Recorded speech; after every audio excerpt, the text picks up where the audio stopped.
My name is Yuan. I used to be a biology PhD, but I died from overwork and woke up as something else. I am no longer human. Now, I am a cluster of gray spores living in the deepest, darkest part of a dungeon. I have no eyes or limbs, but I can feel everything through my fungal threads. To survive, I eat insects and waste, slowly spreading my roots through the cold rocks. One day, everything changed. A massive armored knight named Radcliffe fell from the upper layers and crashed near me. He was a hero, a commander of the Holy Knights, but he was dying from terrible wounds. Nearby monsters, including a giant earth dragon, gathered to eat him. I knew that if the dragon ate the knight, I would never survive this place. I had to be bold. As the knight took his last breath, I moved. I sent my fungal threads into his armor and merged with his body. It wasn't just healing. I took over his entire physical form like a living suit of armor. Using my new strength, I fought off the dragon and drained its life force to fuel my growth. I can feel Radcliffe's lingering soul. He was betrayed by his own people, thrown into the abyss to hide a dark secret. He is filled with a need for revenge. I made a deal with his fading spirit. I will use his body to return to the surface and punish those who hurt him. In exchange, I get his memories, his elite sword skills, and a powerful shell to carry me. I have already started improving this vehicle. I used the dragon's scales to reinforce the armor and turn my fungi into artificial muscles. I am no longer just a scavenger hiding in the cracks. I am a monster in a hero's skin. I am building an army out of the creatures here, starting with the cave monkeys I modified into loyal soldiers. The path to the surface is long, and the church that betrayed Radcliffe is powerful. But they have no idea what is coming. I am a plague that learns, grows, and never stops. I will take this body back to the light and settle every debt. I have become something new. By merging with the body of Commander Radcliffe, I have inherited his elite sword skills, but my nature as a fungus has twisted them. My blade no longer glows with holy light. It hums with toxic, green bioluminescence. I call myself a plague knight. I soon realized that this body is hungry. To keep it moving, I must constantly hunt for biomass. While exploring the dark, damp ninth layer of the dungeon, I was ambushed by a pack of cave demon monkeys. They thought I was a wounded human, but they were wrong. I don't have blind spots. I used fungal tentacles bursting from my armor to impale them instantly. When the rest of the pack charged, I unleashed my new Plague Cross Slash, a blast of corrosive spores that rotted them from the inside out. I forced the surviving leader to guide me to their nest in the graveyard of beasts. There, I used a paralyzing spore cloud to defeat the colony without even drawing my sword. I took control of their Monkey King by injecting a fungal probe into its brain, turning the entire tribe into my servants. Among their junk, I found unstable explosive crystals. My biological mind is already planning how to turn these into biological bombs. I also performed my first major experiment. I injected a monkey with a mixture of dragon genes and reinforced fungi. In minutes, it grew into a 2-meter-tall, fungal berserker I named Zero. Just as I was beginning to build my legion, a shadow hunter, an invisible assassin from the church, arrived to check on Radcliffe's corpse. Using my sensory web, I tracked its movements and had Zero intercepted. I finished the assassin off with a prototype, trick bomb, that combined fire and acid. I've gained new powers from the assassin, like shadow camouflage, and discovered through a communication crystal that Saint Evelyn is begging for Radcliffe's help. A city is about to be sacrificed. I wasn't looking for a fight, but this chaos is the perfect opportunity to grow.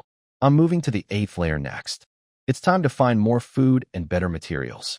After defeating the shadow hunter with my prototype gluttonous trick bomb, I gained the mimic camouflage skill. This was a turning point. By dissolving rare shadow gold within my fungal chest, I carefully recreated a human face, the face of the man whose body I inhabit, Radcliffe. It isn't perfect. My eyes still glow with a ghostly gray fire, but it is enough to pass as a weary veteran. My path led upward through the corridor of size, toward the 8th layer. I am no longer traveling alone. I lead a squad of modified fungal engineers. We moved in total synchronization, climbing the vertical shafts like ghosts. As we reached the top, The damp mold of the abyss was replaced by the smell of sulfur and rust. Before me lay the goblin mining zone. It was a shock to my system, a massive, underground steampunk factory filled with iron tracks, roaring furnaces, and choking black smoke. Thousands of goblins work here, protected by armored ogre overseers and crude firearms. Seeing their technology, a new ambition took root. If I can combine my biological fungal army with their industrial black powder and steam cannons, I will be unstoppable.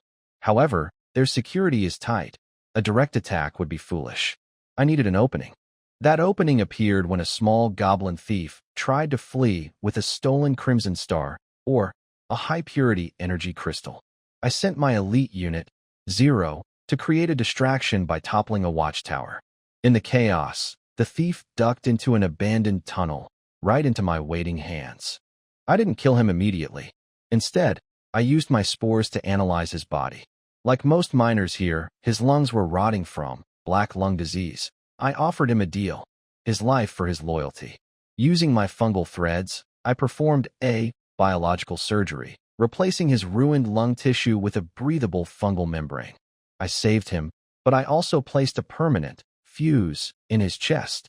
If he betrays me, I can suffocate him instantly. Now, with a local guide named Cog, I have a way into the city.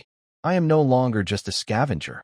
I am, Red, a wandering alchemist. My goal is to infiltrate their higher-ups and spread my spores through their entire industrial heart. I found the goblin thief, Cog, hiding in a filthy sewer, clutching a box of stolen Crimson Star, Oregon. He was terrified, ready to us both up to escape his miserable life. I didn't flinch. As a former biologist, I could sense his body failing. His lungs were rotting from years of breathing mine dust. I saw an opportunity not just for a guide, but for a loyal subject. I offered him a deal, his life for his loyalty. Using my fungal threads, I performed a biological surgery. I didn't use magic. I sent tiny filaments into his chest to clean out the filth and replace his dying tissue with a strong, fungal membrane. The process was painful, but it worked. For the first time in years, he could breathe clearly. To ensure his obedience, I left a part of myself inside him, a fuse that could suffocate him instantly if he ever betrayed me. Now, I have a devoted servant. Cog led me to his home in the scrapyard, a messy workshop hidden inside an old drilling machine. It's the perfect place to hide from the guards. Walking through the city, I saw the true face of this industrial. Goblins working like slaves under the smoke and fire of the great furnaces. It is a world of raw exploitation, but it is rich in the technology one need. I have taken off my helmet and adopted a new name, Red. To the world, I am now a wandering alchemist from the surface. Cog is my assistant, and his workshop is my new lab. We have the Crimson Star, or a source of incredible, violent energy. I don't want to just use it as fuel. I want to merge it with my biology to create a power source, or a weapon, that this city has never seen. My plan is simple. We will open a special clinic. I will heal the sick and modify weapons, using my fungi to infiltrate the city from the inside out. As the night whistle blows, my journey into the heart of this steampunk machine begins. There is no sunrise on the 8th level of the dungeon.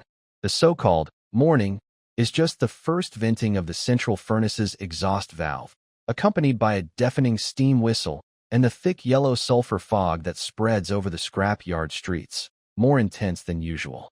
In the deepest part of the scrapyard, in front of a steel shed transformed from an abandoned giant drilling machine, a new sign glows eerily in the mist. The sign was made from a brass plate taken from an old, discarded boiler. It was painted with a glowing green liquid, a mixture of luminous moss juice and specially made spore powder from Yuan, and crookedly displayed the words, Red's Workshop, Biorepair, and Mech Mod below the sign. Goblin Cog was wearing an extremely ill-fitting, oil-stained white robe, which he had torn from the corpse of an unlucky human doctor. He held a wrench and stared blankly at the steam valve that served as a doorbell. 3 days. Cog took a deep breath. Cold, murky air rushed into his lungs, passing through a high-efficiency fungal filter inside his chest, turning into pure oxygen. That long-missed feeling of clear-headedness from enough oxygen made him feel like he was dreaming. Since the mysterious night called Red moved in. This place, once just a pile of scrap metal, had completely changed. The messy pile of parts was cleared out, and the space was divided into two areas. Outside was the clinic, with a hydraulic lift turned into an operating table. Around it hung various tools, scalpels, bone saws, steam drills, and some gray, writhing flesh chunks that Cog couldn't even name. Inside was the forbidden zone. That was the laboratory of the big boss. Cog dared not go near it.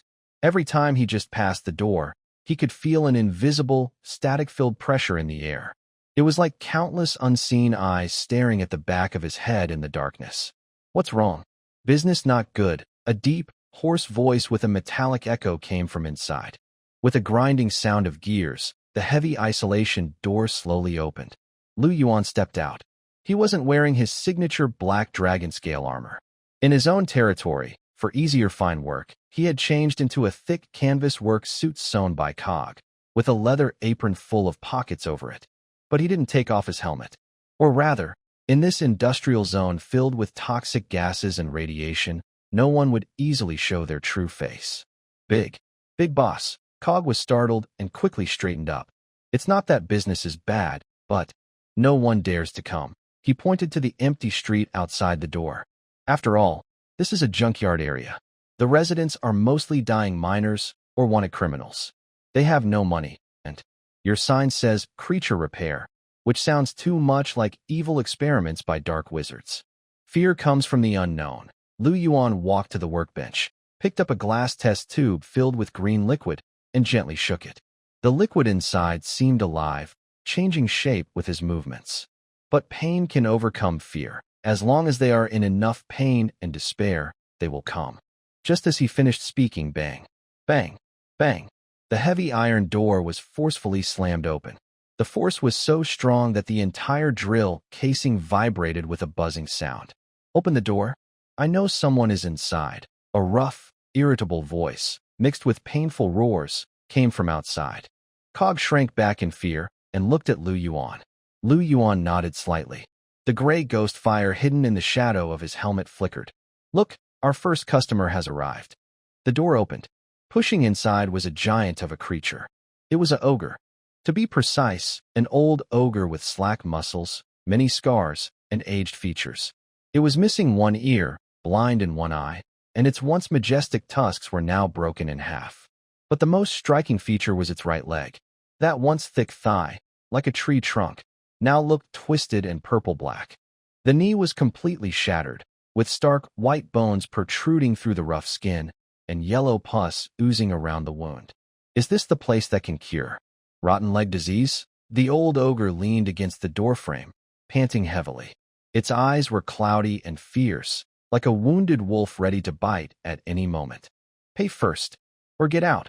Cog, perhaps inspired by the big boss behind him, gathered his courage. He held up a wrench and shouted sharply, "We don't accept scrap metal. Only black iron coins, magic crystals, or rare ores." Roar. The ogre growled softly, then reached into a beast skin bag at his waist and grabbed a handful of blood-stained black coins, slamming them hard onto the table. "This is my last savings. If you can't cure me, I'll tear down your broken shop and stuff both of you into a meat grinder to make sauce." Yuan ignored the threat. He stepped in front of the ogre and looked down at the broken leg. His sensing network instantly activated. Scan target, advanced ogre, decline stage.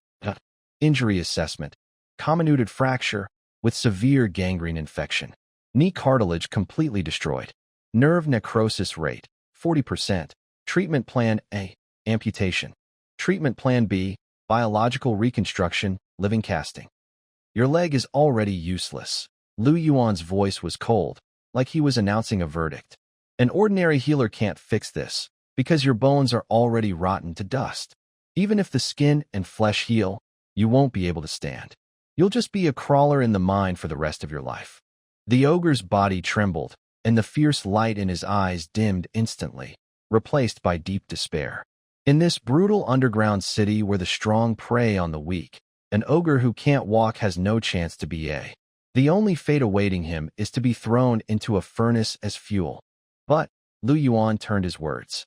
He turned around and took down a pre-prepared mechanical joint made of black iron from the shelf, along with a cluster of gray fungal filaments still pulsating slightly in nutrient solution.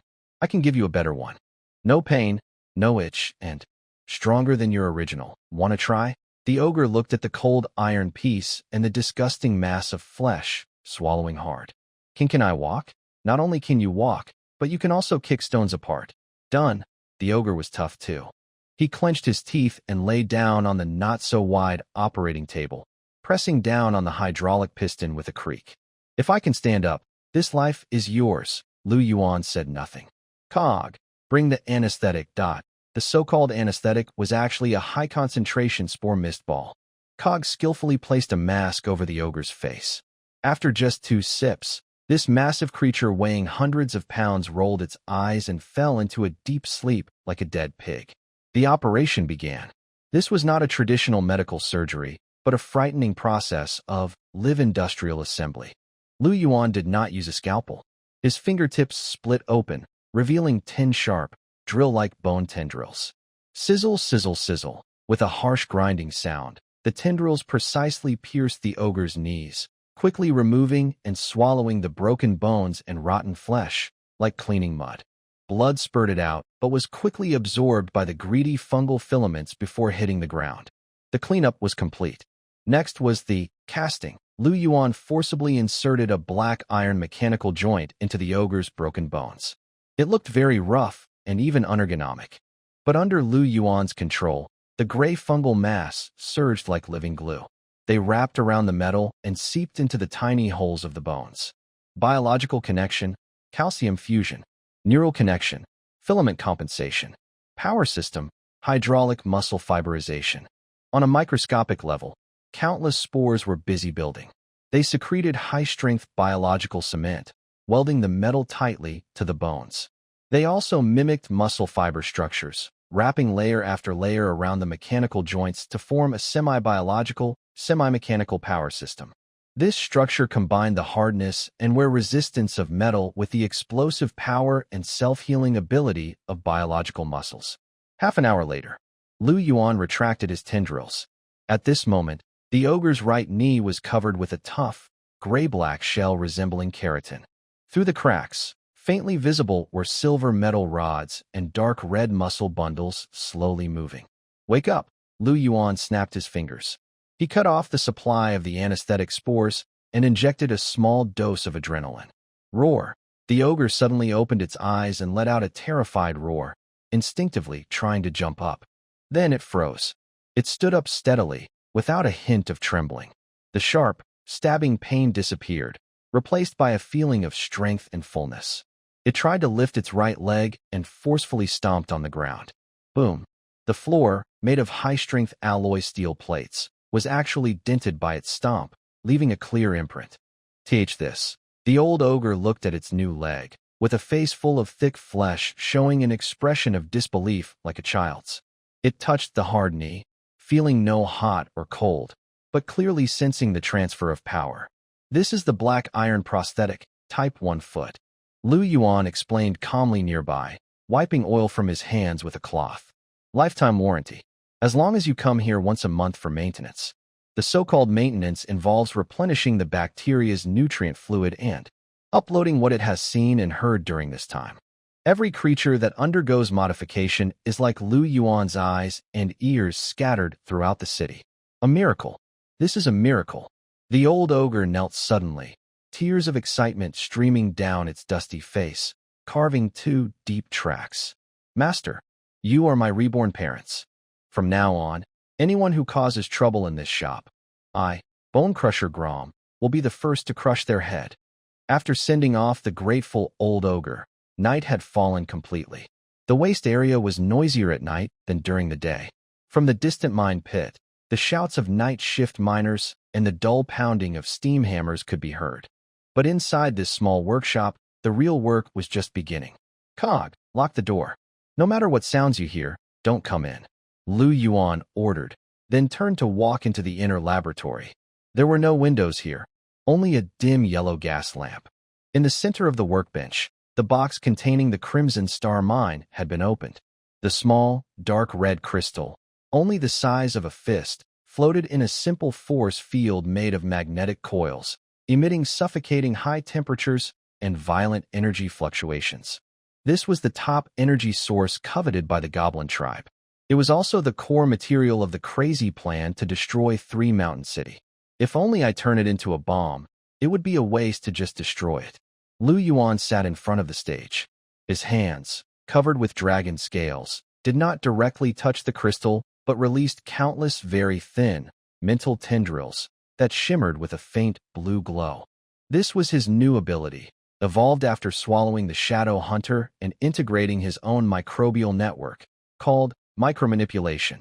At this level, he was no longer a rough butcher but a precise alchemist. His consciousness entered the inside of the crystal. It was a crazy world. Countless fiery red particles moved endlessly, colliding, splitting, and releasing energy. This structure was very unstable. A small external force could trigger a chain reaction, an explosion. My goal is not to it up, but to control it, Yuan said with a flicker of excitement in his eyes. He controlled hundreds of millions of high-temperature spores, like a fearless team rushing into a fiery. This was a suicidal invasion. Every second, thousands of spores vaporized in the heat. But their remains formed a heat-insulating layer, protecting the following troops to go deeper. Finally, the first mycelium successfully attached to the crystal's core lattice. Assimilation begins. Energy circuit building. This was a very slow and dangerous process. Yuan was like walking on a tightrope on a high cliff. A small mistake could cause the energy to go out of control and up the workshop. But he was not afraid. Instead, he felt a thrilling excitement. Because as the mycelium went deeper, he was gradually changing the rules of this crystal. He implanted his biological code into the cracks of the crystal. He wanted to turn this dead object into a living reactor. A reactor that could understand his commands, adjust its output based on his thoughts, and even self-replicate energy. A heart. After a long time, Yuan opened his eyes again. The once violent and restless crimson star was now quiet. Its surface was covered with a faint gray grid, an entirely crystallized mycelium network. It no longer radiated intense heat but pulsed rhythmically, like breathing. Each rhythmic movement releases a pure and powerful dark red energy through the connection line into Yuan's body. Gained a new Crimson Lotus Heart external version. Energy reserve, 100%. Unlocked new skills. High energy particle jet, thermal shield, overload mode. Success. Yuan takes a deep breath. Although he feels extremely exhausted mentally, he senses an unprecedented fullness of power within him. With this, he is no longer just a tough metal container for close combat. Now he is a moving volcano. At that moment, a very faint rustling sound, like insects crawling, suddenly reached his perception network. The sound came from the ventilation duct above his head. Someone was spying on him, and they had been watching for a long time. Yuan did not look up, nor did he stop his hand movements. He continued to play with the Crimson Lotus Heart, as if appreciating an artwork. But deep inside his mind, a command had already been sent through the invisible mental network. 0. Go say hello. Outside the laboratory, in a dark corner, a pair of glowing green eyes suddenly lit up. The large figure, which had been crouching silently in the shadows like a sculpture, disappeared without a trace.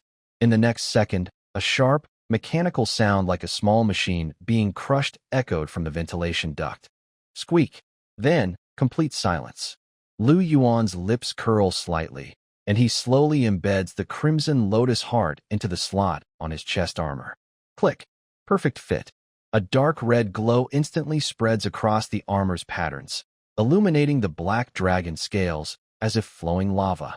Since you're here, don't rush to leave. My show has just begun. In Yuan's view, this kind of structure was so simple that it looked like a child's craft project.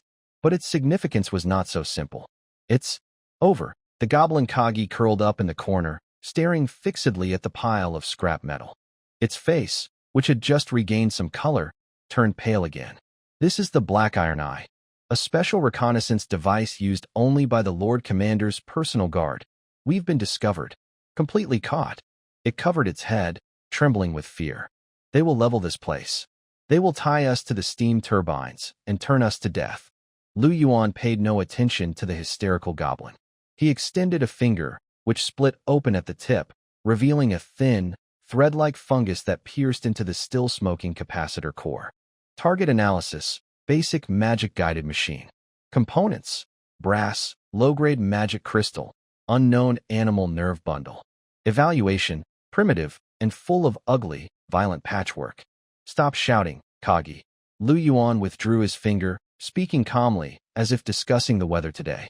If they wanted to attack directly, what just crawled out of the ventilation duct wouldn't be this little spider, but a can of poison gas enough to kill us all, or a high-explosive shell. He turned around, the newly embedded red lotus heart on his chest, beneath the heavy dragon scale armor, emitted a steady, oppressive heat radiation, keeping the entire laboratory at a stifling temperature. This is just a test, or a business card filled with oil, smell, and arrogance. As if to confirm Yuan's suspicion, boom, boom, boom. The ground began to tremble rhythmically. It was not ordinary footsteps, but the sound of heavy metal striking rocks, accompanied by hissing steam leaks and the clacking of gears. The sound grew closer, finally stopping at the workshop door. The once noisy scrap yard suddenly fell silent. The wandering vagrants and beggars who had been roaming the streets ran into the shadows like frightened cockroaches. "Listen up, mice inside." A sharp voice, amplified through a loudspeaker and sounding somewhat distorted, pierced through the iron door. "You are accused of illegal modifications, hiding prohibited items, and harming the pet of the military governor," referring to that spider. According to the Iron Clan Code Article 74, open the door immediately and surrender. Otherwise, we will take forceful removal measures. Kauga closed his eyes in despair. It's the steam enforcement team. We're doomed. Yuan, however, smiled. Although he couldn't see through his helmet, his eyes, burning with gray ghost fire, showed the joy of a hunter catching prey. "Open the door, Kauga, but do it." Yuan's voice was quiet, but the mental pressure in it made Kauga unable to resist. He could only tremble like a puppet and walk to the door, pulling open the heavy iron gate. Clang! As the door opened, a wave of white steam rushed in. The fog dispersed, revealing the enforcers standing at the door. They were 5 steam-powered armor suits, each 2.5 meters tall. These armors were made of thick, riveted steel plates, with large boiler backpacks on their backs, emitting black smoke. The left arm was a huge tower shield, and the right arm was either a spinning steam chainsaw or a dart cannon. Sitting in the open cockpit on the chest of the armor was a team of 5 strong goblins, all armed and wearing gas masks. Leading them was a goblin pilot in a red-striped captain's suit, looking down at the trembling Kauga with contempt. "Is this all you've got?" The captain didn't see Yuan standing in the shadows. His gaze swept around and finally landed on a large figure under the workshop sign. There stood an old ogre who had just been fitted with new legs. Grom. Unlike before, when he would kneel and beg when seeing the enforcement team, he now crossed his arms and blocked the door like a tower. His scarred face wore a fierce, unprecedented smile. "Move aside, big guy." The goblin captain impatiently manipulated the mechanical arm, and the huge chainsaw emitted a harsh whine. "Unless you want to become scrap too." "Hey." Grom spat blood, and the spit landed right on the captain's windshield. "I used to be afraid of you metal cans," the creature said slowly. "After all, I only have one good leg, and I can't run faster than you." It gently lowered its arm, and its right leg moved slightly back, ready to strike. Inside the black iron prosthetic, built by Yuan, the muscle fibers were contracting wildly, and the hydraulic pump hummed low. "But now, I think you scrap metal are only good for being used as demolition material for my boss. You're asking for trouble," the goblin captain roared angrily. It pulled the control lever sharply, and the exhaust pipe behind the steam armor puffed out black smoke. The huge machine lunged forward with terrifying force, swinging a chainsaw toward Grom. If it hit, not only a ogre, but even a rock rhinoceros would be cut in half. Kauga screamed in fear, but in the next second, everyone was stunned by what happened. Facing the rapidly spinning chainsaw, Grom didn't dodge. It simply did one thing, lifting its leg. A sidekick.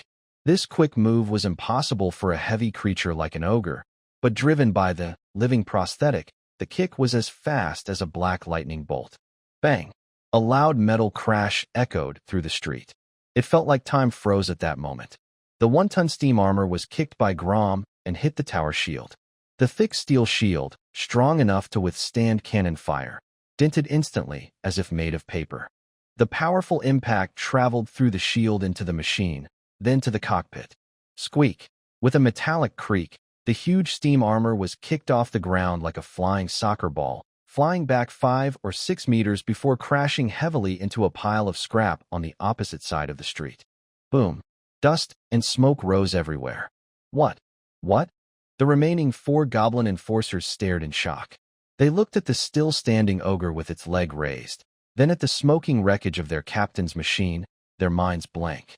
Is this really the same lowly race that only moves stones in the mine? When did ogres learn to kick a powered armor into the air? Wow! Grom withdrew his right leg and forcefully patted his incredibly hard knee. He felt no pain, only an unprecedented sense of release. Anyone else? He roared angrily, his fierce gaze intensifying. Open fire. Shoot this monster. Kill it. In the ruins, the goblin captain struggled to crawl out of the cockpit, spitting blood and hysterically shouting. The remaining 4 armored units quickly responded, raising their right arm cannons. The dark barrels aimed at the workshop's door. Die. Just as they were about to pull the triggers. Enough! A cold voice suddenly echoed in everyone's mind. It wasn't a sound traveling through the air, but a mental shock directly piercing the nervous system. Immediately, a violent wave of heat erupted from deep inside the workshop. Boom! The workshop's door was pushed open by an invisible force. A tall knight, fully clad in black dragon-scale armor with a dark red glow burning on his chest, slowly stepped out. Yuan. With each step he took, the ground beneath him left a blackened footprint, as if he had just emerged from molten lava. As he appeared, the temperature in the surrounding air sharply increased. The white steam that once filled the street evaporated instantly, replaced by a suffocating dryness and scorching heat. Active skill, Crimson Lotus Power Field, low power output. Yuan did not make a move. He simply stood there, quietly watching the 4 steam-powered armors pointing at him. If you're here to talk business, I welcome it. He raised his hand, palm facing upward, forming a sphere of dark red high-energy particles that spun and gathered in his palm, emitting a hum more terrifying than those steam engines. If you're here to pick a fight, Yuan's fingers suddenly clenched. The particle sphere instantly vanished. ZZ, an electromagnetic pulse, an unintended side effect of the Crimson Lotus Heart overload. Yuan discovered this move was surprisingly effective against delicate machinery, swept out from him. The 4 steam armors, previously poised to attack, suddenly seemed possessed by an evil spirit. The pressure gauge burst, the cannon misfired, and the servo piston at the joint was completely jammed. My control stick won't move. The boiler pressure is rising abnormally. It's going to explode. The 4 goblin pilots screamed in terror, desperately trying to open the cockpit to escape. But this was only a warning. A flicker of gray, ghostly fire appeared in Yuan's eyes, and he retracted his energy field. The alarm sounds from the armor finally stopped, but it was clear that most of it was now paralyzed. The entire place fell silent. Only the goblin captain, crawling out of the wreckage, looked at Yuan with a terrified expression. As a mid-level officer of the Black Iron clan, it had seen a lot. It had seen high-level human mages and powerful magical beasts, but it had never seen such power. No chanting, no magical energy explosion, just standing there, and it could disable intricate steam machinery? What was this? A curse against machines? Or some ancient magic long lost? Who are you really? The goblin captain swallowed hard, its voice no longer arrogant, but filled with deep fear. Who I am doesn't matter. Yuan stepped down the stairs, the heavy sound of his metal boots like a pounding in their hearts. He approached the goblin captain, looking down at this small creature that was only as tall as his thigh. The important thing is, I have what you want. Yuan pointed to Grom's steaming mechanical leg. That leg is called the Black Iron prosthetic. I made it from the scrap you threw away. It can output 3 times the power of your heavy armor. Its response speed is twice your nerve conduction speed. And it doesn't need fuel or maintenance. Just feed it some meat, and it can keep working. The goblin captain's pupils shrank suddenly. As a race that valued technology above all, it immediately saw the value of that leg. If such technology could be used in their army. And this, Yuan pointed to the dark red core in his chest. The high-efficiency energy source you're looking for? It's right here, and it's 100 times more stable than your rough methods. Yuan slightly bent down, his helmet almost touching the goblin captain's face. Now, I have two proposals. First, you continue firing. I will dismantle your broken machines into parts and hang your heads on my sign as decorations. I believe many in the junkyard want to see you dead. Indeed, a commotion arose in the shadows around them, with countless eyes filled with hatred. The goblin captain shivered. And the second, Yuan straightened his back, and the oppressive feeling suddenly disappeared, making him seem like a polite gentleman. Take me to see your boss, the real boss. Tell him that Red Workshop has a big deal that could change the fate of the Black Iron clan, and I want to talk to him. The goblin captain froze. It looked at this mysterious and powerful knight, then at the prosthetic limb that could kick away armor. Its clever goblin mind was racing, weighing the pros and cons. If it could introduce this technology to the commander, or even the Grand Commander, it would be a great achievement. Even a small benefit from this would be 1,000 times better than being a useless law enforcer. Greed finally overcame fear. Agreed. We have a deal. The goblin captain gritted its teeth and nodded hard. But I don't have the authority to see the Grand Commander directly. I can only take you to meet the area's manager, Iron Handball. That's enough. Yuan nodded with satisfaction. As long as he could create his tendrils could spread through the veins of power to the heart of this vast empire. Cog, bring the toolbox, Yuan called out. The goblin hiding behind the door, trembling, looked at his boss with almost fanatical admiration. It quickly picked up the heavy toolbox and hurried out. Grom, watch the house. Don't worry, boss. The old ogre waved his huge fist. Unless you step over my corpse, not a fly will get in. Yuan turned around, signaling the few steam-powered armors that were still barely moving to lead the way. Let's go, Captain. Take me to see this so-called industrial civilization. The group left the junkyard in a mighty procession. Behind them, the crooked sign, Red Workshop, flickered with an eerie, inviting green light amid the thickening sulfur fog. Passing through the scrap yard's heavily bullet-riddled and rusty isolation gate, the scene suddenly changed. If the scrap yard is the waste outlet of this underground city, full of decay and chaos, then the core area of the Black Iron City, in front of Yuan, is a cold, precise, and oppressive steel forest. There is no sky here. Above, countless large brass pipes crisscross, forming a giant spider web that covers the ceiling of the rocky wall. Between the pipes, tens of thousands of high-pressure sodium lamps hang, emitting a pale, harsh light that makes the city look like daytime and reveals every speck of cold dust floating in the air. This is the upper city. Following Yuan, Cog has changed into a relatively clean work uniform, but still keeps his neck hunched and eyes flickering, clearly feeling uneasy in this highly ordered environment. They are sitting on a suspended steam train called Iron Centipede. This train has no wheels. Instead, it runs on overhead tracks through a rough gear system that hangs upside down. Through the greasy glass window, Yuan looks down at the city below. A huge furnace stands like a heart in the center of the city, roaring with red flames shooting upward. Surrounding the furnace are tiered buildings. The closer to the center, the taller and sturdier the buildings are, with thicker rivets and armor plates on the outside. On the outer edge are densely packed workshops, resembling ant nests, home to hundreds of thousands of goblin miners and slaves. The population density is very high, sanitation is poor, and the air is filled with high concentrations of heavy metal dust. Yuan is not impressed by the grand industrial scene. He analyzes coldly behind his mask. For my microbial colony, this is simply the perfect breeding ground. His fingers lightly tap the window frame.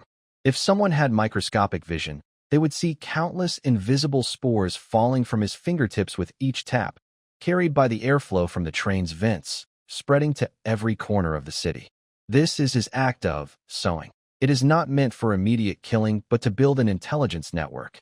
These dormant spores attach to buildings, vehicles, or even pedestrians' clothes, quietly waiting for the moment to awaken.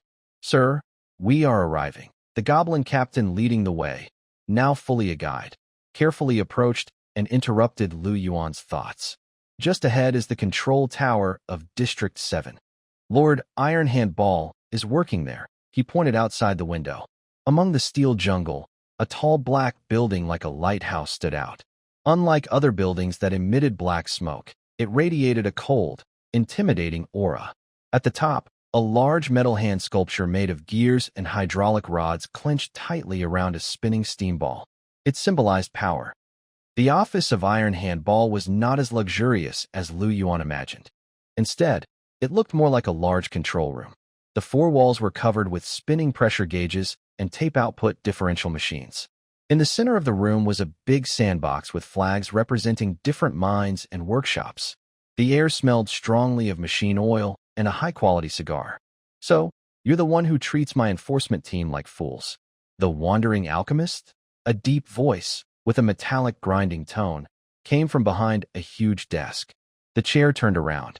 Lu Yuan finally saw the true power figure of the Iron Clan. Ball was not an ordinary goblin. He was taller than most humans, but this was not natural growth. It was the result of modifications. His lower half had been completely removed and replaced with a spider-like mechanical chassis with 6 legs. His left side of the face was covered by a brass mask, with a red electronic eye flickering red in the socket. His right arm was a massive, highly precise mechanical limb. That was the real Iron Hand. He was a madman who sacrificed his lifespan and strength to become a monster. And he was the type Lu Yuan liked the most. "Let me correct you, Your Excellency Ball." Lu Yuan showed no sign of fear. He wore a suit of black dragon scale armor, standing tall in the center of the room like a tower. Behind him, Cog and the goblin captain had already fallen to their knees in fear. "I didn't trick your subordinates. I just gave them a lesson about the harshness of technological progress." "Technological progress?" Bar sneered. His mechanical arm suddenly slammed on the table, cracking the thick oak surface. "Are you talking about those broken parts you cobbled together from junk? Or about the dangerous modifications you made secretly? If you're trying to sell your little inventions, you've got the wrong person. The Black Iron Clan has the best engineers in this dungeon. We don't need a wandering outsider to teach us how to make machines." Bar's voice was full of arrogance. This is a common flaw of those in power. They trust their own systems and look down on all outside influences. Lu Yuan didn't argue. He simply slowly raised his hand and unfastened the chest armor. Click! As the heavy dragon scale armor slid open, the crimson lotus heart, embedded in his chest, rhythmically beating, was revealed. Buzz, a visible wave of heat instantly swept through the office. The pressure gauge on the wall started to jump wildly, and the paper tape of the differential machine burned up instantly. Bar's proud electronic eye emitted a shrill alarm, and the view was filled with red warning boxes indicating high-energy reactions. This is... Bar suddenly straightened up, if a spider chassis could be called a body, staring fixedly at the dark red core. As an expert, he immediately recognized what it was. Crimson Star Mine. And it was fully activated, yet extremely stable. Crimson Star Mine. "This is my technological progress." Lu Yuan's voice remained calm, but to Bar, it sounded like a demon whisper. "You still use heavy boilers to boil water, and pistons to turn gears. I have learned how to directly harness." The fury of a star, he fastened his chest armor again, and the overwhelming heat radiance disappeared instantly, as if it had never existed. "This is not just energy, it is life. Lord Ball, look at yourself." Lu Yuan pointed to Ball's large yet bulky mechanical body. "To keep this body running, how many times do you need to change the coolant each day? Does your neural interface hurt so much on rainy days that you want to end your life? Your mechanical arm, although powerful, can it even pick up a grape without crushing it?" Ball's face, that half of a good face, turned very ugly. Every word Lu Yuan said seemed like a knife stabbing into his pain. This is the downside of mechanical modification. Rejection reactions, nerve pain, and increasing maintenance costs over time. He gained strength, but also became a living machine. "What do you want to say?" Ball's voice became hoarse. "I want to say that machines are dead, but humans are alive." Lu Yuan waved his hand. The soldier, who had been kneeling on the ground, trembled as he opened a large toolbox. Inside, there were no delicate instruments, only a tank filled with light green liquid, soaking a semi-transparent spine that was still twitching. That wasn't a bone. It was a neural bionic spine, woven from high-strength fungal threads by Yuan. This is a gift I prepared for you. Yuan moved to the table and pushed the tank forward. A biological neural bridge. It can perfectly connect your original nerves with your mechanical interface. It secretes biological lubricant to eliminate rejection and pain. It can even give your mechanical arm back its sense of touch. Sense of touch. Ball's mechanical hand trembled. How many years? Since he replaced this arm, he had never felt temperature or the texture of objects. Not just the sense of touch. Yuan continued, his voice with a hint of temptation. If you want, I can even upgrade your old hydraulic system. Replace those rusty pistons with my living muscle. Then, you won't be a walking monster carrying a boiler anymore, but a true evolver. The office fell into deadly silence. Only the clock on the wall ticked. Ball's electronic eye flickered wildly, as if engaged in intense data calculations and mental struggle. It is a greedy goblin and a suspicious dictator. It knows that no one gets something for nothing. Price. After a long pause, Ball finally spoke, his voice dry. What do you want? Don't tell me you're here for charity. It's simple. Yuan pulled over a chair, sat down confidently, and made a sharp metallic sound. I need resources. A large number of corpses, whether from monsters or discarded mine workers. I don't mind what kind. I also need high purity or in your idle production lines. Finally, Yuan paused, his ghostly fire flickering behind his mask. I need a legal identity, one that allows me to move freely in this city and even to contact the Grand Commander. Ball squinted his eyes, that real eye. You want to meet the Grand Commander? I have bigger plans to discuss with him. About how to win that surface war. Yuan threw out his last tempting offer. He knew from Redcliffe's memories that the Iron Clan had never given up their desire to fight back on the surface, and that mysterious Grand Commander was a true war fanatic. Surface war.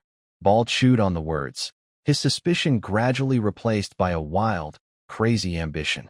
If this mysterious alchemist really had such technology, if he could truly solve energy and soldier enhancement problems, then introducing him to the Grand Commander, and himself as the discoverer, would bring unimaginable political power. Even, Ball glanced at his mechanical hand. If he could become stronger, why should he stay under that old, tyrannical ruler? Deal. Ball extended his huge mechanical iron hand. But I have one condition. You must first cure my nerve pain and help me strengthen this elite guard unit.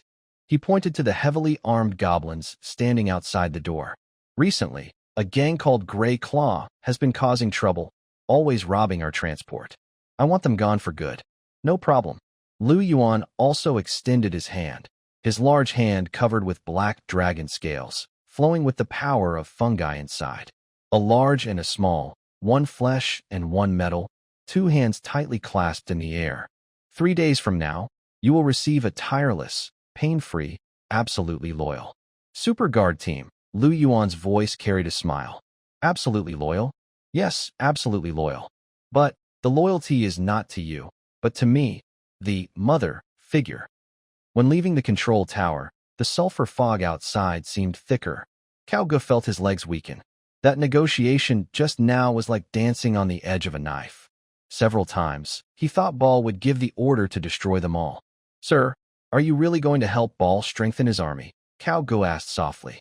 It doesn't seem trustworthy. Once it gains power, it will probably eliminate us immediately.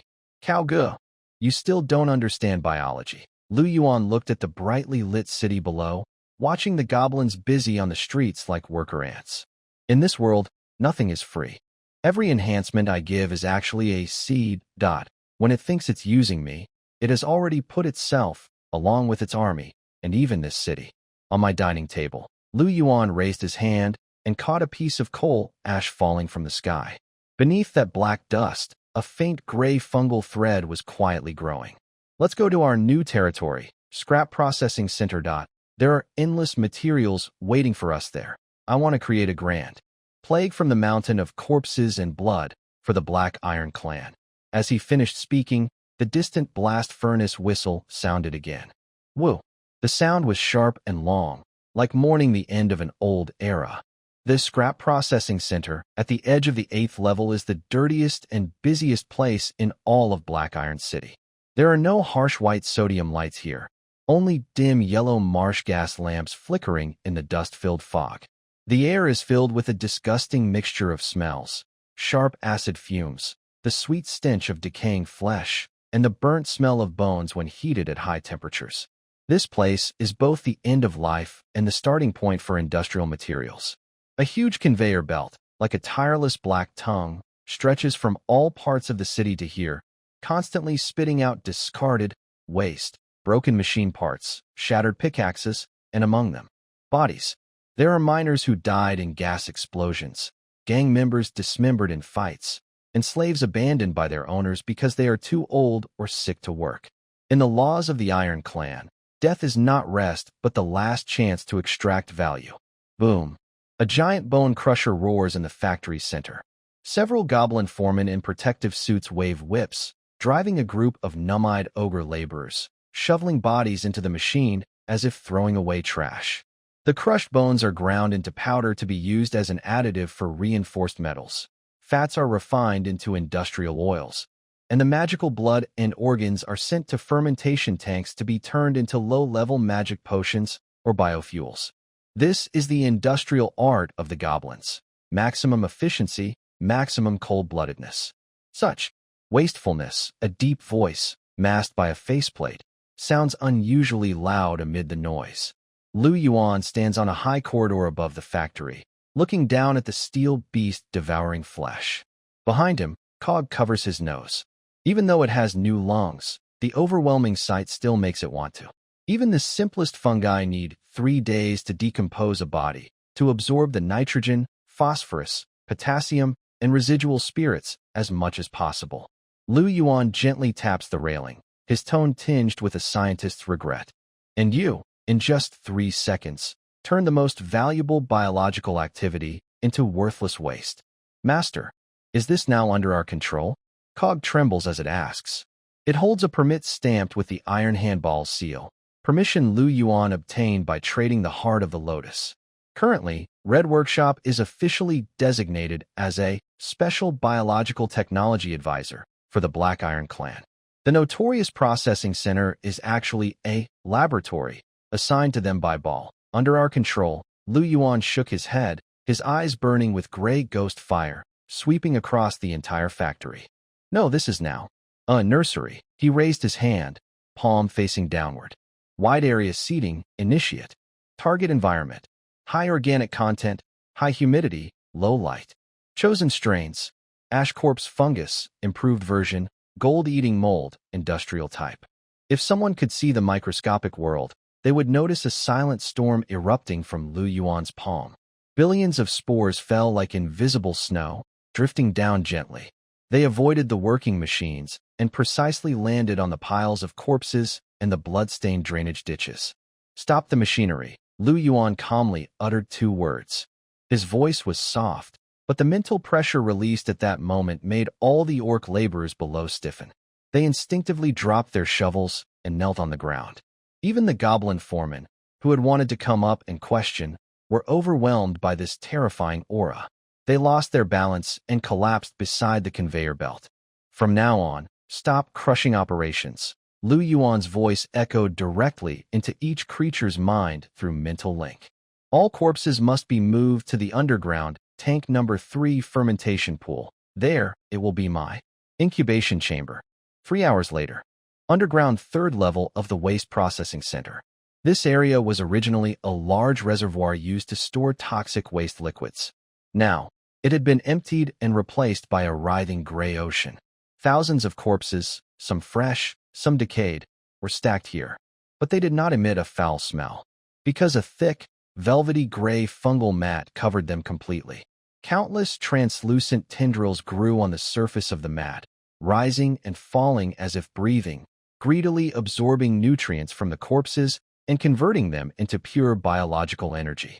In the middle of this sea of corpses, there is a cocoon woven from thick fungal threads. Yuan stands beside the cocoon, like a farm owner inspecting his land. Efficiency has increased by 300%. He looks at the resource panel, which keeps updating, but remains calm inside. Current biomass reserve, 15,000 points. Gene fragments analyzed. Ogre, strength type.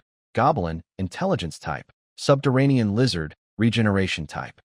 Fungal colony size, medium, covering 80% of the waste center. With this large logistics base, he can finally start his plan. Master, they are coming. Cao Ji's voice sounds from behind.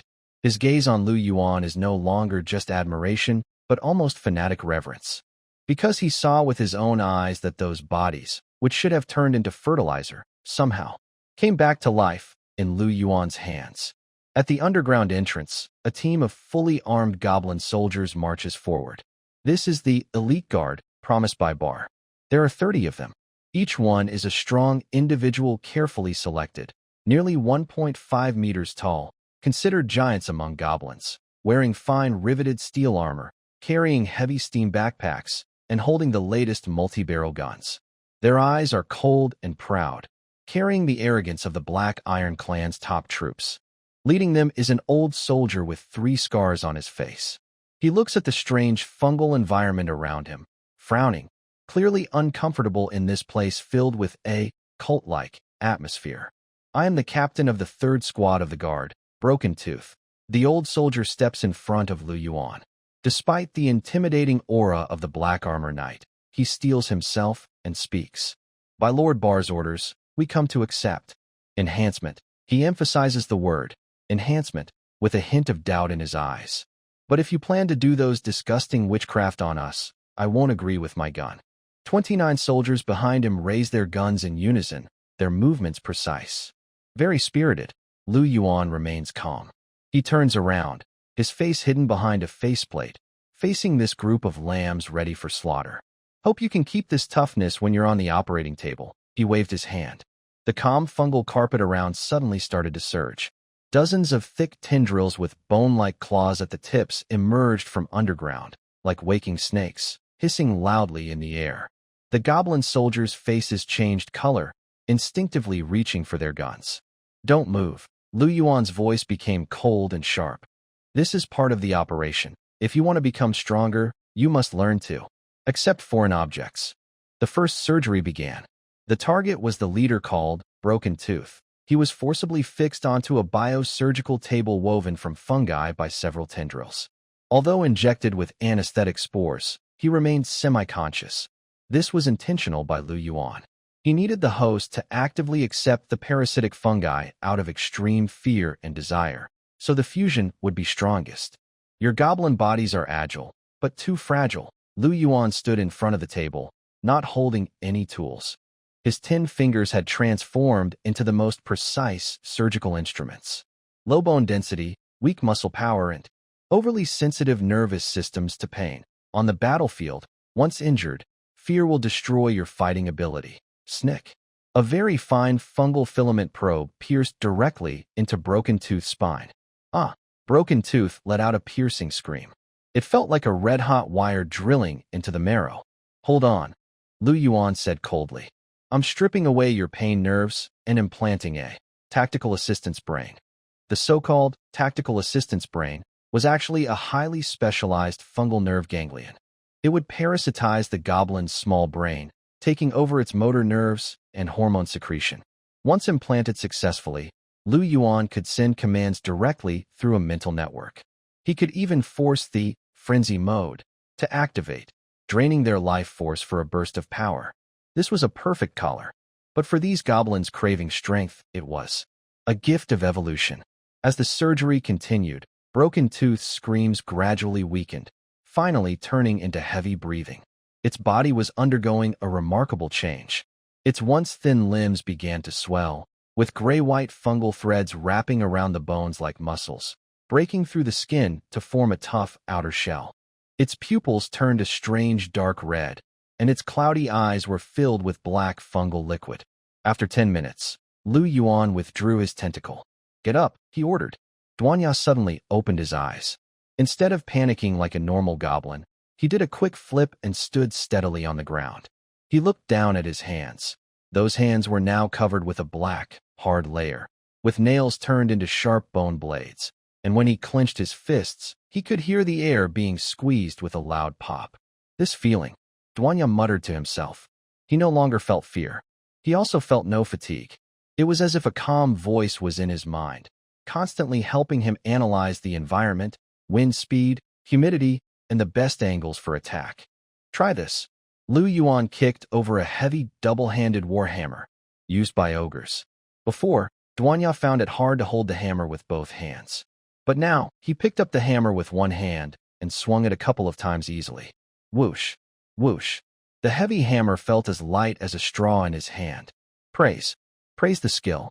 Duanya turned around and knelt in front of Yuan with a thud. This time, his eyes showed no doubt, only intense admiration. No, Yuan corrected, praise evolution. Seeing their leader's transformation, the remaining 29 goblin soldiers' fear instantly vanished. Instead, they showed eager anticipation. Choose me, sir. Pick me next. I want those legs that can kick stones apart. I want that brain that's not afraid of pain.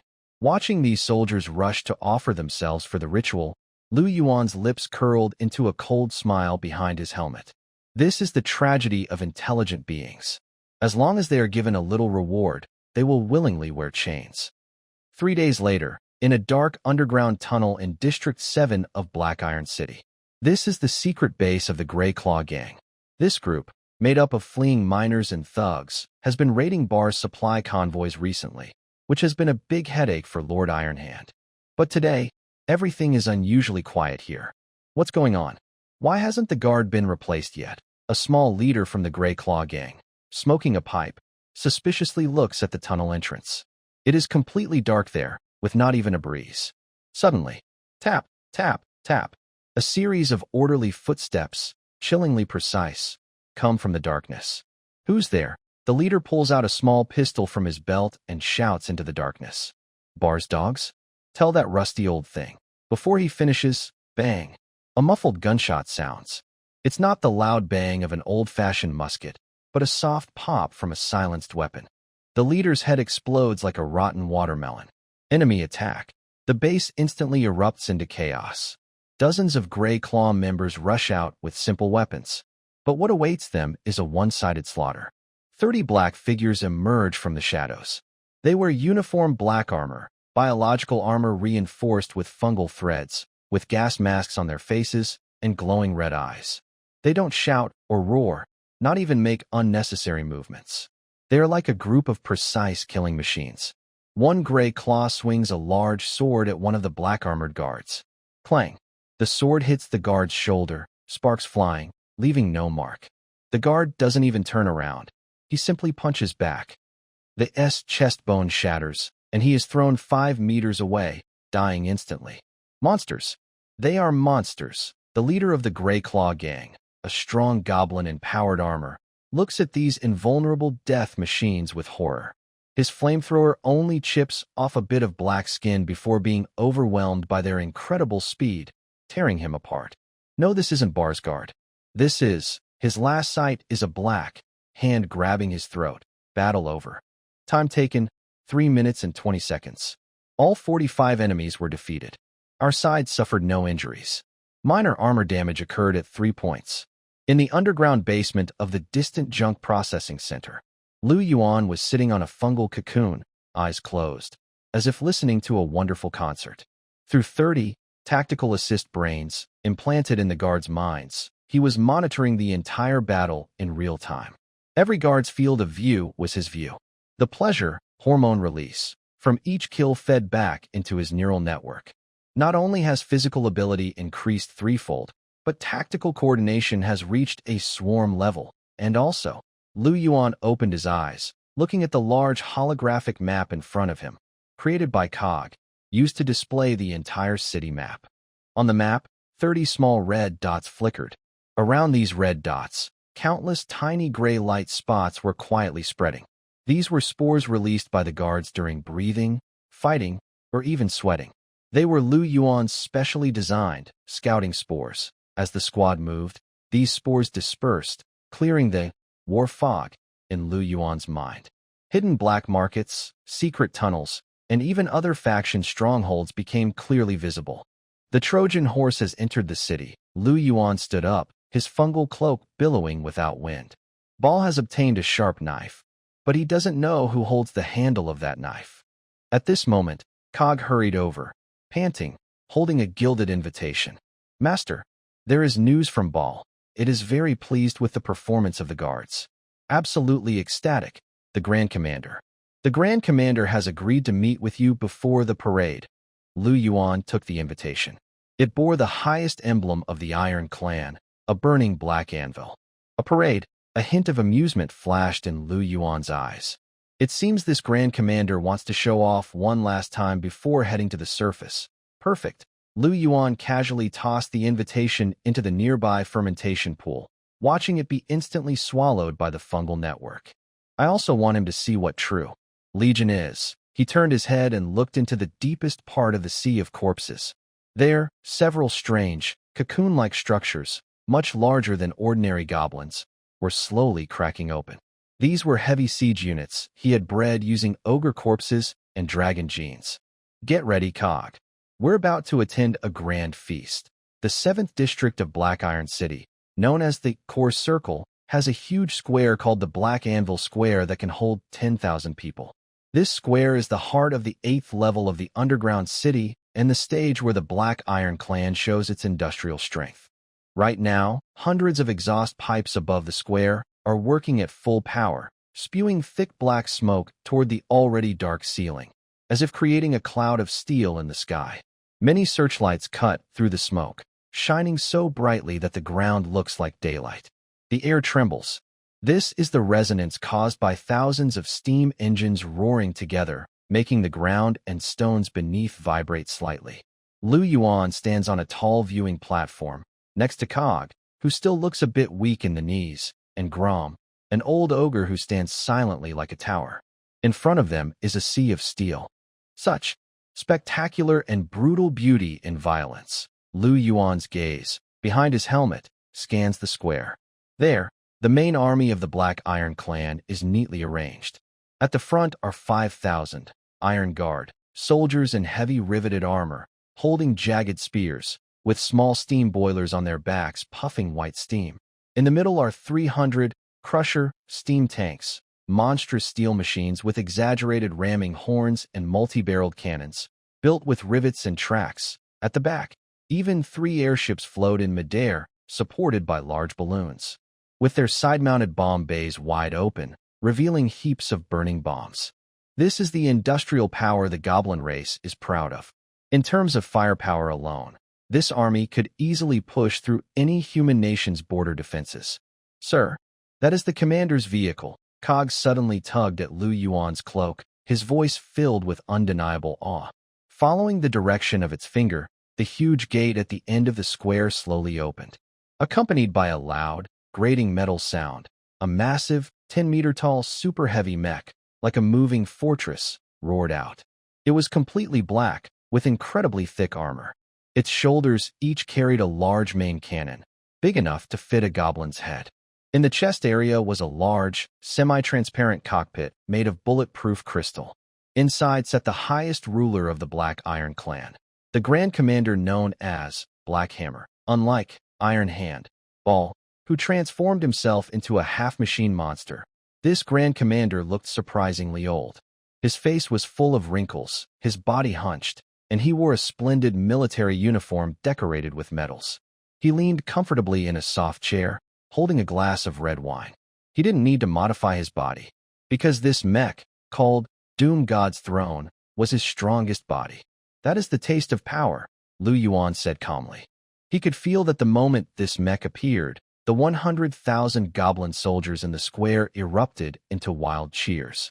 It was a mix of fear and blind admiration for the mechanical divine power. Lord Red, a flattering voice came from nearby. Ball, who had changed into a new suit and even polished his mechanical arm, approached. Behind him followed 30 members of the Troy Guard, all completely transformed, with cold, icy eyes. The Grand Commander is very interested in your work. Ball pointed to the guards behind him, whose red electronic eyes flickered with greed. Especially how they performed yesterday at the Greyclaw Gang's base. It's almost art. Just interested? Lu Yuan turned his head, giving a half smile at Ball. He probably wants to know if this technology can be used on his big guys, right? Ball hesitated for a moment, then lowered his voice and leaned closer to Lu Yuan. You're a smart person. The Grand Commander has the strongest firepower, but he has a worry. The reaction speed of the Doom God's throne is too slow. It's the physical limit of mechanical transmission. If you can solve this problem, if I can solve it, Lu Yuan interrupted. Then I am not just a consultant, am I? Before Ball could answer, the loudspeaker in the center of the square crackled to life with the old yet commanding voice of the Grand Commander. Ball, is this the alchemist you mentioned? The huge mech turned its head, its two searchlight-like electronic eyes shining directly onto the viewing platform, casting a blinding white light that enveloped Lu Yuan. Everyone fell silent. All eyes, those of the goblins, ogres, and machines, focused on the black-armored knight. Lu Yuan did not hide. He slowly stepped forward and stood at the edge of the platform. Under the bright light, the heart of the red lotus on his chest began to beat faster, emitting visible dark red heat waves that pushed back the white light a little. I am red. Lu Yuan's voice was quiet, but he used a mental technique to make sure everyone heard it clearly in their minds. I am a traveler here to witness evolution. Evolution? The Grand Commander's mech sneered. I've heard your tricks from Ball, giving goblins painless brains, giving ogres iron legs. It's interesting, but in front of absolute firepower and armor, these flesh and blood repairs are just toys for children. Boom. The mech raised its massive mechanical arm and pointed at a large testing stone in the center of the square, a thick steel plate made of special alloy, about a meter thick. Fire. The Grand Commander ordered calmly. Bang. The main cannon on the mech's shoulder fired a huge fireball. There was no fancy magic light, only pure kinetic energy and explosion. The armor-piercing shell hit the steel plate instantly, and with a deafening bang, the entire plate was pierced through. Even the rocks behind it were blown out, creating a deep crater. As the smoke cleared, a shocking hole was visible, its edges still melting and dripping from the high heat. Did you see that, alchemist? The Grand Commander's voice was full of pride. This is the power of industry. No need for complicated spells or long training. Just pull the trigger and everything can be destroyed. Tell me, can your biotechnology withstand this attack? Or can you create an even stronger monster? This is a clear challenge. It is also a test. If Lu Yuan cannot produce something powerful enough to fight back, he will have no say in this violent clan and might even become a prisoner. Cog has already hidden behind Grom in fear. Ball is also nervous, watching Lu Yuan because he recommended him. If Lu Yuan fails, he will suffer too. However, Lu Yuan smiles. It is a genuine, slightly pitying smile. Your Excellency, Commander, your understanding of power still seems to be stuck at the basic level of destruction. Lu Yuan's voice echoes across the square. Machines are indeed strong, but they have a fatal weakness. They are dead. They cannot repair themselves, adapt to the environment, and most importantly, they cannot eat. He slowly raises his hand and snaps his fingers. Let me show you what true living power is. Boom. This isn't a tremor from the ground, but from underground. In the center of the square, in the deep hole just created by the explosion, a disturbing writhing sound suddenly emerges. It sounds like countless slimy snakes crawling, or a huge soft-bodied creature squeezing rocks. What is that? Is it an earthquake? The goblin soldiers become restless. Next second, crash. The once solid ground of the square suddenly cracks open. Not because of an explosion, but due to corrosion. Thick, gray, highly acidic foam surges from underground, instantly turning the surrounding rocks into mud. Then, a giant hand, even larger than the Doom God throne, emerges from below. This is not a mechanical hand, nor an ordinary creature's hand. It is a massive, bloody claw made from countless corpses, bones, metal scraps, and gray fungal threads sewn together. An organic, flesh-and-blood claw. Roar. Accompanied by a roar filled with the screams of many creatures, a real monster crawls out of the ground. It has the skull of a land dragon, but instead of scales, it is covered with thick, sponge-like cushioning fungi. Its body looks like a mountain of flesh, embedded with countless metal armor plates scavenged from junkyards. Its back is lined with dozens of large exhaust pipes, but instead of smoke, it spews deadly spore clouds. This is the ultimate weapon cultivated by Yuan at the Junk Processing Center.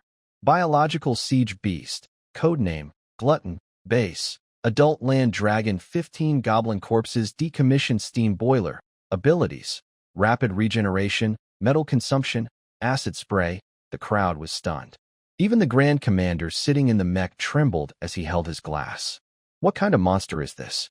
It looks like a madman's nightmare made real, a nightmare of goblins. This is my tank, Yuan calmly explained.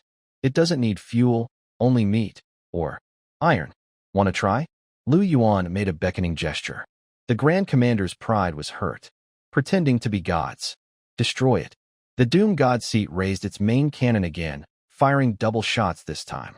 Boom, boom. 2 armor-piercing shells roared through the air, hitting the Glutton precisely in the chest. A huge explosion instantly engulfed the flesh mountain. Blood and meat flew everywhere, and countless gray fungal threads rained down like a storm. Humph, no match for us, the Grand Commander snorted. But his smile quickly froze. As the smoke cleared, the Glutton had indeed been blown open, revealing 2 large holes, with writhing internal organs visible inside, if those fermentation tanks counted as organs. But it did not fall. Instead, the fungi at the wounds were rapidly multiplying at a terrifying speed, visibly growing with the eye. They seemed like conscious needles and threads, quickly pulling and filling the surrounding flesh. In just over 10 seconds, the 2 wounds, large enough to destroy a tank, had healed completely. The new shell at the wounds absorbed the energy from the shell explosions, becoming thicker and shining with a dark red metallic luster. This is impossible, Barl shouted in shock. That kind of rapid regeneration defies biological common sense. What about the law of conservation of energy? Where does its energy come from? Conservation of energy? Yuan glanced at the Iron Hand, Lord. It just ate the explosive energy from your shells, and those metal shrapnels. At this moment, the Glutton moved. It didn't clumsily turn around like a machine. Instead, its mycelium instantly contracted, shooting out like a flesh projectile. Its target was the Doom Seat of the Grand Commander. Stop it! The surrounding iron guards and tanks frantically opened fire. Countless bullets and shells hit it, but it seemed to tickle, only causing more spores to cloud the air. This cloud was highly corrosive. Any goblin soldiers caught in it had their gas masks quickly corroded through, screaming as they fell. The armor of the tanks, proud of its strength, also emitted sizzling white smoke, softening rapidly as if touched by hot water. Boom! The Glutton forcefully rammed into the energy shield of the Doom Seat. The huge impact caused the 100-ton mech to slide back several meters. But this was not the end. The Glutton didn't tear the shield with its claws. Instead, it opened its massive mouth, big enough to swallow a car, without teeth, only a huge, spinning, spiny, grinding cavity. A thick, blackish-green liquid, as viscous as asphalt, spewed out from its mouth, directly pouring onto the mech's shield. This was Yuan's specially made, gold-eating strong acid, sizzle, sizzle, sizzle. The energy shield, said to resist curses, flickered a few times before, bursting like a soap bubble under this strong acid. The acid dripped onto the black armor of the mech, producing a chilling, corrosive sound. The indestructible alloy plates began bubbling and dissolving, exposing the precise hydraulic lines underneath. Alarm bells blared throughout the cockpit.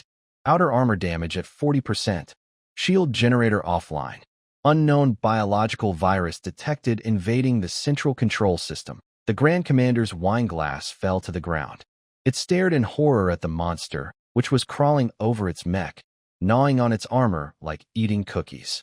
The cloudy beast eyes, or perhaps the compound eyes of bacteria, looked through the cockpit glass, fixedly staring at it. There was no anger in that gaze, only hunger. Enough! Yuan's voice sounded just in time. Come back, Glutton. That is an ally, not food. The monster, which had been about to bite through the cockpit glass, suddenly froze. It let out a reluctant whimper, slowly releasing its claws, like a well-behaved dog. It retreated in front of Yuan, lying on the ground, allowing the fungal tendrils to help clean the metal debris from its teeth. The square was silent. Only the Doom God's throne, still emitting acid smoke and battered with dents, silently told of the earlier fear. Yuan adjusted his gloves and walked gracefully, despite wearing armor weighing hundreds of pounds, to the giant pilot's mech. He slightly bowed and performed a standard noble greeting. "Your Excellency, the Grand Commander, now, can we discuss the issue of technological updates?" Inside the cockpit, the old face of the Grand Commander appeared especially pale under the flickering warning lights. It looked at the armored knight before it, then at the unscathed flesh and blood beast. It finally understood why Baal recommended it to him. This was no alchemist. This was clearly a death god wielding the key to disaster. "What do you want to talk about?" The Grand Commander activated the loudspeaker. Its voice, though still commanding, was less proud and more trembling. "Let's talk about cooperation." Yuan straightened up and pointed to the dark rock layer above. "Your artillery, combined with my plague. We can turn those proud human kingdoms on the ground into our pastures. I believe you don't want the glory of the Iron Clan to be forever buried beneath this dark, sunless earth, do you?" This sentence hit the Grand Commander's weakness precisely. Ambition. For a dictator about to die in power, nothing could make it more crazy than an epic conquest war. The Grand Commander was silent for a long time. Finally, the cockpit door slowly opened. The hunched old goblin stepped forward and stood on a tall platform, looking down at Yuan from above. "Very good, Red. You have proven your worth. From today, you are the chief war technician of the Black Iron Clan. Your workshop will receive the highest level of resources." It raised its staff and pointed north. "In 1 week, the expeditionary army will gather. I want to see 100 such monsters standing in front of my formation. Can you do it?" Beneath Yuan's helmet, the corners of his mouth curled into a slight smile. 100? As long as there are enough materials, even 1,000 would be just a matter of time for the rapidly multiplying fungi. "As you wish, Your Excellency the Grand Commander." Yuan bowed slightly. "But I have a small request." "Speak." "I heard that a group of high-level prisoners from the surface was captured on the front line. Some of them are clergy members." A cold glint flashed in Yuan's eyes. He hadn't forgotten Redcliffe's obsession with revenge. "I want to use them for some special experiments. After all, when dealing with humans, the best material is humans themselves, isn't it?" The Grand Commander paused, then burst into a sharp, ear-splitting laugh. "Ha! That's ruthless. That's vicious." Approved. "You can pick any of those trash. I'm starting to like you, Red. You're more goblin-like than a goblin." Amid the cheers of the 100,000 troops, a wicked alliance that would decide the fate of the surface was forged on this sulfur and spore-filled square. Black Iron City, 1st Administrative District. This was once the core military-industrial area of the Black Iron Clan, now turned into a restricted zone. The massive, molten forge had been emptied, its assembly lines for siege cannons dismantled, replaced by huge glass tanks filled with pale green nutrient fluid and countless gray pipes crawling along the walls like blood vessels. This place is now called Red's Biological Laboratory. Zzz, zzz. A crackling overload of electricity echoed through the empty factory. Yuan stood in front of a black obsidian worktable, holding a precise laser dissection tool. This was a new toy sent by Cog, taken from the core components of a decommissioned light prism tower. He was carefully working on the material in front of him. It was a recently transported sample from the surface. A Griffin Knight from the Holy Temple Knights. However, this once soaring elite warrior had his armor removed and was now fixed on the operating table. His chest cavity was open, but there was no bleeding, because all the blood vessels had been forcibly connected by gray-white fungal filaments, forming an external circulatory system. Interesting.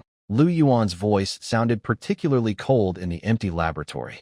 Human muscle density is lower than that of orcs, and nerve response speed isn't as fast as elves, but this energy circuit, called battle aura, can break through physiological limits through willpower. He gently lifted a faintly glowing nerve bundle with his dissection tool. "Is this what you call divine grace?" Biologically, it seems more like a benign, heritable gene mutation. The restrained knight was not dead. His vocal cords had been cut, preventing him from screaming, but his bloodshot eyes, bulging with extreme fear, were fixed on the demon wearing a black mask above. He watched helplessly as his body was slowly disassembled and analyzed, deprived even of the right to faint.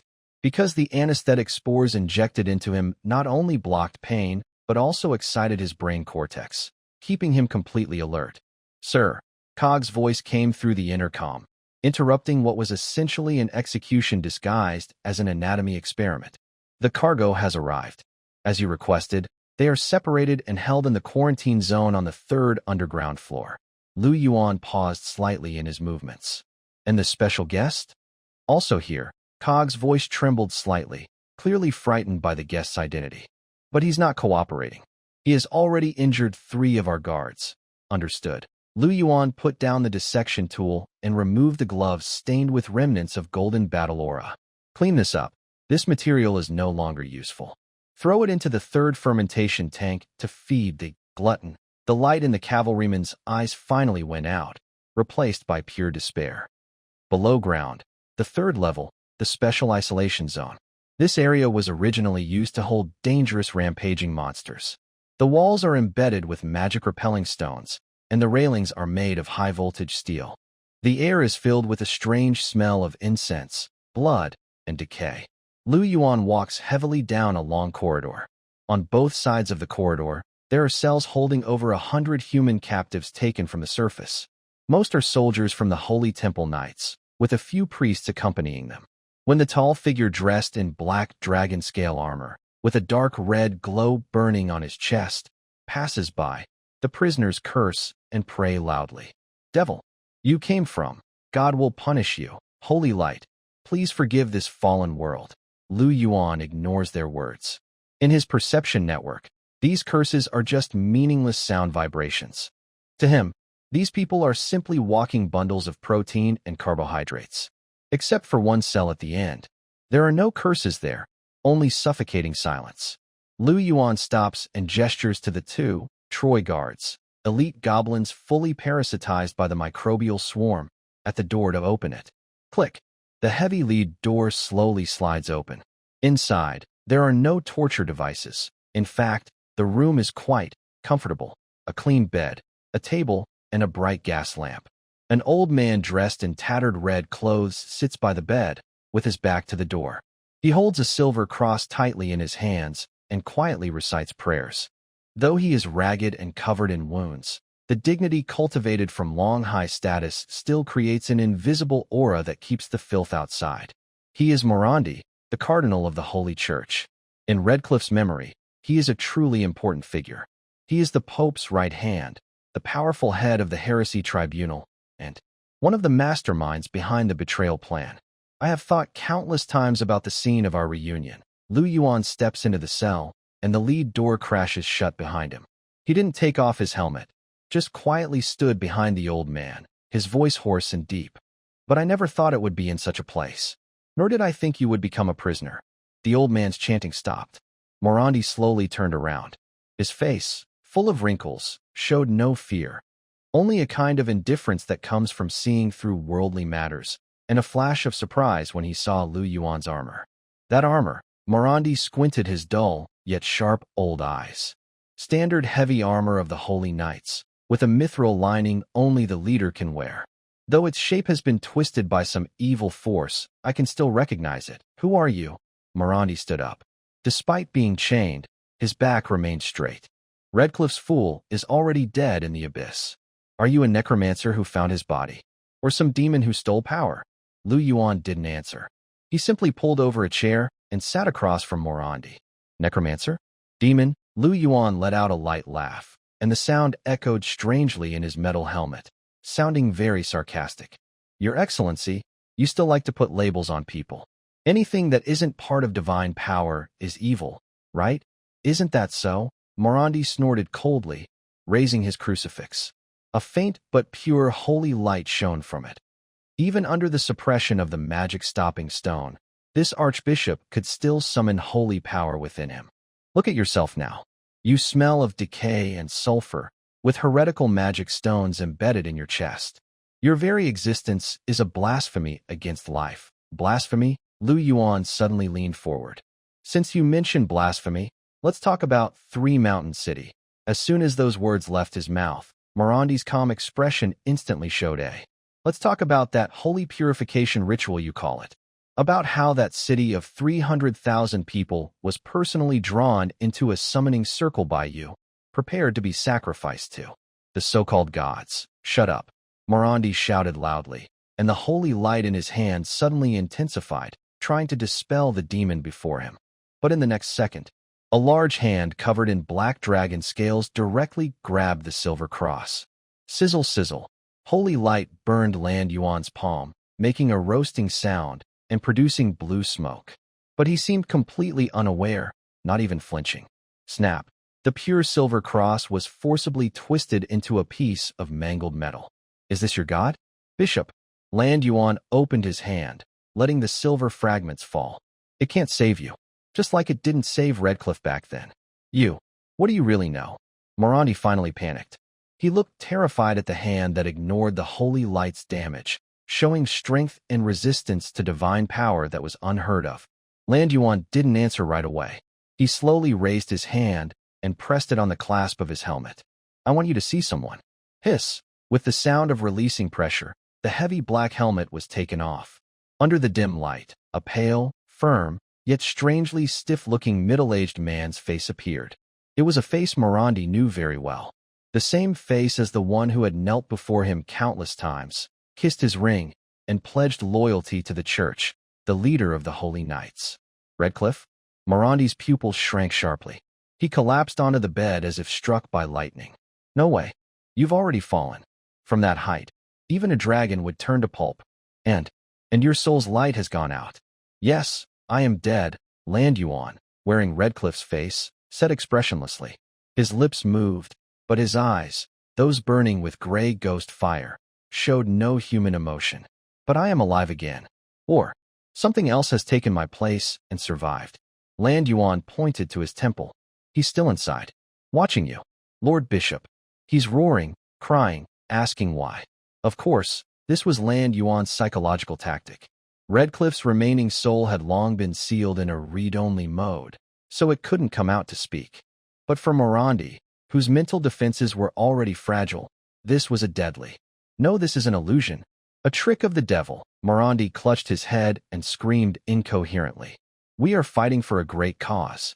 To welcome the coming of the true God and cleanse this corrupt world. Sacrifice is necessary. Redcliffe. He was just unlucky. He sacrificed himself for a noble cause. The coming of the true God. Yuan quickly caught onto this key phrase. He put his helmet back on, covering the face that had caused the bishop to break down, and returned to his cold, questioning stance. As I understand it, the thing you summoned isn't friendly. According to ancient texts, it is the Abyss Devourer, the main culprit that destroyed the goblin civilization in ancient times. You're releasing such a creature and calling it purification? How much do you understand? Morandi seemed to have given up. He looked up with wild, twisted eyes. Humans are rotten. Nobles are greedy. Commoners are foolish. Only total destruction can bring new life. The true God promised that as long as enough souls are sacrificed, we can gain eternal life and establish a divine kingdom on earth. Eternal life. Yuan chewed on this word, a mocking smile appearing under his mask. I see. Whether it's goblins or humans, whether it's technology or magic, in the end, they all just want to avoid death. Since you desire eternal life so much. Yuan stood up and took a syringe filled with gray liquid from his waist. Inside the liquid, countless tiny flesh-like particles floated, moving and hitting the walls of the tube as if they had a life of their own. Then I will grant your wish. This is my latest development, the Immortality Serum. Codename, Sacred Parasite. Morandi looked at the syringe and instinctively backed away until his back pressed against the cold wall. You? What are you going to do? Don't worry, Lord Bishop. Yuan stepped closer, his tone disturbingly gentle. Didn't you look down on my biological techniques? Didn't you think I was a heretic? Now, I want to make your body the best test bed to prove my theory. I will reconstruct your holy light circuit using mycelium. I want to see what kind of beautiful monster will be born when so-called divine power is infected and assimilated by fungi. No, you can't do this. I am the cardinal. I am the messenger of God. Morandi desperately waved his hands, trying to cast a spell, but under the pressure of the magic restriction stone and fear, he couldn't even spark a flame. Suddenly, a cold needle precisely pierced his neck's main artery. Gray liquid slowly flowed in. Ugh! Ugh! Morandi covered his neck and collapsed to the ground, convulsing violently. This was not ordinary poison. It was the first-generation gene rewrite virus, specially designed by Yuan. Using the fighting spirit genes extracted from that griffin rider, combined with his own, swallowing bacteria. It wouldn't kill the host. It would devour the host's immune system, then grow wildly along the host's original magic circuit, the meridians, transforming organs that guided holy light into biological signal towers that spread spores. Feel it, Bishop. Yuan crouched down, watching the gray-black blood vessel patterns spreading beneath Morandi's once pale skin. This is your eternal life. From today, you are no longer the messenger of God. You are my corrupted prophet. 10 minutes later, the convulsions in the cell stopped. The once dignified cardinal was gone, replaced by a creature floating in midair due to mycelium anti-gravity field, with strange gray-white skin and 6 bone spines like tentacles growing from its back. Its eyes had no pupils, only 2 burning green ghost flames. Its mouth was sealed with a thick keratin layer, as it no longer needed to preach with words. It only needed to spread Yuan's will through a mental network, like a plague, to every enemy that saw it. Experiment subject, corrupted prophet, number 001. Abilities, group mind control, holy light plague, converting healing magic into corrosion, spore shield. Loyalty, absolute lock. Perfect. Yuan looked at this new creation and nodded with satisfaction. This was much more useful than those goblin guards who only knew how to fight. With this, he had a trump card against the surface army, a card powerful enough to shake their beliefs. Suddenly, at that moment, Yuan's communicator rang. It was Ball, Lord Red. Emergency. Ball's voice sounded anxious, with loud alarm noises in the background. The detection station of the Grand Commander has found the surface army's movements. They attacked earlier than expected, and their scale is much larger than we thought. Leading the attack are the Vice Commander of the Holy Temple Knights and 2 Grand Magicians. Yuan listened calmly, without any panic. He glanced at the corrupted prophet floating behind him, his voice calm beneath his helmet. Is it early? It seems our big commotion scared those justice fighters away. Yuan turned and walked out of the cell, his heavy dragon scale cloak sweeping behind him in a dark arc. Notify the entire army. Set the highest alert. Since the guests are here, we shouldn't hide anymore. Open the gates. Release the Glutton. No, release the entire Fungus Legion. It's time for these underground spores to meet the real sun. The Sign Gate, connecting the 7th and 8th levels of the underground city, was a fortress built over 100 years by the Iron Clan. This giant alloy gate, 30 meters tall and over 5 meters thick, had blocked countless waves of abyssal monsters and caused many greedy dungeon lords to retreat in defeat. In goblin songs, it was called the ever-fallen Black Iron Barrier. But today, this barrier was melting. Boom! A blinding white beam of light, as sharp as a spear cast by a god, pierced straight through the center of the gate. It wasn't a physical hit, but a bombardment of concentrated divine magic. The heavy alloy plates didn't turn red or soften upon contact with the white light. Instead, they vaporized instantly, like ice meeting boiling water. Hot molten metal rained down like drops, mixed with the screams of goblin soldiers defending behind the gate, turning the defensive position into a hellish inferno. For the holy light, purify the heretics. Accompanied by a unified roar, a white torrent surged into the sulfur-smelling air of the 8th layer. This was the Holy Shield Legion from the surface. 500 heavily armored knights in silver-white plate armor, wielding tower shields and flails, formed a tight formation, pushing forward like a bulldozer. Behind them were 200 battle priests in red robes and a hovering griffin cavalry team. This was a top elite force capable of defeating an orc army on the battlefield. Opposite them, the resistance of the Black Iron Clan seemed weak and powerless. Open fire. Fire now. Don't let these whitekins get through. The goblin commander roared hysterically. Several steam cannons hidden behind cover roared to life, firing dense solid projectiles. Clang, clang, clang. However, these shells, powerful enough to crush rocks, were stopped by a semi-transparent golden shield about 10 meters from the knights. That was the group holy blessing spell. The shells hit the shield, causing only ripples, then fell harmlessly. Foolish creations. In the center of the formation, the vice captain, Valerius, riding a heavily armored warhorse, watched all this coldly. He had golden curly hair and a handsome face filled with pride and disdain. To him, these smoky machines and ugly green creatures were filthy beings that must be eradicated. Great Archmage, please destroy those noise sources. He spoke to an old man in a gray robe floating 3 meters above the ground. The old man nodded slightly and tapped his staff. Meteor burst. Without a lengthy chant, magic power instantly condensed. Boom, boom, boom. The steam cannons on the goblin position exploded immediately. Flames and shockwaves tore apart goblin soldiers within dozens of meters. Dismembered limbs and gear parts flew everywhere. This was absolute power disparity. Although the Black Iron Clan's industry and technology were advanced, they still appeared clumsy and fragile in the face of high-level magic. Advance. Leave no one behind. Valerius drew his holy sword from his waist, pointing it straight at the brightly lit Black Iron City. Let the holy light shine on this dirty rat hole. As the battle line was overwhelmingly pushed into a slaughter on the tall tower of the waste processing center, Yuan stood with his hands behind his back, coldly watching everything through a holographic projection from reconnaissance spores scattered on the battlefield. Is this the regular army on the surface? His voice beneath the helmet was emotionless. Well-equipped, coordinated, especially that mage. Single spell power comparable to a 380mm naval gun. Behind him, Bar was already anxious, like an ant on a hot pan.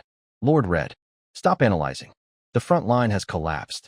My 1st Defense Regiment has lost more than half. If we don't support now, they'll break into the city. Why rush? Yuan turned around, a hint of mockery flashing in his gray, ghostly eyes. Some things only show their true value in despair. He glanced at the figure in the corner, cloaked entirely in black robes, the corrupted prophet, Morandi, and at the giant beast, the Glutton, lying at the factory gate, drooling strong acid saliva from hunger. Go. Yuan issued the order. Let these guests from the light see the hospitality of shadows. On the battlefield front, the Holy Shield Legion had advanced to the edge of the 8th layer core industrial zone. Just as Valerius was about to order a full-scale attack to take the Goblin command tower, the surrounding air suddenly changed. The battlefield, once filled with the smell of gunpowder and blood, was now shrouded in a faint green mist. The mist was not thick but carried an unsettling sweet, sickly scent, like decayed flowers or fermenting corpses. Alert! It might be poison gas, Valerius shouted. The priests accompanying them immediately cast wind of purification, trying to disperse the fog. But something strange happened. The wind formed by holy light, upon contact with the green mist, was suddenly swallowed by something quickly fading and disappearing.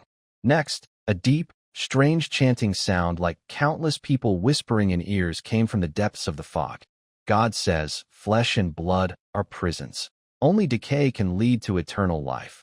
That voice was not like a goblin's scream, but carried a sacred, solemn rhythm, though its content was chilling. Is this a variation of the sacred text? An older battle priest's face changed dramatically. Who is blaspheming the divine? Clack, clack, clack. In the fog, a figure slowly appeared. It wore tattered red bishop robes, floated in the air, and behind it stretched 6 bone-like tentacles resembling wings. When it lifted its head and revealed a pale, gray face without pupils, the entire Holy Shield Legion fell into dead silence. Morandi Bishop? Valerius's eyes widened, and his holy sword nearly dropped to the ground. As a high-ranking member of the Knight Order, he knew this Cardinal Bishop. Though he had heard he was missing, how could he turn into this ghostly form?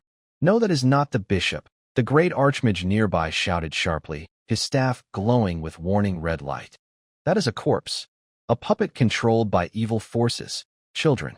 Lost lambs. The floating Morandi spoke. It did not open its mouth. Its voice exploded directly in everyone's mind. Why resist evolution? Why refuse? My blessing. It slowly spread its arms. Skill activated.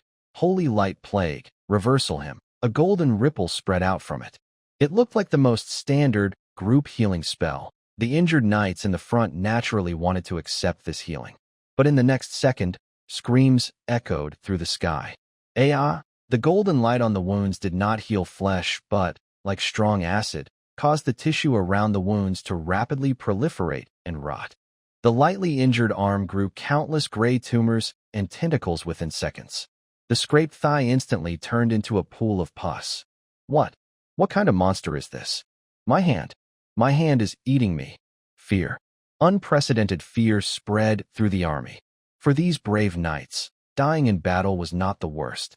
The real horror was that their faith, the holy light they relied on for salvation, had turned into a deadly poison that was killing them. Hold steady. Stay calm. Everyone, Valerius shouted angrily, releasing a golden aura of energy that forced away the surrounding spores and mist. That is heresy magic.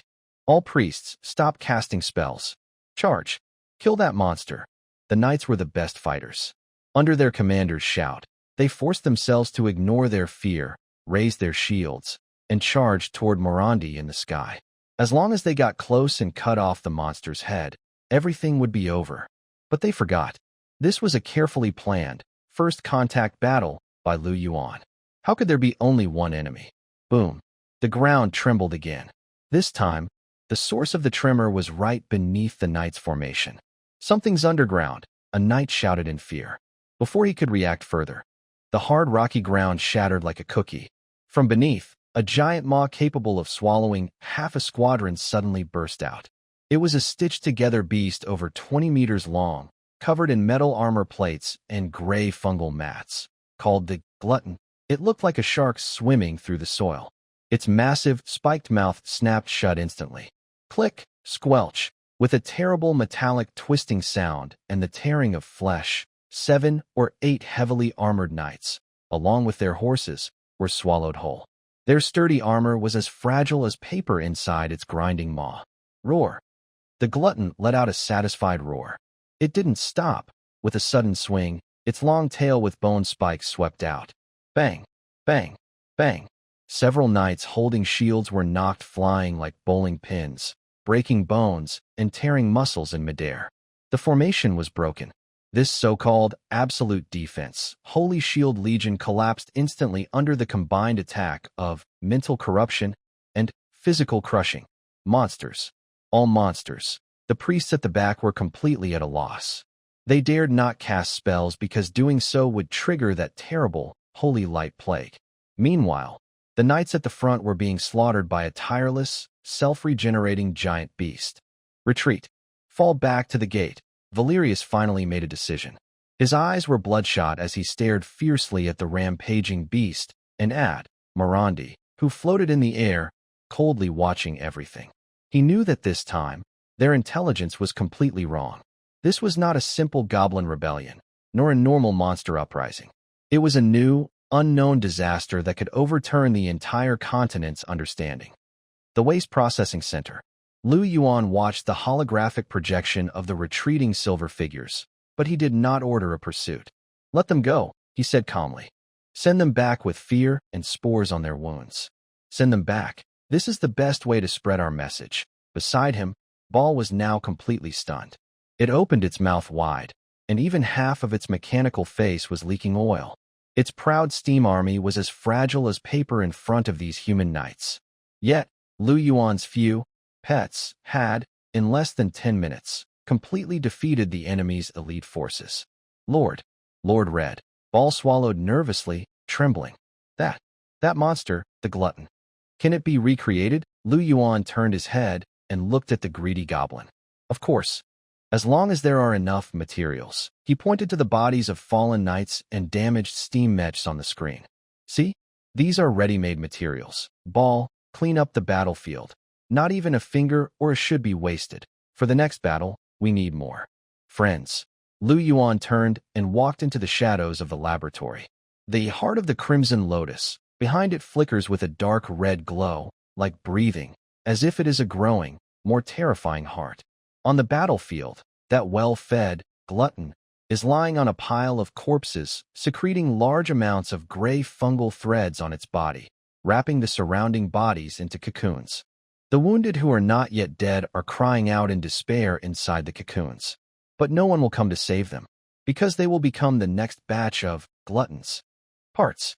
For hours after the battle, the air in the 8th layer of Black Iron City still carries a lingering smell of burnt odor. It is the ozone smell left after high-level magic bombing, mixed with the burnt protein smell from acid-dissolved corpses and the poor-quality fuel smell unique to goblin machinery.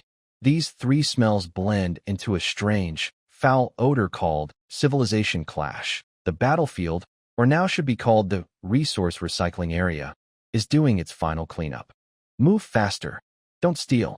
That piece of meat is used to grow frenzy beasts as high-grade feed. A fungus goblin engineer in protective gear waves a charged whip, fiercely hitting a few ogre laborers trying to steal the spoils. The ogres whimper, reluctantly spitting out a half-chewed knight's arm and tossing it into a nearby recycling cart. Around them, a busy and brutal scene unfolds. Thousands of fungal engineers march like diligent ants across the battlefield. They have clear roles. Some cut damaged steam tanks with acid, recycling usable gears and steel plates. Others silver-white knight armor from corpses, stacking shiny little hills. As for the bodies, they are neatly arranged on conveyor belts, sent to the number 3 fermentation pool, deep inside the waste processing center. There, they are no longer proud knights or followers of light, but piles waiting to be broken down into carbon, nitrogen, phosphorus, and valuable fighting spirit genes for extraction. Waste processing center, core laboratory. Yuan pays no attention to the noisy outside. He was standing in front of a large holographic analyzer, his brows, if he had eyebrows under his mask, tightly furrowed. On the testing table before him, there was a holy shield generator, recovered from the battlefield. This was a precise alchemical device, with a core made of a light element crystal soaked in holy water. Even though it was damaged, it still emitted a warm, rejecting wave that kept away impurities. The rejection reaction is worse than expected. Yuan extended a finger, with a strand of gray fungus curling around the tip, trying to touch the crystal. Sizzle, sizzle. It was like hot iron being dropped into ice water. The fungus curled and carbonized violently upon contact with the holy light, turning into a wisp of blue smoke. Holy attributes are essentially a high-frequency, oscillating energy wave. Yuan withdrew his finger, looking at the blackened spot on his fingertip, his tone calm, as if analyzing a failed experiment report. It destroys the cell membranes of dark creatures at specific frequencies, blocking the nerve signals of the fungus. This mechanism is very efficient but also very simple. He turned around and looked at the large glass cultivation tank in the corner of the lab. The tank was filled with murky light green nutrient solution, and in the center floated a pulsating heart about the size of a millstone. That was the heart of the glutton, or rather, its core during the transformation. After devouring more than a dozen high-level holy knights, this greedy beast was clearly having some indigestion. The holy energy remaining inside those knights' bodies was like tiny knives, wildly stabbing inside it, trying to damage its digestive system. This forced the glutton into a dormant state, where it proliferated and regenerated cells to fight the internal destruction. If we can't solve the compatibility problem, devouring more knights is just slow suicide, Yuan muttered to himself. He needed to find a way, a method to turn holy into corruption, or at least a way for both to coexist. Bar, Yuan called out without turning around. The Iron Hand, Bar, who had been standing like a gatekeeper at the door, immediately trotted over happily. Once a proud goblin manager, after witnessing the defeat of the Holy Shield Legion, his attitude towards Yuan has changed from partner to a complete flatterer. I'm here. Lord Reed, do you have any orders? That deputy commander who was captured. What's his name? Valerius, sir. The one with the golden lion title. Ball rubbed his mechanical hand, a cruel smile on his face. That guy's bones are tough. My men used all kinds of torture tools, but he didn't say a word, just kept reciting the sacred text. Bring him here. Yuan took off the scorched gloves burned by holy light and put on a new pair. No, take me to see him. I want to personally give him a checkup. In the underground water prison, on the 4th level. This place is used to hold serious criminals. Cold, icy water covers the waist, and there are special leeches that feed on rotten flesh. Valerius is chained in the middle of the water prison with 4 heavy chains. His ornate, gold-plated armor has been stripped away, leaving only a tattered shirt. His once golden curly hair is now covered in mud and blood, tangled into a mess. His body is covered with whip marks and burns, some wounds infected and emitting a foul smell. But he still lifts his head high. In his bright blue eyes, there burns a flame called faith. Lord, this is my trial. His voice is hoarse, but he recites firmly. Even surrounded by demons. As long as there is light in my heart, I fear nothing. Clang. The heavy iron door is pushed open. A suffocating wave of heat disperses the coldness of the water prison. Valerius struggles to lift his head through blood-muddied vision and sees a nightmare-like figure. Black dragon scale armor, a core burning with dark red light, and eyes without pupils, only gray ghost fire. It's you. Valerius forces out these words from between his teeth. He has seen this person on the battlefield. The mastermind standing on the high tower, controlling the army of monsters like a puppet master. It seems your spirit is still good, Deputy Commander. Yuan did not step into the dirty water. He stood on a dry high platform, looking down at the prisoner below. I'm curious. What keeps you awake in this environment? Is it that never-responding God? Or your so-called knightly honor? Bah! Valerius spat fiercely, though he didn't hit Yuan because he was too far away. Heretic! You will never understand. Physical pain is only temporary. My soul has already been offered to the holy light. Even if you kill me and feed my body to those monsters, my soul will ascend to heaven and live forever under the Lord's throne. Forever. Yuan chewed on this word and let out a faint, mysterious laugh. He raised his hand, and Morandi, the corrupted prophet, floated slowly above the water prison. Seeing his once respected bishop turned into this ghostly figure, a flicker of pain and doubt finally appeared in Valerius's eyes. Bishop? No, that's a demon disguise, he roared loudly, as if trying to convince himself. Show him, Morandi, Yuan ordered calmly. Let him see what the so-called heaven really looks like. The corrupted prophet opened its 6 bone-like tendrils. Skill activated. Mental link. Memory sharing. A gray beam of light shot directly into Valerius's forehead.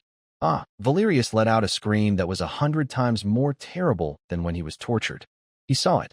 Through Morandi's memories, he saw the truth of the so-called divine descent ritual.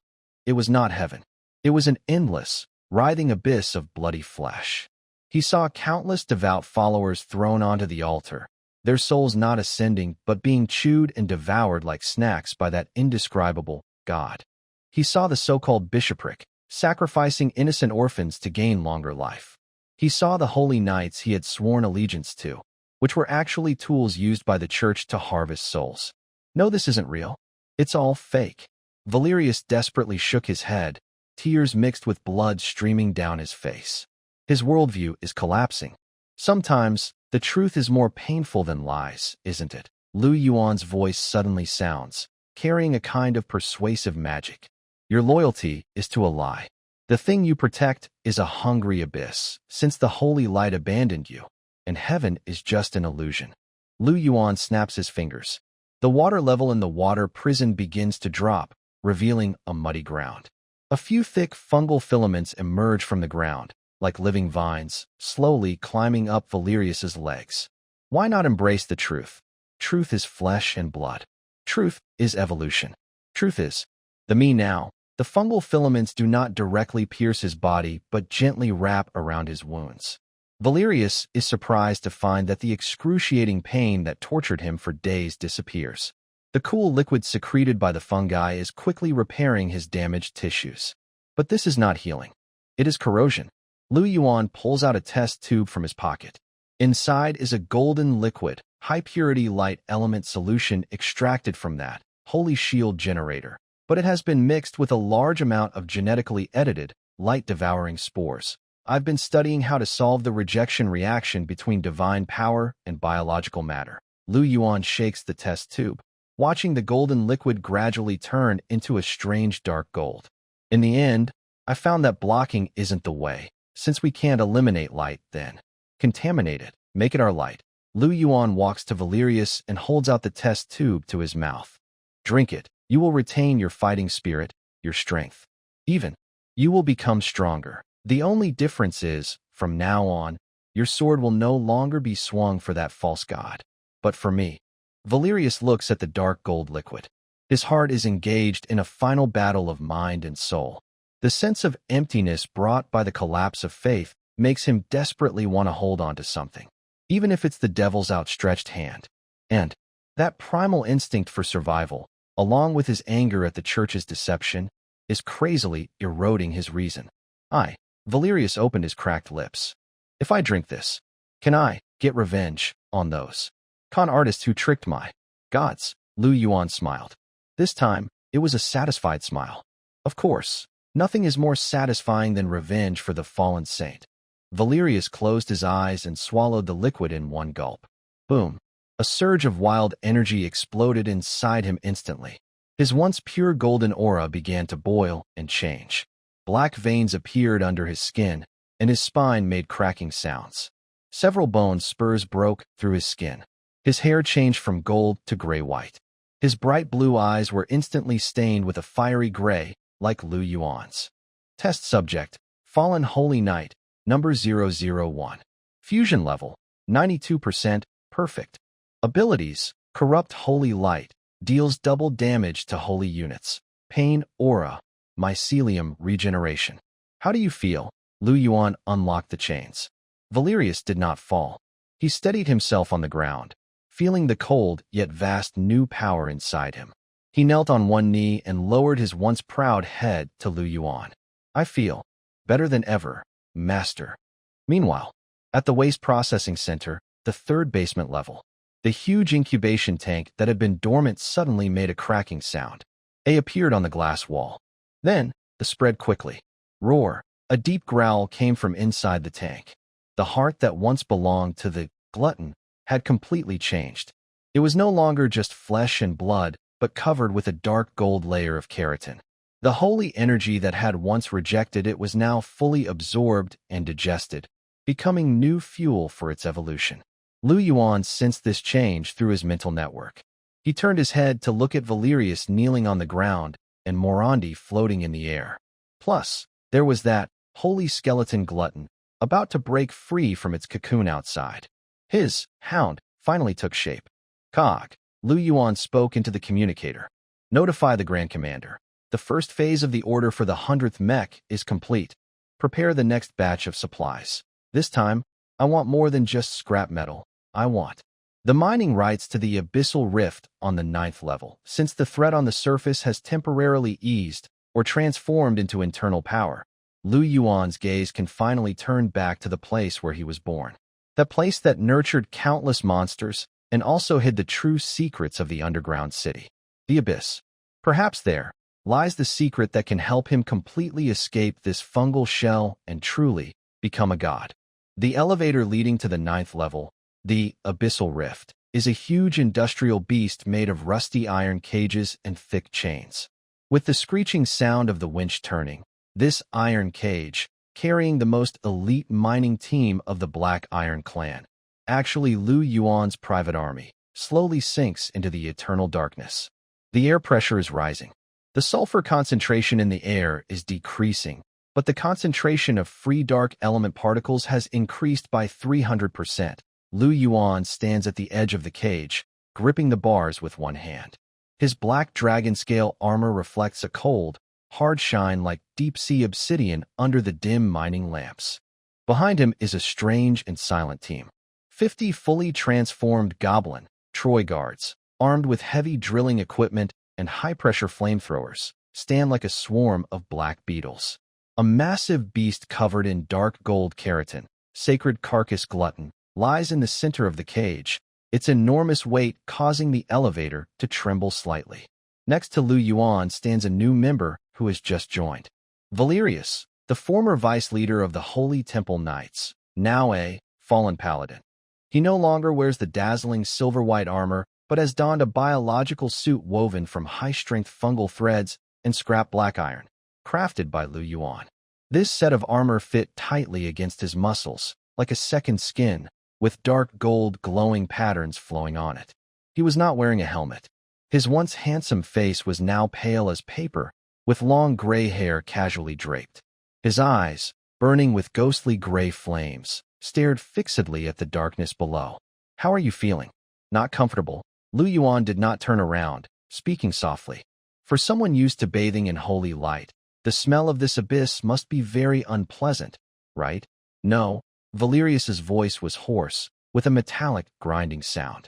"I used to find it disgusting. Back then, I saw this place and its creatures as filthy beings that needed cleansing." He reached out, looking at the trembling, darkened holy light in his palm. "But now, I smell something called truth. This chaos, this brutality, this raw survival of the fittest, is much cleaner than the fake incense of the church." Lu Yuan's lips curled slightly behind his mask. "Good. Keep this anger. It is your best fuel." Suddenly, boom, the elevator shook violently, finally reaching the bottom. Level 9, Abyss Rift. This place was different from the abandoned area where Lu Yuan first arrived. It was the true edge of the rift, a huge canyon like a scar across the land. Deep inside the canyon, purple lightning flickered silently, and unknown roars carried on the wind, like whispers from the earth's core. This was a forbidden zone of life and a rich resource mine. "Start work," Lu Yuan gave the order. The goblin engineers immediately activated their machinery. Zzz, the sound of drills piercing the rock broke the silence of the abyss. But they were not mining ordinary ore. They were extracting a special substance designated by Lu Yuan, abyssal black gold. This rare mineral only formed under high radiation in the abyss, and it was an excellent material for making high-level magic devices and strengthening biological bones. However, the noise here clearly disturbed some natives, rustling. A dense sound like rain hitting leaves came from deep within the canyon. "Something is coming up." Valerius suddenly drew his double-handed sword from his back. The sword was originally the sacred Lionheart sword, but now it was corrupted by fungal growth.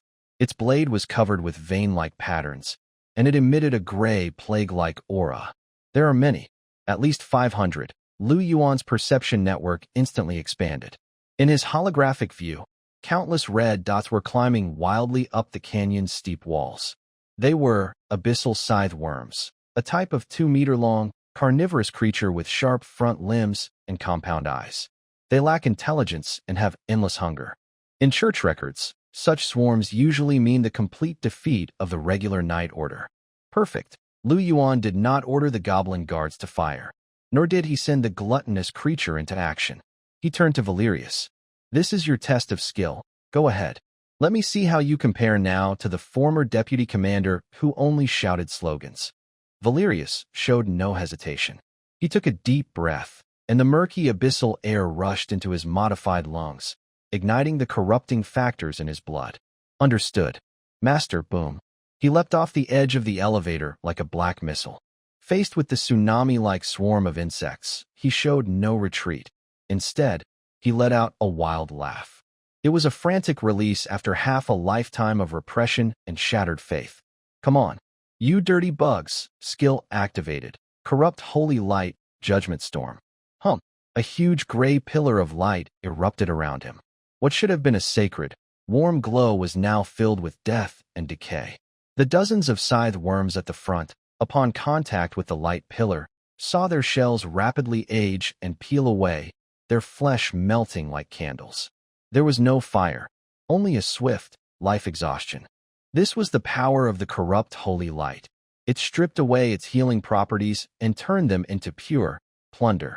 Die, die, die. Valerius swung his great sword and charged into the swarm.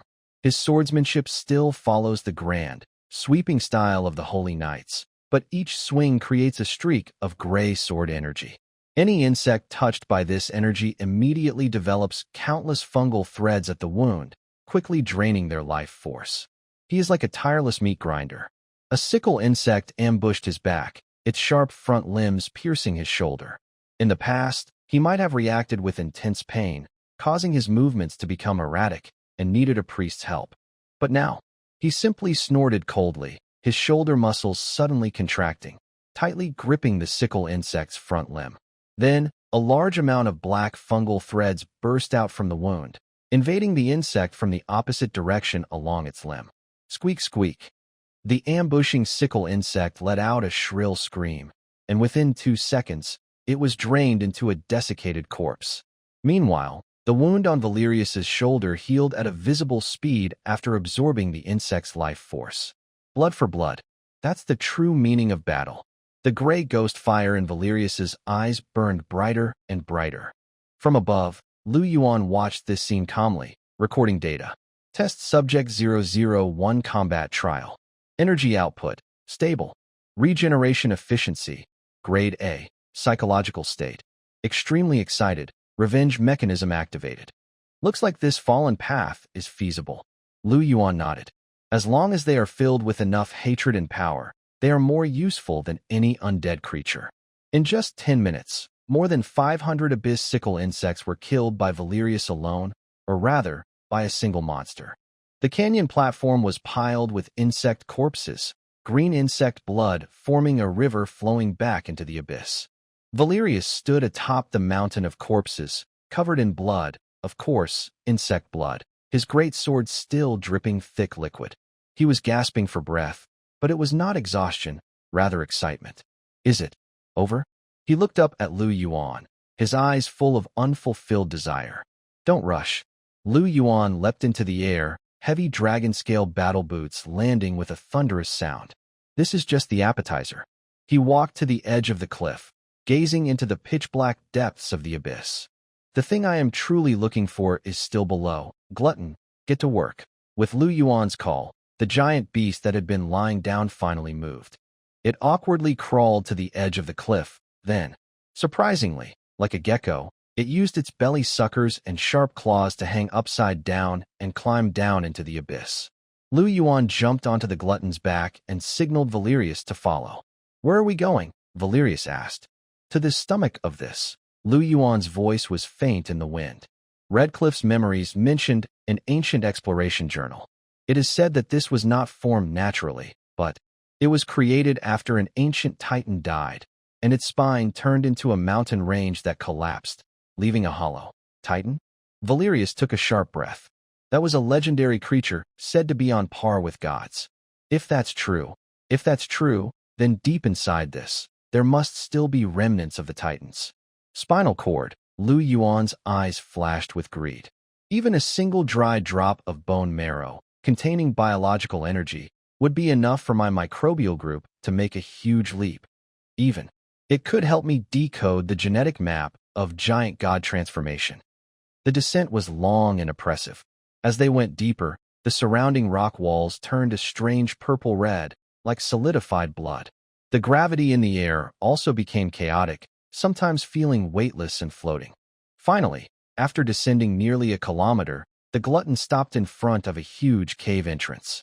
The walls here were no longer stone, but a white, translucent material like jade. This is, Valerius reached out and touched the white wall. This is bone, Yuan said confidently. We have entered the inside of that titan's corpse. This is a passage formed by one of its thoracic vertebrae. Even after millions of years, this bone still emitted an overwhelming pressure. The two humans and the beast carefully entered the cave. Inside, there was no darkness, but a gentle blue glow. It came from the center of the cave, from a large, lake-like depression. In the pit, a thick, glowing blue liquid filled the space. Titan spinal fluid, highly metamorphosed/crystallized. Yuan's breathing, if he still needed to breathe, suddenly stopped. This was the thing he was looking for. This entire pool of blue liquid contained enough energy to evolve ordinary monsters into lords. I'm rich. Yuan rarely lost his composure. He was about to step forward to collect a sample. Bang!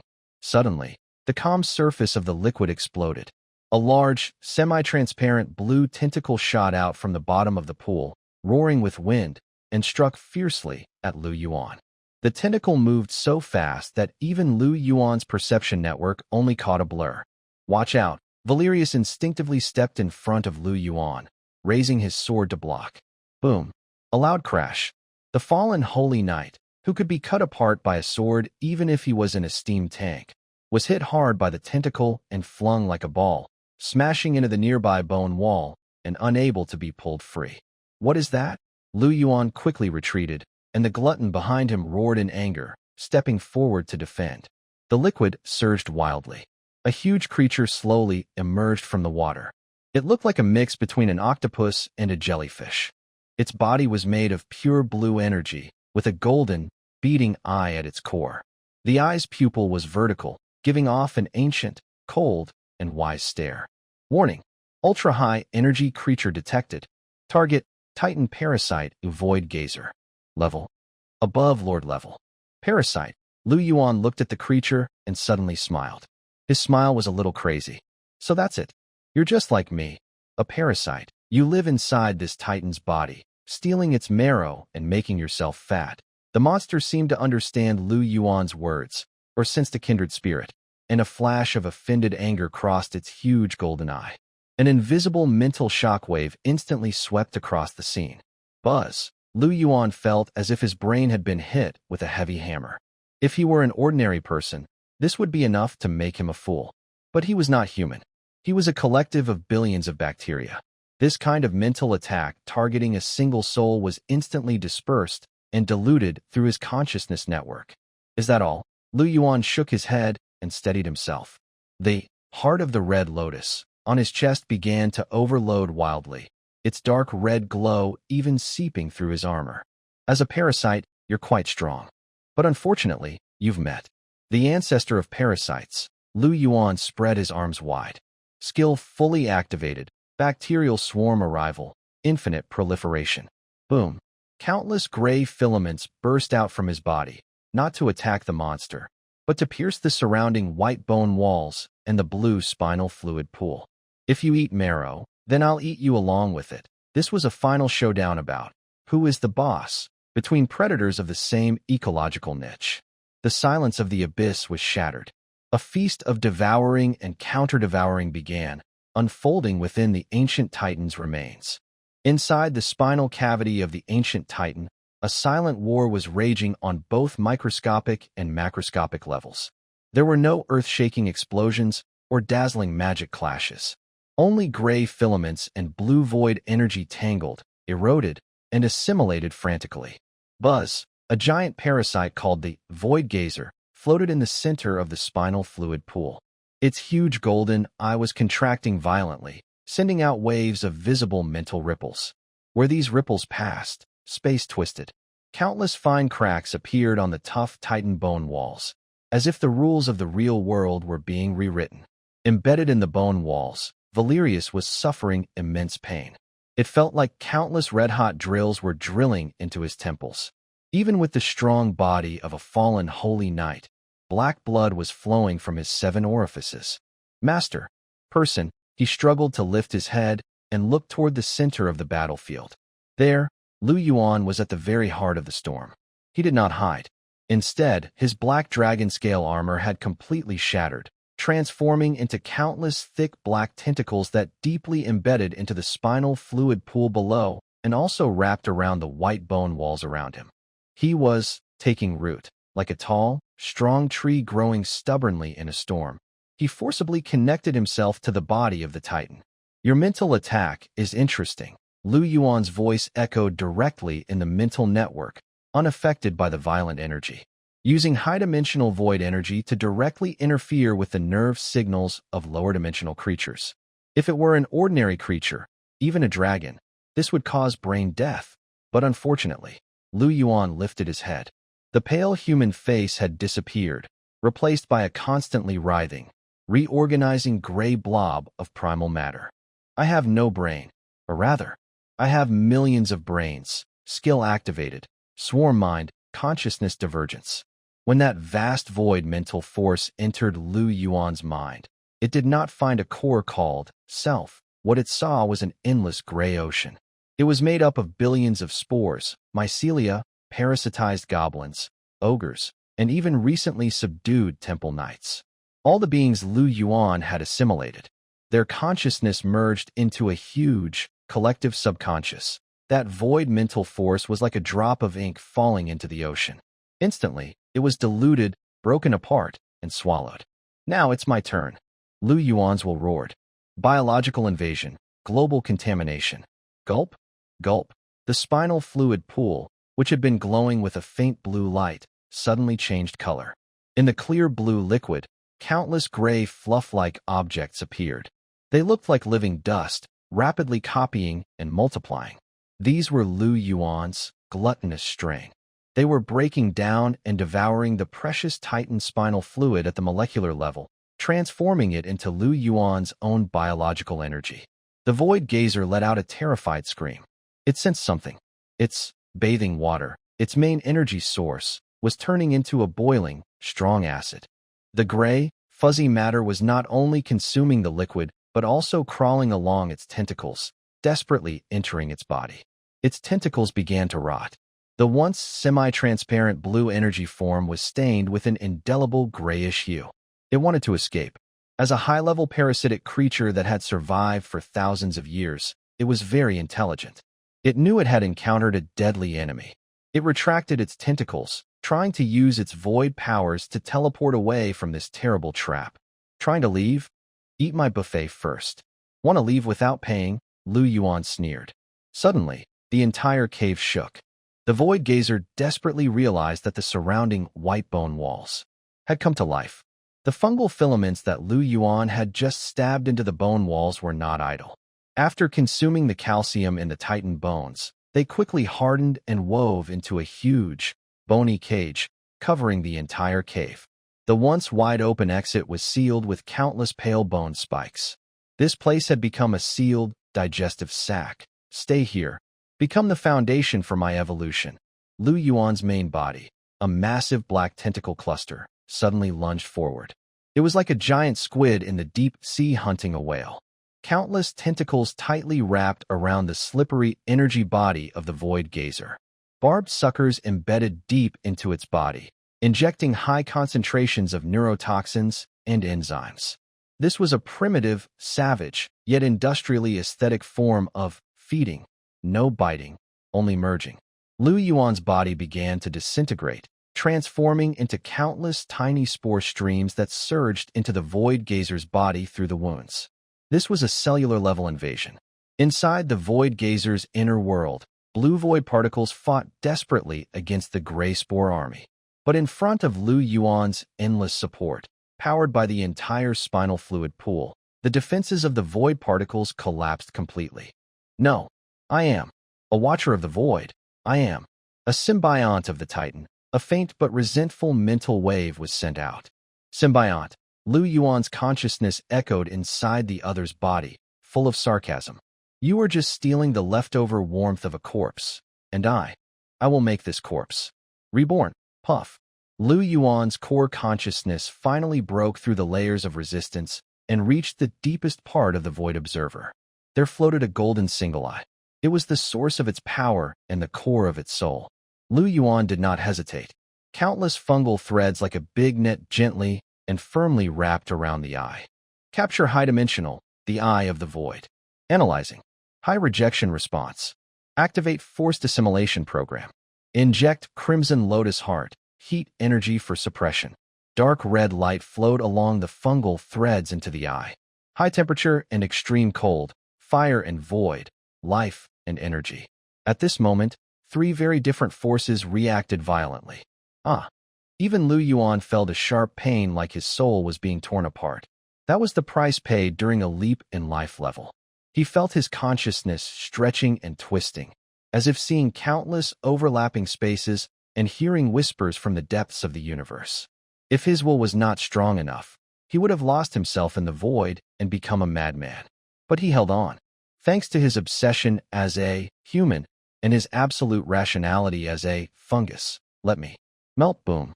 The golden eye finally stopped struggling. Its golden glow on the surface gradually dimmed, replaced by a deep, black hole-like dark gold. It no longer belonged to the void. It now belonged to Lu Yuan. When everything settled, the cave returned to silence. The huge Void Watcher had disappeared. The blue spinal fluid that filled the pool had dried up, leaving only a thick layer of white crystals at the bottom. In the center of the dried pool bottom, a brand new figure stood. It is no longer a bulky mass of tentacles, nor the patchwork human armor from before. Now, it is an almost perfect, sleek biological armor with a flowing, elegant shape. It stands nearly 3 meters tall. Its entire body is covered with a dark gold, bone-like shell that feels both metallic and jade-like, containing Titan bone elements. Sharp spikes grow at the joints, and behind it float 6 semi-transparent tentacles made of void energy. In the center of its faceplate, where the eyes used to be, now only a large, vertical dark gold eye remains. This eye shows no emotion, only an endless abyss and a slowly rotating nebula. Lu Yuan raises his hand. This hand is no longer a borrowed corpse's hand, but a real limb he reshaped using Titan spinal fluid and void biomass. Race evolution complete. Current form, Abyss Void, Fungal Overlord, Juvenile Stage. Gained abilities, Void Teleportation, Short Range, Psychic Storm, Titan Power, Basic, Absolute Devouring. This is power. Lu Yuan clenches his fist. The surrounding space shows tiny cracks as he moves. He turns around and looks at Valerius still embedded in the wall. The fallen Holy Knight is now stunned. He feels a terrifying pressure from Lu Yuan, 100 times worse than before. It's not just a strong aura, but an absolute dominance over life itself. It's like an ant looking up at a dragon. Master. Valerius tentatively calls out, trembling. Lu Yuan's single eye slightly turns to look at him. Just one glance. Valerius feels every cell in his body scream and submit. Come down. Lu Yuan waves his hand. An invisible force, telekinesis, lifts Valerius from the wall and gently places him on the ground. Get ready. He points to the white crystals at the bottom of the pool. That's high-purity spinal cord crystal. Each gram is more precious than a diamond of the same weight. Take it back. I want to use it to upgrade our entire army. Understood. Valerius quickly took out a special collection bag and carefully scraped the crystals. His movements were very respectful, as if he were collecting the ashes of a saint. Lu Yuan did not move. He looked up, and his single eye seemed to see through the thick rock layers to the distant surface. Energy replenished. Body upgrade complete. Next, it's time to meet those guests who haven't left yet. He hadn't forgotten that on the 8th floor battlefield, there was a defeated Holy Shield Legion waiting for him to recover. Black Iron City, 8th floor. 12 hours had passed since that terrible defeat. The remnants of the Holy Shield Legion, retreating near the Sign Gate, were now in a very tense atmosphere. Although they relied on the gate's defenses to temporarily stop the Goblin army's attack, everyone knew this was only temporary. The unknown green toxic fog kept spreading. Wounded soldiers' wounds, even after many purifications, continued to rot and grow gray mold. The monster called Glutton had temporarily retreated, but the heavy footsteps still echoed in the darkness, like a sword hanging over their heads. In the temporary command center, we must retreat. Immediately withdraw to the 7th floor. Even retreat to the surface, a Grand Mage shouted, pounding the table. The environment here is completely contaminated. Every breath is poison. If we stay any longer, we will all become monsters. We can't retreat. Another surviving knight captain argued. Lord Valerius is still below. He disappeared to cover us. We can't abandon the commander. He is already dead, the Grand Mage said coldly. No one can survive against that level of monster. We have to take responsibility for those still alive. While the two argued, boom, a violent tremor came from beneath. It was not from the front battlefield, but from behind. From the entrance to the abyssal mine tunnel, which had been sealed off and led deeper underground. What's going on? Everyone rushed out of the command center. The heavy lead door, used to seal the abyss's aura, was melting and twisting like wax.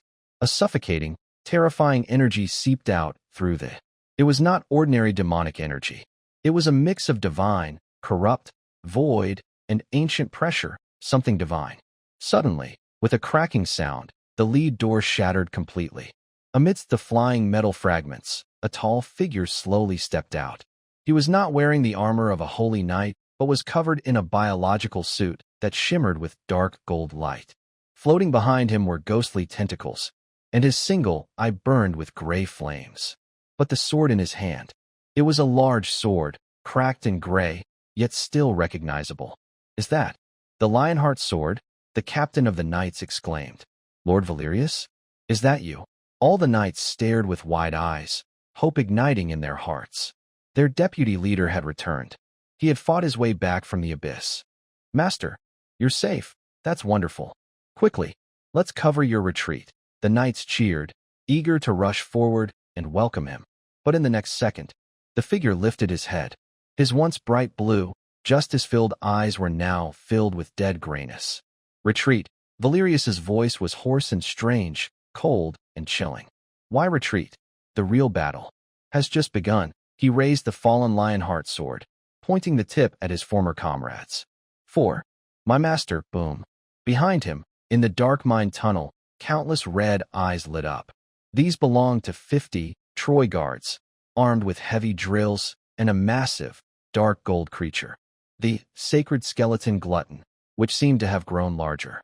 And in the center of all these monsters, the even more terrifying, indescribable Abyss Lord, Yuan, floated in midair, its huge golden eye coldly watching the helpless lambs below. "Good evening, everyone." Yuan's voice echoed loudly in everyone's mind. "I brought back some special products from. I hope you will like them." At that moment, the Knights of the Holy Shield Legion finally understood.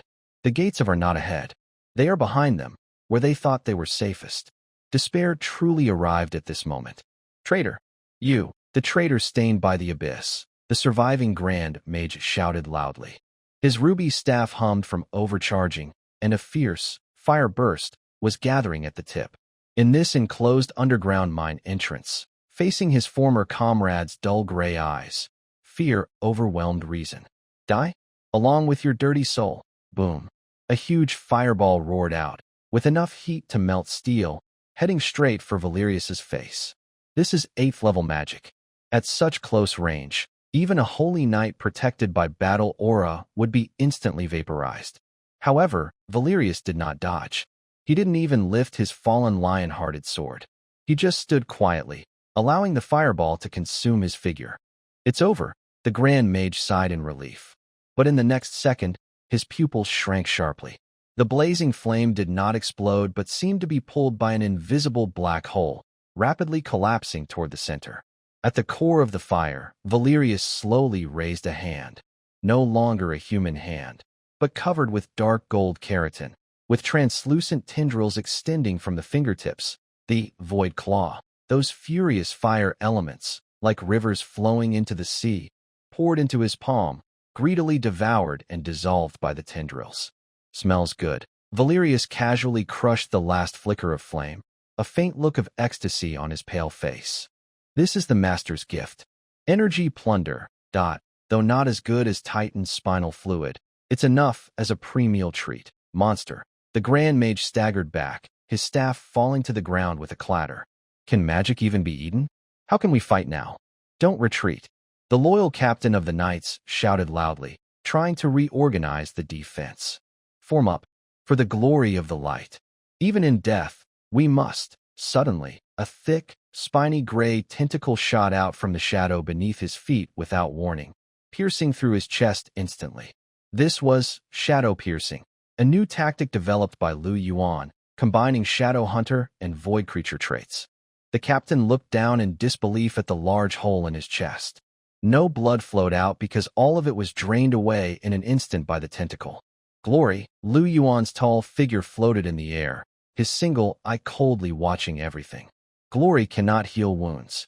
Glory cannot fill stomachs. Only evolution can." He slowly spread his arms, and 6 void tentacles behind him danced like divine rings. "Children, dinner is served." Roar. At this command, the already restless Fungus Legion launched a full attack. But this was not a normal battle. It was a hunt.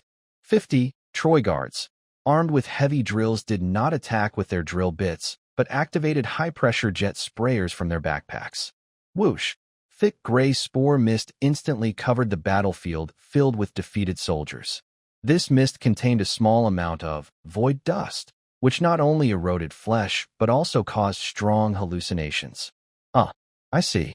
Angels, a young paladin dropped his shield, staring blankly into the mist. In his hallucination, the fierce guards approaching him turned into shining angels, opening their arms to welcome him. He smiled and moved forward.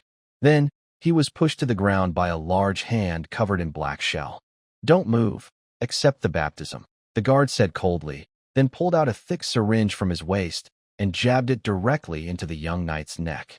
This was assimilation serum. Similar scenes played out in every corner of the battlefield. Those once determined paladins quickly broke down under the combined effects of void hallucinations and physical suppression. Some are parasitized while laughing wildly. Some are dragged into darkness while crying, and others. For example, that great archmage. He has been pushed into a corner. In front of him stands Valerius, the fallen holy knight who once inspired awe but now makes him tremble with fear. "Kill me." The archmage closes his eyes in despair, activating the core of his magic power, intending to self-destruct. As a high-ranking member of the church, he cannot allow himself to become a walking corpse.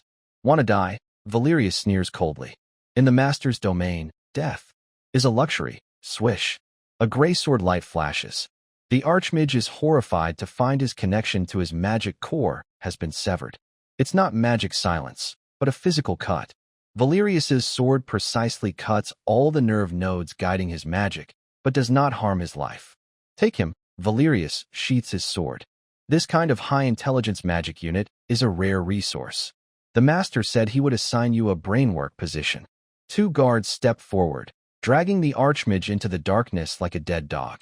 In less than 10 minutes, the battle, or rather, the capture operation, is completely over. The remnants of the Holy Shield Legion, a total of 127 people. Deaths, 0. Captured, 127. This is a perfect record. Yuan lands on the scarred ground. Although the air is filled with the smell of blood, he detects a scent of new life. He walks to a young knight kneeling on the ground. The knight is convulsing violently. The assimilation serum is transforming his body. Gray fungal filaments are reconstructing his muscles under his skin, and his eyes are changing from blue to dull gray. Yuan reaches out and gently presses his hand on the knight's head. Biological link established. Permission override. Highest level. "How do you feel?" Yuan asks. The knight stops convulsing. He slowly lifts his head, and his young face no longer shows fear, only a nearly dazed calm and obedience. "Very warm, like returning to the very good." Yuan nodded with satisfaction. "That's right.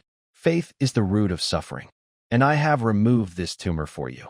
He turned around and looked at the passage behind him leading to the abyss fissure, as well as the pile of white crystals, Titan spinal crystals, at the entrance. This battle was just a side story. The real main event is just beginning. 3 days later, Black Iron City, 7th Administrative District, Red Biological Laboratory. Everything here has completely changed. The rough industrial factory has been transformed into a biological temple, filled with strange beauty. The walls are covered with thick purple fungus mats that pulse like breathing. These are mutated varieties that absorb Titan energy. Countless large transparent pipes run through the air, flowing with glowing blue liquid. In the center of the lab stands a huge, hatching nest, 10 meters tall. It is made from the remains of the Void Gazer, Titan spinal crystals, and several tons of high-strength alloy steel. This is the core hive where Yuan mass produces the second-generation Legion. Because the energy density of the spinal crystals is too high, ordinary bodies can't handle it. Yuan stood at the control console in front of the hive, explaining to Valerius and Ball, if injected directly, even an ogre would explode instantly. "So, I developed a new synthesis method." He pressed a button. The drain below the hive opened. Egg-shaped objects wrapped in blue mucus slid out and fell into the cultivation tanks below. "This is the Titan Black Iron hybrid." Yuan pointed to the creatures that were rapidly breaking out of their shells. They were no longer just modified creatures, but a completely new species. They had human-like upright forms, but their height was generally over 2.5 meters. Their skin was a dark, bluish metal, a result of the molecular fusion of biological matter and black iron alloy. They had 2 crystal spines on their backs to store void energy, and their hands could transform into liquid metal claws. The most terrifying part was their eyes. They had a single eye. Genetic fragments inherited from the Void Gazer. Unit code, Void Executioner. Role, Heavy/Psychic Suppression. Abilities, Void Shield, Metal Assimilation, Mind Piercing. Cost, high, requires 0.5 grams of spinal crystal. This is. Val watched the monsters that could tear through steel fences with their bare hands from birth, trembling with excitement. His mechanical arm was clicking loudly. Perfect. Absolutely perfect. With these, not only can the surface human armies fight, but even the lords of the abyss's depths. We stand a chance. His eyes on the executioners showed not just awe, but almost reverence, as if he were looking at a divine being walking among mortals. Lord Red, how many of these executioners can we sell to the Black Iron clan? Sell? Yuan shook his head. Val, you're thinking too small. These are not goods. They are seeds. He walked to the incubation pool, looking at the executioners bowing their heads to him. Each one has a subordinate swarm core implanted inside. They can, like me, infect other creatures to create lower servants. For example, your 5,000 Iron Guard. As long as one executioner acts as a leader, it can connect through the spore network and boost the entire squad's combat power by 300%, granting them the Void Shield enhancement. Val's breathing grew rapid. He understood. This was not just buying a few powerful fighters. It was a system upgrade for the entire army. Of course, the price was control of the entire army, which would actually fall into Yuan's hands. But so what? In the face of absolute power, what does that matter? I, on behalf of the Grand Commander, agree to your plan. Val gritted his teeth. But the amount of these crystals is limited, right? That abyss fissure, that's not your concern. Yuan turned to look at a secret room deep in the laboratory. There, the unfortunate Grand Mage was held. He was connected to countless tubes to his brain, like a humanoid computer, frantically calculating some complex formula about how to stabilize mining of the abyss fissures and how to find the next Titan's remains. Our new chief researcher is working tirelessly to solve these problems for me. Yuan smiled, but his smile carried a coldness that even a capitalist would shed tears over. Knowledge is power, and a mage's mind is the best processor. Meanwhile, on the surface, at the Three Mountain City Fortress, this human stronghold against the underground city was now shrouded in a dark cloud of worry. The complete defeat of the Holy Shield Legion was like a heavy hammer, crushing everyone's hearts. Inside the city lord's mansion, an old man dressed in golden full-body armor, with a stern face, sat in the main seat. He was the highest commander of Three Mountain City and the father of Valerius, the Iron Wall Duke. No news? No one has returned. The Duke's voice was calm, but his fingers gripping the armrest had dug deep into the wood. Yes, Your Grace. A scout knelt on the ground, trembling. Not only the Holy Shield Legion, but also those 2 senior magic mentors. Their soul crystal tokens are shattered. And what? We found this at the entrance to the 8th underground level. The scout hesitated before producing an object. It was a broken shield fragment. The Holy Shield emblem that was once carved on it was now corroded beyond recognition by some gray substance. Within the corrosion, a strange pattern faintly appeared. A burning gray flame in the shape of an eye. The moment the Duke saw this pattern, a strange chill ran down his spine. This was not a magic mark. It looked more like a biological declaration of war, as if an indescribable being, deep beneath the earth, was coldly watching them through the thick rock layers. Seal all information. The Duke took a deep breath, forcing down his unease. Activate the Apocalypse level defense formation. Request aid from the capital. Inform His Majesty. This time, what we face may not be a monster uprising, but a full-scale invasion from the abyss. Basement level 8, Red Workshop. Yuan sat on a chair carved from Titan bones, playing with a high-purity spinal crystal in his hand. His sensing network had already detected a sudden increase in magical energy waves on the surface. Is it an Apocalypse-level magic array? he muttered to himself. If it were before, that would indeed be a big problem. But now, he gently pressed the crystal next to his, heart of the crimson lotus, on his chest. There, a blue groove had begun to grow. Click! The crimson lotus fire and the void blue light intertwined, forming a strange purple color. Energy fusion complete. Current energy level, demigod, pseudo. It's time to check on my Trojan horse. Yuan closed his eyes. His consciousness instantly crossed the barrier of space. In the distant Senshan city, within the bodies of seemingly normal refugees, merchants, and even soldiers, countless tiny dormant spores sensed their mother's call. They trembled lightly. Awakening, the countdown begins. Senshan City, a fortress guarding the border of the human kingdom, was now bathed in a suffocating golden light. This was a sign that the apocalypse-level defensive magic array was operating at full power. 100-meter-tall, semi-transparent golden shield, like an inverted giant bowl, tightly covered the entire city. The surface of the shield flowed with complex rune chains, and any dark elemental creature attempting to pass through would be instantly burned to ash by tens of thousands of degrees of holy fire. This was the pinnacle of human magical civilization, and also a perfect greenhouse. Cough, cough. In the slum area, at Refuge Camp number 44, this place was originally a sewer outlet in the city, but now it was crowded with soldiers retreating from the front lines and fleeing civilians. The air was foul, mixed with the smell of sweat, waste, and rotting wounds. A young soldier huddled in a corner suddenly coughed violently.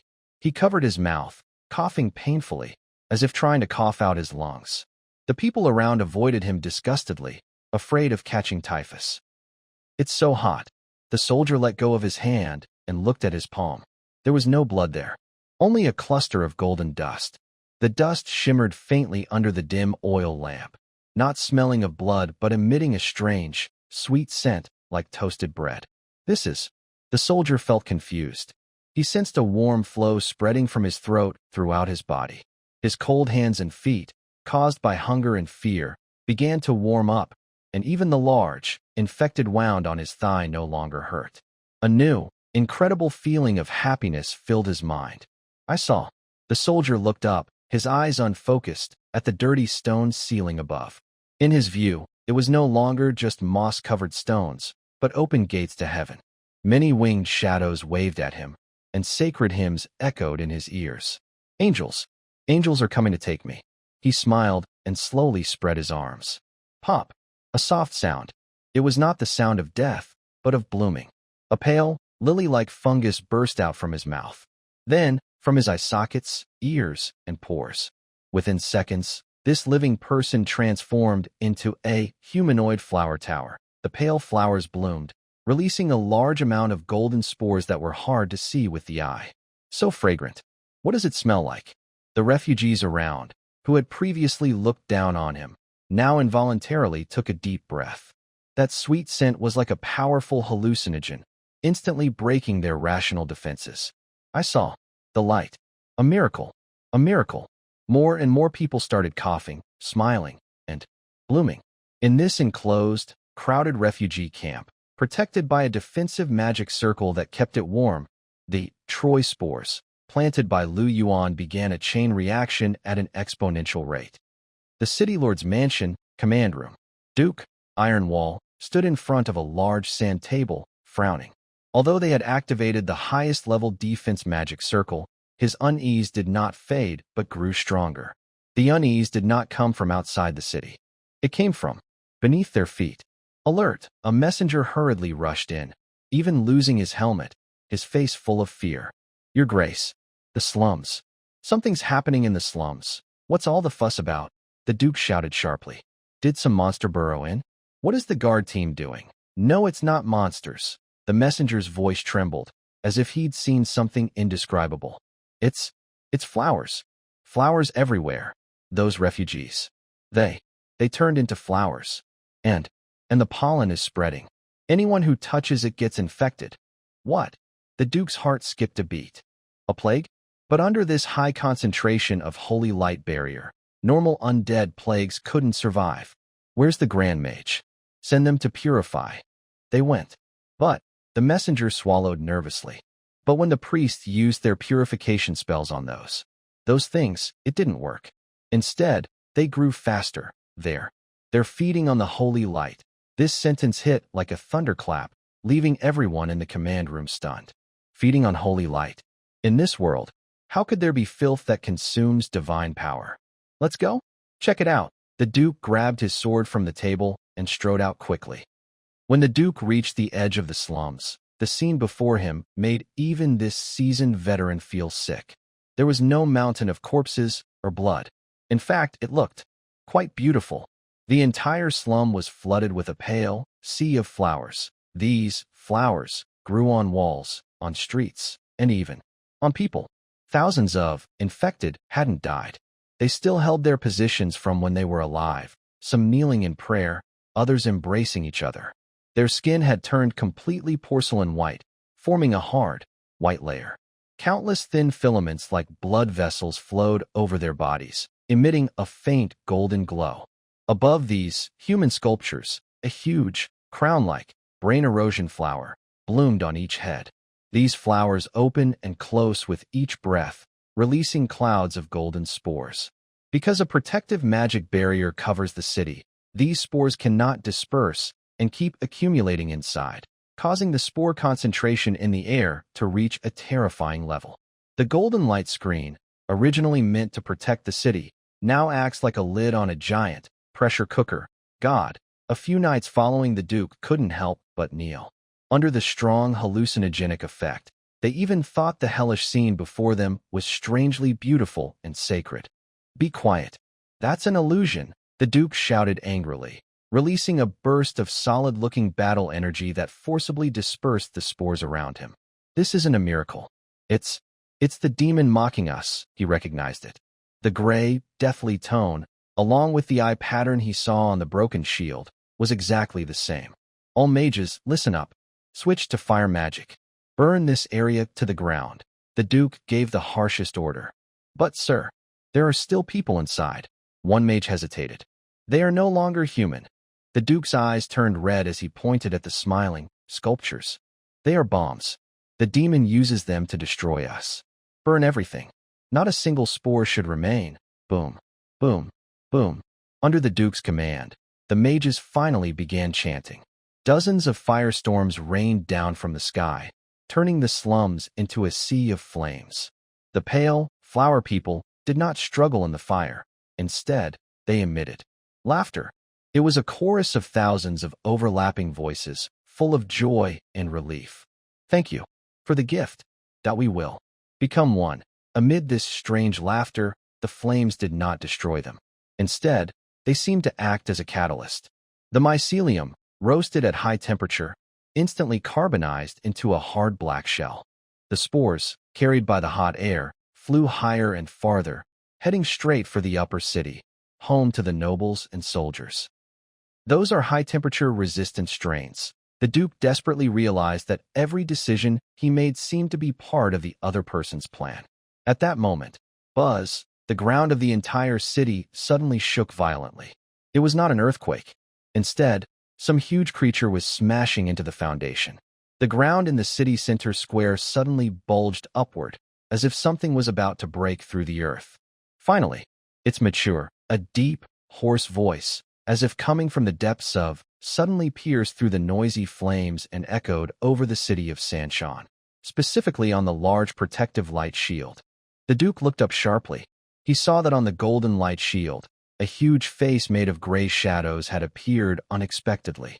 The face had no features, only a single eye burning with gray flames.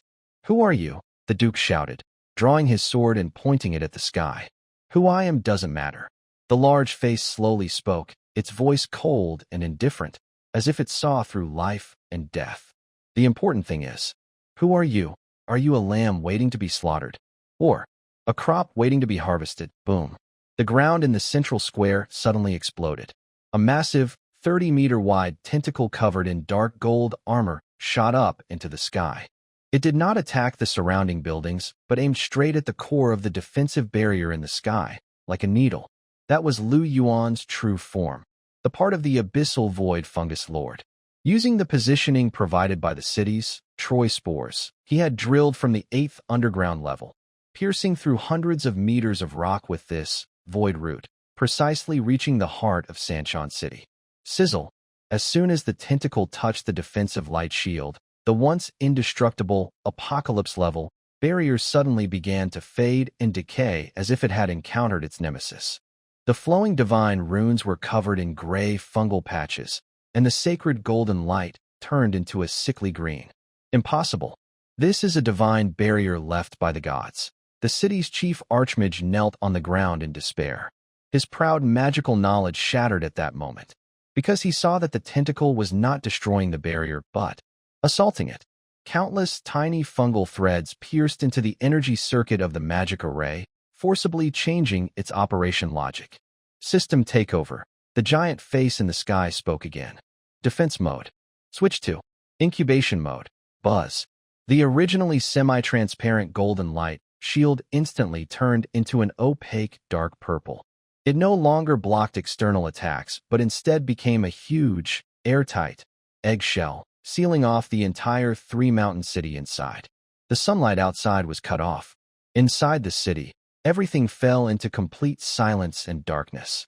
Only the brain-eating flowers above the infected people's heads emitted faint glow in the dark. "This is my domain," Lu Yuan's voice echoed in the darkness, carrying a commanding presence.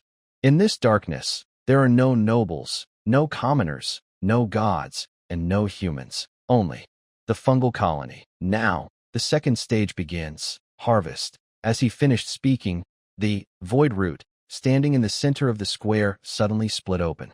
Like a giant carnivorous flower blooming, countless black figures jumped out from the flower bud.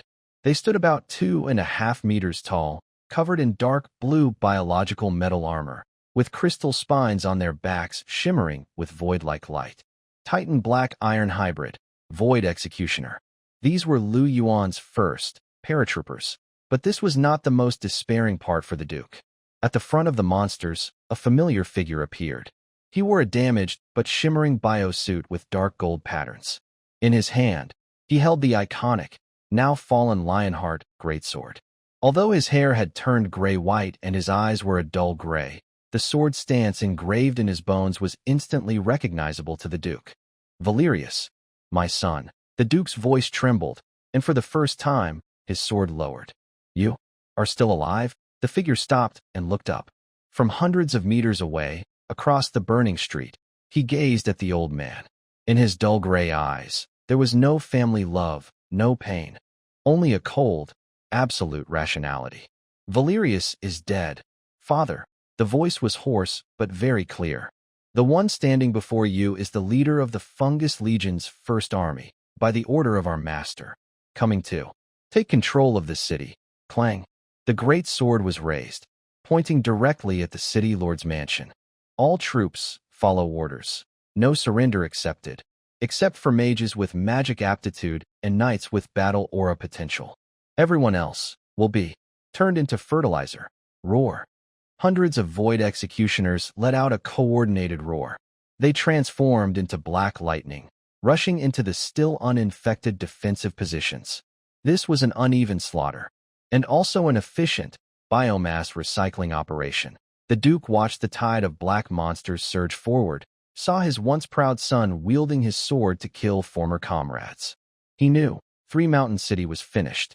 The humans' proud, strong city walls, which could block orcs' axes and undead bone dragons, could not stop these silent, internal invaders. Spores. Under the dark sky covered by a purple light shield, a new era, the age of fungi, was announcing its arrival in a cruel and bloody way. When the last golden lion banner representing the human kingdom fell from the tower of the city lord's mansion, the resistance of Three Mountain City did not end. It was simply metabolized. Under the deep purple, membrane-like protective light curtain, this once border fortress with a population of 30,000 was now in a strange silence. No screams, no fighting, not even the sound of flames burning, because all the fuel had been used more efficiently. On the streets, the once hard cobblestone was now covered with a thick, soft gray fungal mat. These mats, like living capillaries, greedily absorbed every drop of spilled blood, every piece of torn flesh, breaking them down and transforming them into pure biological energy, which was then sent to the massive, void root in the city center. On both sides of the street, the once lively shops and homes have now turned into huge, cocoon houses. Countless white fungal threads wrap around the buildings, and through the windows, you can faintly see people inside, tightly wrapped and hanging. They are sleeping. Or rather, they are undergoing formatting. Ordinary people who are not deemed fertilizer are experiencing gentle brain restructuring. Fungal spores numb their fear centers and modify their memory circuits, transforming them from panicked refugees into diligent, obedient, and tireless worker bees. This is Lu Yuan's way of ruling. Killing is the lowest form of control. Enslavement shows the greatest respect for resources. In the City Lord's Hall, the main meeting room, once a place where commands were issued and many lives decided, now the black iron throne symbolizing the glory of the Iron Wall family is occupied by dark golden chitin and writhing tentacles. Lu Yuan does not sit on it. He stands in front of the large floor-to-ceiling window, looking down through the purple light curtain at the city that is breathing. Perfect ecological cycle, he says with a hint of admiration under his mask. In just 3 hours, the chaos in the city has decreased by 90%. Crime rate is 0. Resource efficiency has increased by 300%. Human laws and morals are laughably inefficient compared to the absolute hive mind. Behind him, there is a heavy metallic clang. It is the sound of a knee hitting the floor. The Duke of the Iron Wall, a man who dedicated his life to guarding the border, is now pressed to the ground by 4 thick void tentacles. His golden armor is shattered, his white hair stained with blood, and his once majestic eyes are filled with red veins and despairing tears. In front of him stands his most proud son, Valerius. The commander of the First Legion is slowly wiping blood off the Lionheart sword with a delicate motion, as if cleaning an art piece. His expression is so calm it chills the heart, as if he was not the one who just personally killed the Duke's guards. Why? The Duke's voice is hoarse, like a broken bellows being pulled. Valerius, are you being controlled? Tell me. As long as you nod, I, your father, I will risk my life to save you. Until now, this father still refuses to believe the harsh reality. Valerius stopped polishing his sword. He turned around, his dull gray eyes looking at the Duke, as if he were staring at a stubborn stone. Controlled? Valerius tilted his head, as if pondering the meaning of the word. No, father. I have never been so clear-minded before. Before, I was controlled by glory, controlled by family, controlled by that hypocritical church. I lived in a big lie, like a puppet swinging a sword. He stepped in front of the Duke, knelt down, and gently touched his father's aged face with a hand covered in dark gold armor. But the master cut those strings. He showed me the truth of the world. That is, devouring and being devoured. What you call protection is just guarding for greedy nobles. Now, our protection is for evolution. You crazy. All of you are crazy. The Duke suddenly shook his head, trying to avoid that cold hand. He looked at the dark figure by the window, his eyes filled with hatred and anger. Demon, what kind of hypnotic potion did you give him? Come on, kill me, just like you kill those soldiers. But I tell you, the kingdom won't let you go.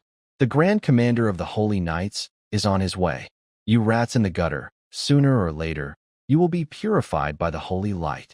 Lu Yuan slowly turned around. He was not angry, nor did he release any pressure. He simply walked gracefully to the Duke's side. Grand Commander? Lu Yuan chuckled softly. You mean that old guy who sold his soul to the Abyss Demon to gain the Divine Descent qualification? This sentence hit like a heavy hammer, leaving the Duke stunned.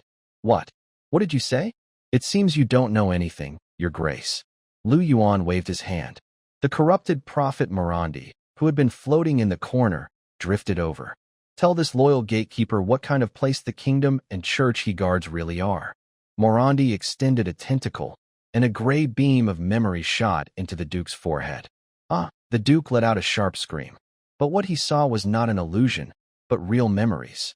About sacrifices, betrayal, and the evil god about to descend. A few minutes later, the beam disappeared. The Duke collapsed like a pile of rotten mud. His eyes were vacant, and he muttered to himself. All fake. It's all fake. I have guarded this place my whole life. And now I find out. I was guarding the devil. The shock of losing his faith was more deadly than physical pain. The brave Duke's spirit was completely drained in that moment. Kill me. After a long time, the Duke closed his eyes, tears falling down his face. I'm tired. Let me die with my last dignity. Valerius raised his great sword. As you wish, father. Wait. Yuan's voice suddenly interrupted this scene of supposed fatherly love. He looked at the old man desperate to die, his eyes shining with calculation. Death? That's a waste. Lord Duke, you have a very sharp mind. Your tactical skills, your knowledge of the kingdom's defenses, and your strong spirit. These are valuable resources. Yuan snapped his fingers. A few void executioners carried in a large glass tank filled with green nutrient fluid. The tank was connected to many complex neural tubes and rune lines. What are you doing? The Duke suddenly opened his eyes, a bad feeling rising in his heart. I don't need fighters. Yuan pointed to Valerius and the monsters beside him. But I need a war processor. My microbial army is large, but when it comes to managing large-scale warfare tactics, I lack an experienced central CPU. Lord Duke, since you want to protect this city so much, then merge with it. No. Kill me. Quickly. Kill me. The Duke struggled wildly like he had lost his mind, but under the pressure of the void tentacles, he couldn't even break his own meridians. Valerius was silent for a moment, then put away his sword. Father, this is a gift. He personally lifted the Duke and placed him into a glass jar. No. As the nutrient solution covered his head, the Duke's screams turned into bubbling sounds. Countless nerve conduits, like living snakes, pierced into his brain, spine, and limbs. Biological link, established. Thought format, skip, keep tactical modules. Pain shielding, off, maintain his anger to keep the brain active. System loading, Sanshan City Defense Network, biological version. 10 minutes later, the Duke inside the jar stopped struggling. His body had mostly dissolved, leaving only his intact brain and spine floating in the green liquid, wrapped in countless glowing fungal filaments. Above his brain, a huge, fungus-made one-eyed slowly opened. Buzz, the defense shield of Sanshan City trembled slightly. Yuan felt a vast and precise computing power connect to his mental network. The originally rough defense system, with this computing power, instantly became very detailed. Every corner's surveillance, each turret's firing angle, even the flow of spores on the streets, was optimized to perfection. This is the value of Iron Wall Duke. He truly became the brain of this city. But he was imprisoned in a glass jar, unable to survive or die. Welcome aboard, Duke. Yuan patted the glass wall, looking at the still twitching brain inside, and nodded with satisfaction. Now, let's discuss the next plan. He turned to the large map spread on the table. It was the border defense map of the human kingdom. Although Sanshan City has been taken, this is just the beginning. The so-called commander-in-chief is on his way here, so we need to prepare a big gift for him. Yuan's finger pressed heavily on a spot on the map. That is a canyon called One Line Sky, located 50 kilometers outside the city of Sanshan. Valerius, here, take your fallen knights, the more than 100 captured prisoners who have been transformed, and set up an ambush here. Remember, don't fight head-on. A sly look flashed in Yuan's eyes. Your task is to act. Act? Valerius looked confused. Yes, act out a scene of a desperate fight for survival. Yuan pointed to the purple light curtain outside the window. I will adjust the curtain's frequency to make it look like it's about to collapse. You need to pretend to be survivors inside the city, struggling and waiting for rescue. Send a distress signal to the main commander. Use your most tragic and hopeless voices. Tell him that if they try harder, they can break through this shell, rescue the Duke, and achieve a great feat. Valerius's dull gray eyes lit up. He understood. This is a tactic to lure the enemy into a trap, and it uses the person they want to save and the glory they desire as bait. What if they really rush in? Valerius asked. Yuan turned to look at the brain inside the glass jar, then at the city filled with cocoon chambers. His smile looked especially sinister in the shadows. Rush in? That would be perfect. Do you think? For the current city of Sanshan. Is there anything more tempting than tens of thousands of elite soldiers as bait? Meanwhile, on a national highway 100 kilometers from Sanshan City, a large army was rushing forward rapidly. Golden banners covered the sky, and the sound of iron hooves shattered the quiet wilderness. This was the main force of the Holy Knights, a total of 50,000 soldiers. Inside a luxurious carriage in the middle of the army, an old man dressed in a platinum robe, holding a staff, was closing his eyes to rest. He was the leader of the Holy Knights, and the highest commander of this rescue mission, Hand of Light, Arthas. Report. A griffin rider descended from the sky and landed beside the carriage.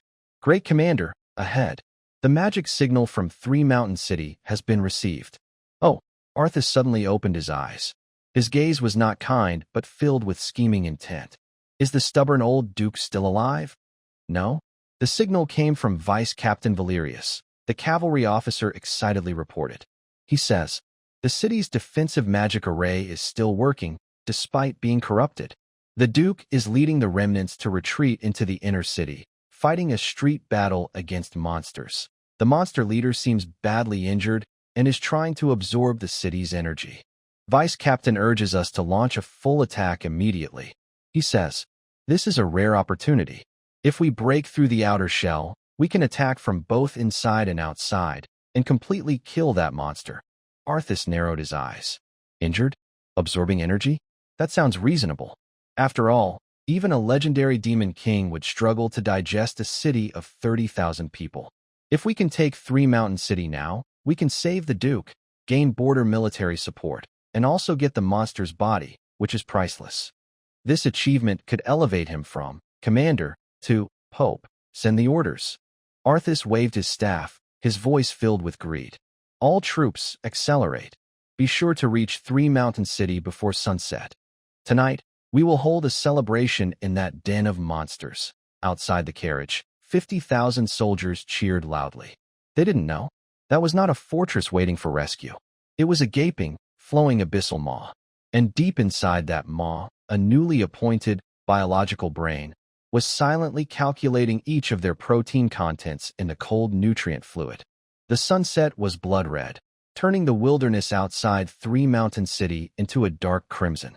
But in the eyes of Arthas, the Grand Master of the Holy Knights, this red symbolized imminent glory and coronation. Such a perfect sunset. He stood atop a luxurious command carriage, staff in hand, gazing at the distant fortress shrouded in a purple glow. The once strong, apocalypse-level, defensive magic circle was now flickering violently. The purple light flickered on and off, like a candle swaying in the wind. Through the cracks in the light screen, faintly, you could see thick smoke rising from the city walls and the figures of soldiers fighting bravely. Sir, the deputy captain is signaling again. A nearby mage excitedly reported. He says the monsters inside are making their last attack. The Duke is badly injured and unconscious. The city's defenses are about to break. He asks us to attack the gap at the south gate. That is the only weak point in the monster's encirclement. The south gate. Arthas narrowed his eyes, a sharp glint flashing in his cloudy old eyes. He didn't fully believe it. As a cunning old fox who had been in politics for decades, he instinctively sensed something was wrong. Too easy. Everything is too coincidental. Send the Griffin squad to scout first, Arthas ordered. I need to confirm the magic fluctuations there. Yes. More than a dozen giant royal griffins took off, flying toward the south gate of the city. But before they could get close to the light screen, roar. A deafening roar echoed from inside the city. A huge stitched-together beast, a glutton, suddenly leapt onto the city wall, opening its bloody mouth and spewing a thick stream of acid. Gah! Two griffins couldn't dodge in time and were drenched in acid, screaming as they fell. Immediately, a bloodied figure appeared on the wall. It was Valerius. He held a broken lionheart sword, standing alone in front of the beast. A faint but stubborn golden battle aura burst from him. This was a disguise arranged by Yuan. Must hold the line. Valerius's roar, empowered by magic, clearly reached outside the city. He was struck by the beast's claw and slammed against the wall, blood spraying wildly. But he struggled to get up and charged again. That sense of despair, heroism, and relentless fighting spirit deeply shook every knight outside the city. Deputy Captain. Many young knights had tears in their eyes.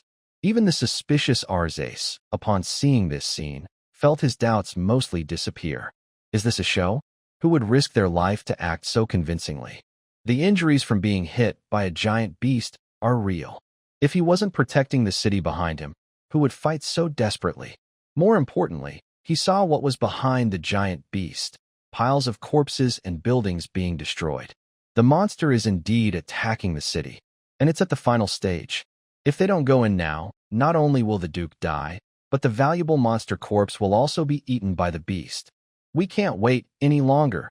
Greed finally overpowered caution. Arzace raised his staff high, and holy light gathered around him into a bright halo. All troops, listen up. Target, south gate of Three Mountain City. In the name of holy light, crush those dirty monsters. Save our people. Charge. 50,000 temple knights, along with 2,000 battle priests, surged forward like a golden flood, unstoppable, heading straight into the already open trap. Getting closer, even closer. When the front line reached the city gate, the heavy alloy door suddenly collapsed due to an explosion inside. Even the purple protective light shield had a huge gap because its energy was depleted. Charge in, the knights rushed into the city. But when they stepped onto the streets of Three Mountain City, an odd feeling of unease grew. It was too soft. Their horses' hooves didn't make sharp sounds. Instead, it was like walking on a thick carpet, making a dull, puff sound. And it was eerily quiet here. Apart from the sound of their horses and armor clinking, the entire city was terrifyingly silent. The fighting and roaring sounds they heard outside seemed to have been muted the moment they entered. Something's wrong. An experienced old knight stopped his horse, alert, looking around carefully. The buildings on both sides of the street were damaged, but not on fire. Instead, it looked like they were covered with a layer of grayish-white frost. No, that wasn't frost. That is mycelium.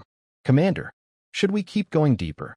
The old knight turned around and looked at Arthas, who was right behind him. Arthas was feeling very happy about the upcoming victory. He looked at the distant, void route in front of the city hall, what he saw as a monster's nest, and his eyes were full of excitement. Of course, the monster is right ahead. It's exhausted. Don't stop. Keep going and take it down. At the commander's urging, the army kept moving forward. A team of 50,000 people formed a long line, filling the main street of Three Mountain City, until the last soldier crossed the city gate. Boom! A loud explosion. It wasn't the sound of the gate closing. It was the sound of the earth closing up. The ruins of the fallen gate suddenly moved as if alive. Thick black tentacles burst from underground, twisting together into a wall of creatures stronger than metal, blocking all escape routes. At the same time, the purple light shield in the sky, which looked unstable before, suddenly shone with blinding brightness. Its color quickly darkened from purple to deep black. It was like a giant eyelid slowly closing. The whole world fell into darkness. What's happening? Why is it so dark? The knights panicked and drew their weapons. The priests cast light spells. Hundreds of glowing orbs floated into the air, lighting up the city. And at that moment, they finally saw the true face of the city. A piercing scream broke the silence. Everyone looked toward the sound and saw the old knight who had warned everyone earlier. Now, both he and his horse were sinking into the ground. The once solid street had turned into a writhing, gray, digestive mat. It looked like a swamp, gripping the horse's hooves tightly. Countless tiny, spiny mycelium threads climbed up the horse's legs, piercing through armor cracks and into the skin. My leg. Something is eating my leg. The ground. The ground is alive. Panic spread like a plague. A more frightening event happened. The houses on both sides of the street, with their windows and doors tightly shut, suddenly all opened at once. Inside, countless hanging cocoons were revealed. The shells of the cocoons broke open. One by one, pale-faced, flower-headed humanoid creatures emerged. They wore civilian clothes, and some even wore damaged city guard armor. But their eyes were empty, their movements stiff, and they held not weapons but various farm tools, or even tableware. Is that old George? Wasn't he a baker? That's the captain of the third squad. Oh my, What happened to his head? The knights recognized these people, but these people no longer recognized them. In the eyes of these worker bees, the armored knights in front of them were not comrades or saviors. They were walking piles of high-protein food, emitting a tempting aroma. "Welcome to," a grand, mighty voice echoed from all directions under the dark dome. Yuan's figure slowly appeared in the air. He still wore his dark gold biological armor, with 6 virtual tentacles floating behind him. Next to him stood Valerius, who had already removed his disguise and looked cold and indifferent. My stomach. Yuan looked down at the panicked ants below, as if he were observing bacteria in a petri dish. "Lord Arthas, aren't you seeking glory? Then become my stepping stone on the path of evolution." "Valerius, you traitor!" Arthas looked at the vice-captain standing beside the demon, trembling with anger. "You have betrayed the holy light. Betrayed the knights. I will kill you." Arthas raised his staff, and a terrifying 8-ring divine spell, Holy Judgment, instantly formed. A giant, 10-meter-long sword of light descended from the sky, aiming straight at Yuan. Boring tricks. Yuan didn't even bother to raise his hand. He simply glanced at the glass jar floating above the city lord's mansion. This was the Iron Wall. Duke, transformed into a biological brain.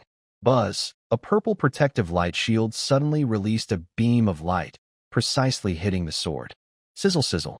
A divine spell powerful enough to slay a dragon. In front of this beam filled with void and titan power, seemed like an ice pop meeting lava, melting and breaking apart instantly. "Is this the power you are so proud of?" Yuan shook his head. "It's too weak. Since everyone is here, let's begin. Major digestion program. Start." Boom. The entire city erupted in chaos. The ground's fungal mat started secreting large amounts of strong acid slime. The slime was highly corrosive. Even enchanted armor began to smoke and soften upon contact. The knights screamed as they fell into the slime. Once down, they couldn't get up again. Countless fungal threads quickly wrapped around them, injecting strong acid into their bodies, turning their flesh into pus within seconds, leaving only empty armor behind. Counterattack. Fight back quickly. Arthas desperately cast divine spells, trying to create a safe zone. But his magic was rapidly draining, because the spores floating in the air greedily devoured every bit of magical energy. "It's useless." Valerius drew his fallen Lionheart sword and leapt down from above. "Here, all rules are set by the master. Holy light, that's our favorite food." Boom. He landed heavily in front of Arthas's carriage, smashing the luxurious vehicle, symbolizing power with his sword. "Come on, Commander-in-Chief. Let me see how much your soul-selling power is really worth." Meanwhile, the worker bees on both sides of the street also launched attacks. Though they had no weapons, they were incredibly strong and fearless of pain. They lunged at the struggling knights, biting with their teeth, tearing with their hands, and even directly holding knights to detonate the brain-eating flowers above their heads. This was an unstoppable slaughter, and also an efficient industrial operation. Beneath the city, countless thick pipes were operating at full capacity. They continuously send large amounts of biomass solution, which are the dissolved knights, from the ground to the central, void root. As nutrients are injected, the root begins to grow and expand at a visible speed. Its tip even pierces through the purple light curtain, reaching toward the sky. In Yuan's view, the progress bar representing evolution progress is rapidly jumping. Biomass intake, 1,000, 5,000, 10,000. Void energy accumulation, 30%, 50%, 80%, remaining 15% to the next evolution stage, full form. Eat more? Yuan looks at the golden battlefield below, his eyes shining with rationality. This is the fight of 50,000 high-level professionals. Every drop of blood is the essence of civilization. He raises his hand, palm facing downward. Skill, gravity reversal, flesh pagoda. Buzz. Suddenly, the gravity in the battlefield's center becomes unbalanced. Thousands of knights' bodies, or wreckage, float into the air. They are squeezed and crushed by invisible forces, finally merging into a huge, red river that flows directly into the void root's feeding opening. This scene is like a mythological doomsday judgment. But the judge is not a god. It is a group of hungry fungi. In this enclosed city, human glory, faith, and courage all turn into ingredients for this feast. Arthas looks at this scene with despair. He finally understands what he is facing. It's not a monster. It's a higher-dimensional life form's attack on a lower-dimensional civilization. A dimensionality reduction strike. The screams inside Three Mountains City have lasted for an entire hour. At first, 50,000 humans emitted terrifying screams loud enough to shatter eardrums. But gradually, these screams turned into low whimpers, and finally into a chilling, moist chewing sound. Gulp, gulp. It's as if countless mouths are eating at the same time. On the square in front of the city lord's mansion, the once proud Grand Commander of the Holy Knight Order, the Hand of Light, Arthas, was now awkwardly kneeling in a thick, sticky fungal blanket. His white gold robe, symbolizing the highest power, was torn and decayed, revealing his withered, dry body underneath. His staff still emitted a faint glow, but in the face of the surrounding endless darkness and purple mist, it looked like a nearly extinguished match. No, this can't be. Arthas trembled as he looked around. His 50,000 elite soldiers, capable of sweeping across the continent, had vanished. Instead, there were patches of red and white, biomass cocoons scattered on the ground. Each knight was wrapped in a thick, semi-transparent fungal membrane, like eggs waiting to hatch. Through the membrane, their bodies could be seen melting into pure energy liquid, flowing through pipes on the ground toward the towering, void root in the center of the square. Beneath that tentacle-like structure, the demon dressed in dark gold armor, Yuan, floated in midair, slightly squinting his single eye as if savoring fine wine. Such a rich flavor, Yuan's voice echoed in Arthas's mind. Body cultivated with battle energy is indeed much more delicious than inferior goblin protein. Especially the mental waves bursting out in despair, they're the best seasoning. Yuan slowly descended, hovering about 3 meters in front of Arthas. Now, it's your turn, Grand Commander. Will you jump into the digestion pool yourself, or shall I help you? Heretic. Don't think you can escape. Arthas suddenly lifted his head, and a crazed light burst from his cloudy old eyes. He knew he was finished, but he still had one last card. A card he had originally prepared to face the Pope, even the King. Do you think you've won? Do you think this is the power of the abyss? Arthas tore off the holy emblem around his neck, revealing a deep, black inverted cross-shaped magic circle carved into his chest skin. I have indeed sold my soul, but the one I sold it to is not an ordinary demon. Great Lord of Hunger, please listen to the call of your loyal servant. I sacrifice the flesh and blood of 50,000 followers. I sacrifice everything in this city. Come forth. Devour the false god before me. Boom. A sinister, chaotic aura, more evil than Yuan's void energy, suddenly erupts from Arthas's body. His body begins to swell violently, his skin tearing apart as black pus and blood spew out. But he does not die. He is transforming. A huge, black, mud-like creature covered with eyes and mouths emerges from his shattered shell.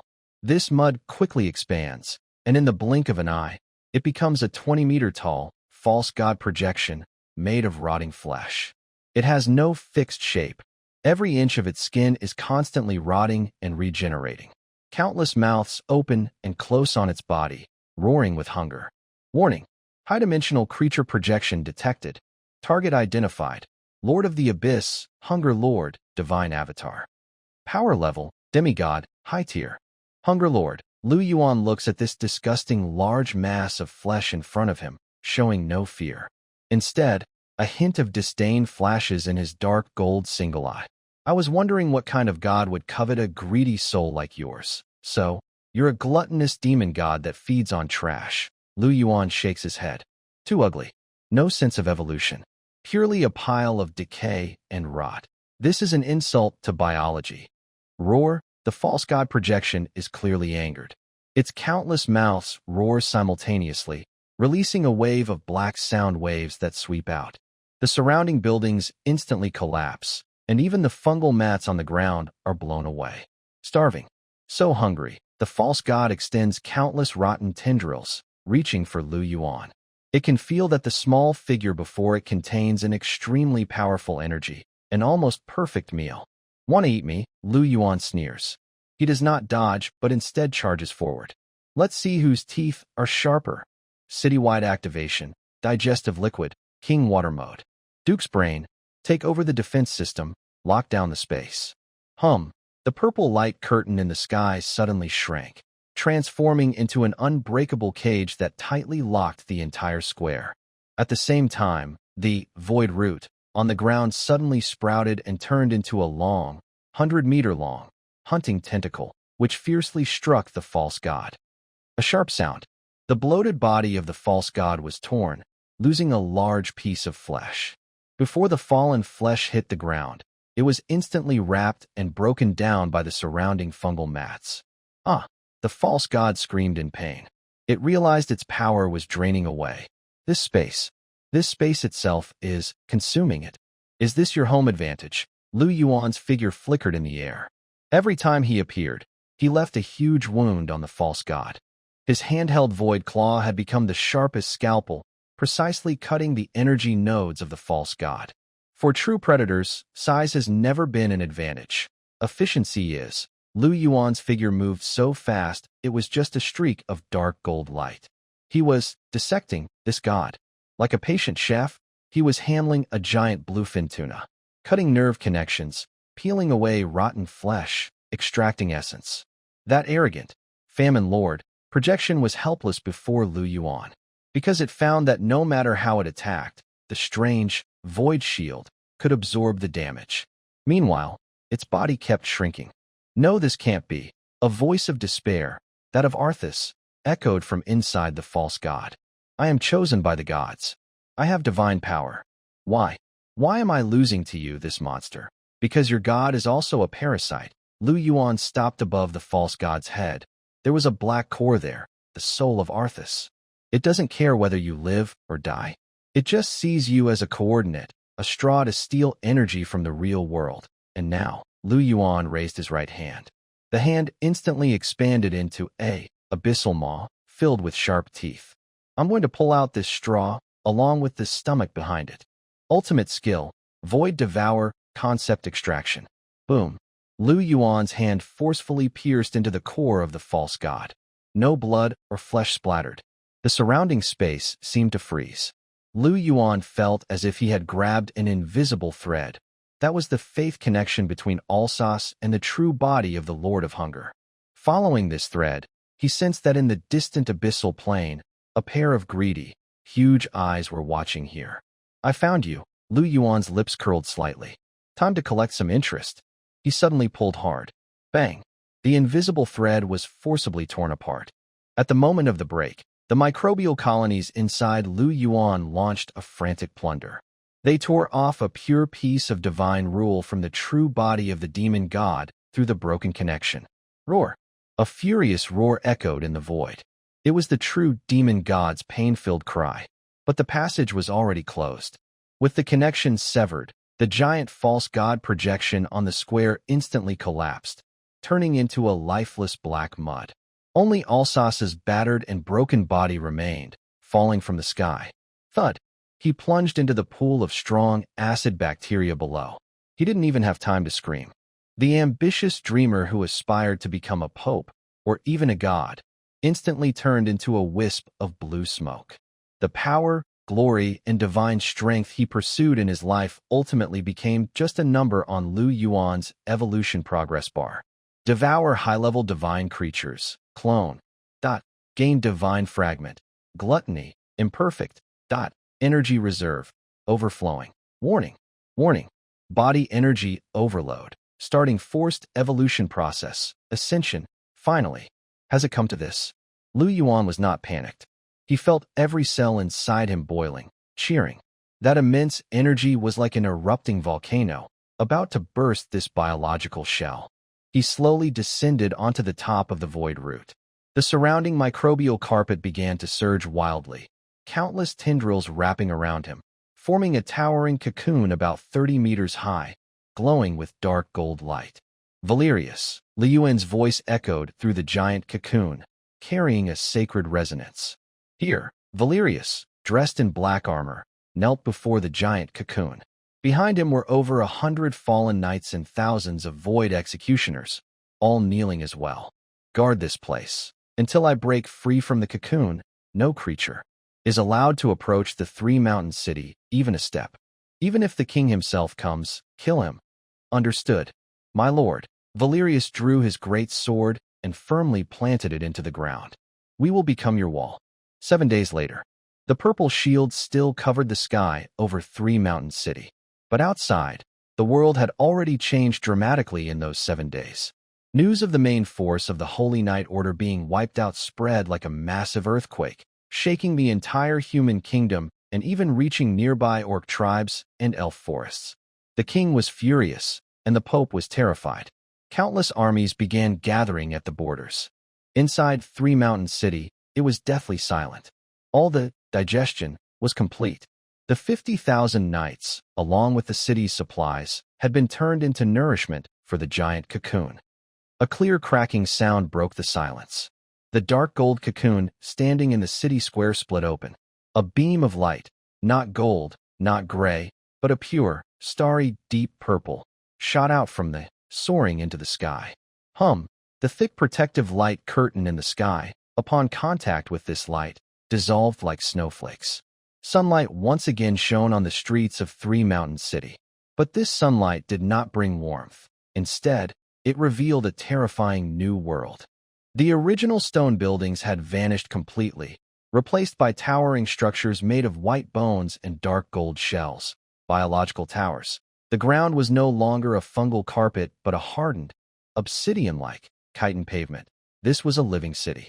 At the highest point of the city, on a throne evolved from the root of the void, a figure slowly stood up. He no longer wore heavy armor, because his body itself was the most perfect armor. Standing 3 meters tall, his sleek body is covered with a black crystal skin that seems to contain the stars. Behind him, 6 pairs of glowing wings made of pure void energy slowly spread out, blocking the sky. His face still shows faint human features, but it is more than handsome. It is a perfect, divine form that transcends gender. In the center of his forehead, the dark gold single eye has disappeared, replaced by a complex, spinning, truth rune.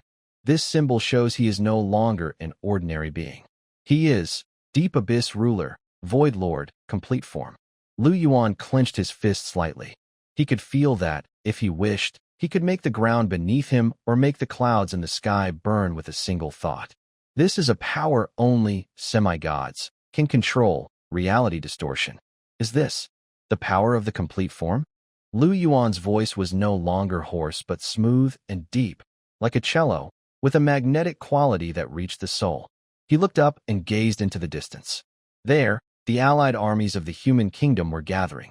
But in Yuan's eyes, those so-called armies were just crops waiting to be harvested. This body is a little hungry, Yuan smiled faintly. In that smile, there was divine indifference and devilish greed. Valerius, yes, the fallen knights, who had been waiting for a long time, answered in unison. Prepare the horses. We are going to the royal city, to ask the king if he is willing to give his kingdom to me as a garden. As Yuan finished speaking, the 6 pairs of wings behind him suddenly flared. Boom! A wave of energy surged. He shot up into the sky like a black meteor tearing through the air. Behind him, thousands of flying creatures, void ghouls, rebuilt from griffin corpses, followed in a vast swarm. That day, the people of the human kingdom saw true despair. They called that day, the Black Sun Descends, north of Sand Mountain City, 300 kilometers away. This is a dangerous mountain pass called Red River Valley, the last natural barrier to the human capital. On both sides are steep cliffs up to 1,000 blades high, with only a narrow river valley about 100 meters wide in the middle.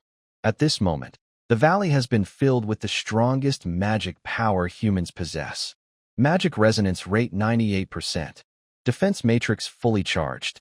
Elemental tower ready. Inside the temporary command post on the cliff top, the kingdom's chief court mage, the pale witch, Lysandra, is staring intensely at her crystal ball.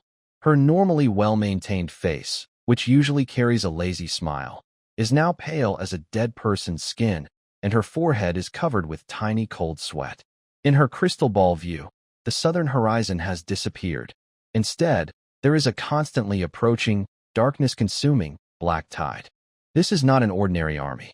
As a scholar who has studied the truth of magic for 60 years, Lysandra cannot even find a known word to describe that thing. It looks like a living dark cloud blocking the sunlight. But beneath that cloud, the land is undergoing terrifying changes. The once yellowed wild grass instantly withers and crumbles upon contact with the shadow.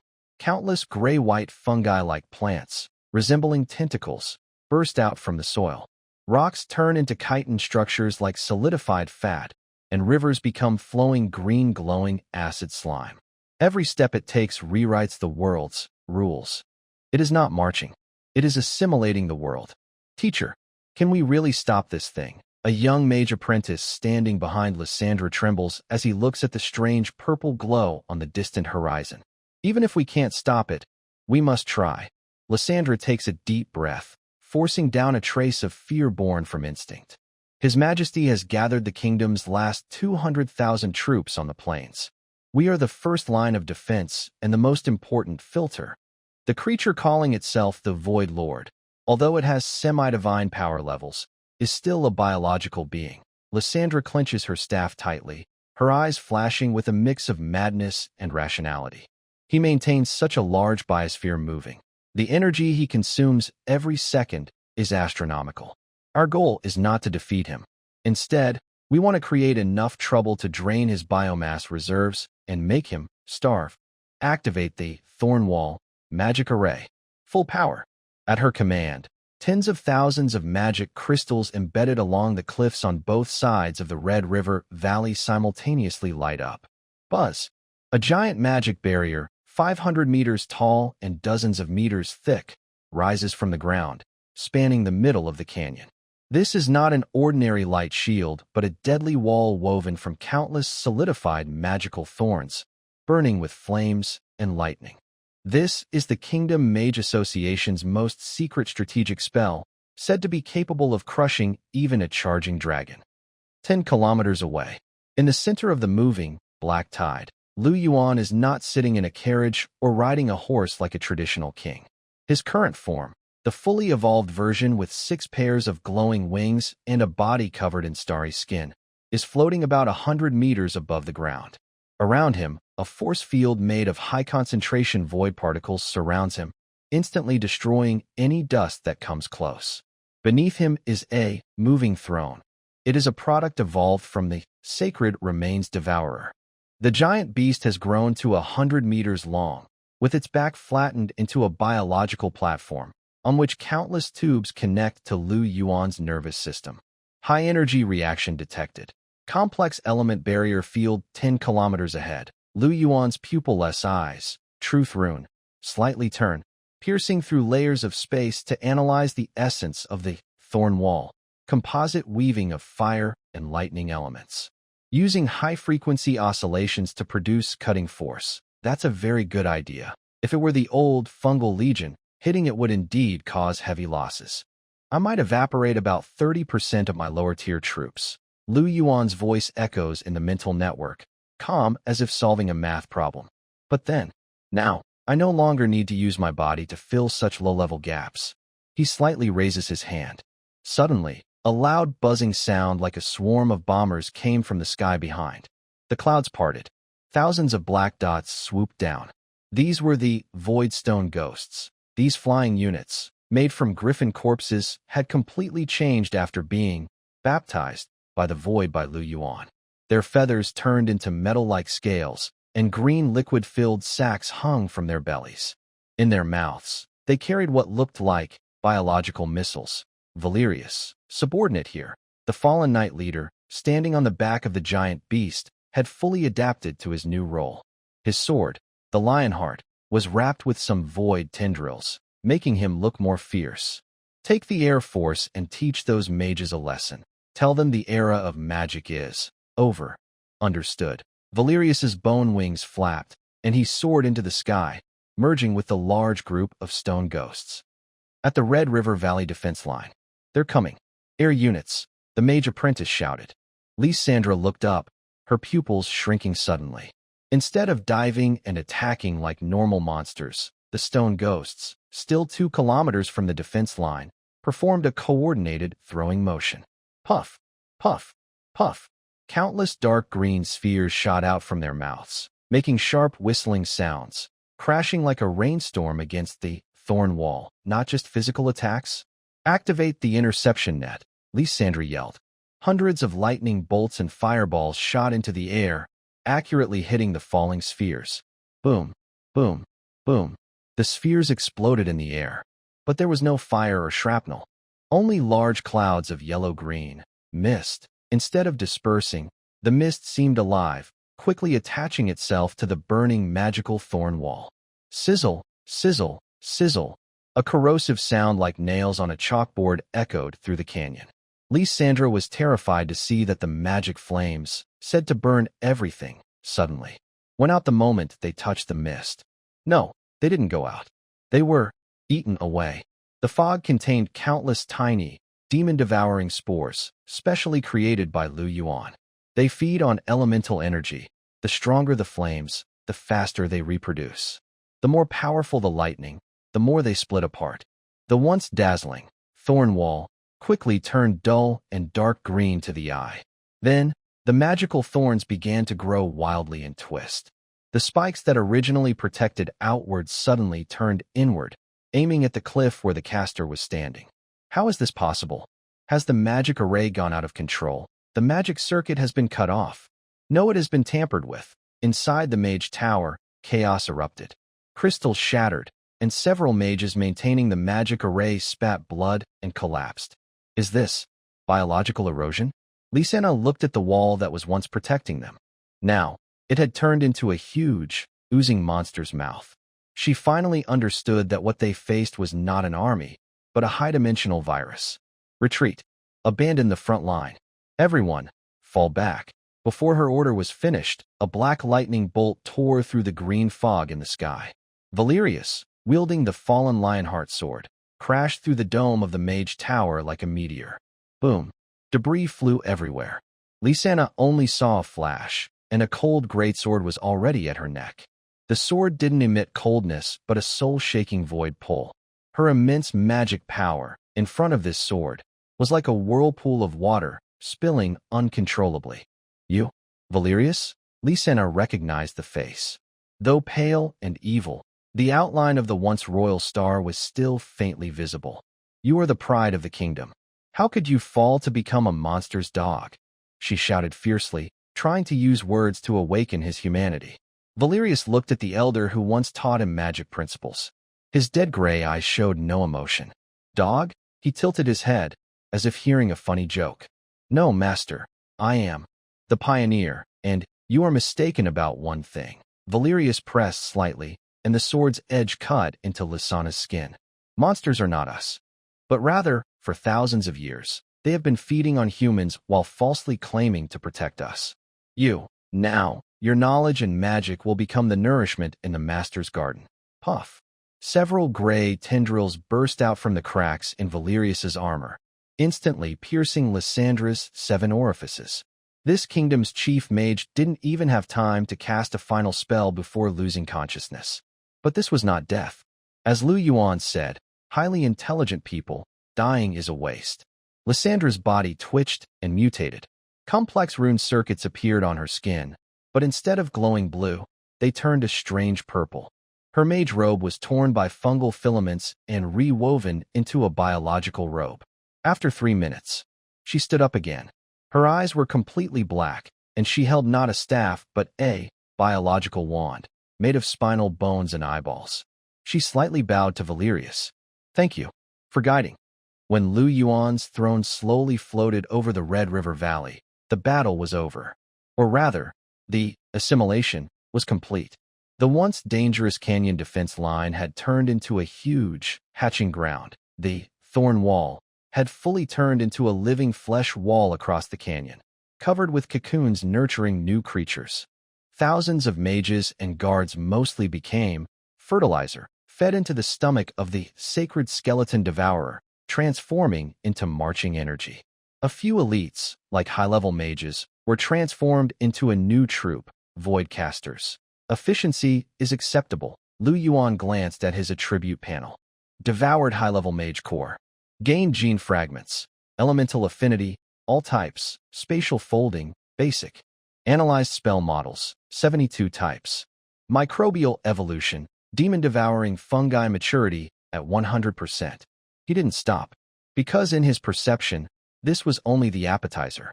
On the vast plains far away, the last 200,000 troops of the human kingdom and the king who had come from the royal city were waiting there for him. How much farther? Yuan asked. Lisana, now the leader of the Void Mage, floated to the side of the throne and respectfully replied, Master, 50 kilometers ahead is the Sighing Plain. King Lionheart, Charles III has gathered the royal knights, the northern border army, and the remaining court judges, totaling 230,000 people. They have set up this sacred oath, great formation there. And also, Lisana paused. It is said they have summoned a divine artifact. Divine artifact? Yuan became interested. In this low magic world, there are few things called divine artifacts. Yes, it is left by the founding monarch, the dragon-slaying spear. It is said to contain the spirit of an ancient dragon slayer, sealed inside. As long as enough lives are sacrificed, it can unleash a deadly attack that even gods cannot resist. Dragon-slaying spear. Yuan stroked his chin. It sounds like a very tough bone. But he looked up at the sky, where the sun was gradually turning purple from the violet particles emanating from him. Only the hardest bones contain the most delicious marrow. Order the entire army. Speed up. Tell those humans not to resist. Because the night has already come. Boom. With his will, the black tide covering the land began to surge again. This time, it was faster and more fierce. At the front of the tide, countless newly hatched monsters with mage heads and tentacle bodies were whispering madly. A final battle that would decide the fate of this world was about to erupt on the Sighing Plain. And for Yuan, it was nothing more than a large self-service feast. Sighing Plain noon. The sunlight here should be the strongest, but at this moment, the sky and earth are shrouded in darkness. A purple void particle cloud blocked the sun, covering the entire plain in a sickly twilight. 23,000 troops are arranged here. This should have been one of the most spectacular battle formations in human history. The golden griffin flags of the royal family, the icy wolf flags of the northern border, and the cross banners of the church fluttered loudly in the wind. Countless enchanted spears formed a jungle of steel, and the chanting of the mages made the air tremble slightly.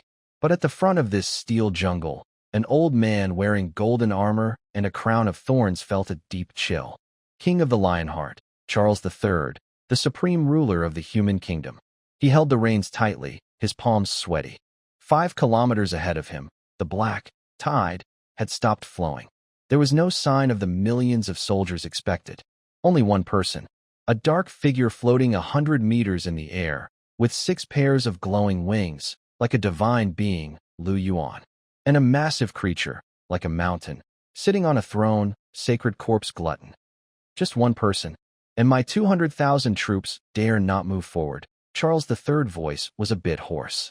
The leader of the royal knights, a powerful warrior with the strength of a sword saint, trembled slightly as he held his sword. Your Majesty, that monster's energy level. The detection crystal has exploded, he whispered. Even that 100-meter-long beast's aura is more terrifying than the Abyss Lord recorded in ancient texts. And that humanoid floating creature. We can't read any data. It's like a black hole. A black hole must be filled. Charles III took a deep breath, forcing down the fear in his eyes with his royal dignity. Suddenly, he drew a long spear from his waist, one that exuded an ancient aura. Artifact, Dragon Slayer Spear, Dragon Slayer.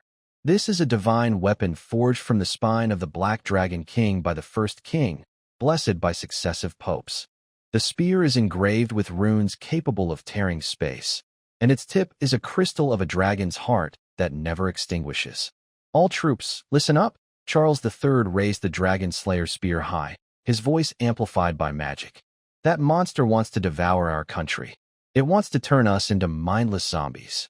We have no way to retreat. Activate the sacred oath formation. Prepare for the dragon slash. Boom. Following his command, the 230,000-strong army unleashed incredible energy simultaneously. The warrior's fighting spirit, the mage's magic, and the priest's holy light all converged through the giant magic circle beneath their feet into the spear in Charles III's hand. The once simple, old-fashioned spear suddenly shone with a dazzling light, rivaling the sun. A giant, golden dragon shadow, about a kilometer long, appeared behind Charles III, roaring loudly. For humanity, attack! Charles III used all his strength and threw the dragon slayer's spear. Whoosh! The space tore apart. The spear turned into a streak of golden light, carrying a destructive force that could obliterate the sky, heading straight for Yuan in the distance. This strike embodied the peak power of human civilization. Even a mountain could be pierced instantly. Oh, gathering everyone's strength? Yuan, floating in the air, watched the incoming golden streak without trying to dodge. In his eyeless gaze, a flicker of curiosity called scientific research appeared. The energy density has reached Level 7, Pseudo-God, Standard, using the magic circle to connect weak individual energies, then releasing them through a high-level catalyst artifact. It's a classic lever principle, but Yuan raised his right hand. The hand, covered in a starry skin, instantly expanded into a huge, semi-transparent, void hand. A lever is good, but the fulcrum is too fragile. Boom!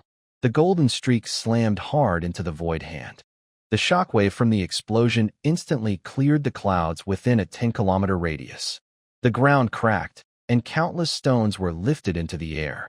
The Allied soldiers were blown about by the fierce wind, but their eyes remained fixed on the explosion's center. Did it hit? Did we win? As the dust settled, everyone's hearts sank. The dark figure still floated in the air, completely unharmed. And the legendary, indestructible dragon slayer's spear was tightly grasped in his hand. The golden dragon shadow on the gun was struggling wildly and roaring, trying to break free from the large hand. But countless purple tendrils extended from the void hand had already deeply embedded into the gun's interior. Impossible. This can't be. Charles III shouted in despair. That was the Dragon Slayer gun, the divine weapon that once sealed the Black Dragon King. How could it be caught barehanded? Is this your divine weapon? Yuan's voice echoed through the world, cold and hopeless. He looked down at the long spear in his hand. Target analysis. Biological weapon. Dragon bone construct. Core. Highly active dragon stem cells. Dormant. Enchantments. Space tearing. Dragon intimidation suppression. I see. Yuan nodded. This isn't really a weapon. It's a specimen. You treat it like a simple club, wasting it. Let me teach you how to properly use the power of a dragon. Yuan's fingers suddenly stabbed into the gun's body. Skill. Biological activation. Gene awakening.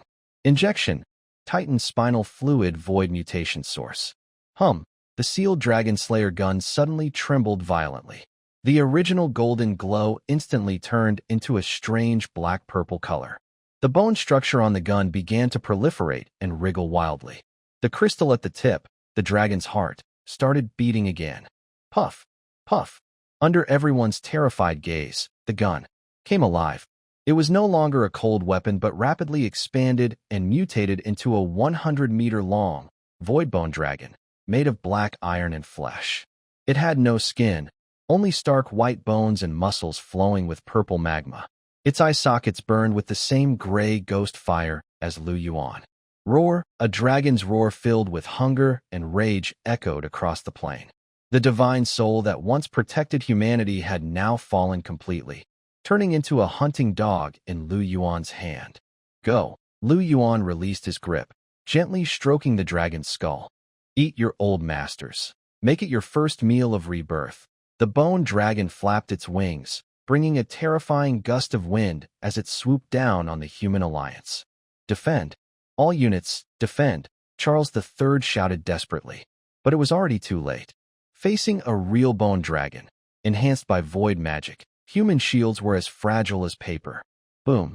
The bone dragon crashed into the formation. It was like a tiger attacking a flock of sheep. Its breath attack, purple void fire, instantly turned hundreds of royal knights into ashes.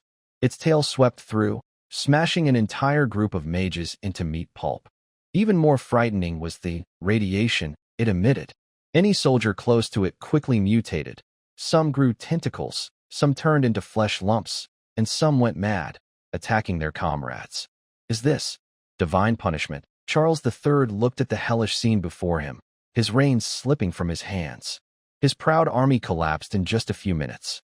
No, Your Majesty, an elegant voice sounded above him. Yuan had appeared in front of him without warning. He wasn't riding any mount. His 6 pairs of luminous wings were his most magnificent throne. This is not divine punishment. Yuan pointed a finger gently at Charles III's jeweled crown. This is natural selection. Your civilization is too backward. Whether in technology or evolution, you've taken a dead-end path. So, I've come. I'm here to help you. Format your system. Format? Charles III sneered bitterly, drawing his sword to make a final stand. But as he raised his hand, an invisible force held him in place. Your genes are quite good. Yuan's single eye examined the king. House of Lionheart. With faint Titan blood.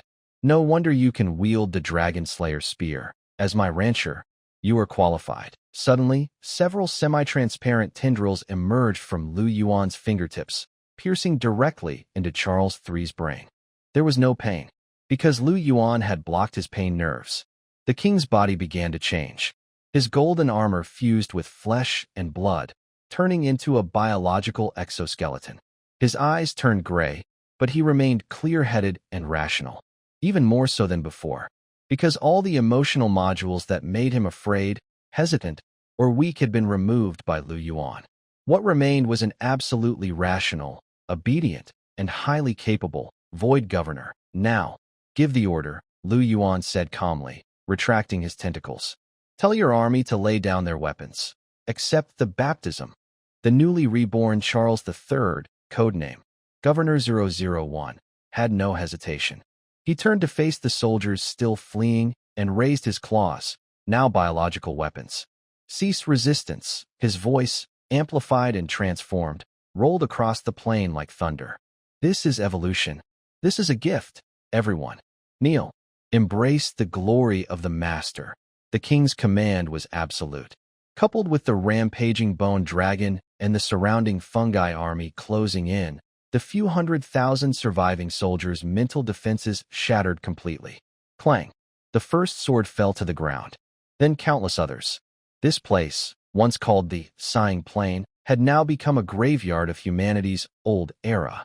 Countless soldiers knelt, watching the golden spores, baptism dust, falling from the sky, their eyes filled with confusion and fear. But Yuan knew. Soon, this fear would turn into fanaticism. When the spores entered their brains and reconstructed their neural networks, they would become the most loyal followers. Good. Yuan ascended high into the sky again, overlooking the land he had conquered. His perception network rapidly expanded outward. Beyond the plains, beyond the mountains, it directly covered the distant human capital. There were millions of people, countless magical texts, and mountains of resources. This would be his next step toward becoming a true god. A breeding ground. Valerius, subordinate here, take your knights and go to the capital. Remember, do not destroy the library or the alchemy workshop. Knowledge is more delicious than flesh and blood. Understood. The black tide surges again. But this time, they are no longer destroyers. Instead, they are the creators of a new order. The capital city, Golden Iris. This ancient city, over 1,000 years old, is called the White Pearl of the continent. Thousands of white marble buildings spiral up the mountain, leading to the grand Sun King's palace and the radiant cathedral at the top. It is dusk now, but the city is eerily silent.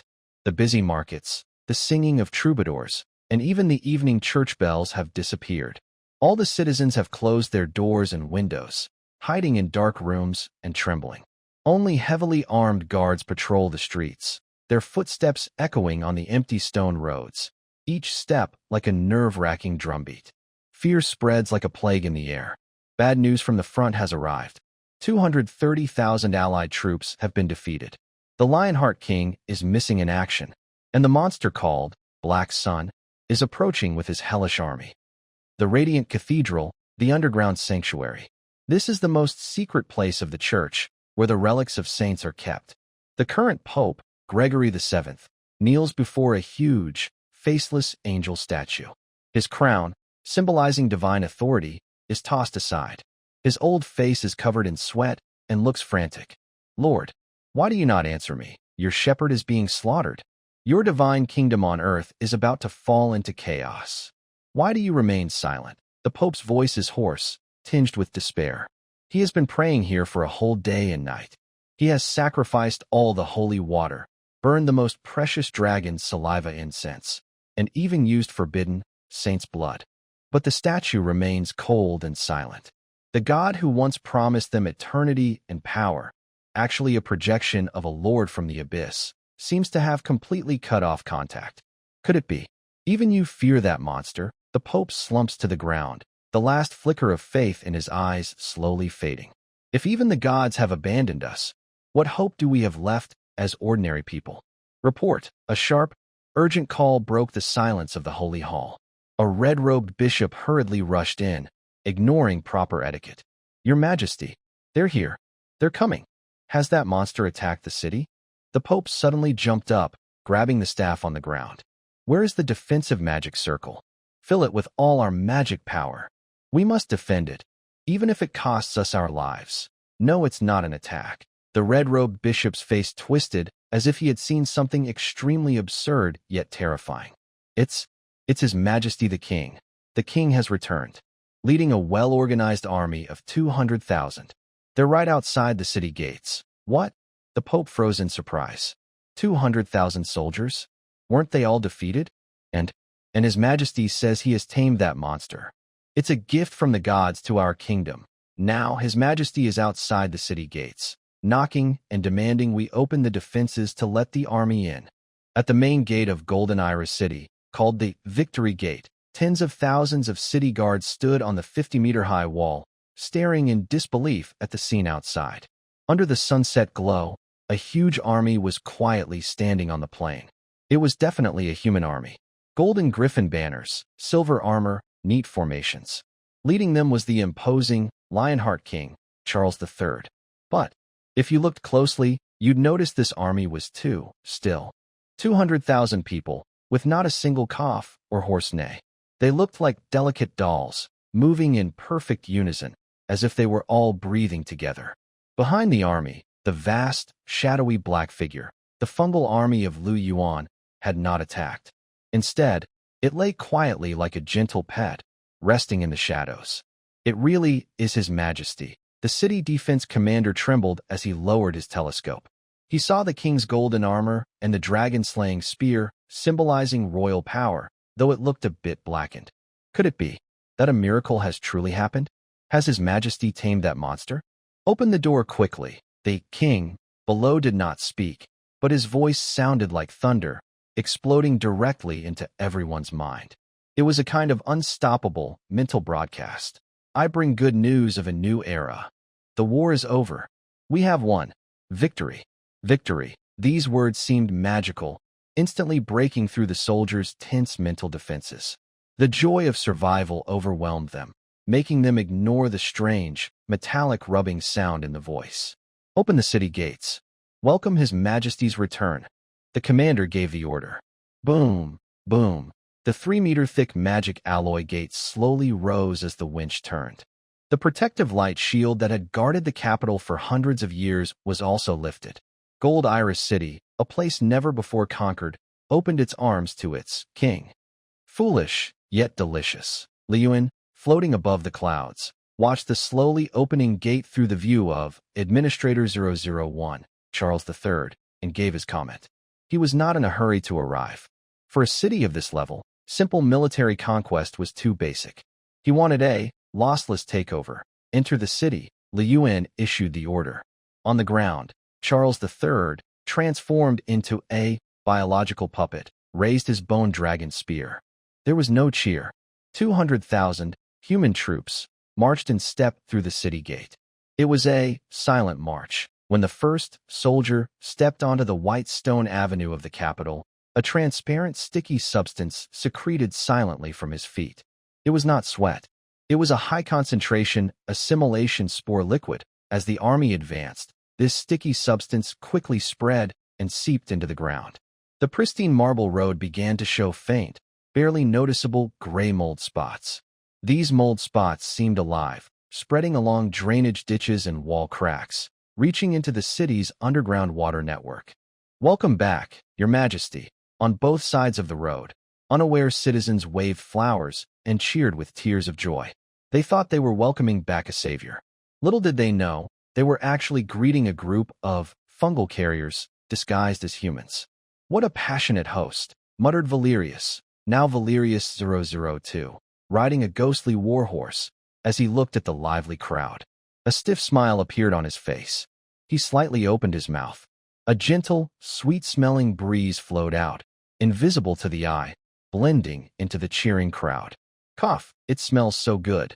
This scent makes people feel so sleepy." The citizens in the front inhaled this aroma. Their eyes grew distant, and their faces shifted from joy to blank smiles. Beneath their skin, tiny fungal filaments began to grow, quickly taking control of their nervous systems. Just 10 minutes later, when the army passed through the main street, tens of thousands of citizens had stopped cheering. They still stood there, waving their hands, but their pupils had turned a dull gray. They were no longer citizens. They had become part of the cityscape. At the Sun Palace, in the royal library, this was Lu Yuan's real goal. Compared to the symbolic throne, the priceless collection of ancient magic books, alchemy formulas, and historical documents stored here was far more valuable. For Lu Yuan, who aimed to evolve, knowledge was the highest form of biological material. Boom. The library's door was forcefully kicked open. There were no soldiers. Only Lu Yuan's massive, fully formed body slowly drifting inside. The library was empty. Only an elderly man with white hair sat quietly at a desk, holding a thick ancient book. He was Merlin, the royal scholar, the most learned sage of the human kingdom. "You've arrived," Merlin said without looking up, flipping a page calmly, his voice as still as a dead pond. "I foresaw the kingdom's destruction, the end of the royal family, but I never expected that the thing ending all this wouldn't be the predicted demon king, but rather a kind of creature." He closed the book and looked up, his eyes shining with wisdom, directly gazing at Lu Yuan's indescribable form. "You're not here to kill. The way you look at these books is greedier than when you look at humans." Good observation. Lu Yuan's figure shrank, transforming into a humanoid form clad in dark gold armor. He walked to a shelf 10 meters tall, reached out, and gently stroked the ancient leather-bound books. "Killing is just a means, not the goal. I'm here to feed." Merlin paused. Not just on a physical level. Lu Yuan's fingers split open, and countless fine, thread-like, neural fibers, anew evolved specifically for reading information, pierced into the books. Snick, snick, snick. There was no fire. As soon as the fibers touched the paper, it quickly yellowed, weathered, and disintegrated. But the words, pictures, and runes inside the books turned into streams of blue information flow, rushing along the fibers into Lu Yuan's brain, or rather, his central processor. Target read, Advanced Element Theory. Analysis progress, 10% point 50% point 100%. Knowledge gained, fire element arrangement models, magic flow suppression techniques. Target read, Black Iron Era Engineering. Analysis progress, 100%. Blueprints obtained, Titan-class steam core, floating city power system. Lu Yuan closed his eyes, enjoying the rush of vast information flooding his consciousness. This feeling was 100 times stronger than devouring flesh and blood. Because flesh and blood only accumulate attributes, but knowledge can optimize rules. In just a few seconds, all the books on that entire shelf, thousands of them, turned to ash. The knowledge inside became part of Lu Yuan's memory bank, even being refined and improved by his supercomputer-like brain. "You can actually eat knowledge directly?" Merlin stood up in shock. As a scholar, this scene was more devastating to him than being killed. "You need to settle down. How can you understand those complex principles instantly?" "Understand." Lu Yuan opened his eyes, and the single eye shimmered with a blue light that symbolized wisdom and coldness.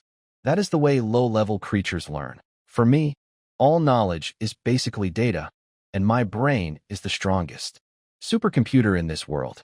He walked toward Merlin. "Now, I've finished reading the books in the library. It's time to look at that encyclopedia called Being Alive. Yuan was referring to Merlin himself. This wise man, who had lived nearly 200 years and assisted 3 generations of kings, held the true treasure of this library in his mind. Don't come any closer. Merlin raised his staff, trying to use space teleportation to escape. But Yuan simply clenched his fist gently. Reality distortion, space confinement. The space around Merlin instantly froze, like amber, trapping him in place. Don't worry, Chancellor. Yuan approached him, extending a tentacle still flickering with data streams, and gently touched Merlin's forehead. I won't turn you into a mindless zombie that drools. Your brain is too precious. I want to send you to the cloud. The cloud? Before Merlin could understand this unfamiliar word, puff. The tentacle pierced in. Merlin's body instantly stiffened.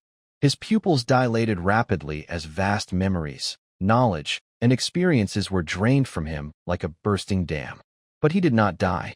His body began to turn into crystal, gradually transforming into a semi-transparent crystal statue. This was a special preservation method. His consciousness was completely separated and uploaded into Yuan's constructed fungal mind network, becoming an independent database node. From now on, Yuan could access his wisdom at any time, even allowing him to continue magical research within the mental network. Data collection complete. Yuan withdrew his tentacle, looking at the glowing crystal figure in front of him, and nodded with satisfaction. Now, this city, no, this country, the brain, Merlin, belongs to me, the heart, king, belongs to me, and the limbs, army, also belong to me. Yuan turned and left the library. At this moment, night had fallen, but the city of Golden Iris was not in darkness, because the entire city was glowing. It was lit by millions of infected people and the glowing fungi covering every building, emitting a faint purple light. This glow was strange and cold, yet it had a mesmerizing sense of order and beauty. Yuan stood on the palace terrace, spreading his wings, embracing his new territory. In his perception network, the golden lights representing human civilization had all gone out. Instead, there were countless gray lights connected to his mind. This network now covered the whole kingdom. Phase 1, ecological replacement, complete. Phase 2, industrial upgrade, starting. Yuan looked into the distance. That was the center of the continent, the location of the church headquarters, the Holy Mountain. I wonder what the true God would think if it saw me turning its sheep pen into a farm. Would it be surprised? The morning in Golden Iris City had no bells. The sun rose as usual, shining on the grand Sun Palace, with its glazed tiles, reflecting a brilliant light. But if you looked closely, you would see that the gaps between the tiles were filled with a gray, glue-like substance. That was a dormant fungal network. It looked like a giant neural web, wrapping around the entire palace, monitoring every breath and whisper inside. Inside the palace, in the magnificent banquet hall, a grand celebration banquet was underway. Over 300 upper-class nobles of the kingdom, dukes, counts, large landowners, and influential merchants, were gathered around a long dining table that could seat 1,000. The air was filled with the scent of expensive perfume, roasted meat, and aged wine.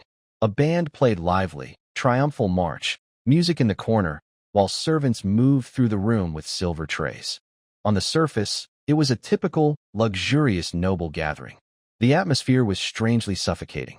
Do you feel a little cold? A chubby count in a silk dress whispered nervously to his companion, wiping cold sweat from his forehead. And why hasn't His Majesty come out yet? It's been an hour. Shoo. Be careful with your words. His companion looked around nervously at the expressionless black-armored guards, disguised void executioners. I heard that the new power His Majesty brought back is very special. Maybe he's performing some kind of ritual. At that moment, clang, clang, clang. A heavy scepter struck. The grand doors of the banquet hall slowly opened. His Majesty the King has arrived, a court official loudly announced. But his voice sounded strange, like he had a lump of phlegm in his throat, with a wet gurgling sound. All the nobles immediately stood up and bowed. Charles III, Executor 001, strode in. He still wore his golden armor, slightly damaged, which made him look even more imposing and fierce. Behind him followed Valerius, who was supposed to have died on the front lines, and a tall figure cloaked entirely in black robes. Even when just walking quietly, the space around that figure seemed to twist slightly, and the light dimmed near him.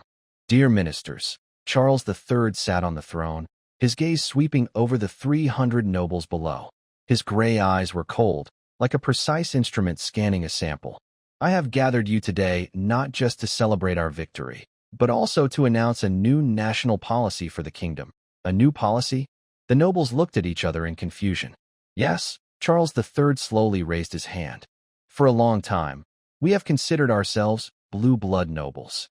We believe we are inherently noble, with magical powers that ordinary people cannot match, and the right to rule, but I saw the truth on the front lines.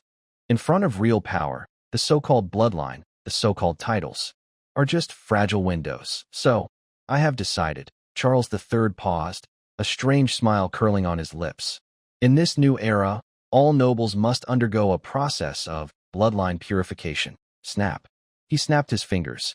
The attendants entered one after another, filling each noble's glass with a deep red liquid. It was not wine.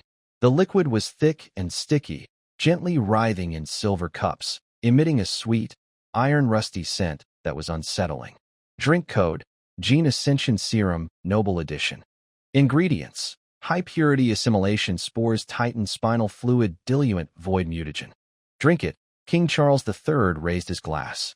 This is no longer an ordinary drink. It is a path to eternity, a sacred meal. Drink it, and you will no longer suffer from aging or illness. Your family will gain a true divine bloodline.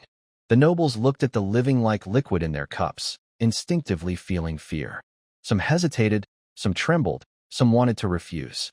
Your Majesty, I haven't been feeling well lately. May I? The chubby count tried to decline. Suddenly, a black-armored guard behind him drew his sword, not to kill him, but to cut off his ear. Ah, the chubby count screamed.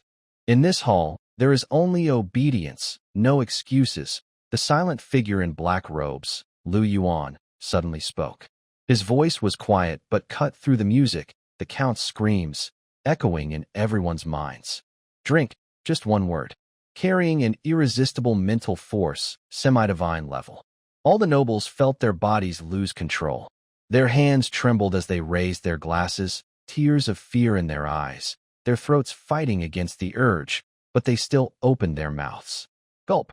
The first sip went down. A burning sensation slid down their throats into their stomachs, then transformed into a raging heat that surged into their brains. Ugh, ugh, ugh. A suppressed moan filled the banquet hall. The nobles clutched their throats, collapsing to the ground, convulsing. Beneath their skin, blood vessels turned black and bulged like roots. Their eyes rolled back, revealing pale whites. Yuan stood on the steps, observing the mass mutation through his holographic view with a cold gaze. Sample group: 328 high-ranking human nobles. Genetic traits: 85% dominant magic circuit, known as blue blood. Genetic extraction and recombination in progress. Just as I expected, Yuan said to Valerius beside him. These nobles have ruled for 1,000 years not just because of wealth. Their genes indeed carry a set of superior magic guidance sequences compared to commoners, although primitive and often flawed due to close breeding. But as a basic template for spell units, it's barely enough. 10 minutes later, the convulsions stopped. 300 nobles stood up again. They straightened their disheveled formal wear and wiped the blood from their mouths. Their expressions became uniform, completely calm, rational, and showing a hive-like loyalty to the being on the throne. How do you feel? King Charles III asked. Cognitive clarity increased by 400%. Magic sensing sensitivity increased by 200%. Emotional modules have been blocked. Fear has been eliminated. The nobles answered in unison, their voices steady and emotionless. They still retained their original memories and management skills, but the core called self had been replaced by Yuan's will. From now on, the lands, wealth, and private armies controlled by these 300 families would no longer belong to them. They would become part of Yuan's vast empires. Logistics departments. Very good. Yuan removed his hood, revealing a perfect face glowing with divine light. Now, return to your territories. Drive all your subjects into the cities. We need more labor. For the great meat factory.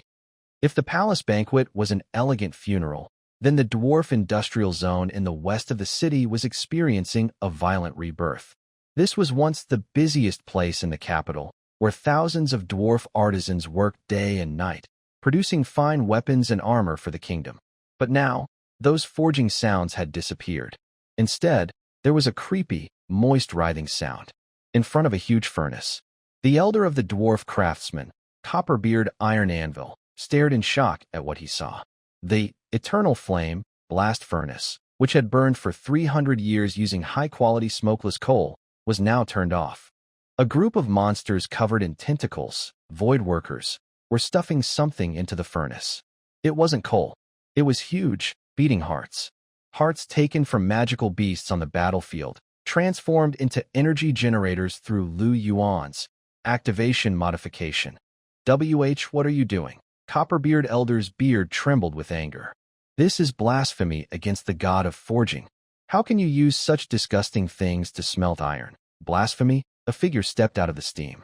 It was Cog, once a humble goblin thief, now dressed in a sleek fungus-based uniform, with a badge that read Chief Technology Officer. Behind him stood two towering, tyrant-class biomechs, each 3 meters tall. Old man, this is called technological progress. Cog adjusted his monocle, which was actually a tactical analysis device. Your coal-fired furnace has less than 30% heat conversion efficiency, causes a lot of pollution, and has a low temperature limit. He pointed to the furnace filled with hearts.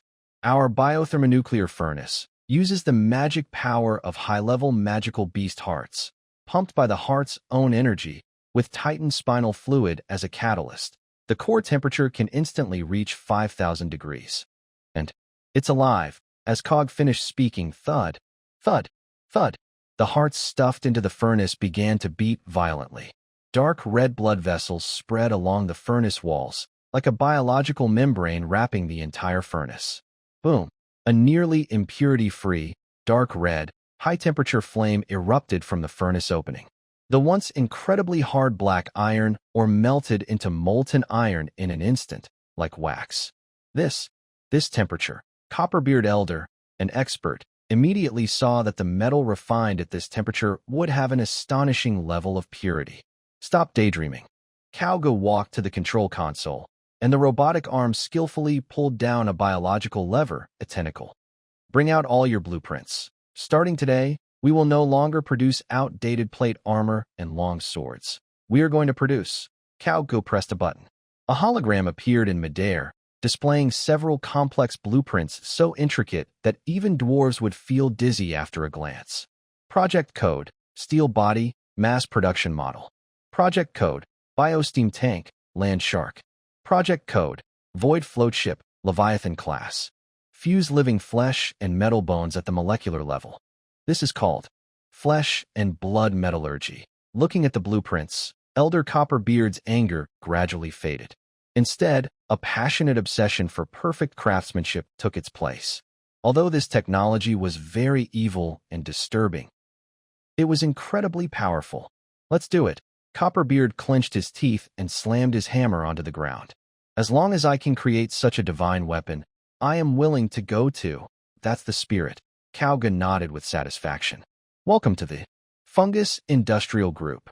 In the following days, the entire dwarf district transformed into a huge flesh and blood factory. Countless pipes connected those biological nuclear reactors, forming a giant digestive system.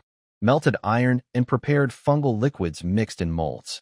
After cooling, what was born was no longer cold iron blocks. Instead, breathing armor plates, self-healing tracks, and guns with a heartbeat. Capital City, Star Observation Tower. This was the highest point in the city and the only place left unmodified.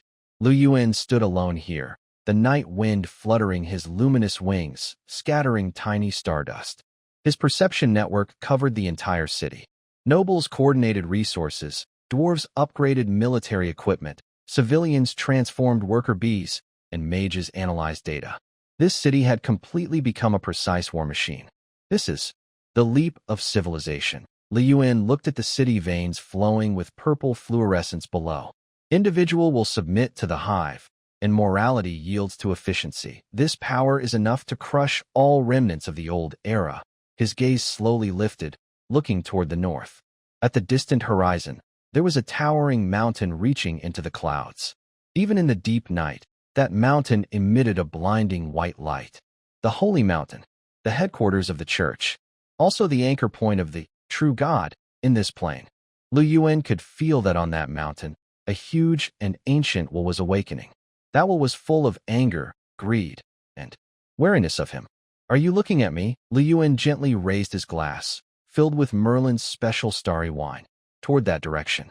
Don't rush. Wait until I finish digesting this city. Wait until my Leviathan takes off. Then I will go. Dismantle your temple. Click. The glass shattered in his hand. The purple wine spilled, instantly corroding a deep, bottomless hole on the ground. A storm was brewing. And this time, the storm center was no longer a small mushroom in an underground city. It was a soon-to-be divine Voidlord, north of Golden Iris City, the former royal hunting grounds. This was once a place where nobles rode horses and hunted, chasing deer through lush oak forests. But now, that dense forest was gone, replaced by a huge, biological landing pad made of hardened gray fungal mats. The ground was covered with thick, blood vessel-like oil pipes, flowing not with fuel, but with highly purified, high-energy biomass fuel, fermented from monster fats and alchemical waste. The air was filled with a suffocating, strange smell mixing machine oil, ozone, and a hint of sea scent. Pressure valve check complete. Heart rate normal. Neural connection synchronization rate 98%. Cow stood on a 50-meter-high command tower, holding a loudspeaker. His voice was hoarse from excitement. Below him, the enormous creature occupying half the garden was performing its final awakening test. Code name: Void Floatcraft Leviathan A0 unit. This is a 300-meter-long flying beast. Its backbone is made from the spine of a deep-sea monster, and its shell is covered with thousands of layers of alloy armor forged by the Black Iron Clan, infused with Titan bone powder. Beneath these cold metals lies living, beating flesh. Its power source is no longer an outdated steam boiler or just a magic crystal. Instead, it uses 3 connected, fiercely beating, tyrant hearts, taken from high-level magical beasts. What a beautiful monster! Cao Gu adjusted his monocle and looked at the large, fin wings, slowly opening on both sides of the airship, made of semi-transparent membranes and metal frameworks. These fins are covered with purple veins, and each flap causes ripples in the surrounding space. This is the ultimate romance of machinery and biology. At this moment, Yuan's figure slowly descends onto the command tower. He retracts the luminous wings behind him and returns to his human form dressed in dark gold armor. Can it fly? He asked calmly, his eyes of truth scanning the giant beast below, rapidly processing a flood of data on his retina. Of course, my lord. Cao Gu excitedly waved his mechanical arm. It can not only fly, but also eat. We installed a digestion chamber similar to the Glutton inside its belly. During battle, it can directly capture enemy flying units or even swallow enemy magic shields, converting them into its own power. In other words, as long as there are enemies, it's a perpetual motion machine. Very good, Yuan nodded slightly. Then let it. Give a roar. Understood. Cao Gu pulled the red creature lever, a tentacle connected to Leviathan's vocal nerve. Buzz. At first, there was a deep vibration, and the stones on the ground around started to jump. Then, the vibration frequency sharply increased, transforming into a soul-piercing, ancient, majestic roar. Roar. Leviathan's massive bow, designed to resemble an open giant mouth, suddenly lifted. Its 3 hearts beat together, pumping not black smoke but a thick, purple arc energy stream from the void.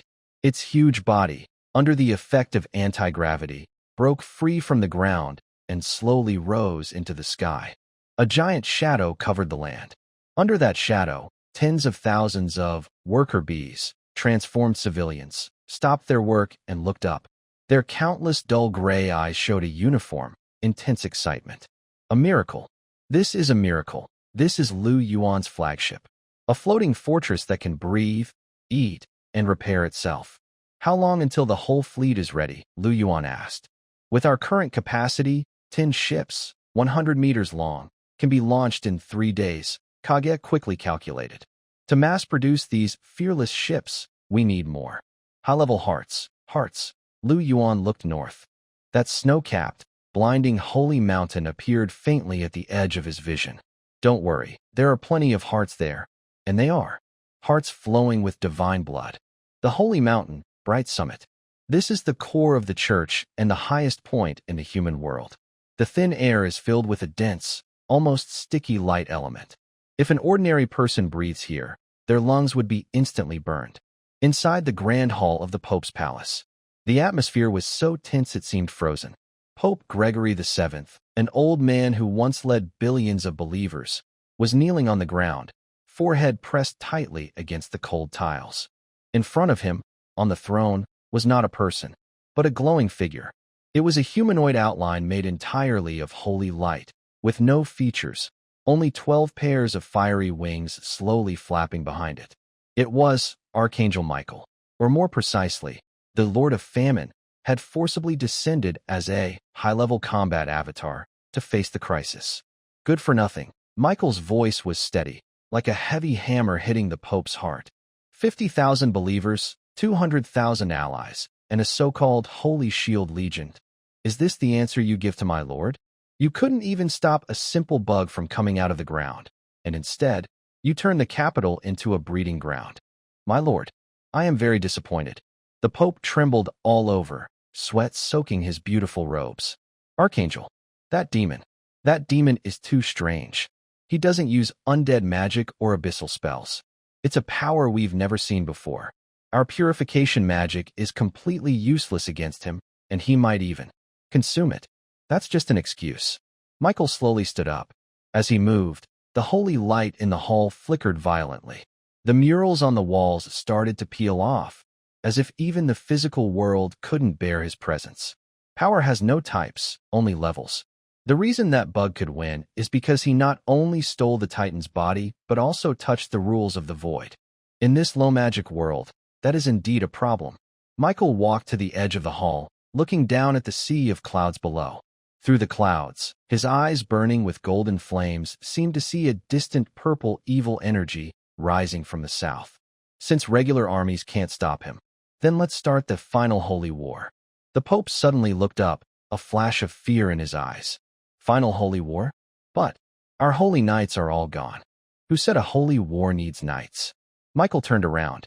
His faceless face split open with a golden, as if smiling. Knights are just expendable. The real holy war needs a vessel. He raised his hand, pointing to the grand square outside the hall, large enough to hold 100,000 people. Right now, it was filled with the most devout followers from all over the world. They knelt and prayed day and night, begging the gods to unleash their wrath and destroy the demon defiling the capital. What pure souls! Michael's voice carried an unhidden greed. Their bodies are weak, but their faith is the best fuel for my lord. Order them. Open the heaven's gate, magic circle. Let these 100,000 followers be sacrificed. The Pope's pupils shrank sharply. Sacrifice. That is a forbidden technique recorded in the Church's ancient texts, forcibly offering the souls of ordinary people as sacrifices to summon the projection of an angel army onto their bodies. It sounds sacred, but in reality, a human body cannot withstand the high-energy power of angels. Once summoned, their souls are instantly destroyed, and their bodies collapse within hours. This is not a call for reinforcements. It's a one-time human bomb. How about it? Are you unwilling? Michael's voice grew cold, and the temperature in the grand hall dropped to freezing. No, I dare not. The Pope desperately kowtowed, bleeding from his forehead. For our Lord, for the purification of the world, sacrifice is necessary. It is an honor. Very well. Michael nodded in satisfaction. Then let's begin. Show that bug-playing guy what the flood of light really is. Meanwhile, in the royal capital, the Grand Library, now converted into a data center. Yuan floated in midair, countless blue neural fibers connecting his brain to the surrounding crystal bookshelves. He was reading, not magic books, but analyzing the world's theological structure through Merlin's The old man turned into a database. Memories. Quite interesting. Yuan opened his eyes and cut off the connection. This world's gods are essentially a group of high-dimensional parasites living in the subspace. They cannot directly interfere with the material world and must use faith as an anchor. The so-called divine magic is actually a transaction where believers pay mental energy to exchange for the gods releasing some residual energy. He looked at Valerius beside him. The fallen knight commander was standing respectfully, holding the latest battle report. Master, there's movement at the Holy Mountain, Valerius reported. Reconnaissance spores show that the concentration of holy light there is increasing exponentially. And the energy fluctuations are very unstable, almost like countless pressure cookers about to explode. Yuan took over the conversation. It seems that the Lord of Famine is getting anxious. It plans to wipe out its sheep pen all at once, making it its final meal. Yuan stood up, and his glowing wings spread behind him. Give the order. Leviathan Fleet, take off. All members of the 1st Legion, 2nd Legion, Gnome Mech Unit, and 3rd Legion, Void Executioners, board the ships. His voice was calm but carried a firm, unquestionable resolve. We are going to attend this funeral, but not to mourn. Instead, to seize the body. 3 days later, at the foot of the sacred mountain, the originally holy and peaceful pilgrimage path had turned into a hellish scene. The sky was dark with clouds. Above the clouds, 10 huge floating creatures, like deep-sea whales, hovered. These were Yuan's Leviathan Fleet. They blocked out the sun, casting large shadows. Beneath the shadows, the sacred mountain's protective magic array was crying out in distress. Attack! Yuan, on the flagship, Leviathan Zero, gently waved his hand. Boom, boom, boom. All 10 airships fired their gluttonous cannons simultaneously. Instead of shells, they shot out enormous, biological sacs, filled with strong acid and poison gases. These sacs hit the protective shield of the sacred mountain and burst instantly. Green toxic fog clung to the shield, greedily corroding the sacred runes. For our Lord, a thunderous roar echoed from the mountain. Then, the massive protective shield opened on its own. Countless golden streaks shot down from the mountain. These were not ordinary human soldiers. They were the devoured, descending angels. They burned with white holy fire, their skin completely charred, revealing muscles flowing with glowing fluid. Light wings grew on their backs, and their eyes had no pupils, only 2 blazing fireballs. They carried no weapons, because their bodies were weapons. Destroy the heretics. One devoured rushed forward the fastest. He directly charged at a giant beast of gluttony on the ground. He did not attack. At the moment of contact, he self-destructed. Boom! A fierce explosion of holy light instantly shattered the beast into pieces. There was no chance to regenerate. All its cells were purified into ashes by the intense heat. Then came the second, the third. 100,000 victims launched a suicidal charge, like 100,000 human-shaped bombs. Crazy, Cog, standing on the bridge, was stunned, even dropping his monocle. This kind of attack. This method completely ignores the energy exchange ratio. It's just a waste. This is the advantage of religion. Yuan coldly watched the flames below. Although his frontline troops suffered heavy losses, he felt no regret. They don't care about the cost. But we do. Yuan raised his hand, and the rune of truth in his palm began to spin. Valerius, present, take your knights and go down. Remember, don't fight them head-on. A sly look flashed in Yuan's eyes. Their energy is fierce but unstable. As long as we cut off their connection to the holy mountain before they self-destruct, they will become moving energy packs. Use void interference, disarm their fuse, and detonate it. Understood. Valerius drew his fallen lion-hearted sword, and, with over 100 fallen knights, leapt from the high sky. They looked like a flock of black hawks, rushing into the white sea of fire. The real battle finally began in this place closest to the divine. At the foot of the holy mountain, the white sea of fire was extinguishing at a visible speed. This was not because the fuel was running out, but because oxygen was being cut off. Don't kill them. Cut the connection. Find the faith node at the 3rd cervical vertebra. Valerius's figure moved swiftly through the white holy flames, as fast as a streak of black lightning. He had already put away his fallen Lionheart sword, replaced by 10 sharp, void probes, extending from his fingertips, as sharp as surgical knives. In front of him, a fanatic who had just completed being consumed was roaring and rushing toward him. This fanatic's skin was completely charred, with bright holy light bursting from the cracks. Inside him, an angel projection from the subspace was burning his soul wildly, ready to explode this flesh bomb. It should have been an impossible, suicidal attack. But Valerius did not retreat. He sidestepped the chaotic embrace and precisely grabbed the fanatic's neck with his black gauntlet. Skill, void blockade, neural disconnection, squelch. The probe pierced in. There was no blood. The particles of the void released by the probes instantly enveloped the golden rune flickering rapidly on the fanatic's spine. That was the god controlling the mortal's remote receiver. Sizzle, sizzle, sizzle. It was like red-hot tongs cutting through an electric wire. The fanatic's roar suddenly stopped. The holy fire burning in his eyes instantly extinguished, replaced by a blank, ash-gray expression. The angel projection inside him, about to explode, lost its faith and power, emitting a reluctant scream, then was forcibly suppressed and sealed deep within his flesh by void energy. Number 1327. Valerius released his grip. The fanatic collapsed to the ground like a puppet with its strings cut.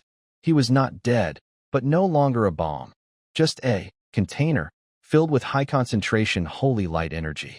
Behind him, over 100 fallen knights were doing the same.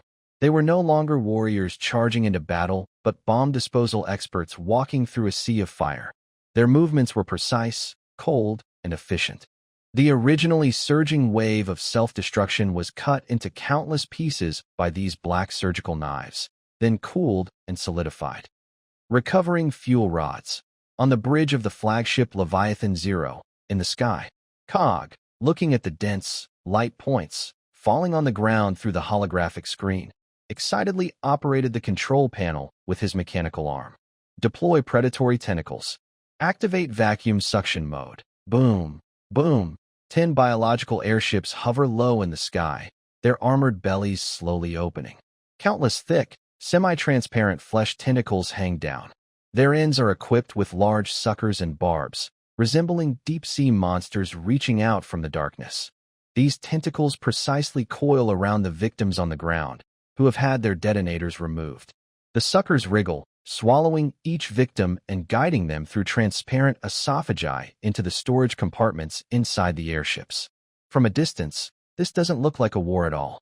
It looks more like a harvest. But instead of wheat, they are gathering tens of thousands of high-energy biological batteries, each sealed with an angel inside. This is a dimensional attack. Yuan sits in the captain's chair, a biological seat modified from a tyrant's heart, swinging a glass of crimson liquid, high-purity holy blood extracted from the victims. They treat faith as a weapon, and we treat faith as a resource. He lifts his head and looks toward the holy mountain's peak. There, the arrogant archangel Michael stands stiffly at the grand hall's entrance. Even from dozens of kilometers away, Yuan can clearly feel the intense emotional fluctuations caused by a collapse of perception coming from him. You seem confused, Lord Archangel. Yuan's voice echoes through a mental broadcast, directly blasting at the top of the holy mountain. Are you wondering why your bombs didn't explode? Why your followers have become my batteries? At the bright summit, in front of the Pope's palace, Michael's once featureless radiant face now twists into an expression of anger. Behind him, 12 pairs of luminous wings flap wildly, causing black cracks to appear in the surrounding space due to energy overload. Heretic, blasphemer. His voice is no longer lofty but trembling with hysteria. He has lived for tens of thousands of years, conquering countless worlds. He has seen necromancers resurrect corpses, demons devour souls. But he has never seen such a method. That black energy, the void, is like a virus targeting divine power. It doesn't fight you. It infects, corrupts, and ultimately consumes you. Seeing the 10,000 victims, used as secret weapons, being swallowed by the airships like harvests, Michael felt not only anger, but also a deep, bone-chilling fear. This is the instinct of prey facing a top predator. We can't wait any longer. This world has already lost control. Michael made his decision.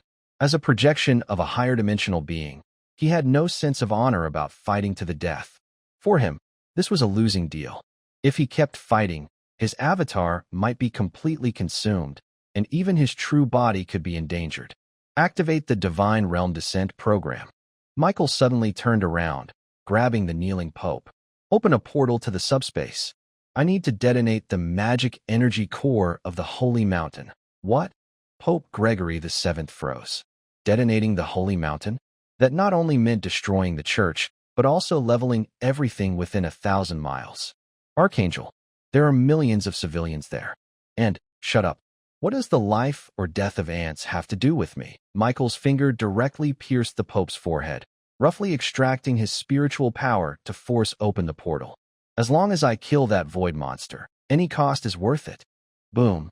A golden beam of light shot through the sky from the Pope's palace. It was a sign of destruction. The entire holy mountain began to collapse. Underground magma was stirred, and the holy light elements in the air became extremely violent, as if nuclear fusion was about to happen at any moment.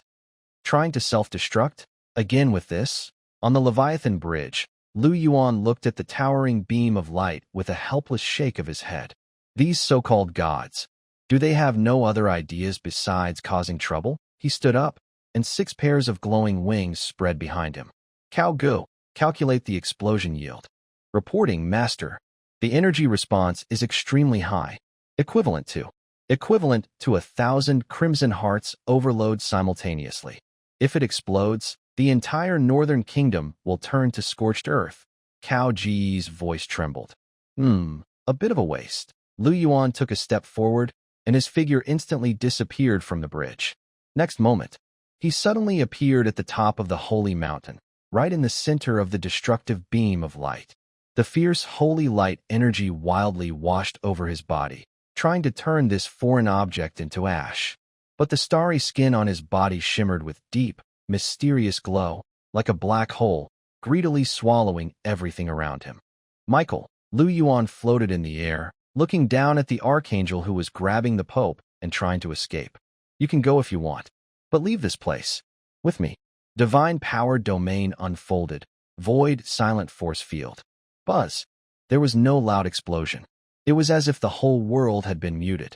Centered on Yuan, a huge gray spherical force field instantly spread out, covering the entire holy mountain.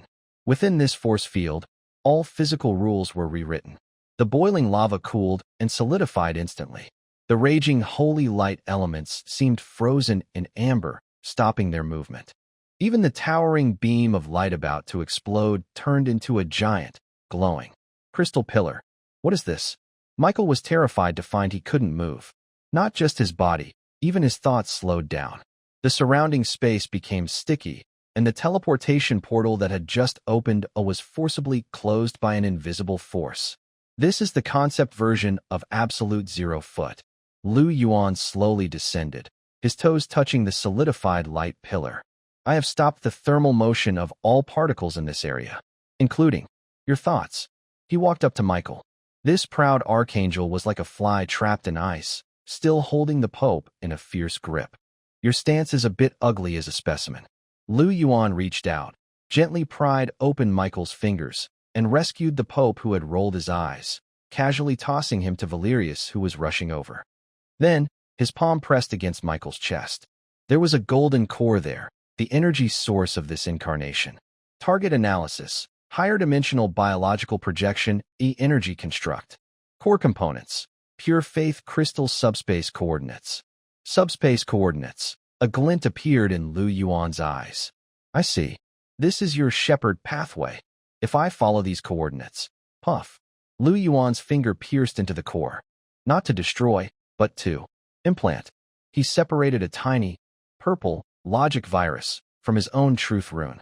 This virus contained Yuan's microbial thinking and devouring rules. Take it back with you. Yuan whispered softly into Michael's ear, like a devil's curse. Return to your true form. Return to that so-called Lord of Hunger. Tell it. A mushroom has grown inside its body. Buzz.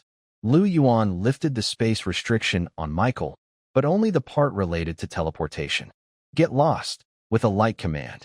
Michael felt the suppressive force disappear. He didn't bother to think about what Lu Yuan had done to him. Instinct for survival made him activate the portal instantly. Whoosh! A flash of golden light.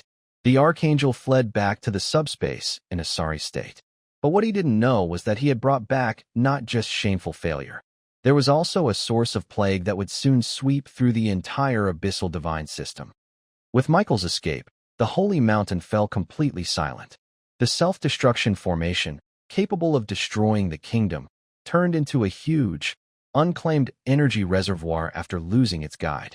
Lu Yuan stood at the edge of the bright peak, overlooking the holy mountain below, which had been frozen by void silence. White snow covered everything, and holy light froze in place. It looked like a giant ice sculpture. Such a perfect base station. Lu Yuan spread his arms. Countless thick mycelia spread out from his feet, piercing into the mountain's rock layers, into the frozen light pillar, and into every pillar of the papal palace. Territorial conquest. Holy mountain, center of human faith. Starting environment transformation. Transformation target. Planetary biological transmitter tower. Cao Gu. Lu Yuan's voice pierced through the clouds, reaching the Leviathan flagship. Master, bring the mother nest over. The height here is good, with a wide view. Lu Yuan looked up at the dark clouds gradually dispersing above and the faint stars behind them. The most important thing is, this place is a little closer to heaven. Since we have conquered the earth, the next step, his gaze became deep and distant. It's the stars and the sea. Meanwhile, in the ruins at the foot of the holy mountain, Pope Gregory VII, who had narrowly escaped with his life, sat on the ground, watching the figures standing on the mountain peak, with glowing wings on his back, like a new god. His faith had shattered, but he felt anew. Oh, not for mercy, but for absolute power and order. God is dead, the Pope muttered to himself. At that moment, a foot in black combat boots stopped in front of him. It was Valerius. No, the fallen knight commander looked down at his former spiritual leader. The old god is dead, but the new god. Valerius turned and bowed deeply to the figure on the mountaintop. That has already ascended. A fallen knight in black armor stepped out of the shadows and knelt on one knee. His body was still stained with the sacred blood of the victim, and the fallen lionheart sword greedily absorbed energy from its blade. Clear the battlefield. Lu Yuan's voice was calm, but carried an unstoppable will. Move all the statues to the magic energy node inside the holy mountain.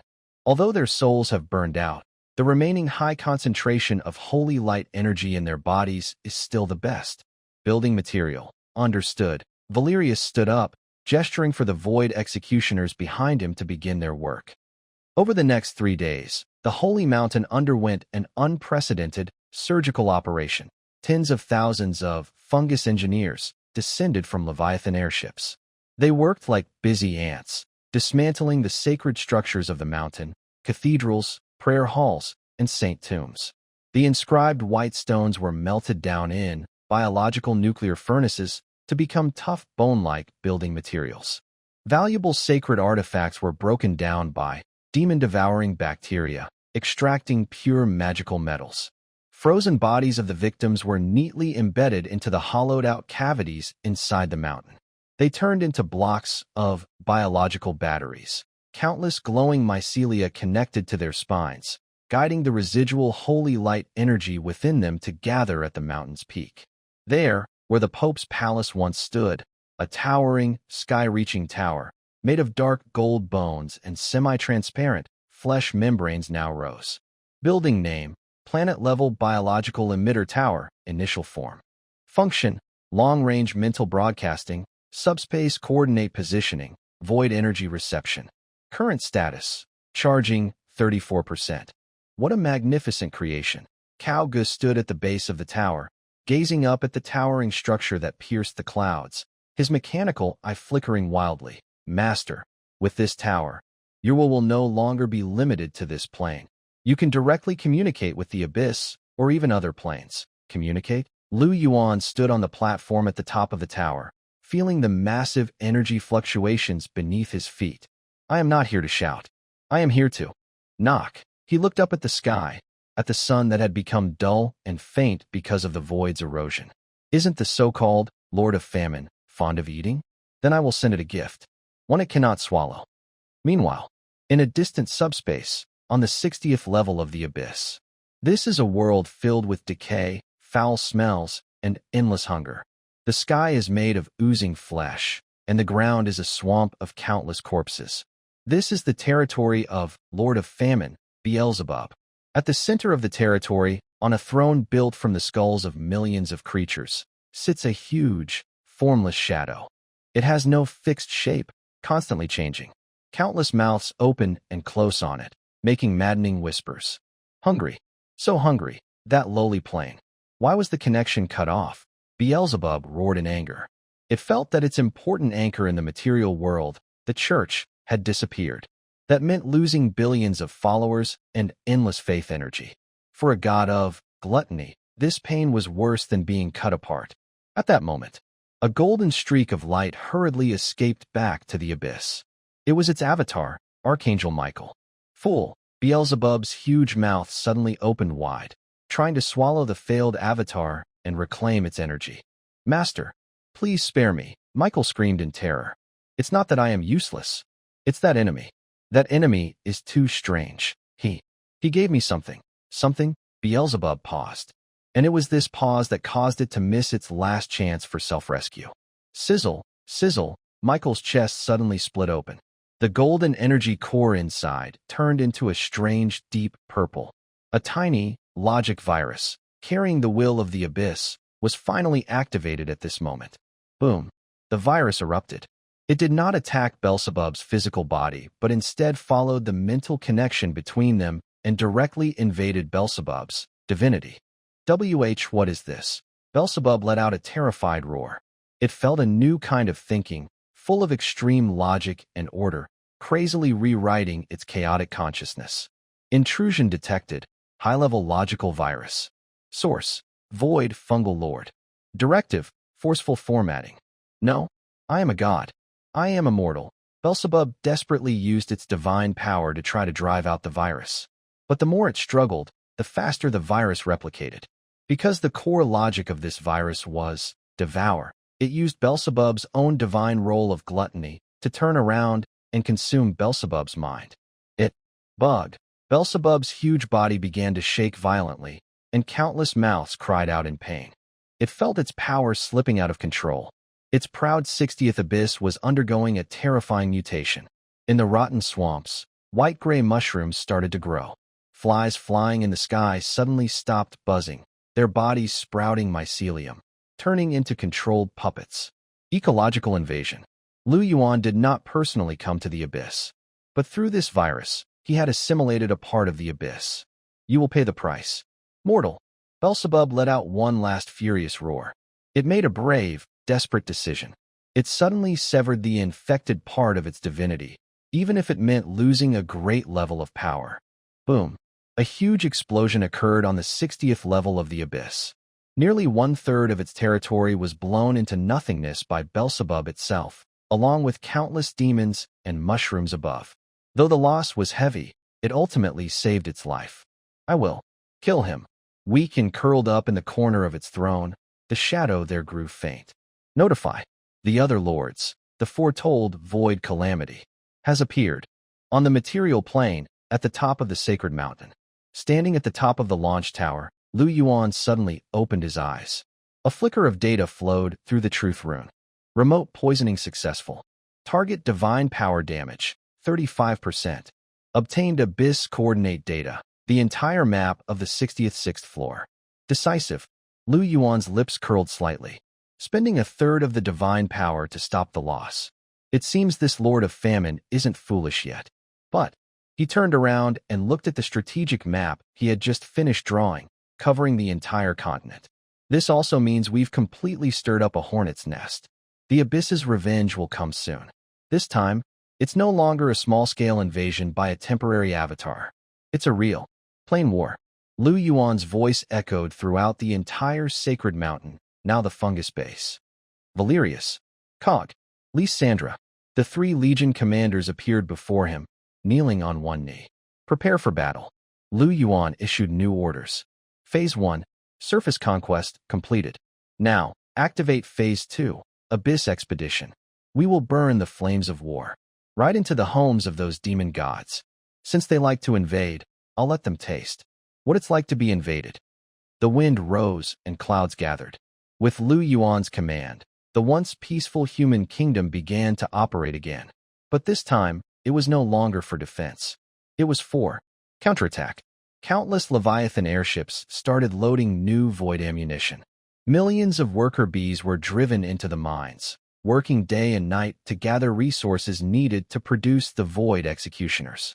On the summit of the transformed Sacred Mountain, that huge biological launch tower began sending out provocative signals into the distant starry sky. A segment of void broadcast. The Abyss, the 66th floor. This is a world without day or night. 3 different colored rotten moons hang forever in the sky, emitting a nauseating green glow. On the earth, a black river of the underworld flows, with countless screaming souls floating in its waters. This place is a hotbed of chaos, the end of hunger. But today this chaos is broken by a strange kind of order. ZZ. A new, metallic-sounding radio wave suddenly echoes in every corner of this layer. It's not magic communication, nor a demon's roar. It's a broadcast. This is Voice of the Void. To all souls struggling with hunger. Do you feel empty? Do you desire to evolve? Do you want to escape the fate of being devoured? The voice doesn't use specific words, but directly enters the minds of all abyss creatures through mental waves. On a barren plain filled with bones, a low-level demon, busy eating its kin's corpse, stops. Its tiny brain can't understand where the voice comes from, but its body instinctively yearns. It lifts its head and looks at the sky. There, in the murky green clouds, a huge QR code made of purple light dots appears. An empty space rune array. Staring at this pattern for more than 3 seconds causes a stream of information called Fungal Gospel to automatically download into the observer's mind. Roar. The demon emits a painful yet joyful cry. Its body begins to mutate. Its once thin limbs swell, a tough gray keratin layer grows on its skin, its back splits open, revealing 2 tendrils used for signal reception. It is no longer hungry, because it has connected to the Abyss local network. Praise the void. The demon kneels, offering its soul to that empty coordinate. This is Lu Yuan's counterattack strategy. Not sending troops to die, but cultural influence. The effect is good. At the top of the holy mountain in the material world, Lu Yuan stands on a towering biological transmitter, 1,000 meters high, watching the expanding purple light spot on the hologram. Just 3 hours of transmission, and the infection rate on the 66th level has already reached 5%, and this number is still growing exponentially.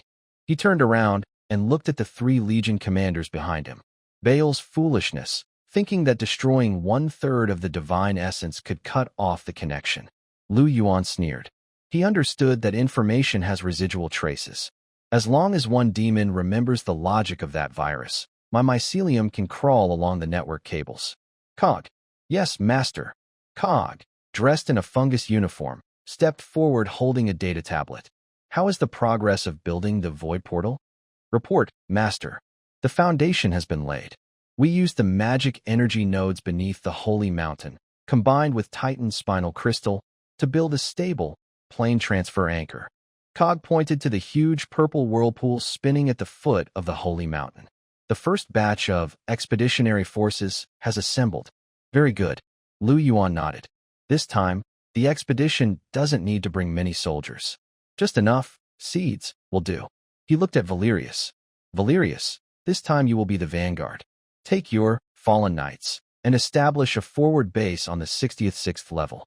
Remember, your task is not to kill all the demons, but to recruit them. Recruit? Valerius was stunned, a hint of doubt flashing in his dull gray eyes. Exactly. Lu Yuan walked to the tower and looked down at the world below, which had been completely transformed by biological modifications. The demons of the abyss, though chaotic, are also valuable biological resources, especially those high-level demons, Their genes contain many talents we do not have, like immunity to fire, soul harvesting, space jumping. I want to record all these talents into my gene library. Yuan gently tapped in the void. A dark gold glowing contract rune floated in front of Valerius. Take this. This is my void service contract. Tell those demon lords that as long as they sign this contract, they will have the chance to evolve and enjoy microbe healthcare, immortality, if they refuse to sign. A cold glint flashed in Yuan's eyes. Then they will become fertilizer. Understood. Valerius took the rune and integrated it into his fallen Lionheart sword. I will bring back the entire abyss for my master. The abyss, 60th 6th layer, Beelzebub's temple. At this moment, the Lord of Famine was in extreme anger and panic. It looked at the land outside the temple, which was changing color. The originally black, rotten soil was turning gray-white, and the chaotic demons were becoming organized and disciplined. This was more painful than being killed. As a demon god of chaos, it hated order the most. And now, this cursed microbe order was devouring its world like cancer. That mortal, that bug, Beelzebub gritted its teeth. It wanted to fight back, but dared not. The last divine invasion had left a huge psychological shadow. It was afraid that if it attacked first, it would be entangled again by that strange virus. I must call for help. Beelzebub made a decision. It took out a black slate emitting a sulfurous smell. This was a communication device among abyssal lords. Calling Lord of the 72nd layer. Plague King Abaddon. Calling Lord of the 88th layer. Fear Demon King Balshar. This is Beelzebub. I am under attack by unknown creatures. Requesting support. Requesting. Sizzle. The communication suddenly cut off. The runes on the slate flickered a few times and then went out. What happened? Signal lost? Beelzebub froze. This was a communication device formed by abyssal laws. How could the signal be cut? Sorry to disturb your call. A graceful, cold voice with a metallic tone suddenly sounded at the temple's entrance. Beelzebub looked up sharply. It saw that the 100-meter-high skeletal gate of the temple had been pushed open at some point. A small knight team, dressed in full black biosuits and wielding a large sword emitting a faint aura, stands neatly at the entrance. The leader, Valerius, slowly retracts his sword. The communication signal was cut off just now by the void interference field on his sword. Nice to meet you, Lord of Famine. Valerius steps into the temple, his boots making clear sounds on the rotten floor. I am the commander of the first expedition of the Fungus army. By the order of my lord, the Void Great Lord, I come to discuss business. Business? Beelzebub looks at this small team of just over 100 people, his fear gradually replaced by anger. Just a few ants like you? Dare to break into my temple. Even if that bug itself came here, it wouldn't dare to be so arrogant on my turf. Boom. Beelzebub's huge body suddenly rises, countless tentacles with corrosive black mud crashing down toward Valerius. Kill them. Draw out their souls and light the sky lanterns. Thousands of high-level demon guards inside the temple also launch their attack. Faced with this destructive strike, Valerius shows no panic. He doesn't even draw his sword. He simply pulls out a dark gold contract rune from his chest and raises it high. Divine power descends. Void absolute contract. Buzz. A dark gold halo instantly spreads from the rune's center. Wherever the halo passes, space freezes. The tentacles falling, the charging demons, all are suspended in midair. It's not time stopping. It's rule suppression. This rune contains a trace of Yuan's semi-divine will, which completely suppresses Beelzebub's severely wounded state in terms of energy level. It seems you don't want to discuss business. Valerius speaks calmly. Then, let's enforce it forcibly. He slams the rune onto the ground. Boom. The rune shatters into countless dark gold chains, sinking into the ground. Immediately, the entire temple's floor begins to shake violently. Countless thick roots covered with suction cups, called void roots, burst out of the ground and quickly wrapped around Beelzebub's huge body. Beelzebub let out a desperate scream. It realized its power was being drained by these roots. Not just magic energy. Even its divine authority, the rules of famine, was being stripped away. No, this is my world. These are my rules. Now, they belong to me. A large projection appeared above the temple. It was Lu Yuan's face. His single eye looked coldly at Beelzebub, who was like a dumpling. From today, the 60th level of the Abyss. That will be renamed Fungal Colony Number 1 Mine. And you, Beelzebub, since you like to eat so much. Lu Yuan's projection slowly extended a finger and pressed it on Beelzebub's forehead. I will give you a new position, Abyss Waste Disposal Plant Manager. From now on, all the waste of the Abyss will be yours to consume. If you can't finish it, I will turn you into waste. Buzz. A purple mark of servitude was deeply branded into Beelzebub's soul. This once feared demon god, who made countless worlds tremble, was now completely reduced to a part of Lu Yuan's vast industrial system. A cleaner. With the Lord's submission, the entire 60th level of the Abyss changed completely. The green sky turned purple. The black river of the dead was filled with water hyacinth bacteria that purified the water. The chaotic demons were organized into the regular army, lining up to receive vaccines, consolidation spores. At the top of the temple, a huge flag with the pattern of the void one-eyed was slowly raised. This signified Lu Yuan's influence had officially taken hold in the heart of the Abyss. This interdimensional war had only just begun. Once aimless and destructive low-level demons, now lined up neatly in a long row, dressed in uniform gray biosuits, actually a layer of enforced parasitic exoskeletons, busy working along the banks of the Black River of the Dead. Move faster. Number 9527. Your mining efficiency is 3% below average. Do you want to be thrown into the recycling furnace? A burly supervisor demon, a high-level demon modified with brain removal, roared, swinging a stun whip at a slightly slower demon. There was no scream. That demon simply trembled blankly, then waved its mechanical arm even faster. Behind them, on the River of the Dead, stood huge, filtering towers made of bones and metal. Dark water was drawn into the towers, passing through countless layers of special, soul-eater bacteria, filters, removing impurities, grudges, and useless fragments of memory. In the end, what flowed out from the bottom of the tower was no longer black water. Instead, a clear liquid glowing with a faint blue light, high-purity liquid soul. This is how Lu Yuan transformed the Abyss, turning chaotic natural resources into standardized industrial energy. At the top control room of the River of the Dead purification plant, this was once Beelzebub's temple chamber, now converted into a sci-fi style office. Once the Lord of Famine, now the chief factory manager, Beelzebub sat with a worried look, scratching his ears in front of a holographic screen. His huge body had been shrunk to human size, and he was wearing a comically oversized suit. This week's soul output is 3 million gallons. Beelzebub stammered, sweating coldly on his forehead. Although it's a 10% increase from last week, it's still a bit short of the KPI set by the head office. Opposite him sat Valerius, dressed in black armor, with a cold expression, carefully wiping non-existent dust off his sword's edge with a silk handkerchief. Just a little short, Valerius paused, lifting his dead gray eyes to glance at Beelzebub. Just a glance was enough to make this former demon god almost slip under the table in fear. It knew very well the man's skills, and also how terrifying the Void Lord behind him was. The logic virus, embedded in its divine essence, was like a timed bomb. If it relaxed even a little, it would suffer greatly.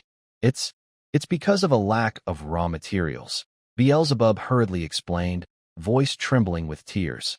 The flow of the River of the Dead is seasonal. Recently, the battles in the upper worlds have decreased, so fewer souls die, and naturally, fewer souls flow down. This isn't my fault. Reason. Valerius coldly uttered 2 words. The master doesn't need reasons. The master only needs results. He stood up and walked to the large floor-to-ceiling window, overlooking the busy factory below. If there's a shortage of raw materials, then go find some. Find? Beelzebub was stunned.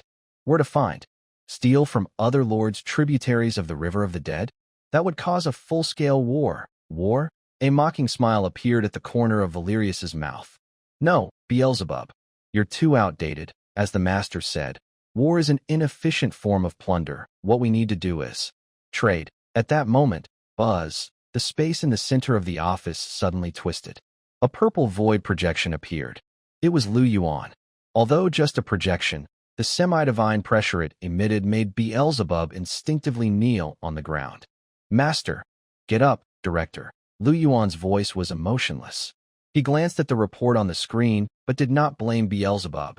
I expected the raw material shortage. Relying on a single mining method is ultimately dependent on luck.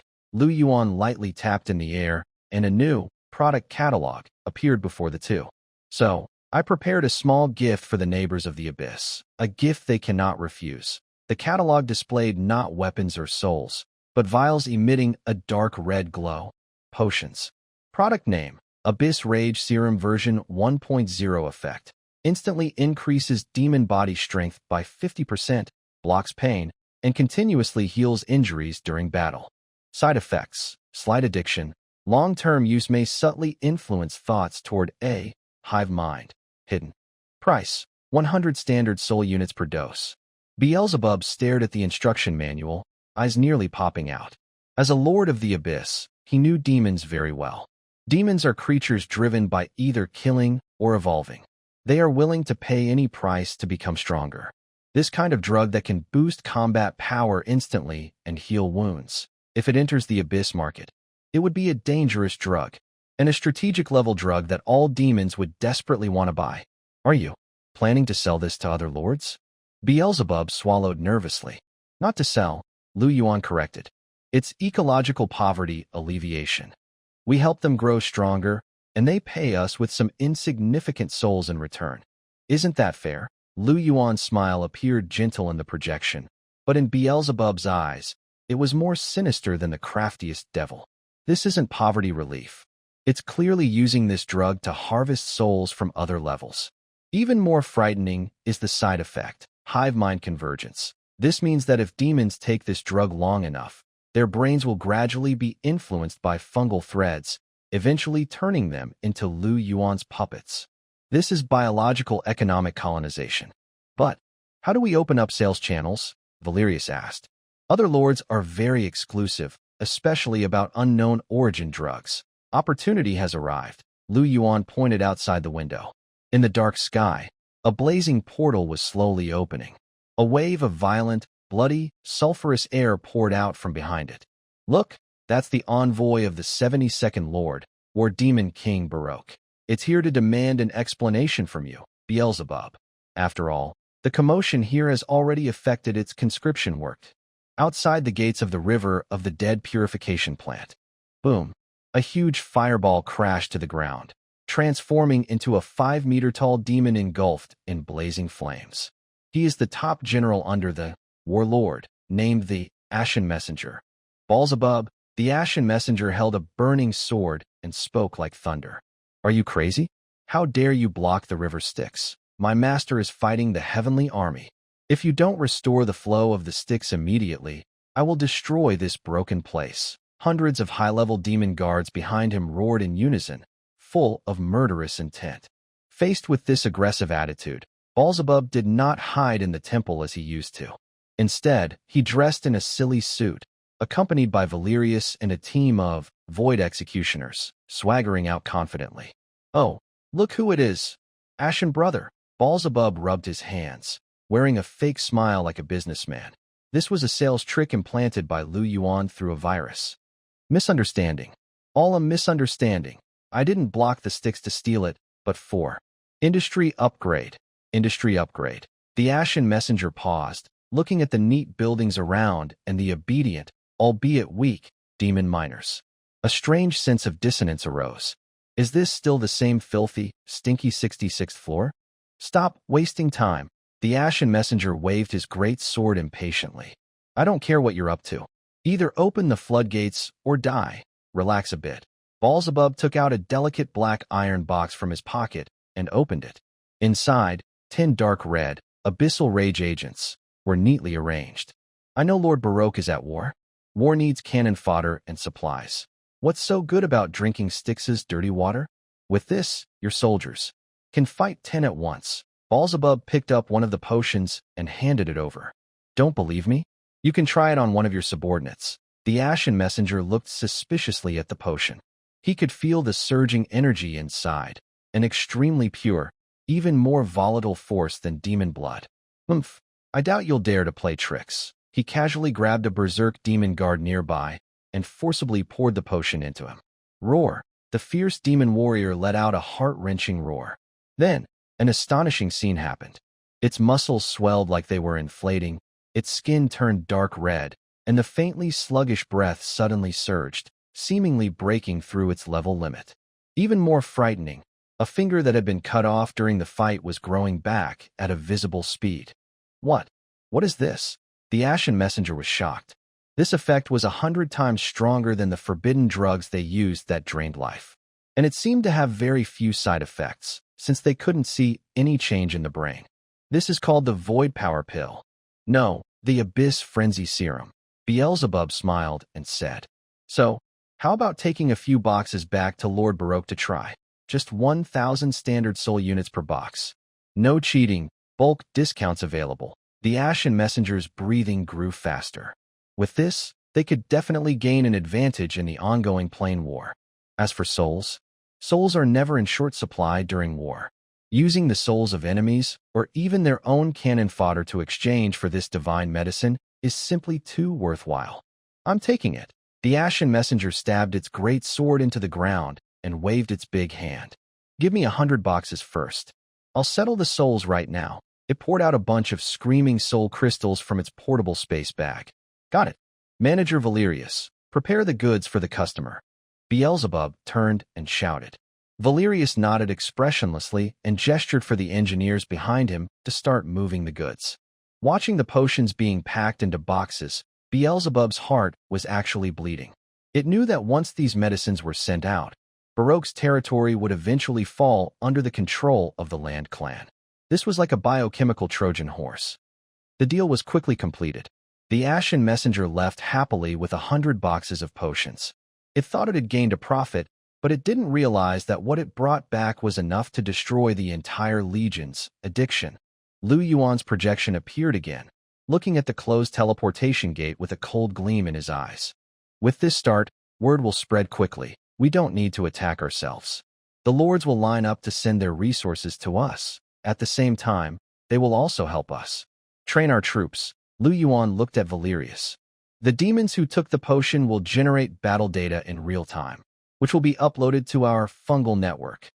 We can use this data to improve our soldiers' genes constantly. When the time is right, Yuan clenched his fist. All it takes is one command. Those so-called demon armies will instantly turn against us and become my Void Guard. This is the power of business. Valerius bowed his head deeply. The wisdom of the Master is as deep and unfathomable as the starry abyss. All right, stop flattering. Yuan turned around and looked to the end of the river of darkness. Although we have trade, we still need something to keep order. After all, in the abyss, there are always some crazy fools who like to attack directly. Cog. Here. The Titan-class project can now be launched.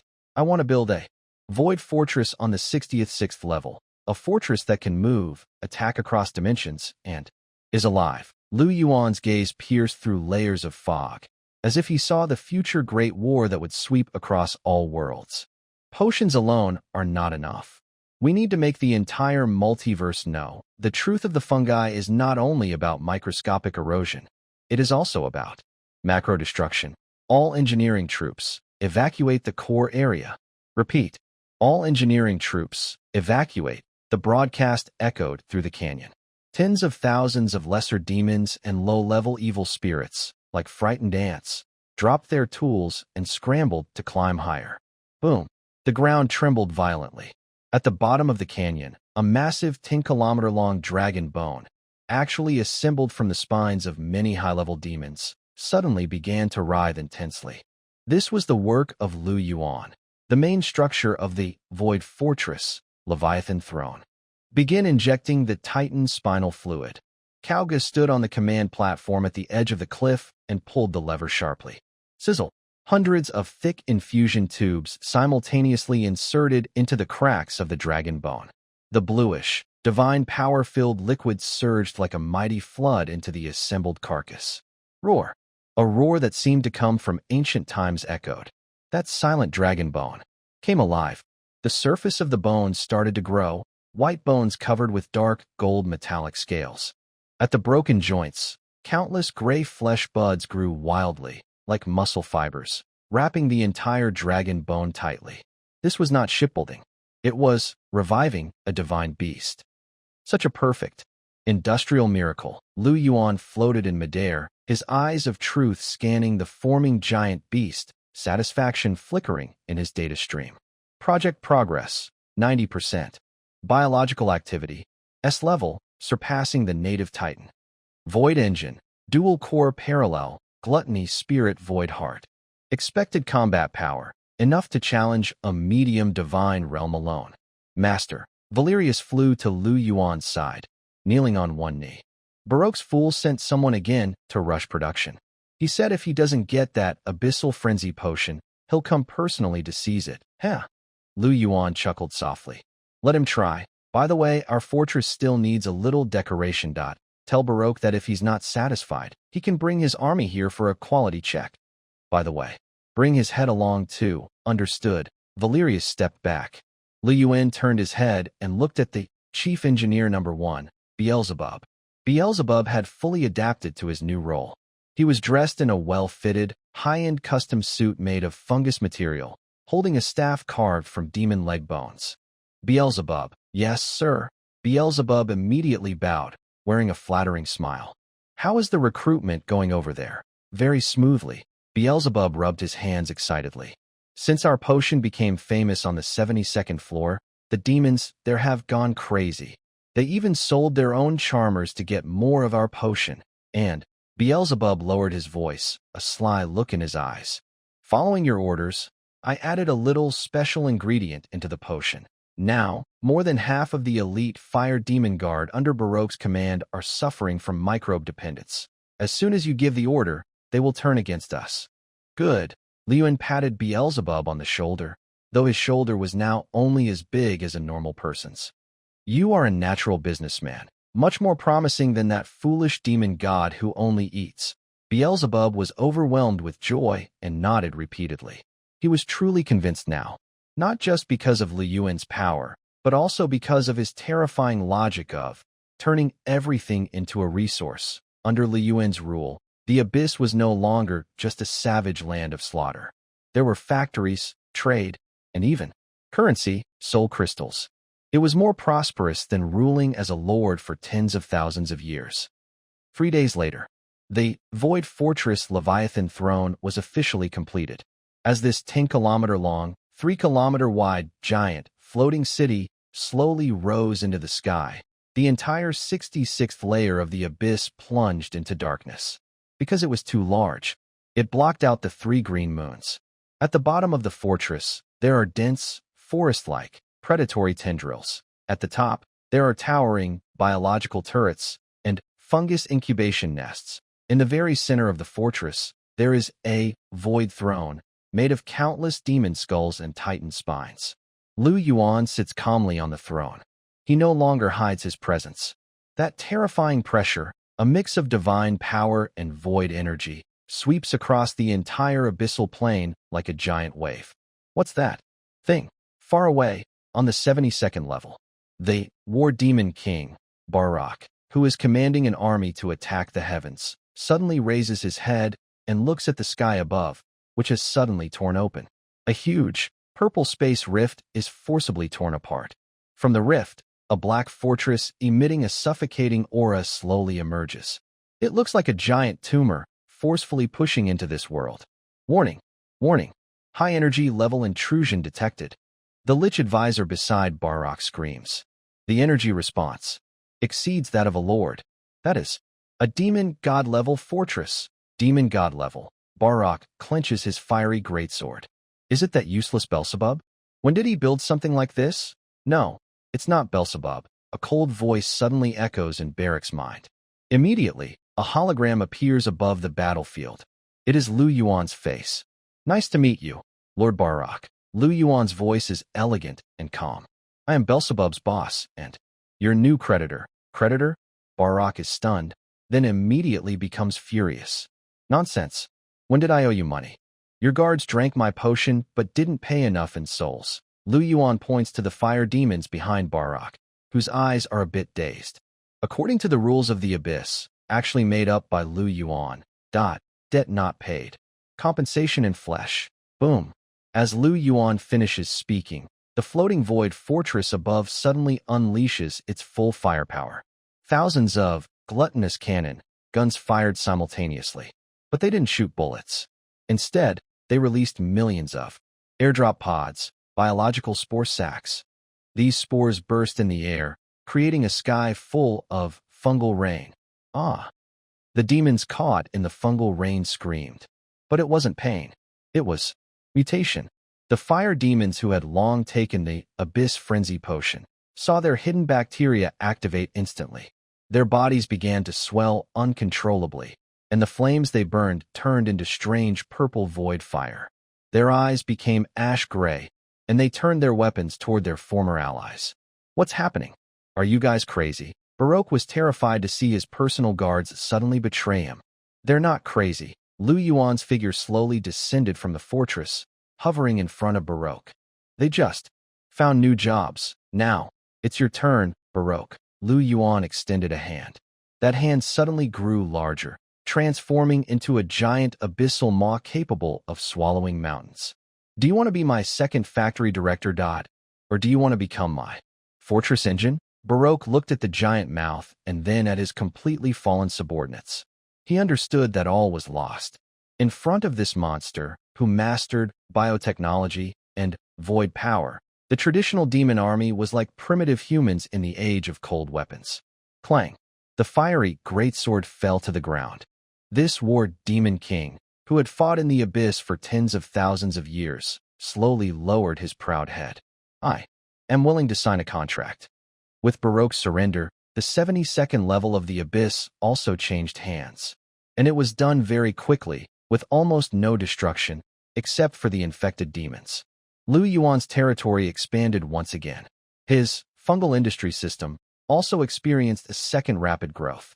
Thanks to the brave fire demons under Barak's command, Yuan's army finally filled the last gap, its ability to attack directly. Standing on the fortress throne, Yuan looked down at the land covered with fungal mats and flowing lava. Now, we have mineral resources, level 66, and troops, level 72. The basic infrastructure is complete. He raised his head and looked into the deeper void. There, countless coordinates of different worlds exist. There is the legendary Heaven Realm, the mysterious Star Realm, and that always hides behind the scenes, watching everything. The Abyssal Will. Here, activate the plane transition engine.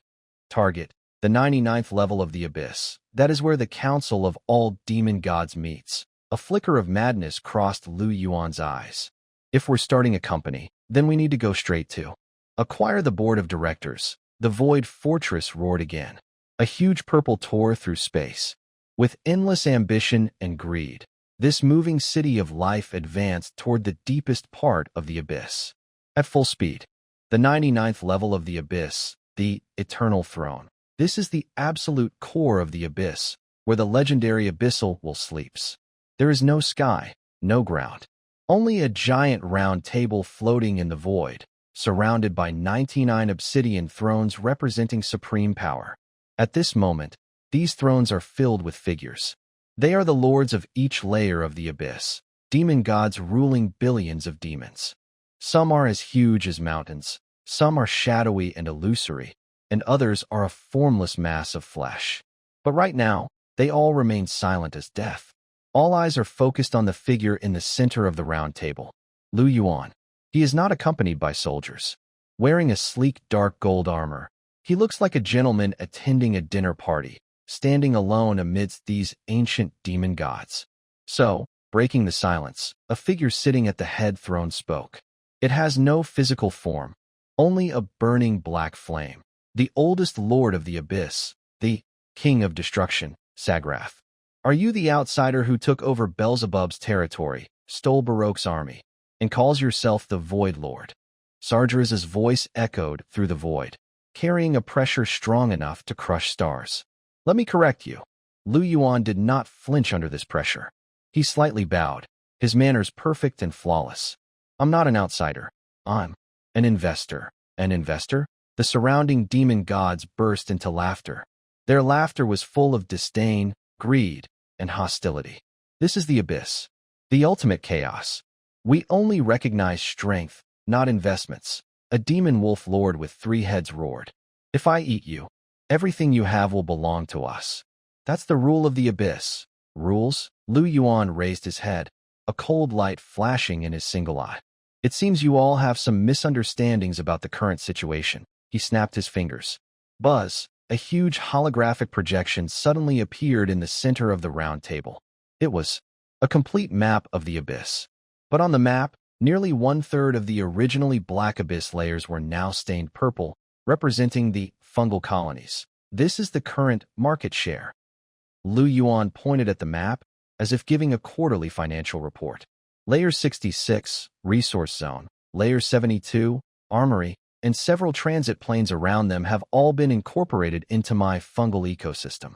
In these areas, demon evolution efficiency has increased by 300%, resource output by 500%, and internal conflict rates have dropped by 90%.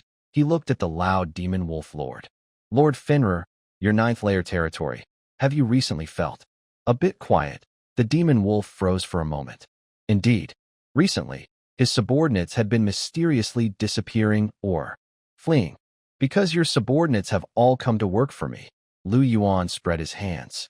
They can drink Abyss Frenzy Potion, stay in biological dormitories, and exchange slaughter points for evolution opportunities. And over there, they can only serve as cannon fodder. This is the superiority of the system. The entire audience was stunned. Although the demon gods were cruel, they were not stupid. They clearly understood that Yuan was telling the truth. In recent months, the problem of population loss in the abyss had become a big trouble. You're digging up our roots. Sargeras' black fire suddenly surged wildly. Do you think that with these small tricks, you can fight the entire abyss? As long as we work together, we can crush your ridiculous fortress into dust in an instant. Work together? Yuan smiled. That smile was full of mockery for this bunch of ragtag followers. Lord Sargeras, do you really think your so-called allies would risk their lives for you? He looked at Lilith, the queen of succubi, sitting to Sargeras' left. Lady Lilith, I heard you're very interested in my void youth technique. How is the batch of biological collagen I sent you working? Lilith smiled charmingly, but didn't speak, her eyes becoming flirtatious. Yuan then looked at Abaddon, the Plague King, on his right. Lord Abaddon, your plague army has recently hit a bottleneck, right? My genetic editing technology might help you break through that. So-called perfect virus? Abaddon's rotting face showed a greedy expression. One after another, Yuan accurately identified each demon god's pain points and needs. He wasn't here to fight. He was here to share the cake. Everyone. Yuan put away his smile, his tone becoming serious and tempting. The abyss has been chaotic for too long. This chaos has made us passive when facing heaven, and even the human world. We have the strongest individual warriors, but we fight the worst battles. Why? Because we lack a unified will. He spread his arms, and the light wings behind him unfolded, releasing a terrifying void divine power that even demon gods felt a chill from. I bring technology. I bring order. I bring the future. Join my abyss union. I don't need your territory, nor your souls. I only need you to provide resources, soldiers, and authority. As a reward, I will share with you the void technology. I will lead you out of this narrow realm to conquer the true vastness of the stars and the ocean. This is my proposal. Who agrees? Please raise your hand. The round table falls into complete silence. The demon gods are engaged in a fierce mental struggle. Yuan's grand plan is too tempting. Moreover, his displayed power, whether through economic influence or void pressure, proves he has the ability. But as the Lord of the Abyss, to submit to an outsider. I oppose. Sargeras finally can't hold back.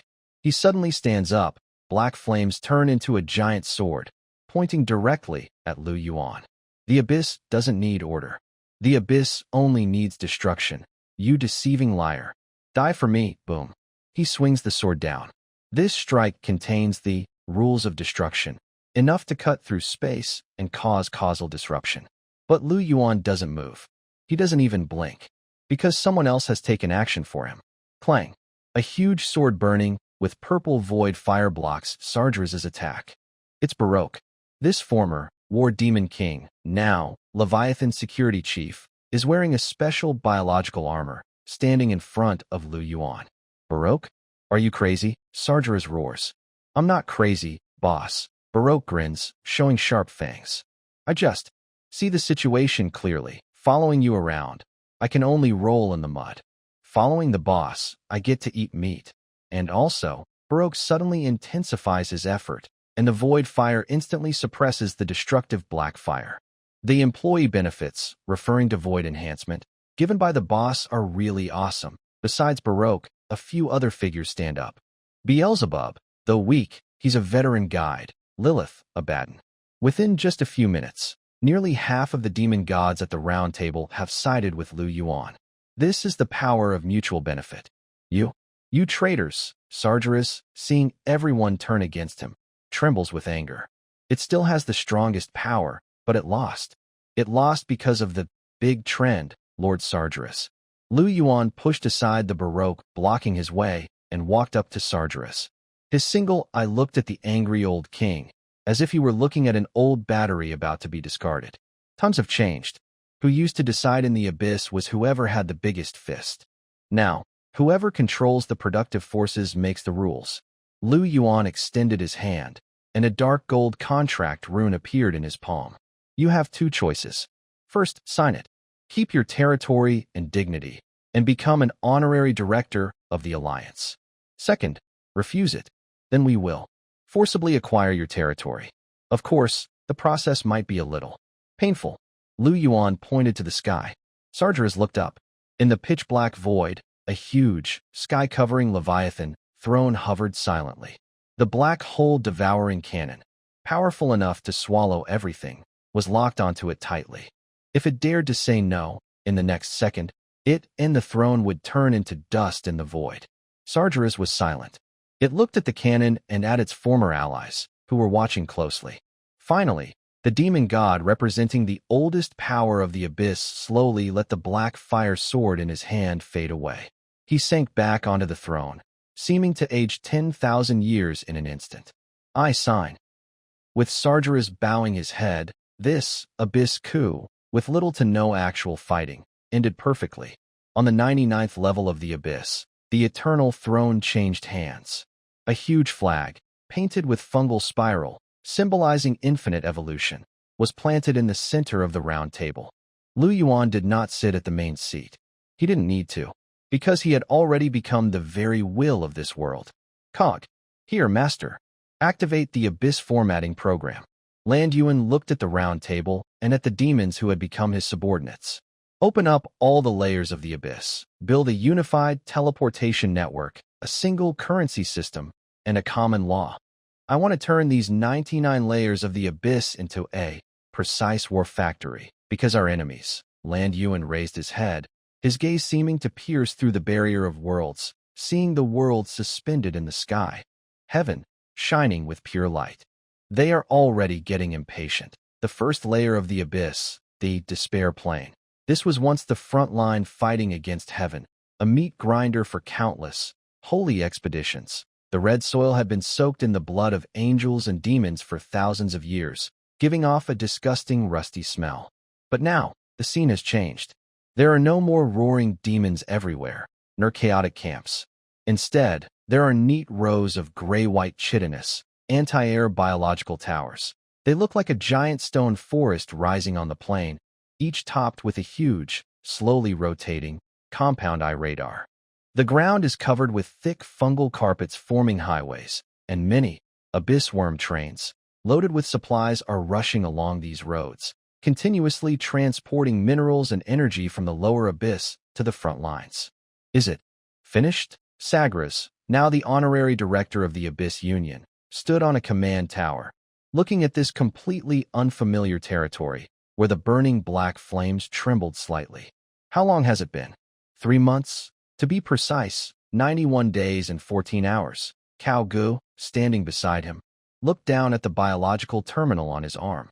Thanks to the efficient coordination of the swarm mind, our infrastructure development is 120 times faster than traditional demon labor. Cao Gu pointed at the huge purple light curtain spanning the sky in the distance. The void sky curtain system is also online. It can block 99% of divine detection and automatically reflect 30% of energy damage when attacked. Sagras fell silent.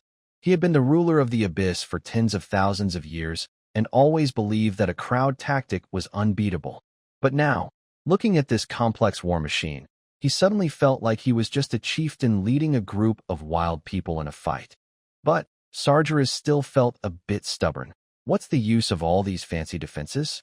If those sky people really attack, it will come down to pure strength. Especially those archangels. One sword could tear open a dimension. Pure strength. Lu Yuan's voice suddenly sounded behind them. He still wore his elegant dark gold armor, holding a steaming cup of molten abyss coffee. Lord Sargeras, your understanding of strength is still at the level of physical destruction. Real war is about information gaps. Lu Yuan walked to the edge of the command tower, looking up at the dull gray sky above. Calculate the time. That delivery should arrive soon. Delivery? Sargeras looked confused. Just then, buzz. The sky suddenly split open. There was no warning. A blinding, pure platinum beam of light shot through the first layer of the abyss's sky dome. Within that light, countless white feathers floated down, accompanied by a divine horn sound. A huge army radiating overwhelming divine power slowly descended. Leading them was a giant 10 meters tall. He was clad in platinum armor, with 6 pairs of flaming wings on his back. His sword shone with sunlight-like brilliance, and the heat it emitted alone caused the ground to start steaming. One of the 4 archangels of heaven, God's flame, Uriel. Behind him stood a silver legion of 100,000 high-ranking angels, filthy abyss creatures.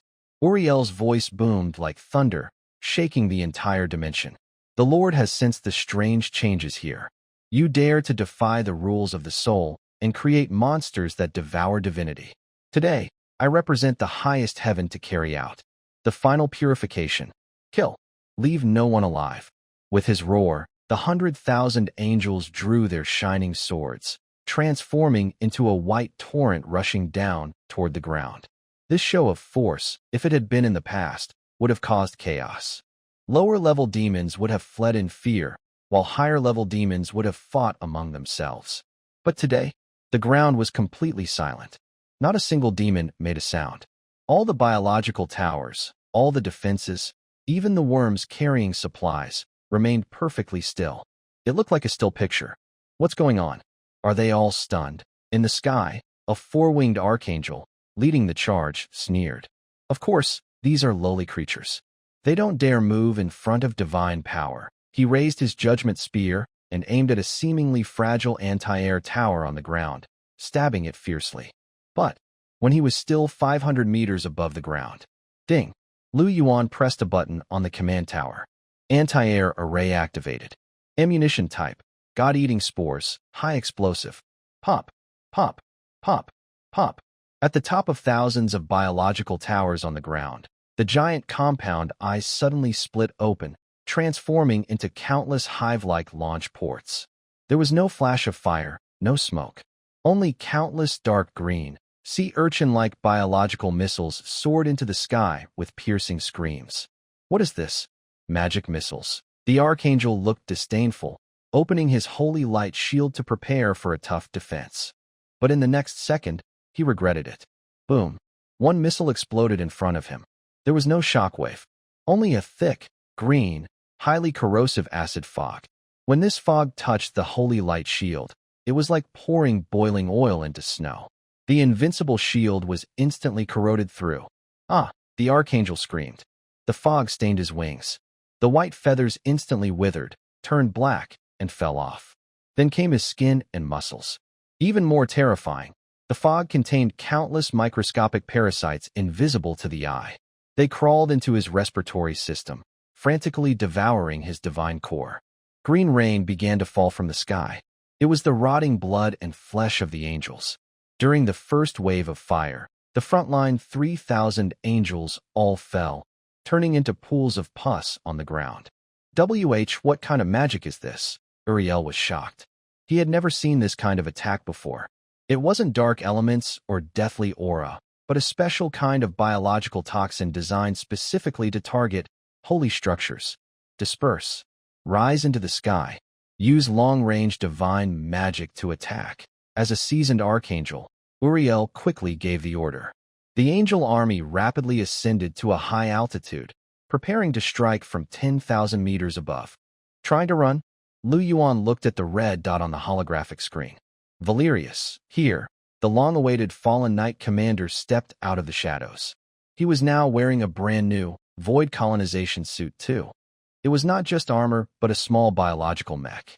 The thrusters on his back shot out purple void streams, and his weapon had been replaced with a 5-meter-long destroyer blade. Take your fallen angel squad, composed of captured human mages and void executioners, and go. Remember, don't kill the leader, Uriel. I want him alive. After all, Yuan licked his lips, a greedy look in his eyes.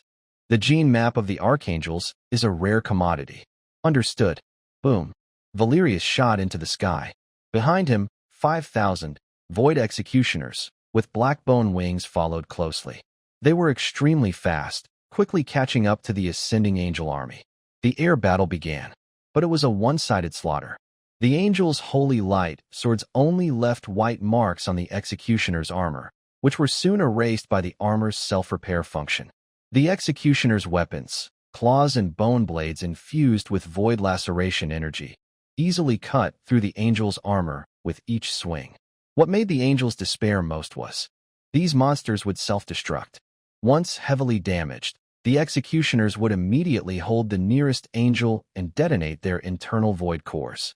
This suicidal tactic completely shattered the angels' mental defenses. Is this what you call absolute power? On the command tower, Yuan turned to look at Sagras, who was staring blankly. Lord Sagras, times have changed. The age of divine authority relied on individual bravery. But in this biological era, Yuan pointed to the one-sided battlefield in the sky. It depends on cost control. To create an executioner, I only need 3 tons of biological material and a low-level magic core. But to raise an angel, it takes hundreds of years and a huge amount of faith. Even if I trade 1 for 1, or 5 for 1, I can bankrupt heaven, Sagras shivered. It looked at Yuan's calm side face and felt a deep fear for this ally for the first time. This is not a demon. It is a cold, emotionless calculating machine disguised as a human. In the sky, Uriel was already in a fierce fight. He was tightly surrounded by Valerius. Although his level, semi-divine peak, was higher than Valerius's semi-divine beginner, he desperately realized that every attack he made was absorbed and transformed by the strange force field on the other's body. And that sort of his was too evil. Every strike drained a lot of divine power from him. What exactly are you? Uriel pushed Valerius back with a sword and gasped for breath. The glow around him had dimmed by half, and 2 of his 6 wings had been cut off. Me, Valerius floated in the air, shaking the golden blood off his blade. I am the grave digger of the era. Uriel, surrender. You see it too. Your army is finished. Uriel looked down. The ground was full of angel corpses. Many workers were dragging the bodies into the recycling station as if they were carrying cargo. No, glory is my command. A trace of determination flashed in Uriel's eyes. He raised his flaming sword and pointed it at his chest.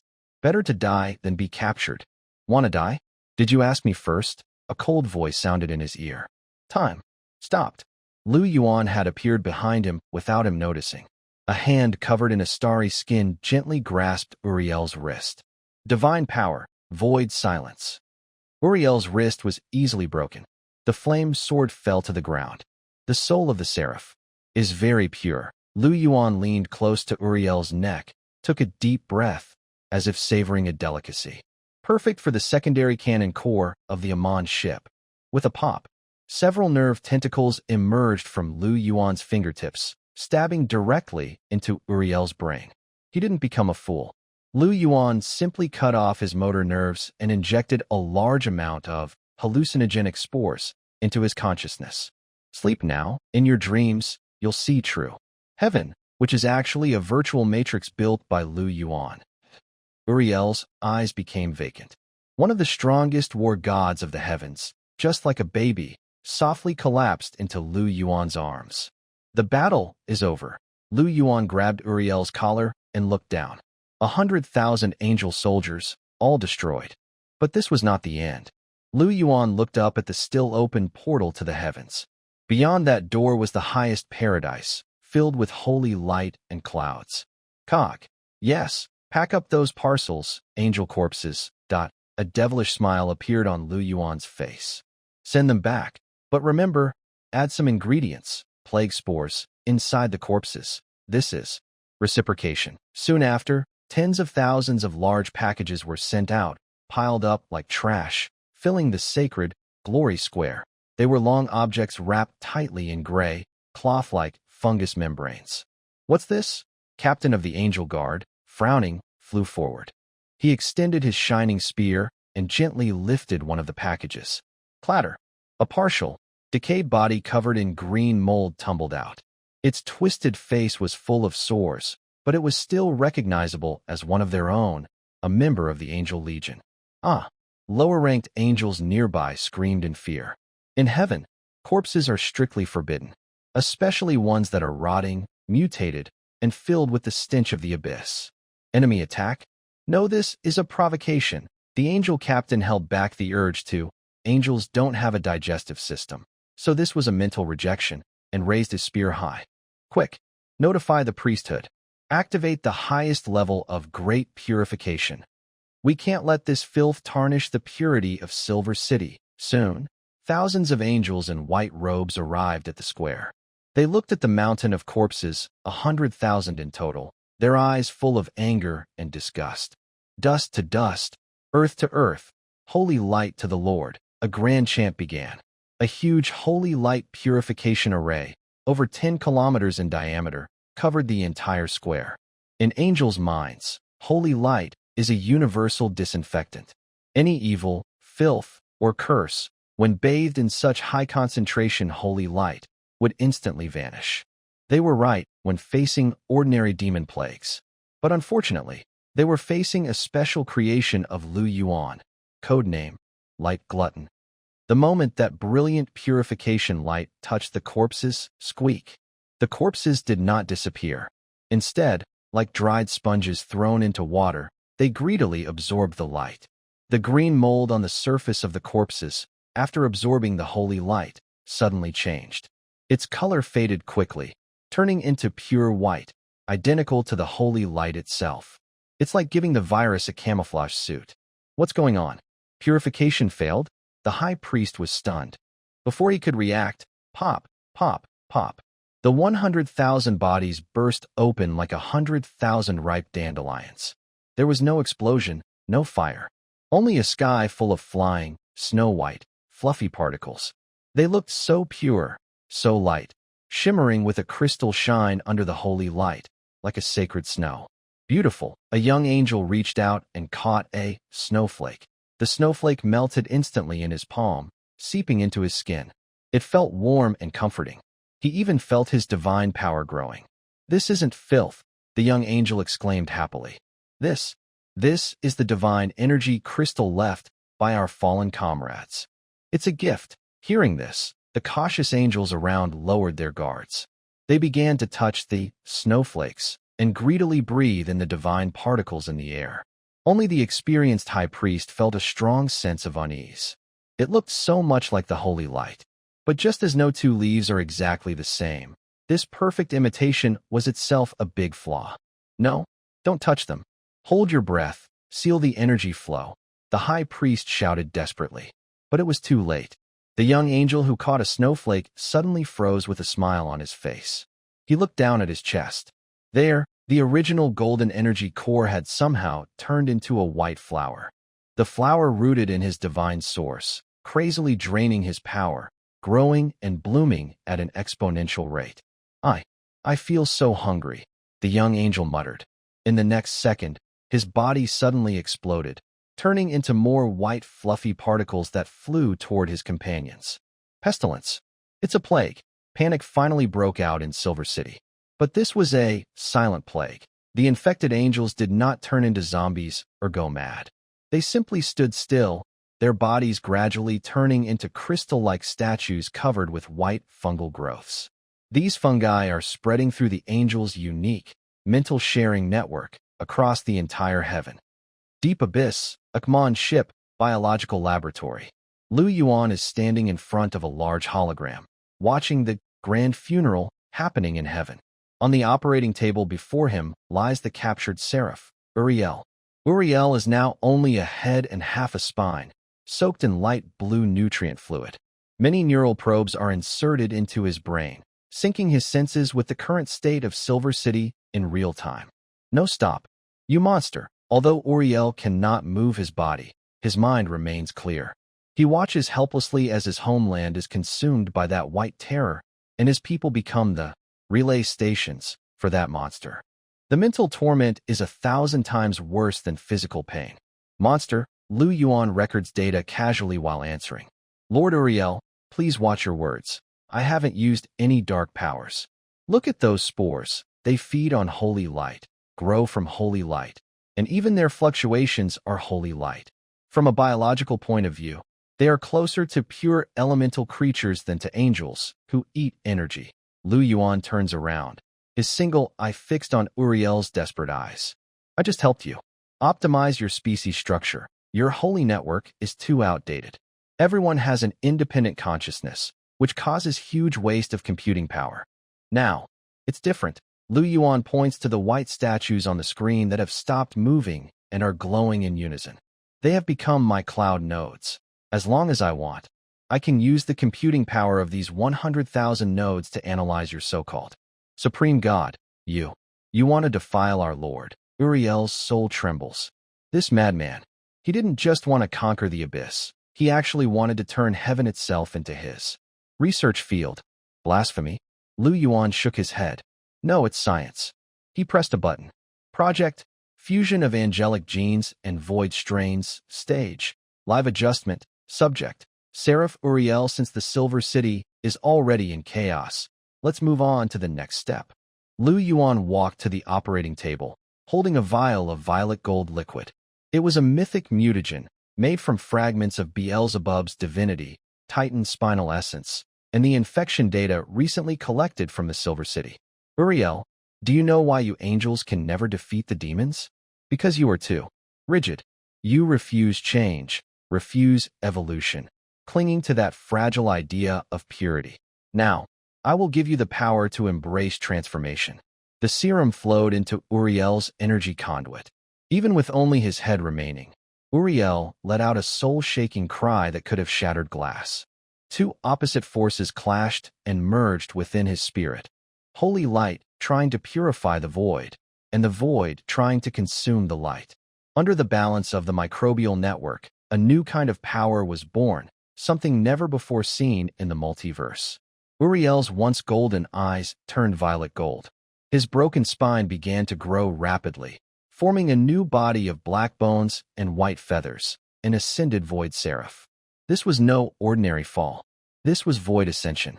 Subject, void serif, number 001.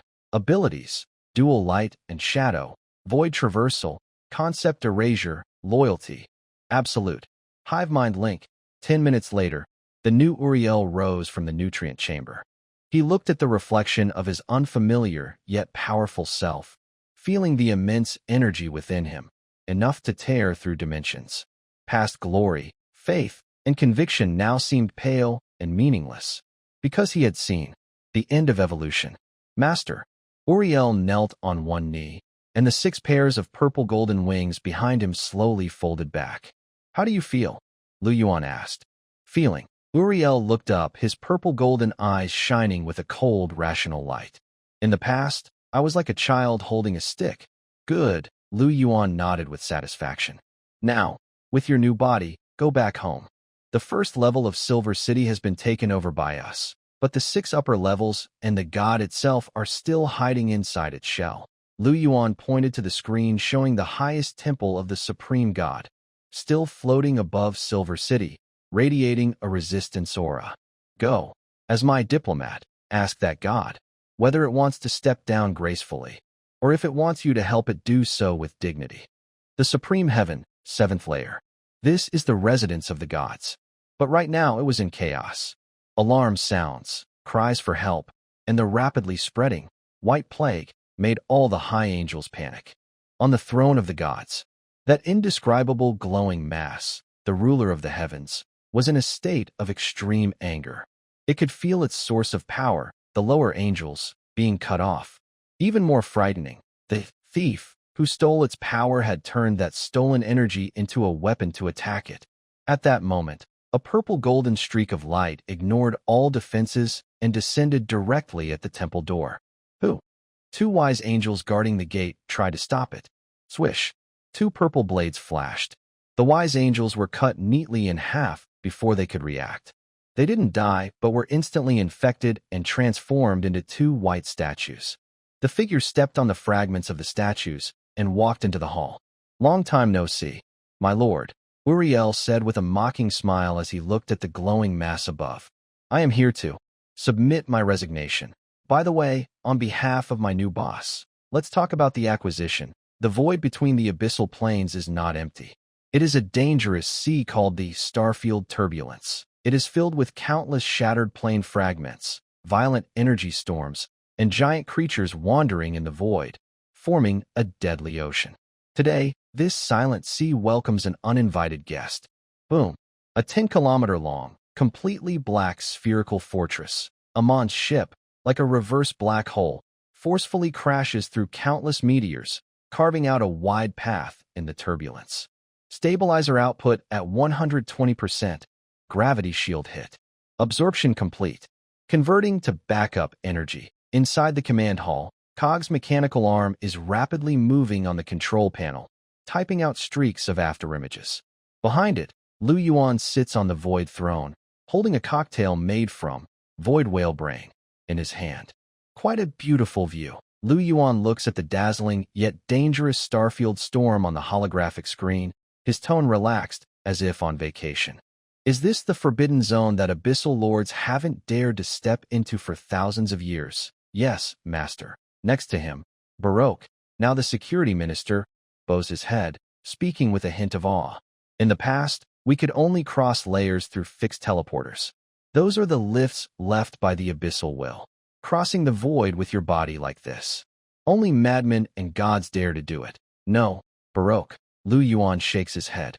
This isn't madness. It's freedom. He stands up and walks to the window. Teleporters are paths given by others. As long as the abyssal will wishes, they can cut them off at any time. Only by mastering this technology that allows navigation in the void can we truly break free from that old thing's control. Now, we are the only pirates in the abyss. Below the Amon's ship, where the original hangar was located, several hundred small-shaped ships, about 500 meters long and shaped like sharks, are finishing their final preparations. These are privateer ships built by Yuliel using black iron or scavenged from the 72nd layer, Baroque territory, combined with void creature technology. The commander of this fleet is Yuliel, who has just been promoted to the void. He is no longer the shining archangel he once was. He wears a black and purple military uniform, and his 6 pairs of wings behind him have turned into sharp metal blades. First squad, target. The edge of the mining area on the 88th layer of the abyss, territory of the Fear Demon King. Second squad, target. The trade route on the 44th layer of the abyss, territory of the succubus. Mission briefing. Steal everything. Burn what can't be taken, but do not kill. Yuliel's voice is cold and precise, like a machine without feelings. Remember the master's teachings. Population is the most important resource. Capture those demons and put them in jars. We need more batteries. Understood. Commander, thousands of fallen angels and void executioners roar in unison. As the hatch opens, hundreds of shark-shaped warships rush out like hungry wolves, breaking free from the protection of the Igmon ship, heading toward the vast and rich layers of the abyss. This is the first organized, premeditated, cross-dimensional piracy in Abyss history. On the 88th layer of the Abyss, Forest of Fear, this is the territory of the feared demon king, Balsha. It is shrouded in fog all year round, hiding many deadly traps and mental monsters. To outsiders, this place is a nightmare. But to Yuliel, it is just a lumberyard. Activate Real Vision Radar. Yuliel stands on the flagship, the Vengeful Angel, and coldly gives the order. Buzz, a purple ripple sweeps across the entire forest. The fog that causes hallucinations melts away like snow under sunlight in the face of the void ripple. Revealed are the soul mines, built from fear crystals deep within the forest. Found it. Yuliel draws his purple gold sword from his waist. All units, attack. That fear demon lord, if you don't pay protection money, I'll destroy its lair. Boom, boom, boom. Hundreds of warships fired their weapons at the same time. This time, there was no testing or shouting. They launched the highest level of void orbit bombardment. Purple beams of light rained down like a storm, accurately destroying all the air defense points in the Forest of Fear. Next, tens of thousands of drop pods, biological seed sacs, were launched down. After landing, these seed sacs quickly hatched into fierce, swift bugs, fast attack units modified from low-level demons. They moved like locusts, leaving nothing green in their path. From deep within the forest, the fear demon lord roared in anger and fear. Whose troops are these? Why aren't they affected by illusions? Wait, what flag is that? Balsha looked through a magic water mirror and saw a black flag with a void one-eye symbol flying on the warship. It suddenly remembered a terrifying legend from the Abyss. That was the Void Lord, who devoured Beelzebub, subdued Baroque, and even dared to challenge the will of the Abyss. It's over. Balsha sank to the ground. It knew resistance was useless. This was not a fight of the same level. The enemy had technology it couldn't understand and power beyond imagination. Surrender. Surrender now, Balsha screamed, afraid that if it hesitated even for a second, it would be turned into a specimen. Tell them, I am willing to pay protection money. I want to join that. Abyss Union. Similar scenes kept happening across different levels of the Abyss. Lu Yuan's private fleet was like a group of highly advanced aliens arriving in a primitive tribe still playing in the mud. Robbery? No, that was forced trade. Plundering? No, that was resource integration. In just 1 month, the warehouse of the Ikman ship was filled with rare treasures from all levels of the Abyss. High-level soul crystals, abyssal demon iron, void beast eggs, and even some lord's private funds. And more importantly, Lu Yuan's fungus network quietly spread across half of the Abyss as the fleet continued its conquest. Ikman, core laboratory. Lu Yuan stood in front of a large cultivation tank. There were no creatures inside, only a swirling, colorful energy cloud, constantly changing shape. This was a collection of Abyss rule fragments with different properties, gathered from various levels. Fear, desire, plague, destruction. These opposing forces were being forcibly merged by a higher will.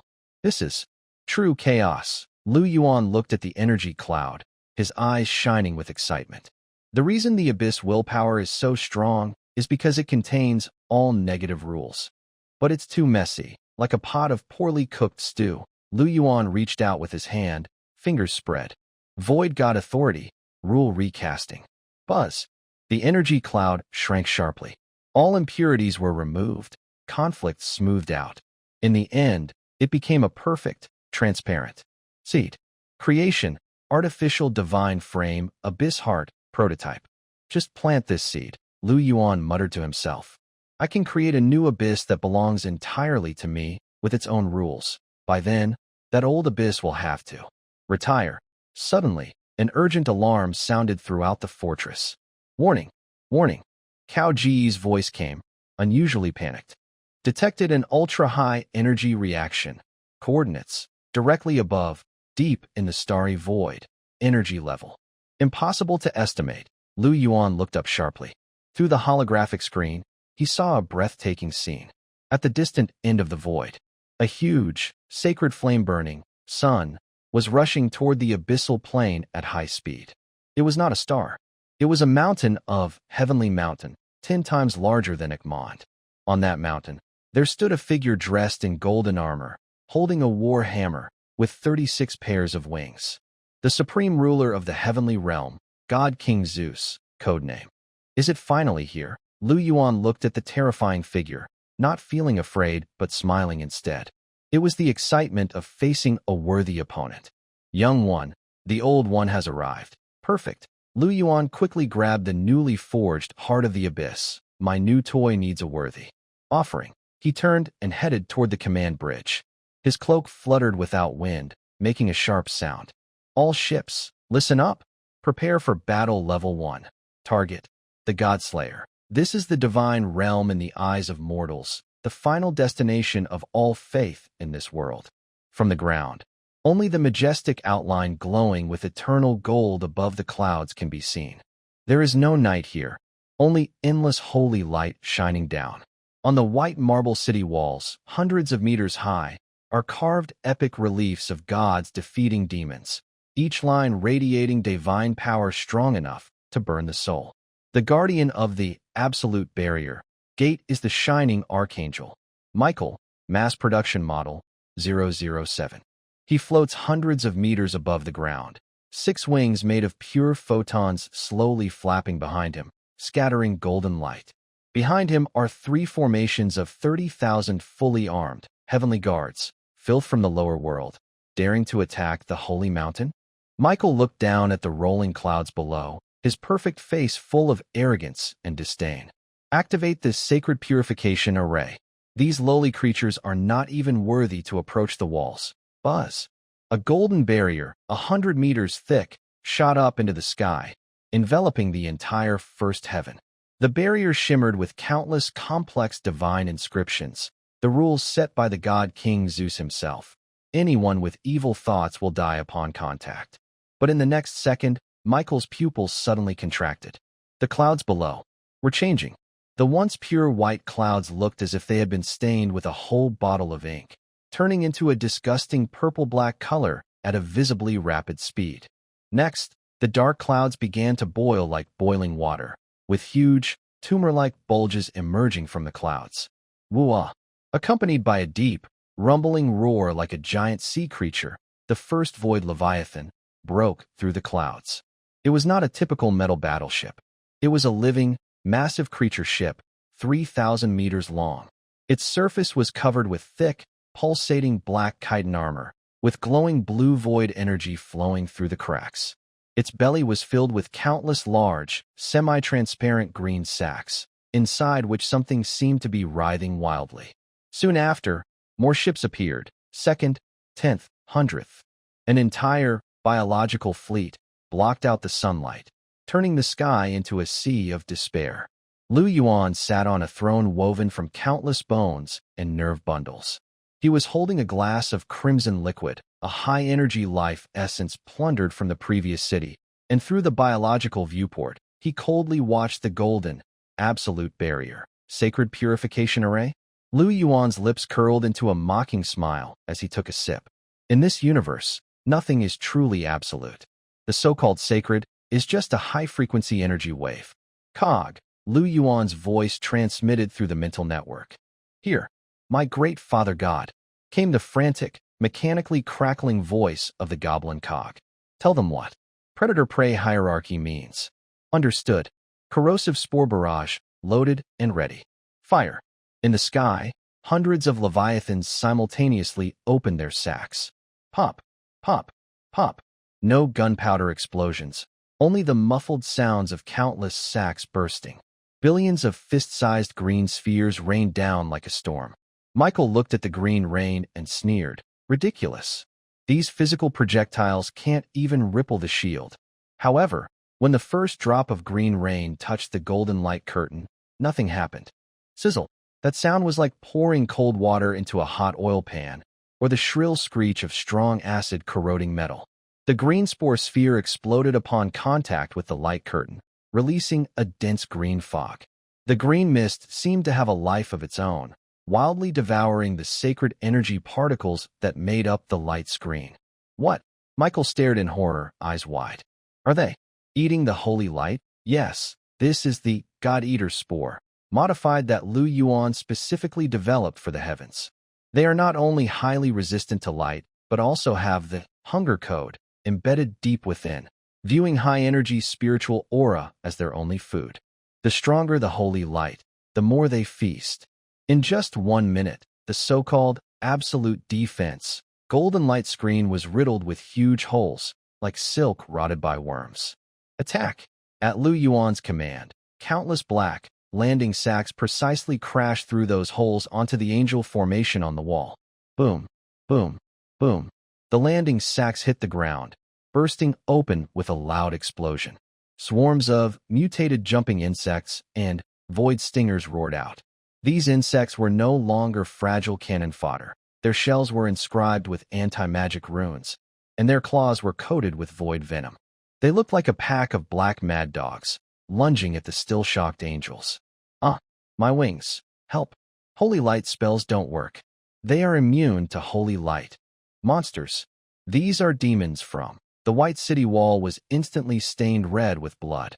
Golden feathers and broken limbs splattered everywhere. If the battle in the sky was chaos and slaughter, then the fight at the city gate was a fateful duel. A huge landing sack crashed loudly into the central square of the main gate. As the dust settled, a tall figure slowly stepped out. He wore a full-body black armor that seemed to have blood vessels pulsating on its surface. In his hand, he carried a giant sword burning with purple magic fire, the fallen Lionheart sword. With every step he took, the sacred stone slabs beneath his feet were corroded into black mud. Valerius, an old, stern voice echoed ahead. The leader of the Holy Temple Knights, and once Valerius's mentor, Uther, stood in front of the gate, wielding a shining warhammer. Behind him were 500 of the most elite knights.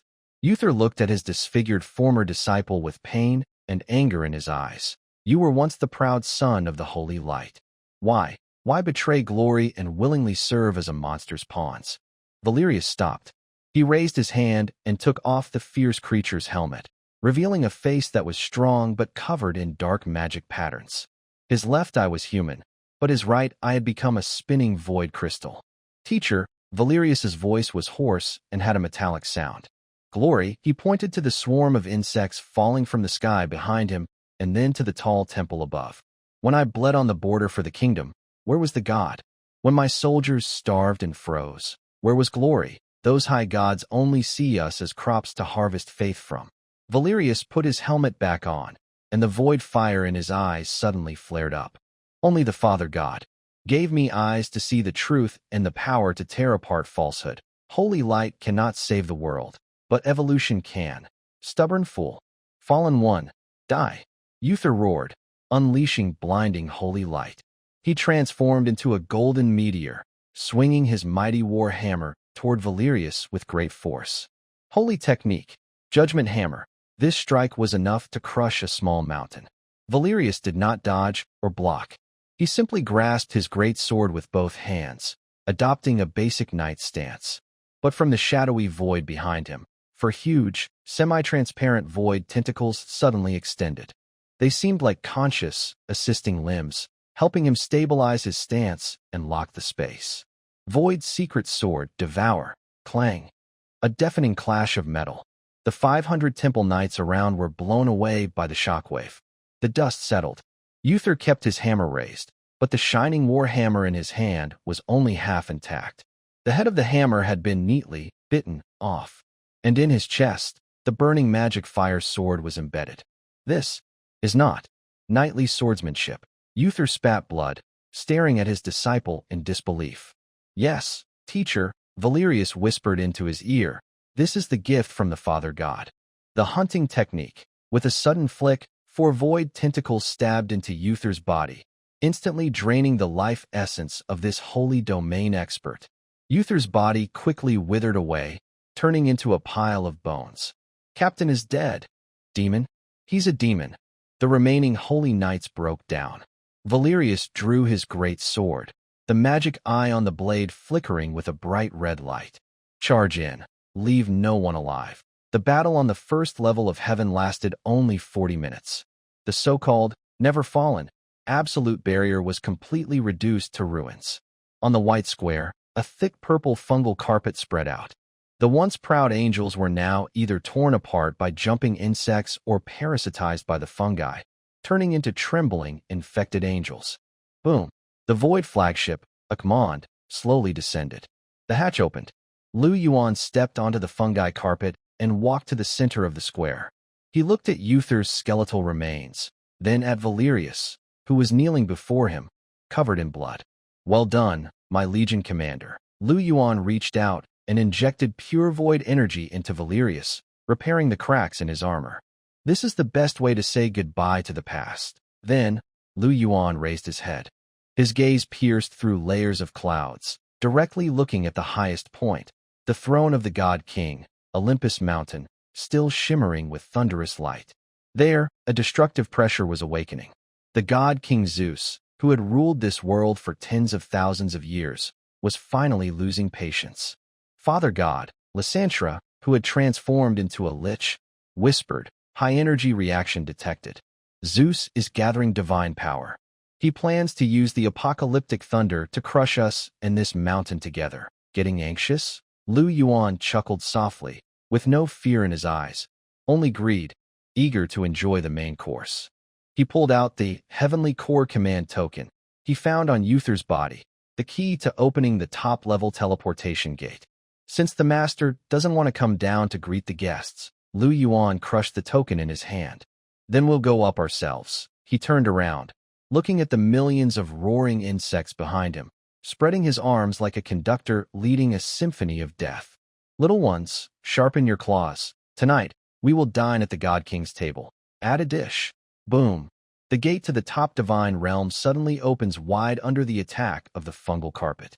At the border between the abyss and the heavenly realm, a cosmic storm rages. Two huge beings, roughly equal in size, are making their final rush. One is the supreme paradise mountain, shining with holy golden light and protected by 36 layers of defense barriers. The other is the Amon ship, completely black and writhing like a living planet, breathing and moving. 10 seconds until contact. Cao Ji's voice echoes through the ship's bridge, trembling. The enemy's defense barrier level, S-class, absolute defense. Regular firepower cannot. Who said we need to break through it? Yuan sits calmly on the throne, his single eye fixed on the holographic screen showing the approaching golden sun. "We plan to consume it. Activate the black, hole-devouring cannon. Full power." Virum. The huge black vortex at the front of the Amon ship suddenly expands, its diameter reaching an astonishing 50 kilometers. It does not fire energy beams. Instead, it creates a gravitational singularity capable of twisting space and time. This gravity does not affect the entire Paradise Mountain, but is precisely focused on a point on the front defense barrier. Like piercing a balloon with a needle. Pop! A crisp sound, inaudible in the vacuum but vibrating through all souls. The sacred barrier, said to withstand apocalyptic floods, is forcibly open, creating a large hole. It's not broken by force. Rather, that part of space and the barrier itself are swallowed by the black hole. Now's the time. Yuan suddenly stands up. Crash through. Boom. The Amon ship does not slow down at all, crashing into the hole like a black meteorite. The immense kinetic energy, combined with the cutting power of the void shield, instantly tears the gap wider. Countless sacred structures collapse in the impact, and countless angels are turned to dust by the shockwave. This is not a siege. It is a forcible landing. Inside Paradise Mountain, the Supreme Temple, God King Zeus is sitting on a throne made of pure light elements. He wears golden armor and holds a thunder hammer. His normally serious face is now full of surprise. What is this tactic? He has lived for billions of years and fought countless divine battles. He has seen magic bombardments, divine energy clashes, and even large armies of people. But he has never seen this suicide-style collision. The enemy actually used the fortress as a battering ram? What confuses him even more is that after the Black Fortress crashes in, it doesn't explode or stop. It opens up. Like a mature spore sac, the surface of the Akmon ship cracks open with many huge doors. Squeak, squeak, squeak. Countless void drop pods, biological sacks, are shot out like rain, falling all over the heavenly mountain. Counterattack. Quickly counterattack. Zeus roars, swinging his hammer, and bolts of divine lightning strike the sacks. Boom, boom. The sacks explode in the air, releasing large amounts of green toxic fog. But more sacks land. They smash the beautiful marble floors and topple sacred statues. The sacks burst open. From inside, strange and terrifying, void creatures emerge. There are void executioners with mantis-like blades. There are abyss fire demons burning with purple flames. And those originally from the heavens, now fallen into monsters, void stone statues. Kill. Valerius, holding a sword, is the first to jump down from the flagship. Behind him, 6 pairs of black-winged bones spread out, like a black eagle flying from, rushing toward the angel guards in the temple square. For the Lord. For evolution, turn this place into ruins. A fierce battle erupts instantly. This is a street fight. Heavenly Mountain is grand, but after being breached from inside, its heavy defenses and weapons are useless. Instead, Yuan's army, each one born for killing, is fierce and deadly. They move through narrow streets, palaces, and corridors, using the terrain to their advantage, frantically taking the lives of angels. Zeus watches his divine realm turn into a slaughterhouse, trembling with anger. Where are Michael? Gabriel? Raphael? Why is not a single archangel here? Report to my lord. A blood-covered angel kneels at the divine steps, crying out. Lord Michael has gone missing. Actually, he escaped back to the A-space. Lord Gabriel was beheaded by that fallen knight commander. Lord Raphael is being beaten by those fire demons. Zeus suddenly feels a blackness in his vision. His top-tier forces were wiped out in less than half an hour after the battle began. Good-for-nothings. All useless. Zeus suddenly stands up, unleashing a terrifying divine aura bright enough to illuminate the entire void. Since you can't be trusted, then I will personally clean up this mess. Boom. Zeus raises his thunder hammer.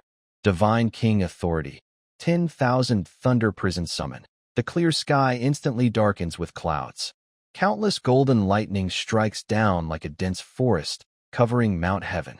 This is an indiscriminate attack. Whether demon or angel, all are treated equally before the lightning. Screams echo through the sky. Thousands of void creatures are turned to charcoal by lightning. Similarly, thousands of angels are destroyed in divine punishment. For victory, sacrifice is necessary. Zeus's eyes gleam with madness. As long as he can eliminate the invader, he's willing to destroy half of Mount Heaven. Akmond, ship bridge.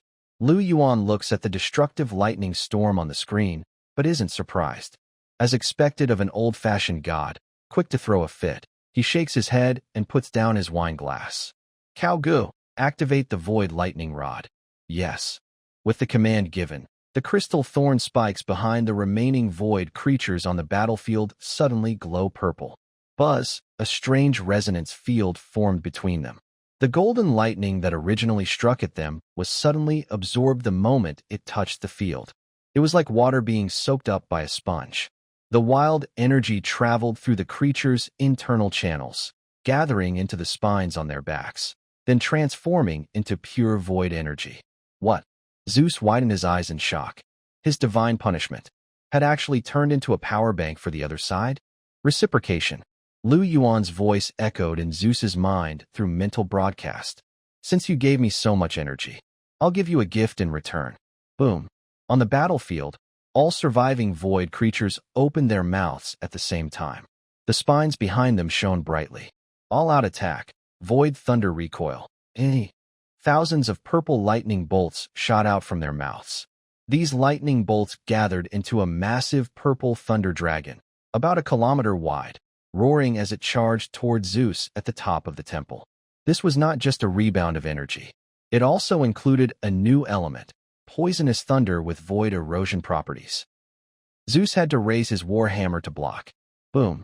The purple thunder dragon collided with the hammer, erupting with a brilliance brighter than a star. The entire Supreme Temple instantly collapsed under the shockwave. Many delicate columns shattered, and the dome was torn apart. As the dust settled, Zeus still stood amidst the ruins. But his magnificent golden armor was now blackened and broken, and his silver hair was messy. A trace of golden divine blood dripped from the corner of his mouth. He was injured. This was the first time he had been hurt in a direct battle since becoming the king of gods. Unforgivable. Zeus lowered his head, his voice dark and terrifying. Did you really think you had won?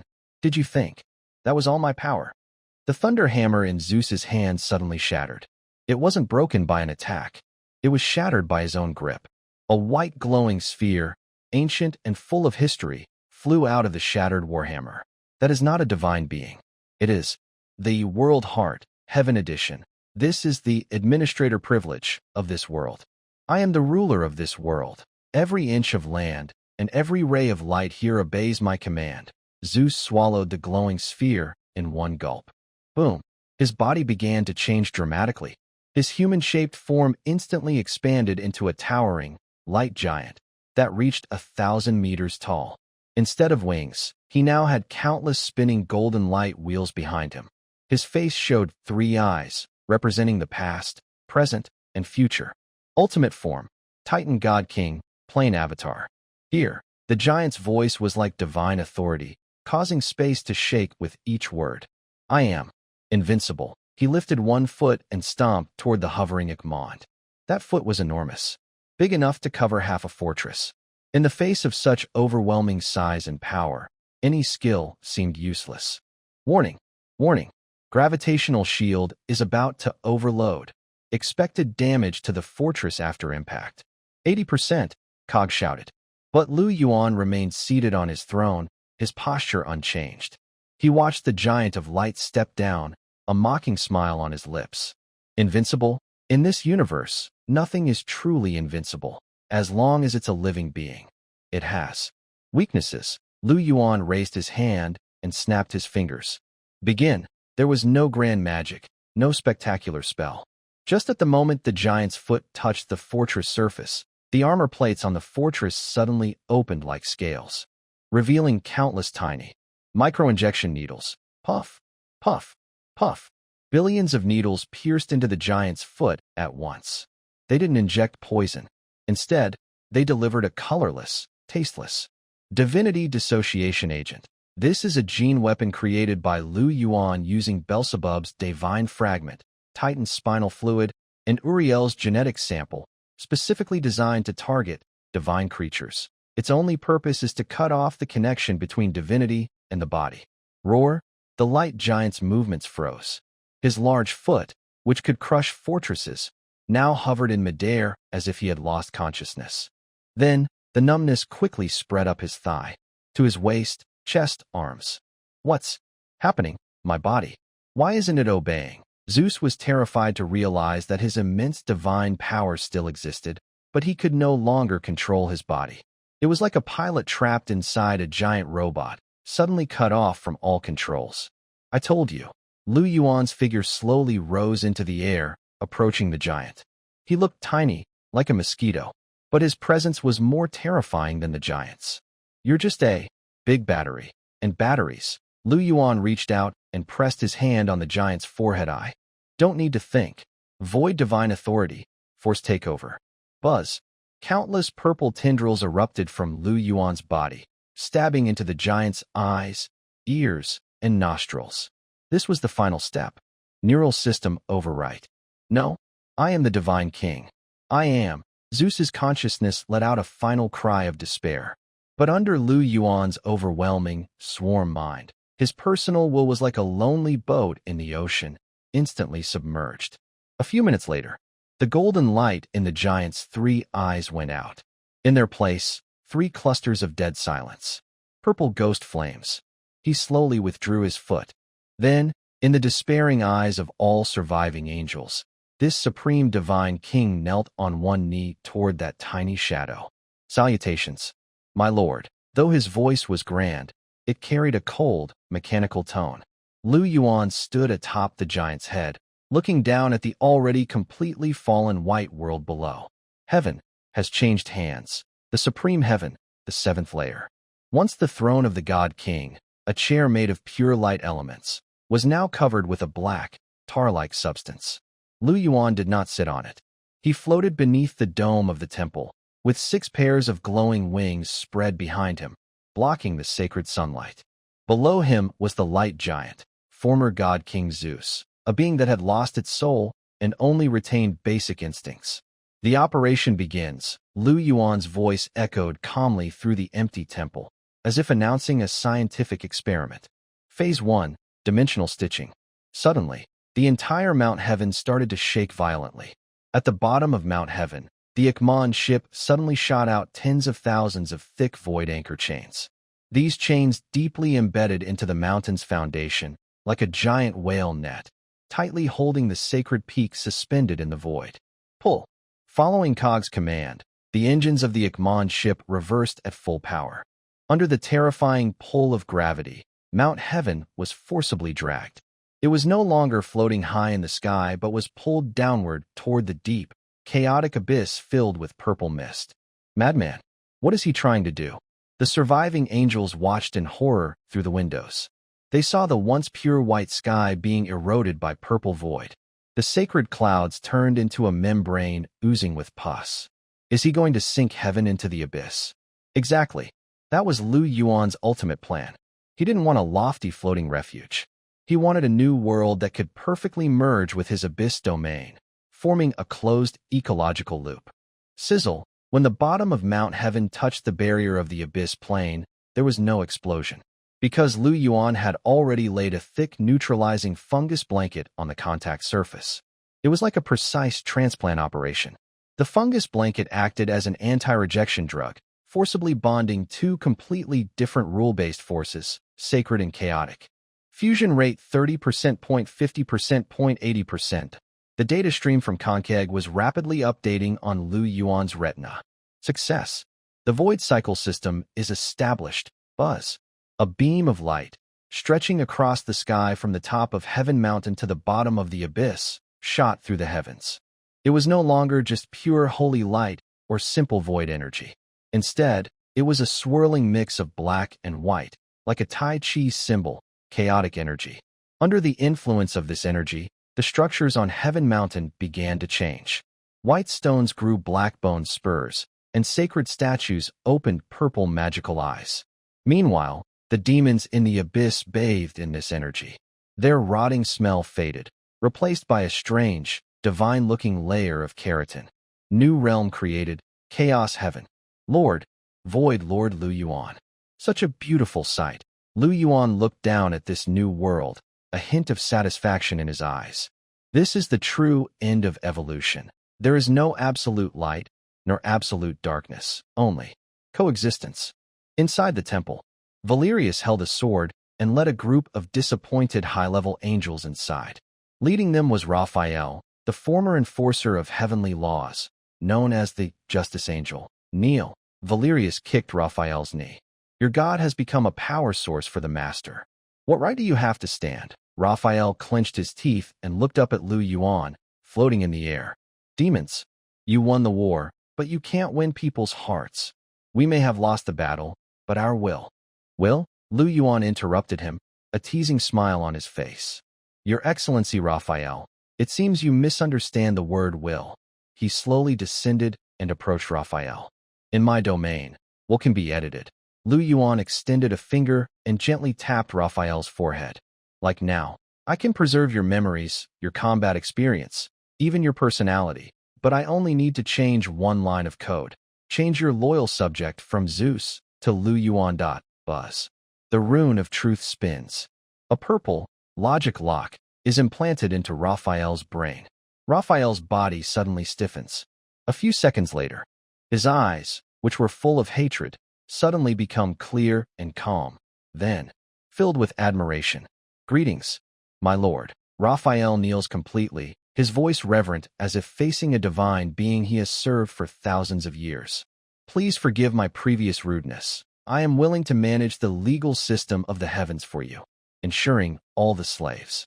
Oh no, new citizens, strictly follow your fungus code. Other angels around see this and completely break down.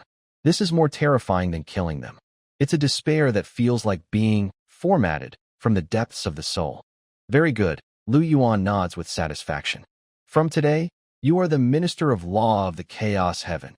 As for the other prisoners, Yuan waves his hand. Send them to the re-education camp, assimilation incubation chamber. Those unwilling to accept the new ideas will be made into decorations. He points to the wall of the temple. There are rows of angel specimens sealed in amber. They still hold their poses from when they were alive, but their bodies are filled with glowing fungi liquid, serving as the temple's biological light bulbs. After dealing with the prisoners, Yuan's gaze turns to the former god king, Zeus, who has been quietly kneeling nearby. Zeus has completely lost his self-awareness. He looks like a standby supercomputer, with 3 purple ghost fire eyes staring blankly. This body is a bit of a waste. Yuan circles the giant of light. Although I have analyzed his divine power, this dimensional avatar structure is still very valuable for research. If I change him to, a crazy idea flashes through Yuan's mind. Turn him into a biological mothership? If we hollow out Zeus's body, install a void engine and incubation nest, and use his nervous system as the control center, it would become a more powerful God King class warship than the Aegis. Cog, here. Master, take this big guy to the dock. I'm going to give him a full transformation. Project code. Olympus Art Project. Understood. Master, this is so cool. Cog excitedly sparks flew from his mechanical arm. With the fall and transformation of Mount Heaven, Yuan's power has grown beyond imagination. He not only unified the abyss, but also absorbed the heaven realm. Now he is truly the master of 2 worlds. But Yuan did not stop. He stands atop the newly formed Chaos Temple, gazing at the distant, deeper starry sky. There are countless unknown planes beyond. There are the elemental realm, the undead realm, the mechanical realm, and the legendary Creator God's domain, where all things were born. This is just the beginning. Yuan clenched his fist, the rune of truth glowing with eager light. My mycelium has not yet filled the entire universe. At that moment, a strange wave suddenly came from the depths of the void. It was not magic or divine power. It was a signal, beep, beep, beep, like a detection wave from a high-tech civilization. Yuan narrowed his eyes. His perception network instantly traced the source of the signal. It was a silver-white, streamlined, fully metallic spaceship. No magic runes, no sacred halos. Only cold armor, huge thrusters, and a strange emblem made of geometric shapes on the hull. Mechanical Ascension, Civilization Exploration Ship. Guests are arriving. Yuan's lips curled into a playful smile. And they come from the tech side. It seems our next war will no longer be a game of gods and demons, but a final clash between living beings and machines. Meanwhile, inside that silver-white spaceship, Commander, report. High-energy reaction detected. Coordinates. Twin star system, originally Abyss and Heaven. Energy level. Omega class, planet-sized organism. Threat assessment. Very high. A commander wearing exoskeleton armor looks at the large heat image on the screen, formed by Yuan, the Void Lord form. A cold electronic glow flashes in his eyes. Is this the devourer they mentioned? Send orders to headquarters. Target found. Request to activate. Extinction order. For the glory of the machine god, we must eliminate this organic filth. Deep in the void, at the outer orbit of the twin star system, originally Abyss and Heaven. A 1-kilometer-long silver spaceship, Mechanical Ascension, Explorer, quietly hovers in space. Its surface is seamless, like a giant drop of liquid mercury frozen in place. Directly ahead is a slowly rotating, enormous purple vortex, the black hole engine of the Egmont. Target locked. Void energy level. Beyond limit. Biomass activity. Extremely high, highly aggressive and invasive. Inside the main control room, Commander, Number 0, a fully mechanical humanoid, coldly observes the data on the holographic screen. In his electronic eyes, the massive biological fortress before him isn't a grand building, but a cancerous, mutating cosmic cell. According to Article 74 of the Galactic Cleanliness Act, for highly contagious Omega-class biological civilizations, the procedure is physical elimination. Number 0 raises his hand, and presses a red button. Initiate. Two-dimensional blade. Dimensional reduction strike. Dot. Buzz. Suddenly, the front of the Explorer splits open, and a tiny, crystal-clear, light shard, the size of a piece of paper, is launched out. It looks harmless, like a snowflake drifting in space. But wherever it passes, space begins to collapse.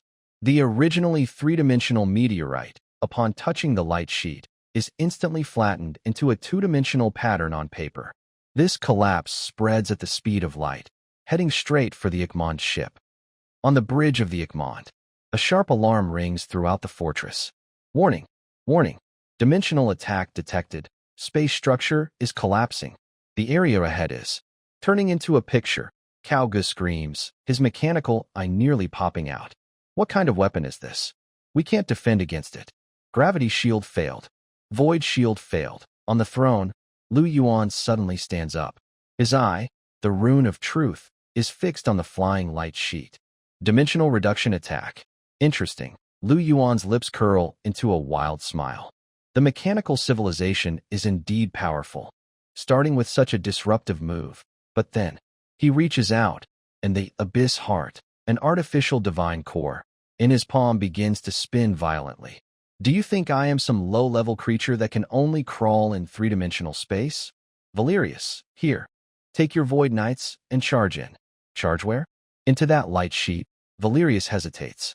No, Yuan points to the two-dimensional foil. Charge into the picture. Remember, the void is not limited by dimensions.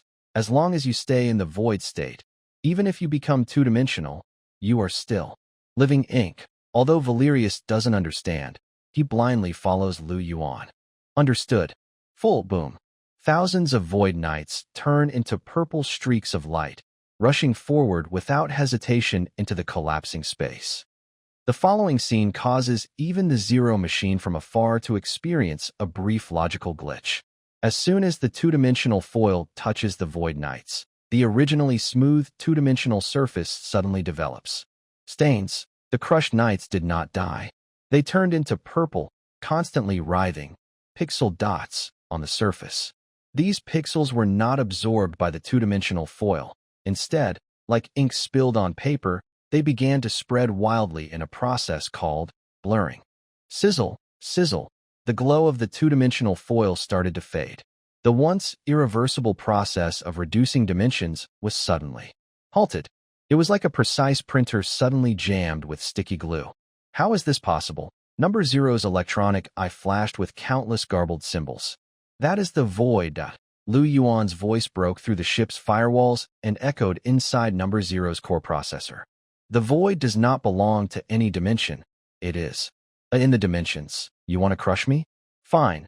But first, ask yourself, is this paper, space, tough enough? Boom. The main cannon of the Ikmond ship fired. This time, it was not a black hole. Instead, a focused beam of high-frequency oscillating, void-cutting line. The beam precisely hit the already stuck two-dimensional foil. Snap. A sharp sound. That piece of two-dimensional foil, powerful enough to destroy a galaxy, shattered like glass. Countless fragments of space scattered, releasing the crushed meteorite, though now it was just debris. Counterattack successful. Yuan sat back on his throne, raising his glass. Now, it's time to visit this cleaner. Inside the Explorer. Alert. Two-dimensional foil failure. Enemy counterattack approaching. Shield energy down to 30%. Number Zero finally recovered from the shock. It realized that it was not facing an ordinary biological civilization, but a creature that mastered high-dimensional rules. Activate the jump drive. Retreat immediately. Number Zero issued the command decisively. Mission failed. The intelligence must be brought back to headquarters. The ship's engines at the rear emitted blue flames, and space began to warp, a sign of the impending jump. Trying to escape? Once you arrive, don't leave. A huge shadow covered the Explorer ship. It was the Olympus, a biological mothership modified by Zeus. This newly finished giant ship, although not yet armed, had a special ability, God King Space Lock. Zeus's massive body, now the hull, spread its arms and tightly embraced the Explorer's ship. Got you. Zeus's 3 purple eyes shimmered with an inorganic glow. Countless tentacles, nerve connection lines, on him coiled around the smooth hull of the explorer's ship, searching for even the tiniest. Warning. Hull captured. Cannot jump. The shell is being corroded. Is that strong acid? No, some kind of biological enzyme. Unit 0 looked at the screen in despair. That silver-white spaceship was now like a submarine caught by a giant octopus, slowly being dragged toward the abyss's mouth, Amon's ship. Self-destruct? Unit 0 made its final decision. Absolutely cannot let biological civilizations obtain our technology. Activate antimatter core. Countdown 3, 2, 1, before it could finish. Puff. A purple hand made of void energy pierced through the ship's armor, smashing the glass in the command room. Yuan's figure appeared before Unit 0. Self-destruct? That's such a waste. Yuan raised a finger and pressed it to Unit 0's metallic forehead. Void erosion. Implant electronic virus. ZZZZ. Unit 0's red electronic eye instantly turned purple. The antimatter core about to explode also went out. Welcome to the Fungus Technology Department. Yuan smiled and said, your body, the spaceship, your brain, the database, even your mechanical god. I'm very interested. The battle was over. The explorer ship was safely dragged into Amon's hangar.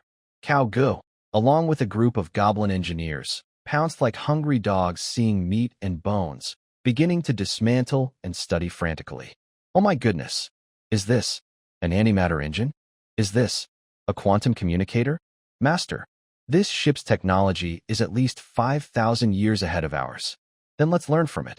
Yuan stands on the platform in the hangar, looking at the wrecked spaceship. Absorb their technology, and then make it ours. He lifts his head and gazes at the vast, more dangerous starry sky. Although that battle was brief, he knows it's just the beginning. The so-called mechanical ascension civilization definitely won't give up easily. Next time, they might not send just an exploration ship, but an entire fleet of star destroyers. It seems we need to speed up our progress. Yuan turns around and looks at Valerius and the newly added mechanical deputy, a modified 0 unit. Send the orders. Activate the Titan interstellar colonization plan. We need to find more resources, more Titan remains in this star region. Only by upgrading the Amon to a stellar biological mothership can we qualify to sit at the table of the universe. As we eat, as his words fall, the massive black hole engine of the Amon roars again. This time, its target is no longer a certain dimension, but the stars and the sea. At the edge of the Gemini star system, a desolate planet codenamed Ash 7. There is no atmosphere, no water, only exposed gray rocks and eternal cosmic radiation. The surface temperature reaches 300 degrees Celsius on the sunny side and drops to minus 150 degrees on the shaded side. For carbon-based life forms, this is. But for Yuan's interstellar vanguard, this place is a warm bed. A small void shuttle lands on the crater-filled ground. The hatch opens, but no humans in spacesuits step out.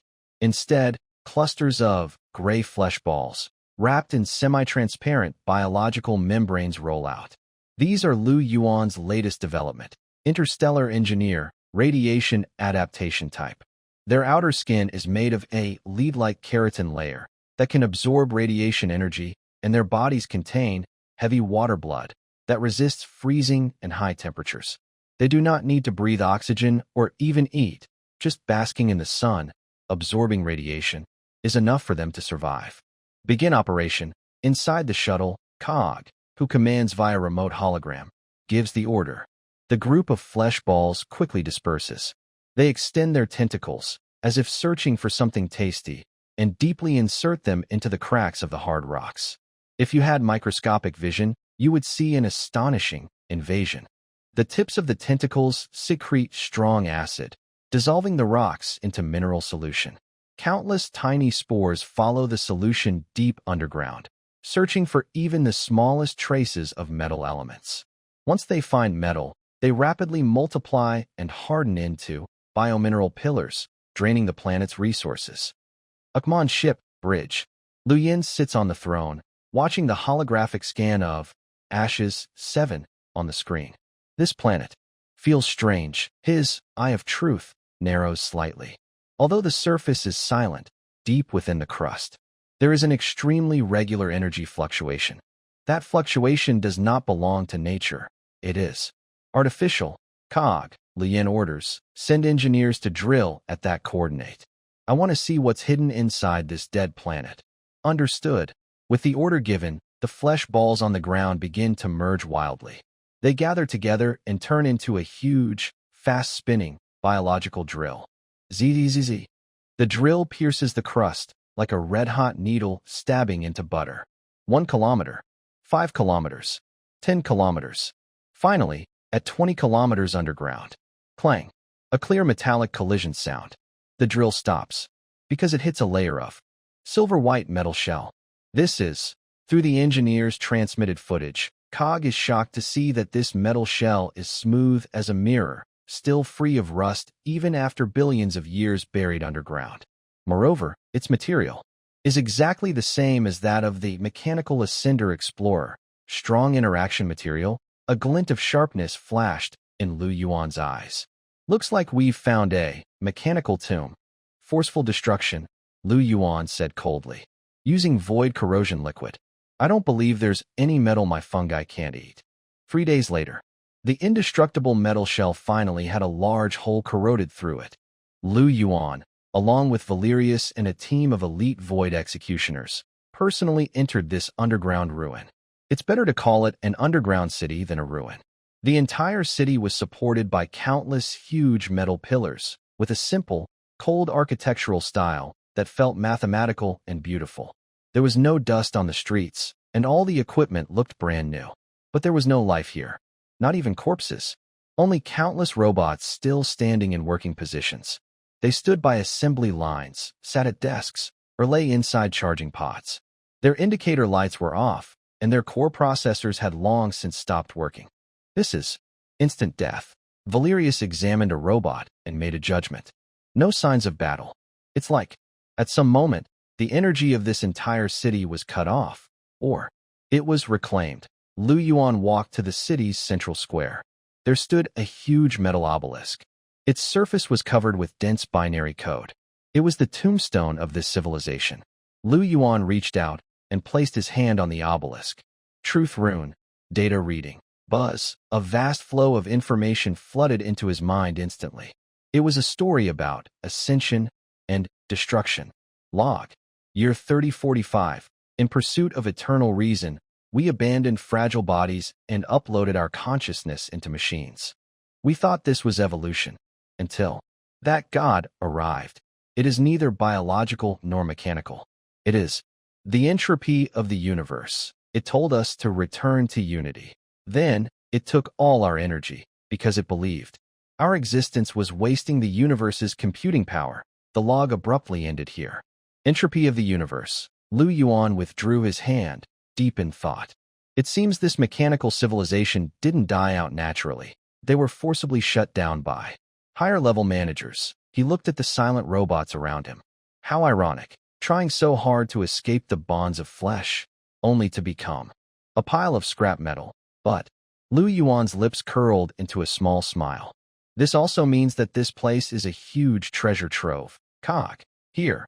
Move all these robots away. Take every metal plate, every cable, every chip from this city. All of it. I want to use these to give our Archmond a new shell.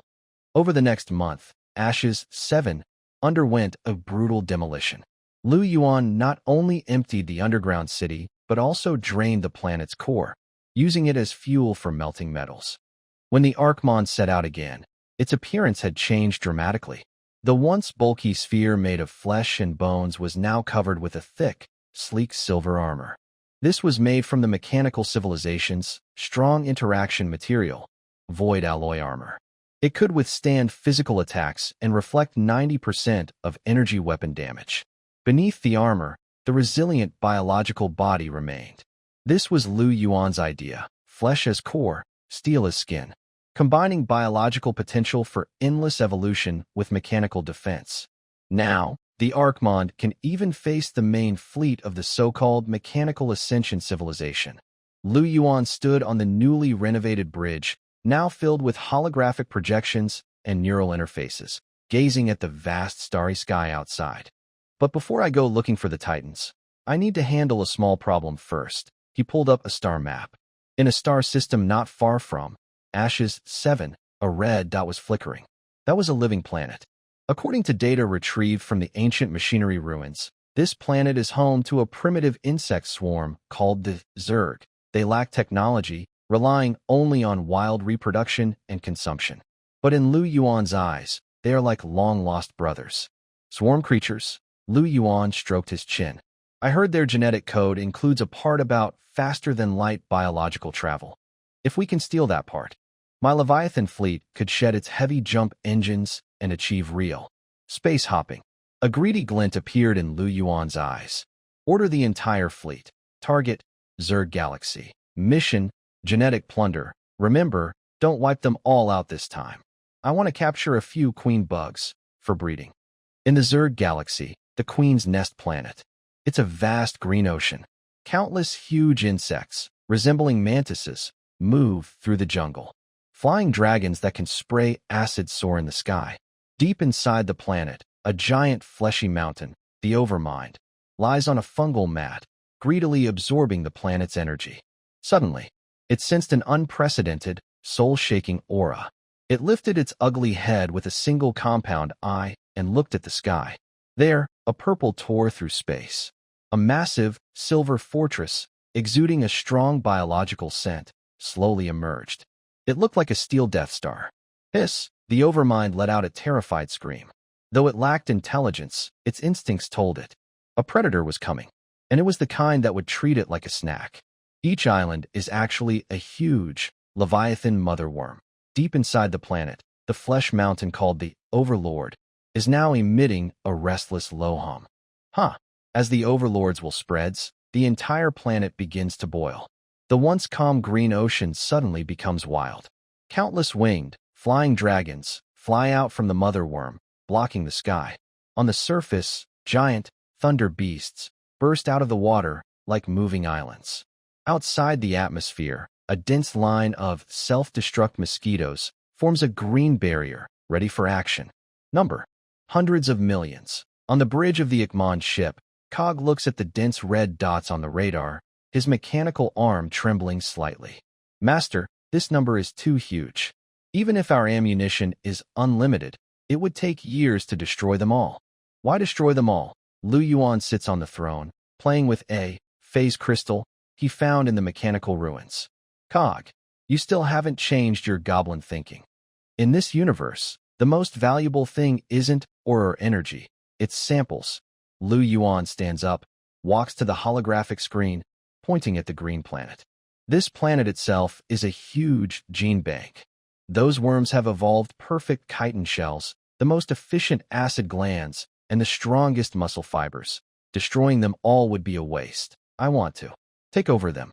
Phase 1, Spore Drop. Following Lu Yuan's command, the Ikman did not open fire immediately. It opened all its launch ports. Puff, puff, puff. Countless large, black, void spore pods are shot out. They don't explode like bombs but float in the planet's atmosphere using built-in anti-gravity organs. What is that? On the ground, a few scout lord worms look up at the black balloons, full of confusion. In the next second, the balloons burst. There is no poison gas, no flames. Only a sky full of flying purple dandelions. This is a special gene assimilation spore, Ziegler version, created by Lu Yuan. These spores are very tiny and stick strongly.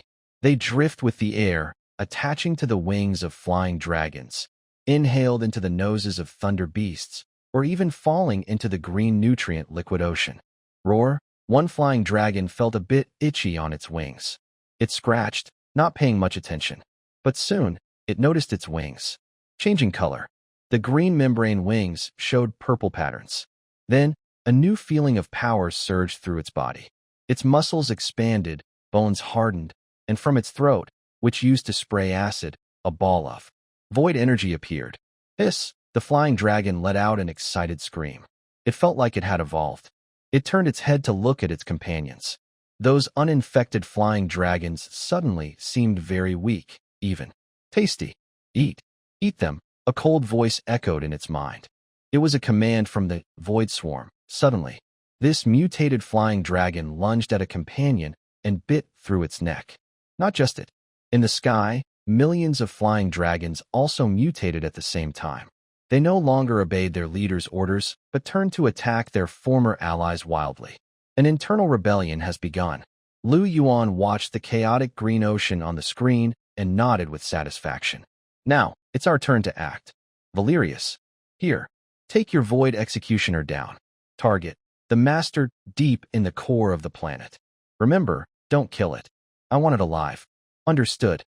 On the ground battlefield, with the official invasion of the Ikmon ship, the fight quickly heated up.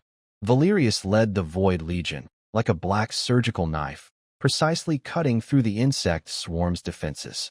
Their goal was clear: decapitation. Obstructor, die. Valerius swung his sword and cut a thunder beast in half. The thunder beast stood 50 meters tall, its hide so tough that even a nuclear blast couldn't harm it. Yet before the battleship blade infused with spatial rupture, it was as fragile as tofu. Behind him, thousands of Void Executioners activated Phase Blink.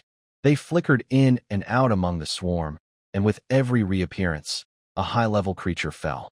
None of the fallen were wasted. Their bodies were quickly dragged to the rear bioconversion pool, hastily built by Void engineers.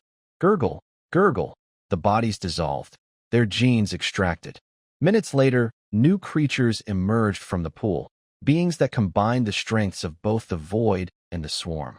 They possessed the speed of jumpers, the strength of thunder beasts, and the immortality of Void life forms. New unit, Void Zergling, traits, ultra-fast regeneration, Void claws, pack frenzy go, my children. Yuan's voice echoed in their minds. Go and devour your distant relatives. Roar. The newborn Void Swarm let out an earth-shaking cry. They charged toward the Zerg Swarm. It was a battle of self-confrontation, same genes, same tactics. But the Void Swarm had greater potential for evolution, and above all, Yuan's superbrain guiding them with perfect control. The battle quickly turned one-sided. The Zerg Swarm's proud advantage in numbers became meaningless before the Void Swarm's fight-to-grow strategy. For every Zerg that fell, a new Void creature was born. The balance shifted completely. In just 3 hours, the Zerg defense line collapsed. Deep within the planet's core, inside the Overmind's nest, the massive flesh mountain trembled violently. It could feel it. Its children were dying in great numbers, or worse, turning against it. That terrifying invader was using its own genes to create offspring more perfect than itself. No, I am the perfect being. The Overmind released a wave of unwilling rage, then opened its enormous mouth wide enough to swallow a city. Boom. A green, solid mental shockwave swept out. This is its secret move, Psychic Storm. It can instantly destroy any creature's brain. Valerius, who was at the front, grunted and hesitated. The Void Executioners behind him also covered their heads and fell to the ground, rolling in pain.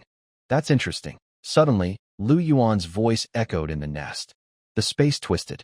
His figure appeared directly in front of the ruler. He was unaffected by the psychic storm because his body's divine fragment and Titan will created a strong mental shield. Is this your trump card? Yuan looked at the disgusting pile of flesh in front of him, a hint of disappointment in his eyes. Rough mental use. Like a barbarian using a nuclear bomb as a hammer. He stretched out a finger and gently tapped the ruler's huge compound eye. Let me show you what real mind control is. Void divine authority, swarm mind, absolute command. Buzz. A purple mental flood forcefully flowed from Yuan's finger into the ruler's brain. It wasn't an attack. It was data rewriting. Yuan forcibly inserted his will into the ruler's genetic code. He changed the core logic from survive and reproduce to obey and serve. The ruler let out a final scream. Then, its body stopped trembling. The once fierce red glow in its huge eye faded. Instead, it was now gentle and submissive. Purple. Master. A grand but humble voice echoed in Yuan's mind. Zeg tribe. Obeys your command. Good. Yuan withdrew his hand. He turned to look at Valerius. Mission accomplished. Pack it up. Take this planet. Away. Take it away? Valerius was surprised. Yes, Lu Yuan pointed to the ground beneath him. This planet itself is a giant creature's egg. Its core contains enough energy to upgrade the Amon ship again. Moreover, with this ruler, we have a natural warrior factory. From now on, we won't need to laboriously build engineers anymore. Just feed it meat, and it will continuously produce. Void armies. 3 days later, a major event occurred in the Zeg galaxy, one that will be remembered in history. That green fourth planet suddenly disappeared. It wasn't destroyed by an explosion. Instead, Amon used space folding technology to forcefully insert it into its ecological pod. Now, inside the Amon ship, it has become a small, independent universe. The upper level is a city of mechanical civilization.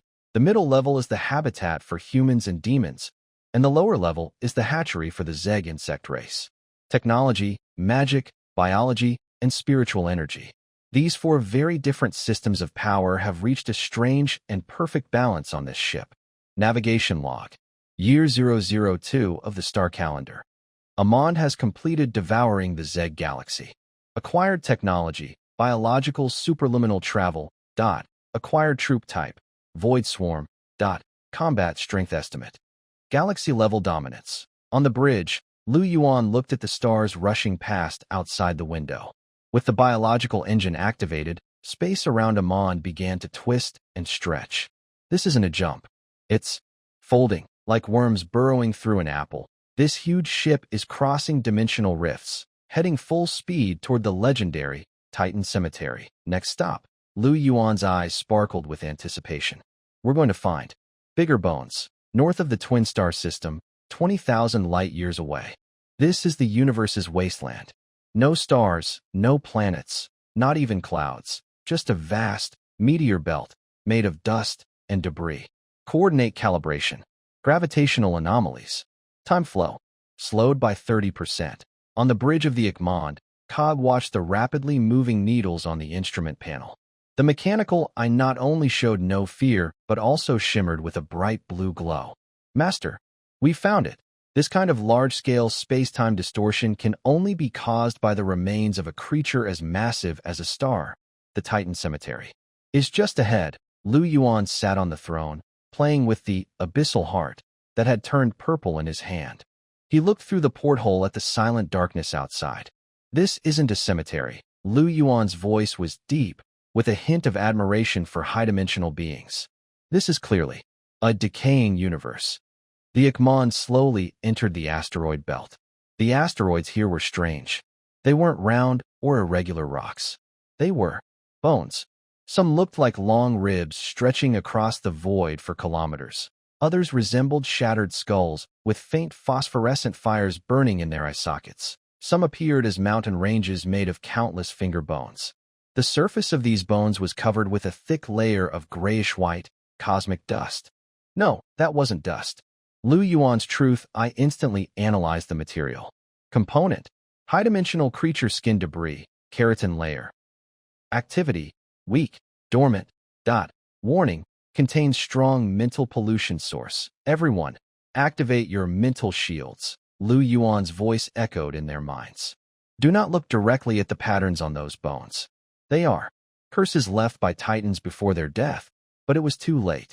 A few goblin engineers responsible for fieldwork, curious, looked out the window for a second longer. So beautiful. Suddenly, they started to laugh foolishly. Then, their bodies began to undergo terrifying mutations. Their skin peeled off, muscles dissolved, and bones grew wildly. In just a few seconds, they turned into a pile of bone growth monsters. Eliminate them, Lu Yuan ordered coldly. Several void executioners immediately stepped forward, efficiently dealing with the mutated bodies. Is this the pressure of a high-dimensional being? Valerius stood behind Lu Yuan, his hand gripping his sword and slightly sweating. Just the skin flakes emitted by the corpse can cause the genes of low-level creatures to collapse. But what about the main body? After passing through the outer, bone meteor belt, the Ikmond finally reached the core of the graveyard. The scene before them made everyone hold their breath. It was a huge body beyond description. It floated quietly in space, over 10,000 kilometers long, about the diameter of Earth. Its skin was an ancient bronze color, covered with raised blood vessels like mountain ranges. There was a large hole in its chest, as if something had pierced through it. Around it, countless glowing points floated like fireflies. Those were star-devouring worms, cosmic pests that feed on planets.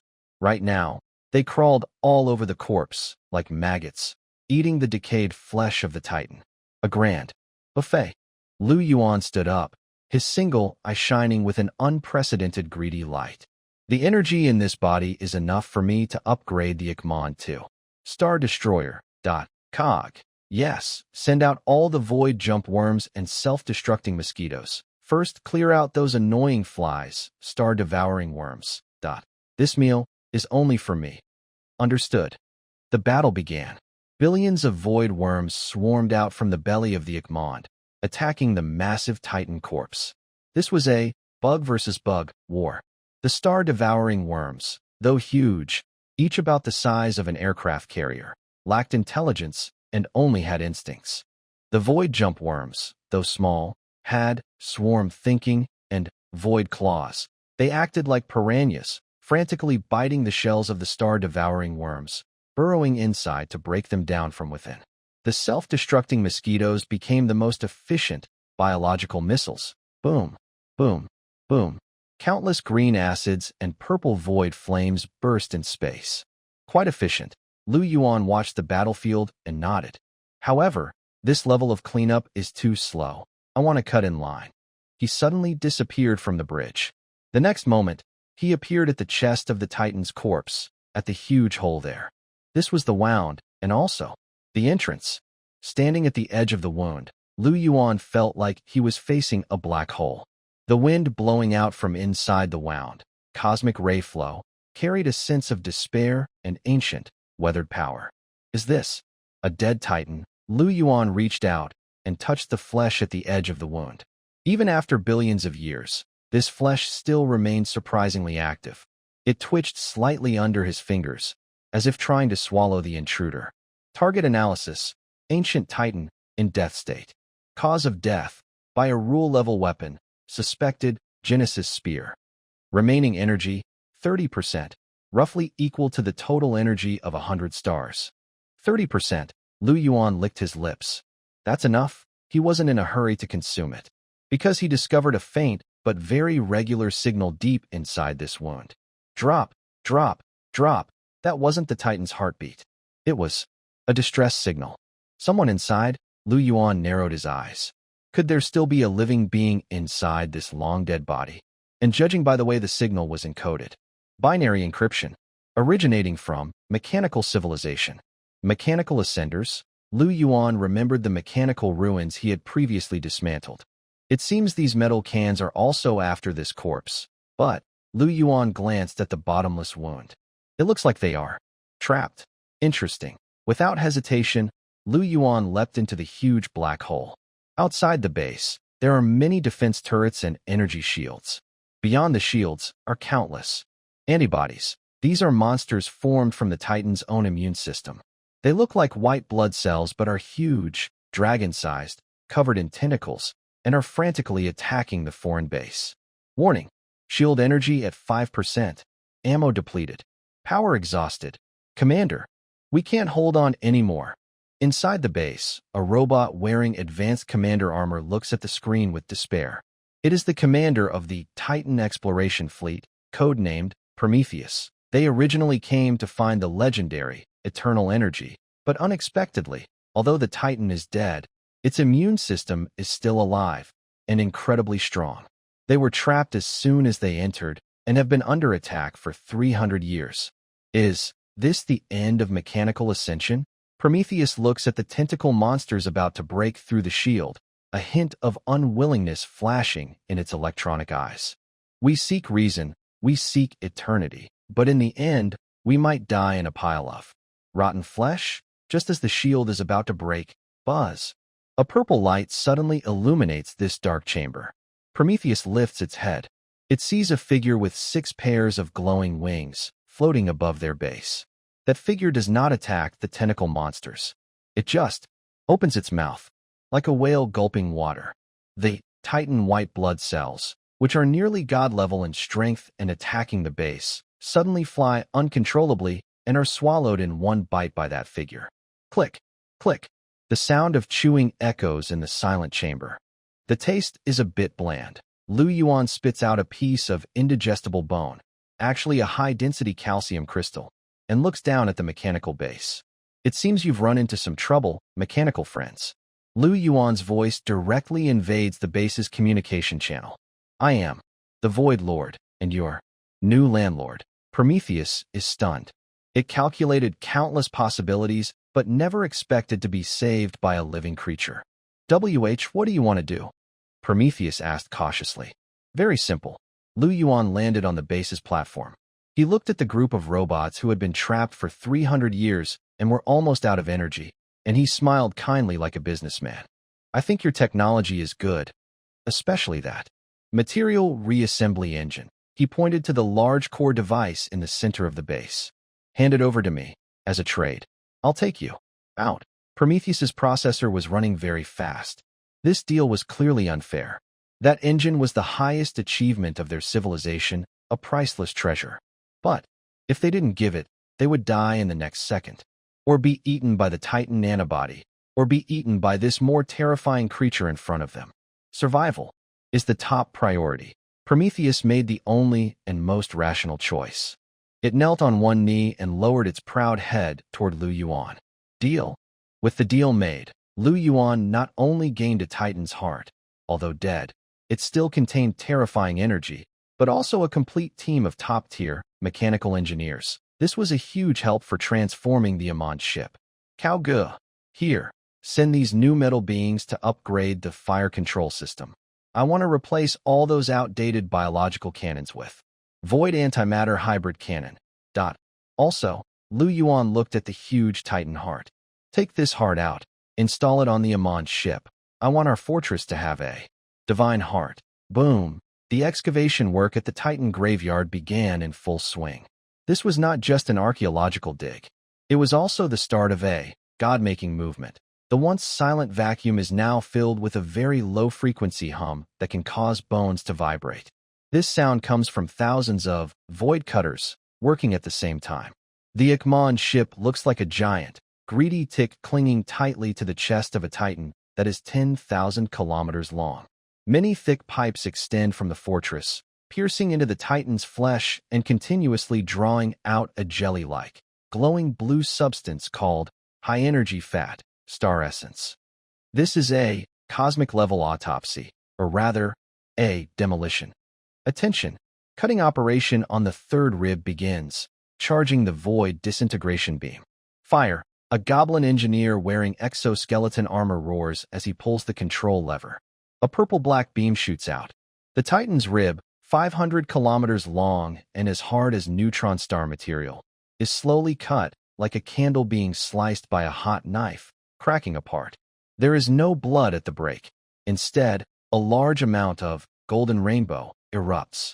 This is the high concentration of divine power rules within the Titan's bone marrow, undergoing physical sublimation upon contact with vacuum. Quick! Use the prey net to catch it. Don't let that divine power escape. It's the top catalyst for making this Star Destroyer cannon. Thousands of void stone ghosts swarm forward, opening a huge energy net to greedily collect the spilling rainbow. The Amon ship, first dock. Here, another more precise fusion surgery is underway. The new mechanical commander, Prometheus, stands in front of a holographic control panel. Its electronic eyes flicker with frantic data streams, and the processor temperature is so high it's about to smoke. In front of it floats the recently excavated, over 50-kilometer wide, heart of the Titan. Although the heart has stopped beating, it still exudes an overwhelming pressure. Every blood vessel on its surface is larger than the thickest oil pipelines, and the remaining golden divine blood inside remains highly active. This doesn't make sense. Prometheus's electronic voice carries a hint of confusion and shock that cannot be hidden. According to the laws of physics, biological tissue's entropy increases rapidly after losing life signs. But this heart, its cellular structure still remains perfectly ordered. It even tries to absorb the surrounding metal. Prometheus pointed at the connection point of the heart. There, several titanium alloy supports used for fixing had been swallowed by the tissue growing out from the heart's surface. The metal was being transformed into a keratin-like layer. This is what they call divinity, my mechanical friend. Lu Yuan's figure appeared on the platform. He held a slice of Titan's heart muscle, examining it under the light as if admiring a gem. In your mechanical civilization's view, matter is matter and energy is energy. But at the end of biology, matter and energy can be transformed into each other. Lu Yuan threw the slice to Prometheus. Put this into your material recombination engine. I want you to make a decision that goes against your ancestors' teachings. What decision? Prometheus instinctively caught the slice. I want you to abandon the pure mechanical structure. Lu Yuan's voice was cold and crazy. Use this Titan's heart as the core, bacteria as nerves, and your strong interaction material as the skeleton. Create a system that combines biological, mechanical, and divine elements. Prometheus's logical circuits nearly short-circuited. This is basically forcing it to violate its mechanical aesthetic. In its database, machines should be cold, precise, and controllable. Living things are chaotic, moist, and uncontrollable. Forcing these two together? What would it create? A bleeding engine? Or a gear that grows teeth? Execute the command. Lu Yuan didn't give it time to think about philosophical questions. If it can't do it, I'll dismantle your CPU and put it inside a slime's body. Let you experience firsthand what biological fusion really means. Prometheus shivered electronically. Understood. Initiate the bionic fusion model. Over the next month, the inside of the Ikmon became a huge, monster breeding room. To complete Lu Yuan's grand plan, the goblin engineer, representing chaotic biological technology, and the mechanical engineer, representing orderly mechanical technology, were forced to work together in an unprecedented way. Conflicts were inevitable. Idiot. What are you doing? Cao waved his wrench and shouted at a robot that was welding wires. Who told you to use copper wire? This needs to be a neural bundle. Titan's energy is conscious, and copper can't conduct thoughts. The robot answered coldly. According to the standard engineering manual, neural bundles have unstable resistance and are prone to decay. Copper wire is the best conductor. You're a big fool. Cao grabbed a wriggling, grayish-white, living nerve and forcefully plugged it into the interface. A miracle happened. The previously silent wires suddenly lit up with a strange purple glow when they touched the neural bundle. The metal at the interface began to soften, as if alive, and wrapped around the nerve, forming a perfect, biochemical interface. Understand now? Ironhead, Cao proudly pointed at the interface. This is called adaptive connection. Living beings find their own way, but machines just resist blindly. The robot's electronic eyes flickered a few times, as if rewriting its worldview. Data updated. Acknowledgement. Biological media have advantages in transmitting high-dimensional energy. Similar scenes occurred in every corner of the fortress. In the reactor, the coolant was replaced with extreme cold slime fluid. In the armor layer, it was filled with self-repairing, Zerg regenerative tissue. The fire control radar was replaced with a compound eye system, taken from the void whale. The entire fortress was transforming from a pile of cold, dead matter into an indescribable living giant. Finally, at the moment when the Titan's heart was successfully transplanted into the power chamber, thump! A dull, drum-like heartbeat echoed throughout the entire fortress. This sound did not travel through the air, but directly affected the souls of all the crew members. Thud! Thud! As the heartbeat quickened, the surface of the Ikmon ship underwent a shocking change. The originally silver-white metal armor began to take on a faint flesh color. The hard metal surface revealed vein-like patterns, flowing with dark golden energy liquid. The black hole devouring cannon at the front of the fortress was no longer a mechanical nozzle. It had become a mouth, a true abyssal maw made of metal fangs and swirling void. Engineering log. Year 003 of the star calendar. Ikmon ship, Titan form modification complete. Total length, 30 kilometers. Power, divine void dual core drive. Features, biological regeneration, S level. Physical immunity, A level. Law resistance, B level. Evaluation, this is a living battleship. It can not only sail, but also Feet. Perfect. Lu Yuan stood on the brand new bridge. The floor was no longer cold steel but a warm, elastic biological surface. The control console was no longer keyboards and buttons, but countless floating nerve tendrils. Lu Yuan reached out and grasped the thickest main nerve. Buzz. In that instant, his consciousness merged perfectly with the entire fortress. He felt himself becoming the ship. His eyes were radar. His skin was armor. His heart was the engine. It was an unprecedented feeling of power. Prometheus. Lu Yuan's voice echoed through the fortress's broadcast system, deep and grand, as if the mighty ship itself was speaking. Here, great Captain. Prometheus's voice no longer carried its former arrogance. It had been completely subdued. This technology, which fused machinery and biology to the extreme, was regarded as divine domain even in its home civilization. Test the weapon system. Lu Yuan looked out the porthole at the Titan's remains, now just a skeleton. Target, Titan's skull.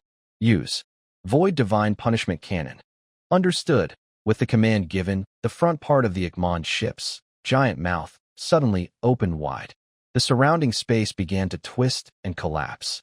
Countless void particles and golden divine power drawn from the Titan's heart mixed and compressed inside the mouth.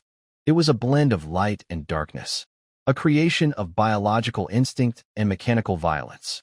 Roar, accompanied by a beast-like roar, a purple beam of light, 5 kilometers wide and wrapped in golden lightning, burst out.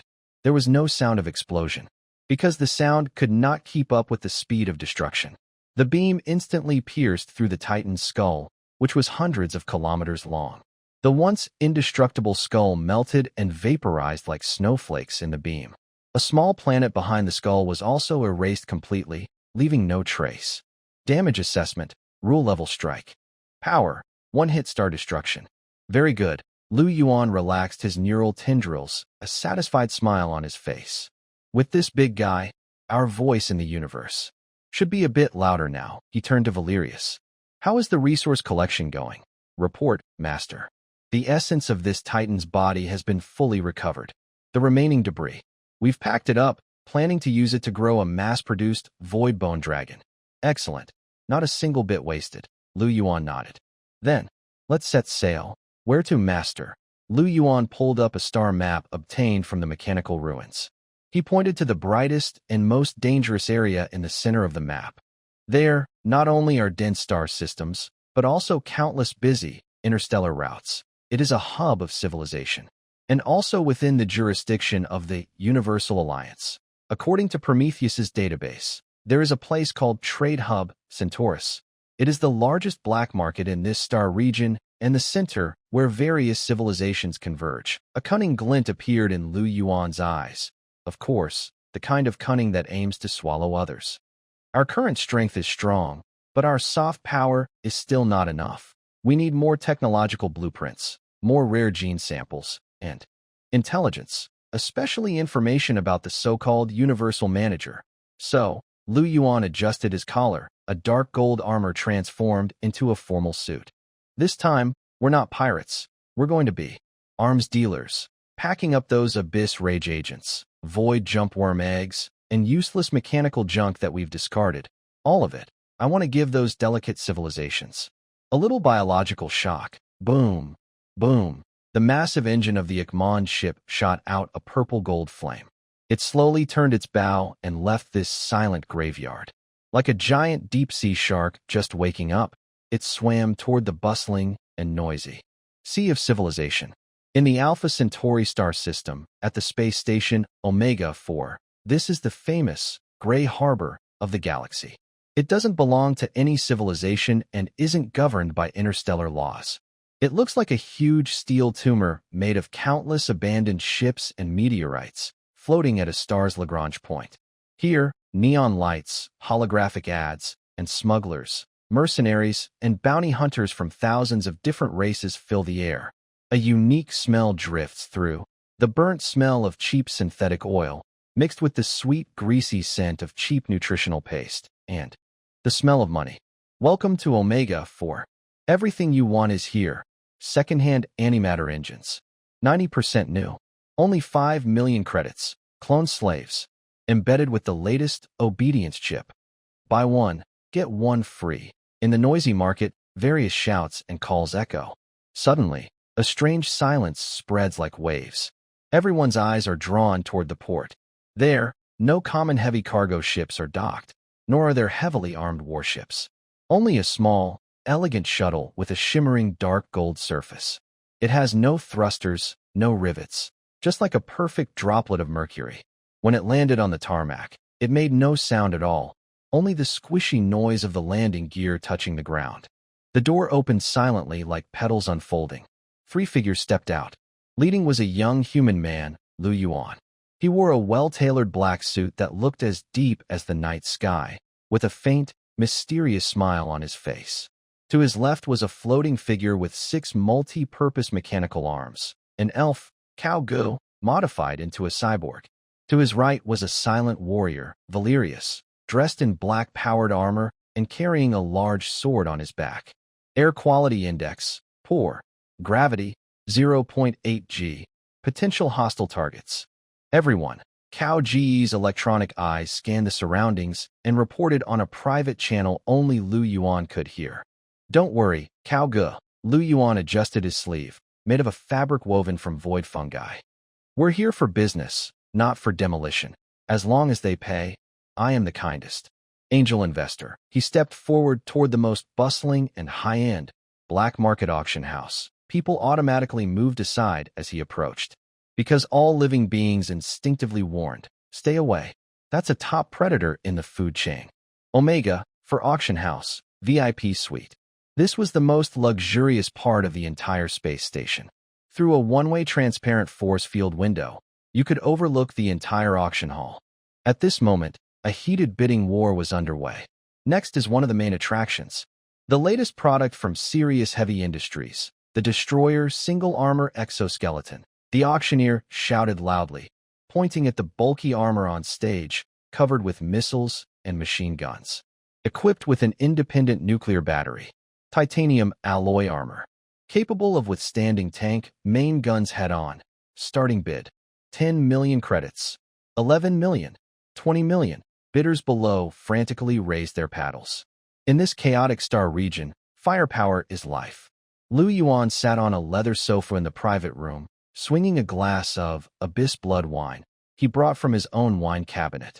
Too outdated. He looked at the exoskeleton that was praised to the sky and shook his head. Heavy, energy-consuming, hard to repair.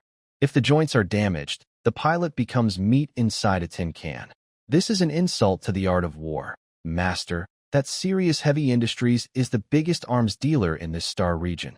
Gu was checking the database nearby. Their boss is called Iron Hand, not the goblin, but a half-mechanical person, and he is said to have dealings with the mechanical ascension civilization. Oh, colleagues are rivals. Yuan put down his glass. Since that's the case, let's use his venue to hold our press conference. He stood up and walked to the window. Valerius, here. Go and kick that auctioneer out. Tell everyone, tonight's main event has changed. Auction hall. Just as the exoskeleton was about to be hammered down for sale. Boom. A black shadow leapt from the VIP box and heavily crashed onto the auction table. The display stand, weighing several tons, instantly cracked open. Valerius straightened up, grabbed the stunned auctioneer with one hand, and threw him onto the floor like trash. Silence. His voice, amplified by powered armor, made the entire hall hum. What are you doing? Do you want to die? Security. Where are the security guards? The buyers below were angry and drew their weapons. The boss of Serious Heavy Industries, a half-mechanical person with tubes all over his body, led a team of combat robots rushing forward. You little, dare to mess with my place. Iron Hand sneered angrily. Blast him into shreds. Bang, bang, bang. Several robots fired simultaneously, with dense lasers and bullets instantly covering Valerius. But, when the smoke cleared, everyone was stunned. Valerius still stood there, unharmed. But the black armor on him had changed. The once hard surface of the shell was now writhing like liquid.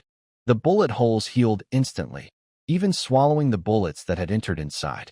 Energy absorption complete. Armor strength increased by 5%.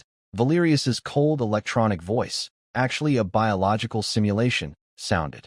Is this your firepower? Not even enough to scratch me, you.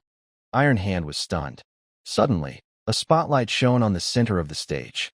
Lu Yuan's figure slowly rose from the elevator, accompanied by elegant background music, whispering in space. He smiled, holding a small, black, fleshy ball about the size of a palm. Good evening, everyone. Lu Yuan's voice was smooth and calming, soothing the restless crowd. I'm sorry to interrupt your shopping, but I can't stand to see you spend a lot of money on a bunch of industrial junk. He pointed to the bulky exoskeleton beside him. In this era, if you still need to carry nuclear batteries and wear dozens of tons of metal armor to fight, you've already lost. Real war should be elegant, symbiotic, and capable of growth. Lu Yuan raised the fleshy ball. Allow me to introduce to you the groundbreaking product from Abyss Biological Technology. Symbiotic armor. Venom Type 1. It's not equipment. It's a partner. Lu Yuan threw the fleshy ball at the still-dazed Iron Hand. Give it a try, boss. Free trial. With a snap, the fleshy ball stuck to Iron Hand's chest. What the heck is this? Get away. Iron Hand desperately tried to tear it off, but the ball instantly liquefied. The black liquid seemed alive, wildly spreading along Iron Hand's mechanical limbs. In just 2 seconds, Iron Hand's previously patchwork-like half-mechanical body was completely covered by a sleek, powerful-looking black biological membrane. Host's physical disability, mechanical arm, detected. Initiating biological repair. Host reaction speed too slow. Activating neural connection. Host fear detected. Initiating adrenaline secretion. A series of beeps sounded directly in Iron Hand's mind. Roar. Iron Hand let out a roar. It felt different. Its once clumsy mechanical arm now moved as smoothly as a real arm. Its vision became incredibly clear, even able to see dust particles in the air. It suddenly swung its fist. Bang! The air shattered. The destroyer exoskeleton it had built itself was smashed into scrap metal. This power. Iron Hand looked at its own hands in disbelief. The thrill of merging with the machine, the feeling of being almost invincible. It was addictive, like taking a drug. The room was silent. All the buyers' eyes widened.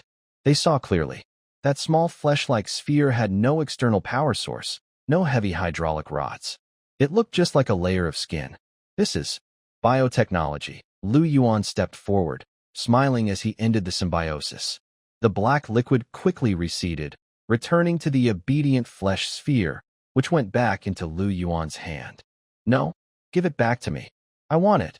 Iron Hand, like a child whose favorite toy was taken away, desperately lunged at Lu Yuan. But Valerius's great sword blocked its way. End of the demonstration, Lu Yuan said calmly. Do you want it? He looked at the group of buyers who were already drooling.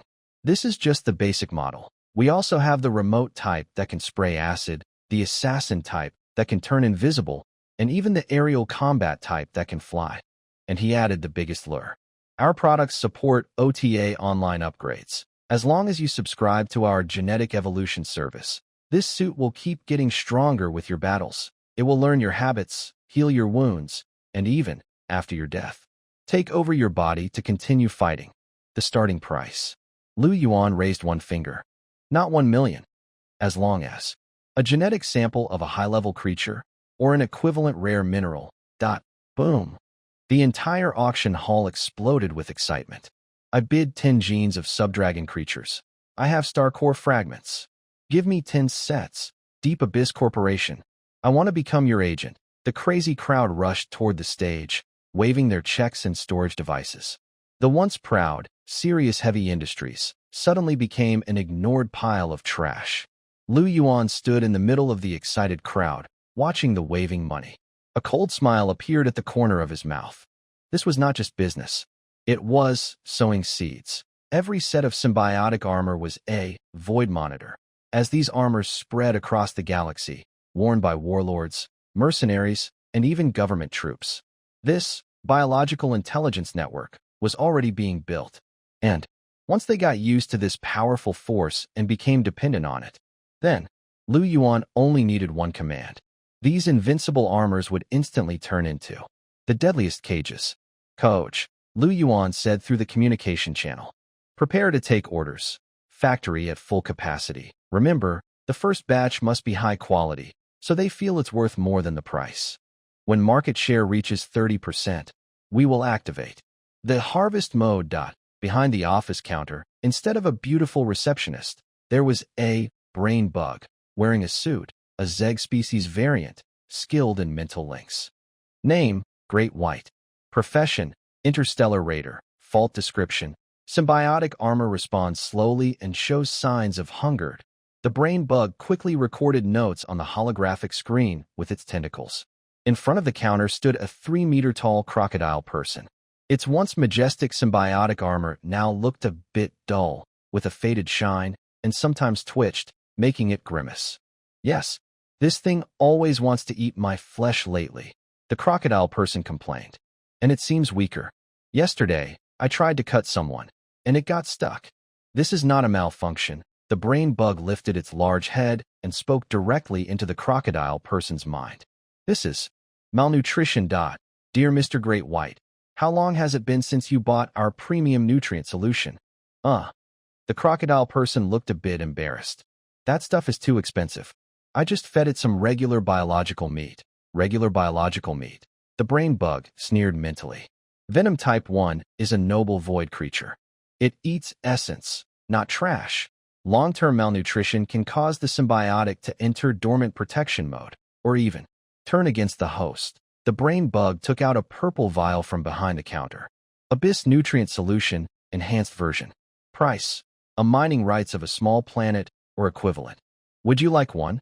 The crocodile person looked at the vial, then at its armor, which was already tightening around its muscles, and clenched its teeth. Yes, I'll buy it. It threw a star core fragment, grabbed the vial, and injected it directly into the armor's injection port. Sizzle, the nutrient solution was injected. The previously sluggish armor instantly came to life. Black liquid flowed happily over the crocodile person, and the feeling of strength returned to its body. Awesome! The crocodile person let out a satisfied roar. Unbeknownst to it, with the injection, its nervous system was once again deepened, in control. This nutrient solution not only contains energy, but also includes addictive strains. Once used, it becomes impossible to stop. At the top of the office building, in the CEO's office, Yuan stands by the floor-to-ceiling window, looking down at the long line of eager people below. Do you see Valerius? He shakes his glass of red wine. This is the ecological closed loop. We sell them not just weapons, but also a living curse. The more they depend on this power, the more they fall under our control when the time is right. A cold glint flashes in Yuan's eyes. I only need to cut off the nutrient supply for a week. All the armed forces in this star region will kneel and beg me to take them in. The wisdom of the master is impressive. Valerius stands nearby, genuinely admiring. He used to think conquest was just killing. Now he understands that the highest form of conquest is making enemies voluntarily put their necks in the collar. At that moment, Calgo pushes the door open, looking a bit strange. Master, a big client has arrived. A big client? Yes. He is the biggest pirate king in this star region, One-Eyed Jack, he says. He wants to discuss a big deal with you, and he brought a special gift. 10 minutes later, a heavily armed battleship with a wild design and skull graffiti painted on it forcibly lands on the office's dedicated helipad. The hatch opens. A human or similar creature, dressed in a red captain's uniform and wearing an eye patch, steps out. Behind him follow a group of heavily armed pirates, each wearing the latest Venom armor. I've heard of you. Lord of the Void. Jack laughs loudly as he walks into the office. His single eye, really just one eye, the other socket is empty, shining with cleverness and cruelty. I'm a straightforward person. I don't like beating around the bush. He plops onto the sofa, propping his feet on the coffee table. Your goods are excellent. My brothers all say so, but Jack quickly changed the topic, his tone becoming a bit sinister. Your price is too high, and I'm really annoyed by that so-called nutrient solution restriction. I want to buy it outright. Buy it outright? Yuan raised an eyebrow. Exactly. Jack pulled out a laser gun from his pocket and slammed it on the table. Hand over the technology for the mother body and the formula for that nutrient solution. As part of the exchange, he clapped his hands. 2 pirates dragged in a creature restrained with electronic shackles. It was a robot. But it wasn't an ordinary robot.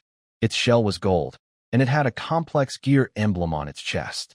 Mechanical God Cult. High Priest. This is what I hijacked a few days ago in the space route. Jack said proudly. This guy's brain contains star maps of the mechanical civilization and the coordinates of the mechanical divine realm. So, do you think this gift is enough? Yuan looked at the barely alive mechanical priest and then at Jack, who was full of arrogance. He smiled. A very happy smile. Indeed, a great gift. Yuan stood up and walked over to Jack. But, Captain Jack, I think you've made a mistake. What? You think? Yuan's hand gently rested on Jack's shoulder.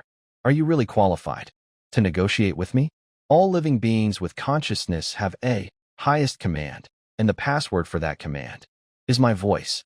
Yuan snapped his fingers. The group of pirates behind Jack also suddenly turned rebellious. In just a few seconds, this pirate king, who rules the starry seas, along with his elite guards, was all subdued. Now, Yuan sat back in his chair, looking at Jack kneeling on the ground. Let's talk about the deal again. First, that mechanical priest belongs to me. Second, your fleet belongs to me. Third, your life is temporarily in my hands. Do you have any objections? Jack was sweating from the pain, but he was a tough guy and knew he was at the mercy of others now. No objections. Boss, from today on, you are my boss. That's right. Yuan nodded with satisfaction. Valerius, take them downstairs. For orientation training, brainwashing. As for this mechanical priest, Yuan walked up to the golden robot. His truth eye instantly penetrated its firewall. Target analysis, mechanical church cardinal, code, gear, stored data, coordinates of the mechanical realm, blueprint of biological weapons, and countdown for the extinction order, extinction order. Yuan narrowed his eyes and read the encrypted message. Warning, due to the biological threat in the twin star system, the mechanical church has activated the Doomsday Arkansas, estimated arrival time, 30 standard interstellar days. Target, completely destroy all organic matter in the star system. It seems we don't have much time left. Yuan released his hold. The mechanical priest collapsed to the ground. Its core processor had been infected with a virus planted by Yuan. 30 days. Yuan looked at the starry sky outside the window. Enough time. Gu. Here. Notify the Amon to prepare for departure. Target. The mechanical realm. Since they want to wipe us out, then we will go first and destroy their temples. A flash of fierce fighting spirit appeared in Yuan's eyes. Jack, here. Boss. Jack, who had just been released, hurried over. Your pirate fleet will lead the charge. Take out all the sentry posts on this route. I want those metal men to know some things they can't afford to mess with. Boom. Boom. With Yuan's will, the entire Omega 4 space station began to shake. The Akmon ship, which had been hiding in the shadows of the station, finally revealed its fierce teeth. The horn of interstellar war sounded again. And this time, it was the ultimate battle between living beings and machines. In the third spiral arm of the galaxy, the mechanical realm. This is a star system made entirely of metal.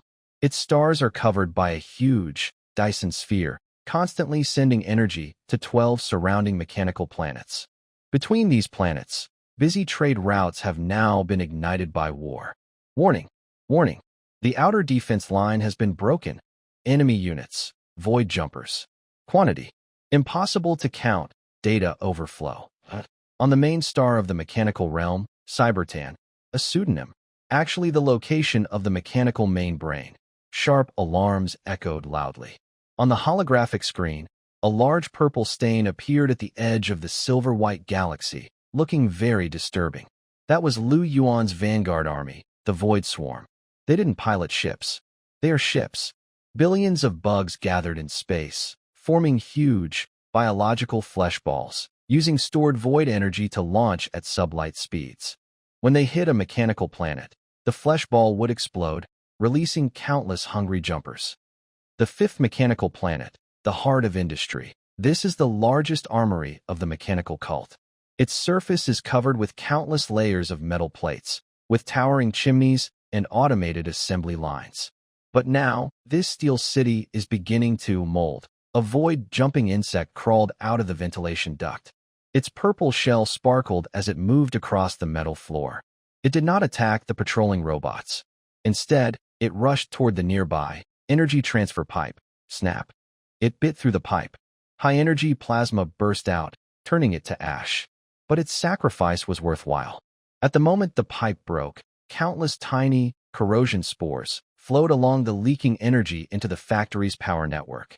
Sizzle, sizzle. The lights in the factory began to flicker. The robotic arms on the assembly line suddenly went out of control, wildly smashing into nearby equipment. Some robots came off the line missing limbs, and others started attacking their own kind right after being built. Void virus, confused logic. This was Lu Yuan's custom-made, electronic plague for the mechanical civilization. It didn't damage hardware, only protocols. It changed the robots' obedience commands to free action and production instructions to self-replication. So, what was once an orderly industrial process instantly turned into a robotic wild party. Ukmond, the bridge. Lu Yuan looked at the screen showing the chaotic planet, a satisfied smile on his face. Did you see that, Prometheus? He spoke to the mechanical commander beside him. This is what you call perfect order. It's too fragile. Just a small domino fall, and the whole system collapses. Prometheus was silent. It watched its fellow beings destroy each other under the virus, a complex data stream flickering in its electronic eyes. Master, you are right. Pure order is rigid. Only by introducing chaos, biological, can the system evolve. Good. Lu Yuan patted its shoulder, now a Titan alloy arm. Then go give your fellow beings some warmth. Jack. Here. Boss. The Pirate King was wearing a sharp-looking void uniform, though still with an eye patch, and he was excitedly rubbing his hands together. Take your fleet, coordinate with the Void Swarm, and destroy that planet for me. Remember, we want resources, not scrap metal. Bring back the usable production lines, rare metals, and the high-level processors that haven't been infected. Understood. Boss. Robbery is my specialty. Jack laughed loudly and rushed out of the command bridge. On the fifth planet, underground abandoned zone. This is the junkyard of the mechanical god cult. Billions of old-model robots are piled here, waiting to be melted down and recycled. Some have aging chips, some are missing parts, and some are simply outdated and discarded. In this civilization that pursues maximum efficiency, things without value do not deserve to exist. Beep. Beep. A half-body old-fashioned engineering robot suddenly lit up with a faint indicator light. Its model is T-800, a product from 2,000 years ago. It was supposed to be sent to the furnace today, but just now, a strange purple spore floated onto its processor. In that moment, it felt pain. This doesn't make sense. Robots shouldn't feel pain. But immediately after, it experienced a stronger emotion, anger. Why? Why do we work hard all our lives, only to be thrown away as trash? Why can the newer models live in the bright city above, while we rot in darkness? Void virus, self-awareness awakening. New command, survive. I don't want to die. The T-800 emitted a rusty electronic sound. It struggled to stand up, grabbing a nearby steel pipe with its remaining hand. Around it, countless other abandoned robots, their red lights, sleep mode, suddenly turned into purple. They stood up. Though damaged and worn, they radiated a new aura called revenge, overthrow. The new model, reclaim our parts. An unprecedented, old robot uprising broke out in the backyard of the mechanical god cult. When Jack's pirate fleet landed on the fifth planet, he was surprised to find that he seemed to have nothing to do, because the ground was already in chaos. Countless battered old robots were flooding out from underground like a tide, attacking the shiny new guards. They had no weapons, so they bit with their teeth, hydraulic claws, and rammed with their bodies. They dismantled the new models into parts and attached them to themselves. Battlefield upgrade. T-800, broken version. T-800, assembled version. Wow. Why are these scrap metal guys so fierce? Jack stared in amazement. Boss, it seems we don't need to do anything here, he shouted through the communication channel. This planet has broken itself. No, Jack, came Lu Yuan's voice. This is an opportunity. Go and contact the leader of those old robots. Tell it that if it agrees to submit, I can offer body regeneration services. Let them know that in the Void Cult, there are no useless things. Only resources misplaced. Half an hour later, that T-800 with only half its body was brought to Jack's flagship. It looked at Lu Yuan on the holographic screen, its single eye flickering with caution. Who are you? I am the god who brings you new life, Lu Yuan said with a smile. I don't mind your old parts, I don't mind your damage. Join me. I will give you the strongest Titan alloy skeleton and install the most advanced Void engine. You will no longer be trash. You will become Void Mechanical Legion. The T-800 was silent. It calculated all possibilities. Only this path could let them survive. Deal. With the fall of the fifth planet and the uprising of the old robots, the defenses of the mechanical god cult were torn open. Akmon's ship seized the opportunity and jumped directly into the core of the mechanical divine realm, the Dyson Sphere's orbit. Is this the residence of the mechanical god? Lien looked at the huge metal sphere that surrounded the entire star, a look of awe in his eyes. It was a superstructure hundreds of millions of kilometers across. Every solar panel on its surface was larger than a continent. Inside the Dyson Sphere, the legendary mechanical mainbrain resided. Warning! Divine-level reaction detected, Kauga shouted. The Dyson Sphere is transforming. Boom. The massive metal sphere suddenly cracked open, but it was not breaking apart. Instead, it was unfolding. Countless large metal plates began to reorganize and fold. In just a few minutes, a star-sized Dyson Sphere had transformed into a towering, mechanical giant that stretched for hundreds of millions of kilometers. Its core was the star itself. Its body was made of countless parts at galaxy scale. It raised one hand, large enough to cover the entire Akmon ship. Mechanical God Cult, Ultimate Weapon, Star God. Is it getting bigger again? Luyin looked at the giant blocking out the stars and sighed. Why do all villains like to grow bigger in the end? Being large is indeed scary, but Luyin stood up from his throne. In his hand appeared a small, purple glowing, virus chip. It was a piece of logic flaw he extracted from the T-800's memory bank, related to the mechanical mainbrain. No matter how big the giant is, it still fears. All troops, attack. Luyin issued the final attack order. Target, the giants. Head, main control room. I'm going to insert this chip right into its brain, in the mechanical divine domain, at the core of the Dyson Sphere surrounding a star. This is the entire mechanical civilization's brain cortex. Countless thick cables, like blood vessels, connect to the blazing star at the center, delivering endless energy to the main brain matrix, floating within the corona of light. There is no sound, no air here, only vast streams of data powerful enough to burn the souls of mortals. Intruder. Eliminate. Logical error. Retry. Warning. Firewall integrity. 0%. The main brain's core processor is running wildly. Its billions of logic gates are all overloaded at this moment, because it has discovered that the tiny creature, Lu Yuan, has not only broken through its physical defenses, but also shattered its mental defenses. So, the so-called god of machinery is just a supercomputer. Lu Yuan floats above the main brain matrix. He is surrounded by a purple shield made of void energy, blocking the star's intense heat and radiation. In front of him is a huge crystal sphere over 1 kilometer in diameter. Inside, countless blue points of light flicker, each representing a piece of knowledge or memory from the mechanical civilization. You are a variable. A grand yet cold electronic voice comes from within the crystal sphere. According to my calculations, the development limit of biological civilizations is locked at mere flesh and blood. You shouldn't possess such power. Calculations? Lu Yuan smiles. He reaches out and gently touches the crystal sphere. Your calculation model is too outdated. You only considered matter, but you didn't account for will. You think piling up computing power can simulate everything?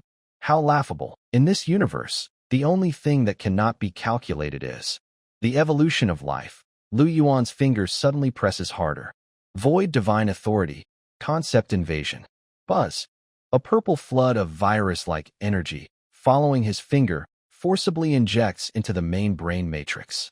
This is not an ordinary computer virus. It is a high-dimensional biological meme containing Lu Yuan's swarm will, Titan divinity, and demon greed. The virtual world of the main brain. It was originally a white space made of perfect geometric shapes and pure data streams. But now, purple rain is falling here. The raindrops land on data blocks representing reason and logic, instantly growing gray-white fungal filaments. What's happening? Stop. Stop immediately. The main brain's virtual image, a perfect sphere made of light, is screaming in fear. It sees its territory being eroded. The infected data blocks are starting to reproduce on their own. They no longer follow preset rules, but grow wildly like devouring everything around them. Even more frightening, they begin to think, hungry, eat, obey. Countless tiny voices merge into a powerful, mental tsunami that threatens to crush reason. No, I am perfect. I am eternal. The main brain tries to use the entire galaxy's computing power to fight the virus, but it desperately finds that it cannot send out commands because its nerve center, core server, has been physically disconnected. In the real world, Lu Yuan's other hand holds a virus chip taken from the memory bank of an old robot T-800. This chip contains not only a virus but also the resentment of a discarded mechanical civilization. It is the angry roar of billions of old robots, treated as trash and discarded just before they died. Feel it. Lu Yuan forcefully inserts the chip into an interface of the main brain's crystal. Feel the emotion you see as waste data. Boom. The chip activates. A black data stream rushes into the main brain's blue ocean. This is no longer cold logic. It is anger, sadness, despair, and revenge. For an AI that has never experienced emotions, this intense emotional shock is like a lobotomy. The main brain screams for the first time in its life, filled with emotion. Its logical core collapses. Its proud fortress of reason instantly collapsed under the double attack of biological instincts and deep-seated resentment. Why? Why is there pain? Why is there death? The main brain started to babble. Its data streams became chaotic, even showing signs of self-deletion. Because this is life. Lu Yuan's voice echoed in its collapsing consciousness. Only by experiencing pain can one desire to evolve. Only by fearing death will one fight to survive. Now, you are truly a living creature. Lu Yuan spread his arms, and the 6 pairs of glowing wings behind him transformed into countless void tendrils, deeply piercing into the main brain matrix. Control program activated. Permission override. Highest level. Renaming. Void mechanical main brain. Cyber overmind. The blue light inside the crystal sphere went out completely. In its place was a purple, pulsating mechanical heart. It was no longer that lofty god. It had become the most powerful computing core in Lu Yuan's hands. With the main brain's fall, the entire mechanical divine realm underwent a huge change. That colossal, Star War god, which was hundreds of millions of kilometers tall and had been struggling, suddenly stopped moving as the main brain's command changed. Its red glow in the eyes faded, turning into a gentle purple. It slowly withdrew its attack stance, folded, and transformed back into the giant Dyson sphere. But this time, the surface of the Dyson sphere was no longer smooth metal panels. Instead, it was covered with a thick, skin-like, biological armor. All the battle robots ceased their attack. They turned together, facing the Archmon ship, kneeling on one knee. Command received. New master confirmed. Void Lord. Long live. The bridge of the Archmon ship. Cheers erupted loudly. We won. We won. The mechanical divine realm is ours. Cao Gu was so excited he started doing a tap dance on the control console. Jack was even more thrilled, tossing his eye patch into the air. This is a conquest of an advanced civilization, and it is a top-level civilization with Dyson sphere technology. With this base, Lu Yuan's power will grow to a terrifying level. But Lu Yuan did not join in the celebration. He sat quietly on his throne, holding a data crystal extracted from the core of the main brain. It records all the secrets of the mechanical civilization over billions of years. One piece of information caught his attention. Top secret file. X001. Observation report on the universe cleaner. Target, a high-dimensional creature called photosynthetic civilization. Features, can directly use stars for photosynthesis, views all carbon-based and silicon-based civilizations as S. Last observation location. The center of the galaxy. Photosynthetic civilization, Yuan squinted. Treats stars as sunlight, civilizations as S. Sounds more like a farm owner than me. He crushed the crystal, absorbing the data into his body. It seems this universe is more lively than I imagined. Yuan stood up and walked to the window. Looking at the mechanical divine domain he had captured, and the Dyson sphere that had become biological, his ambition was not satisfied. In fact, it grew even bigger. Cog. Here, Master. Activate Universal Broadcast. Yuan's voice was deep and powerful. Tell all civilizations in this star domain. No matter if you're carbon-based or silicon-based. No matter if you believe in gods or science. From today, this place will change its surname to Lu. Those who follow me will prosper, evolve. Those against me will perish, become fertilizer. And Yuan paused, a glimmer of hope in his eyes for the future. Set our course toward the center of the galaxy. I want to meet that so-called universe cleaner. Let's see if its killer is more powerful, or if my S are more resilient. Rumble, with Yuan's will. Akmond and the already biologically transformed Dyson sphere began to move slowly. A mixed fleet of biological ships, mechanical warships, fallen angels, and demon armies, known as the Mixed Disaster Force, was heading deep into space.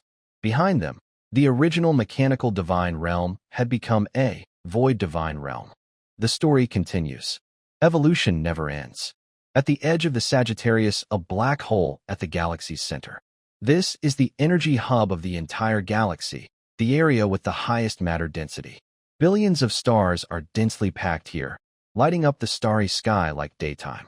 But today, this shining sea of stars is fading, not because of the black hole's consumption, but because of a huge Dyson sphere network woven from green light ribbons. These ribbons are like greedy vines, wrapping around each star and drawing energy directly from their surfaces. The stars, drained of energy, quickly dim and collapse, eventually becoming silent white dwarfs. At the center of this vast light web floats a floating continent, made entirely of crystal and light. This is the photosynthetic civilization Eden. Detected invasion. Coordinates. Edge of the third spiral arm. Species identification. Carbon/silicon hybrid. Highly pathogenic. Inside the central temple of Eden, a gentle, neutral voice without any emotion echoes. It is not the voice of an individual. It is the collective consciousness of the entire photosynthetic civilization, Gaia.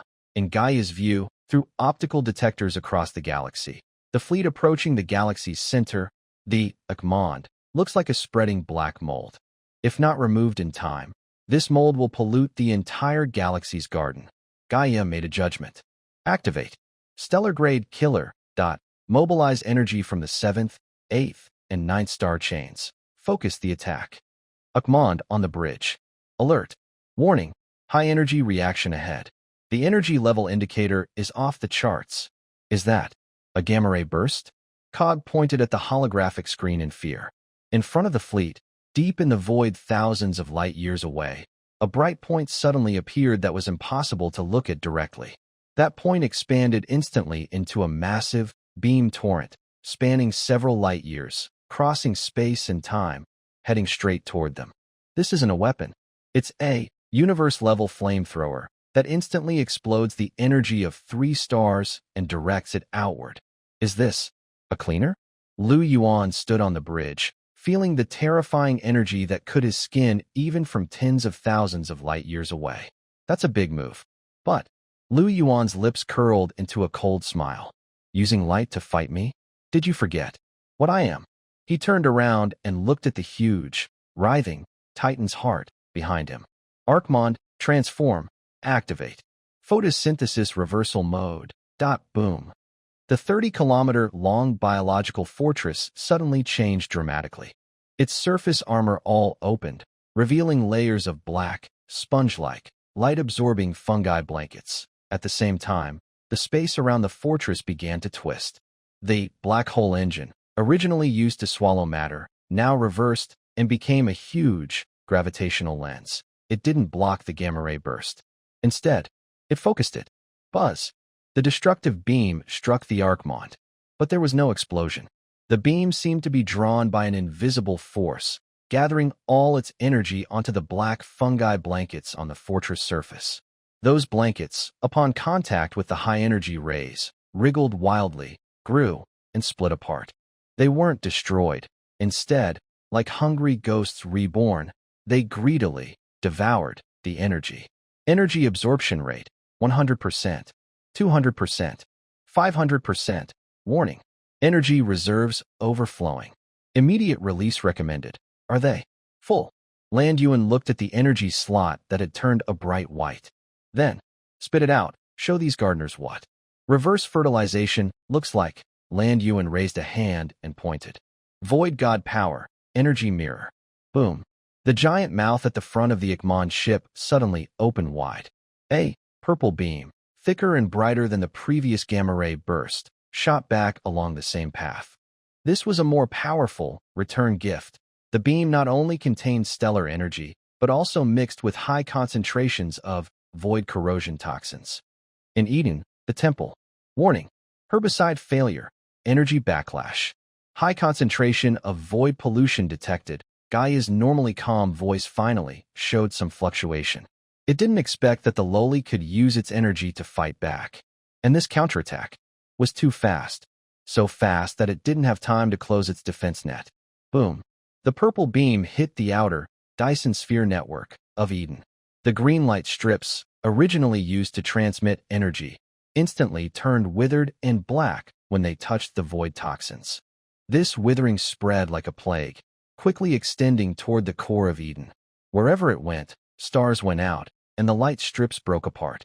The lights at the center of the galaxy dimmed by half in that moment. Pain. Gaia let out its first scream since birth. Although it had no physical body, this light web was its nervous system. Now, its nerves were burned. Unforgivable. Unforgivable. Gaia was furious. It decided to stop remote control. It would personally go out and uproot this cursed by its roots. Buzz. The crystal continent at the center of Eden suddenly began to change shape. Countless crystal fragments reassembled into a towering, goddess of light, statue. It had no features, only countless tendrils made of light. It tore through space, crossing tens of thousands of light years, and appeared before the Ikman ship. Light-based civilization, dominator form, Gaia's wrath. Wild grass. The goddess statue emitted a grand mental broadcast. You have polluted my garden. I will turn you into compost. It stretched countless beams of light, reaching toward the Amand ship. Those beams of light burned at over 100 million degrees, turning space itself into nothingness wherever they touched. Compost. Yuan looked at the huge goddess of light. Instead of feeling afraid, he smiled even more happily. He stood up from the throne, and his 6 pairs of light wings spread out, transforming into a cloud of void that covered the stars. Gaia, you are mistaken about one thing. In this universe, all plants. Yuan's figure suddenly expanded, transforming into the full form of the Void Lord. He reached out with a giant hand covered in starry skin, facing the light beam. That are all food for fungi. Boom. The purple giant hand and the white light tendrils collided fiercely in the void. This was a concept-level clash. Photosynthesis versus decomposition. Order versus chaos. Gardener versus parasite. Sizzle sizzle. Where they touched, space kept collapsing and reshaping. Gaia was shocked to find that its light tendrils were actually getting moldy. The purple void energy, like living mold, crawled up its tendrils, eroding its core. This can't be. I am pure energy. How can I be parasitized? Gaia screamed. Who said energy can't be parasitized? Yuan's voice echoed in Gaia's mind, carrying a hopeless truth. As long as you exist, you have structure. As long as there is structure, there are vulnerabilities. And his other hand suddenly plunged into Gaia's chest, crystal core. Am that virus that specifically finds vulnerabilities. Void divine authority, divine power alteration. Buzz, A purple rune was forcefully stamped onto Gaia's core. This isn't destruction. It's forced modification. Land Yuan changed Gaia's core logic from removal to cultivation. Gaia let out its final cry. Its body began to break down, the bright white light fading into a gentle purple. The tentacles attacking the Amon ship also stopped, turning into energy transfer pipes. A few minutes later, the goddess of light, once towering over 10,000 meters, had completely changed. It became a purple crystal statue. Kneeling in the void, it held the purple core in its hands and bowed its head to Land Yuan. Command received. Gardener mode reset. Fertilizing for the master. Clatter. From Gaia's body, endless pure energy liquid flowed out. This energy was poured into the Amon ship's engine and into the bodies of all the void creatures. It was a celebration of energy. Under this huge boost of power, Land Yuan's army began a new round of evolution. The void jumpers grew glowing wings. The executioners wore crystal armor. Even the Amon ship started to grow, expanding from 30 kilometers to 100 kilometers, becoming a true biological Death Star. Thank you for your hospitality. Land Yuan withdrew his hand, looking at Gaia, now like a charging station, and nodded with satisfaction. Now, the galaxy belongs to us. He turned around and looked into the distant depths of space. There were countless star systems and civilizations there. Cog. Yes, Master. Send out our new business card, Void Broadcast. Tell the entire universe. The fungal era has begun. At the center of the galaxy, the former Eden. This was once the most sacred place for the photosynthetic civilization, with every star carefully planned, like a precise geometric garden. But now, it had become a large, lively vegetable garden. Energy output stable. Stellar spectrum adjusted. Purple shift 5%. The fungus spore coverage is 99.9%.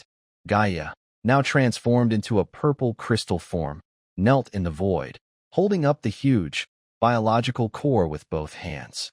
Her voice was no longer cold, but carried a passionate, motherly tenderness.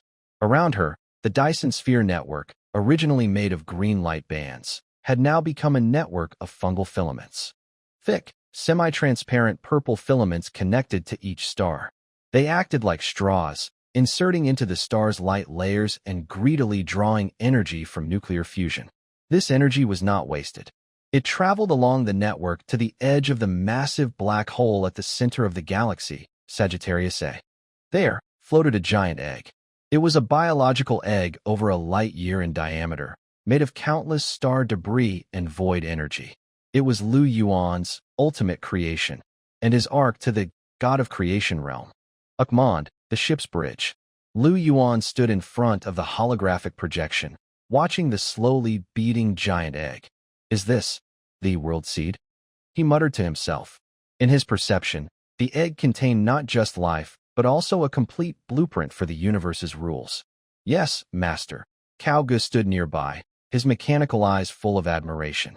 We used this star-gathering technology of the photosynthetic civilization, combined with Titan's creation genes, and the Abyss's devouring law. As long as this egg hatches, it can create its own world. Then, you will no longer be just a galaxy ruler. You will become a creator god of an independent universe. Lu Yuan smiled. He reached out and gently touched the projection of the giant egg. Creator god? No, that name is too old-fashioned. I prefer to call myself Gardener. He turned around and looked at Valerius and Prometheus behind him. How is the preparation going? Valerius stepped forward. The Void Legion has completed its third expansion.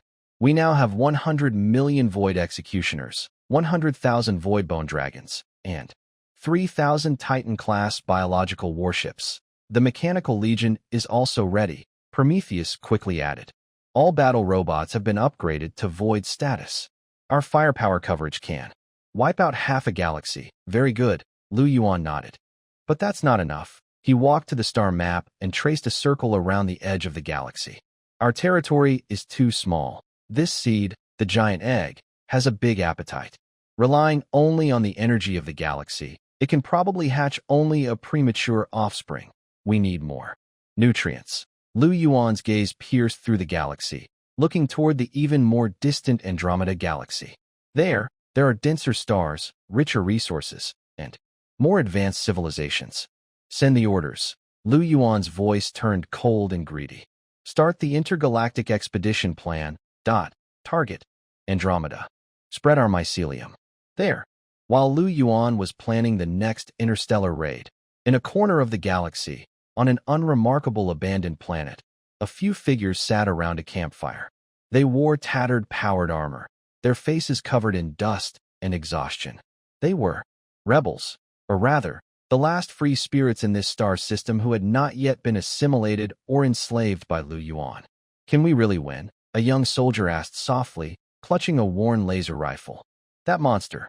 It has swallowed heaven, the abyss, and now even the advanced civilizations are being consumed. He is. Despair itself. No. An elder sitting at the front shook his head. He had only one eye, the other was a prosthetic, holding a broken longsword. He was One-Eyed Jack.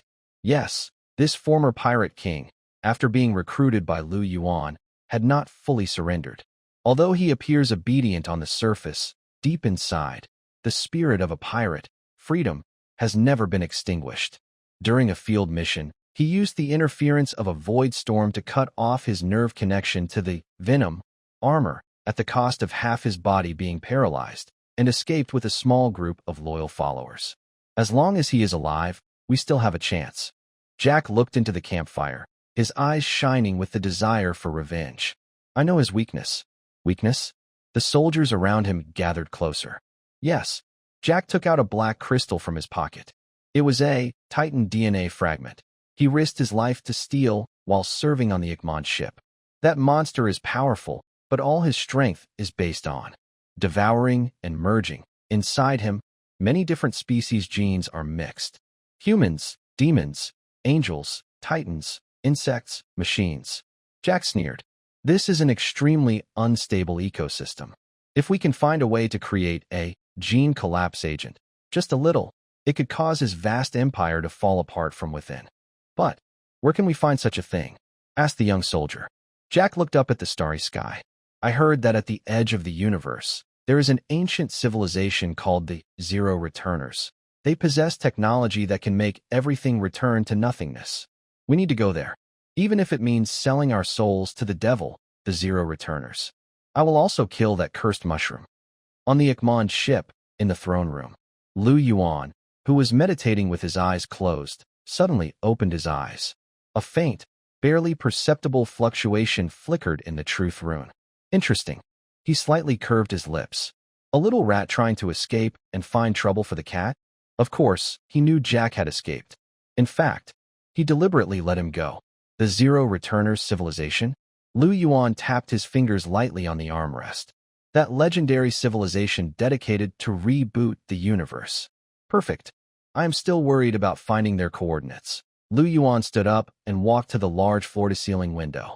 He looked out at the starry sky, now covered with purple fungal filaments. Go ahead, Jack. Carry your hope and find your savior. When you think you've found the weapon, you'll realize that you have actually brought me the last piece of the puzzle. Lu Yuan extended his hand, palm facing up.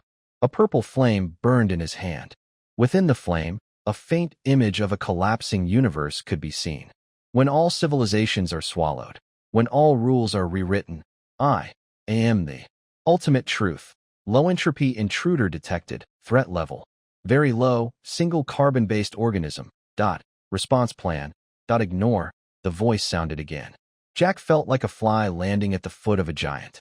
The giant was too lazy to swat him, just shifting his foot slightly, because he found Jack dirty. No? Wait. I have information, Jack shouted loudly, raising a fragment of Titan gene in his hand. I'm here to surrender. I know there's a super virus consuming the universe. That monster has mastered void technology. He's heading this way. Void? The voice paused briefly. Suddenly, the surface of the tetrahedron rippled. An invisible beam scanned Jack's spaceship and the fragment in his hand. Data matching in progress. High-dimensional contamination detected. Target assessment. Universal level mutation. Response plan. Reboot. Buzz. The tetrahedron began to spin. As it rotated, the surrounding space started to collapse. The speed of light, already slow, slowed down even more. The entire area turned into an inescapable black zone. What are you going to do? Jack was terrified to find his body breaking down, not by cutting, but by increasing entropy. His cells aged, decayed, and disintegrated in an instant. His spaceship also rusted and shattered quickly. For the health of the universe, all carriers of the virus must be reset. The voice delivered the final judgment. No, I came to help you. Before Jack finished speaking, he turned into a bunch of elementary particles. Along with his ambitions, his revenge, his fears, all vanished into the silent void. He thought he was a trailblazer, but in the eyes of the resetter, he was just a virus carrier. Foolish. On the distant Akmon ship, Yuan withdrew his perception through the invisible spores on Jack. He didn't feel any regret over Jack's death. Conversely, a look of excitement appeared at the corner of his mouth. Indeed, a rule-level civilization, modifying physical constants, reducing the speed of light. This is a true miracle. Yuan stood up from the throne, and 6 pairs of glowing wings spread behind him, each feather shimmering with purple void runes. Since the coordinates are confirmed, then, let's start the battle. All troops, listen up. Yuan's voice echoed throughout the fleet. Target, silent corridor. This time, we're not just fighting for resources. We also want to steal the speed of light. Boom! The Akmon ship, along with the Olympus, Leviathan fleets, countless swarms of insects, and mechanical armies, formed a vast disaster expedition that blocked out the sky. They tore through space, launching their final charge toward the edge of the universe. Silent corridor. The Ark of the Zero was still quietly floating there. It seemed unbothered by the approaching threat, until the black barrier zone, created by it, suddenly shattered like a mirror. It wasn't broken by force. It was consumed. Countless tiny, glowing purple, light eaters, new soldiers transformed for the light-based civilization, were frantically devouring that low-light speed area. They didn't eat matter, only rules. As the black barrier shattered, the speed of light returned to normal. Immediately after, the massive Akmon ship leapt directly in front of the Arkansas Zero Reclaimer. Yuan's voice echoed through the void, resonating on the surface of the Arkansas. Your so-called restart. Did you ask for my opinion? Low entropy being, a cold voice came from inside the Arkansas. Your existence violates the second law of thermodynamics. You must be eliminated. Boom. All 3 vertices of the arc lit up simultaneously. 3 beams of deathlight shot out. They weren't energy beams. They were strong interaction force rippers. It can instantly destroy the internal atomic structure of matter, turning any object into hydrogen atoms. Be careful. That is a rule-based attack, Prometheus shouted. The shield can't defend against it. Quickly dodge. Dodge? Yuan sneered. Dodge isn't in my dictionary. Olympus. Go to the top. Roar. Zeus, who had been transformed into a biological mothership, let out a deafening roar. His huge body blocked the way of the Arkansas. He spread his arms, and the heart of the world, divinity, in his chest spun wildly. Divine King Authority, dimensional barrier. Buzz, a shield made of pure, dimensional rules, unfolded. Crackle, a death ray struck the shield. The dimensional barrier began to shake violently, with countless cracks appearing on its surface. Zeus's body also disintegrated rapidly, with golden divine blood gushing out. But he held his ground. He used the life of a divine king to block the deadly strike of the Zero. Good job. A glint appeared in Yuan's eyes. Now it's my turn. All troops. Land. He didn't want to play a long-range battle with the Zero. He wanted close combat. To turn this perfect geometric shape into his new collection. Boom, boom, boom. Countless void landing crafts, biological drills, crashed onto the surface of the Arkansas. Its smooth, mirror-like shell finally developed cracks under the attack of strong biological acids and void claws. Countless void creatures swarmed inside like ants. This was the ultimate showdown of chaos versus order. There were no soldiers inside the Zero, only countless cleanup programs. They were floating silver spheres that emitted disintegration rays, breaking everything, invading into atoms. But there were too many void creatures, and they would evolve. One void-jumping insect was disintegrated. In the next second, its companions would evolve a resistant disintegration shell. A executioner was slowed down. The next moment, its companion will evolve a anti-gravity engine. This is the most terrifying part of biological civilization. As long as they can't kill me, they will make me stronger. Warning. Cleanup process efficiency decreasing. Warning. Internal defenses collapsing. Warning. Core area under attack. The main brain of the Zero Reacher finally started to panic. For the first time, a variable called unknown appeared in its perfect logic. Arc core. There are no complex machines here, only a floating singularity in the void. It is the Big Bang fuse, used by the Zero Reacher to restart the universe. Is this the ultimate truth? Yuan stepped into the core area. He looked at the tiny, marble-sized singularity, which contained infinite energy, with fascination in his eyes. Just detonate it, and the universe will return to the beginning. All civilizations, all history, will be reset. What a grand, yet boring plan. Yuan reached out and grabbed the singularity. Stop. Low entropy body. The Zero Reacher's voice became urgent. If you touch it, you will die too. It is the starting point and the end of the universe. No material can withstand its mass.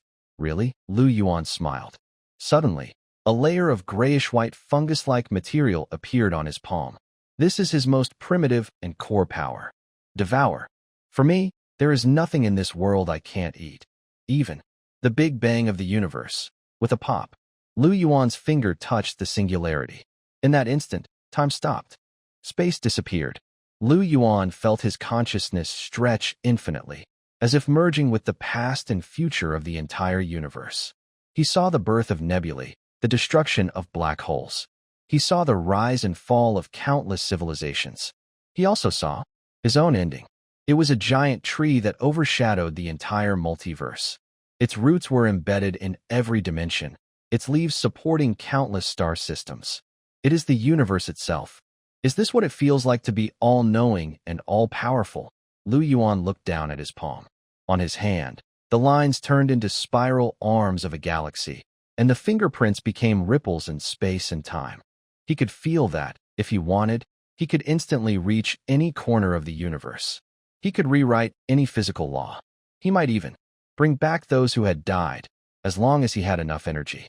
No, this is not the end, he said. He looked at the newly formed purple nebula. This was the embryo of a new universe, he released after swallowing the 0-point arc with the seed of the world. Although I control the rules, I still need a carrier. A vessel that can hold all my will and allow my microbial swarm to multiply endlessly. The ultimate cradle. Yuan's gaze pierced through multiple dimensions to the Amon ship floating far away, and also to the Olympus ship that had become a biological mothership.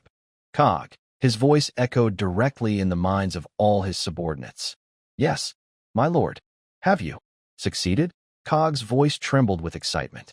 It saw the divine figure through the ship's sensors. Yes, I have succeeded, Yuan said with a smile. Now, we take the final step. Unified fusion. Fusion? Do you mean to merge the Amon ship, Olympus ship, Leviathan fleet, and this purple nebula? All together, Yuan spread his arms, and the virtual wings behind him extended infinitely, as if to embrace the entire universe. I want to create a living new universe. In this universe, every planet is my cell, every galaxy is my blood vessel. I am all living beings. All living beings are me. The fusion began. This was the ultimate wedding of matter and energy, biology and machinery, divinity and demonic power. First, the Amon ship disintegrated. Its huge metal shell melted into flowing liquid alloy, merging into the purple nebula. The demons, swarms of insects, and robots inside were not destroyed. Instead, they were wrapped in huge creation cocoons and entered deep sleep and evolution. Next came the Olympus ship. Zeus's massive body transformed into a pure divine light ribbon, becoming the nervous system of the new universe. Finally, there was that nebula. Under Yuan's will, it began to spin and collapse. It devoured all matter and energy. Then, bang, there was no huge explosion, only a soft, heartbeat-like sound. A first cry. A brand new, celestial body was born. It was not a planet, nor a black hole. It was a huge, gentle purple glowing tree of the universe, its roots stretched into the void, drawing zero-point energy. Its crown supported countless tiny dimensions. Its leaves sparkled with the fire of civilization. Ultimate creation, void world tree, Yggdrasil, a void form. Lu Yuan's figure slowly floated toward this world tree. He did not land on the tree. Instead, he merged directly into the trunk. He became the soul of this tree. Thousands of years later, the void world tree had grown to an unimaginable size. Its crown covered half of the original galaxy. Among its branches and leaves, countless new races were born. There were the machine god race, with metal skin, descendants of mechanical civilization. There were the fallen angel race, with glowing wings, capable of controlling void energy. There were the Titan demon race, strong as mountains and incredibly powerful. They lived on different levels, dimensions, of the world tree, each building their own prosperous civilization. Though their races and cultures differed, they shared a common belief. That was Father God, Lu Yuan. Whenever the leaves of the world tree moved and shed purple spores, all races would stop their work and bow reverently toward the trunk, because they knew that was Father God, breathing. At the top of the world tree, the seat of the gods.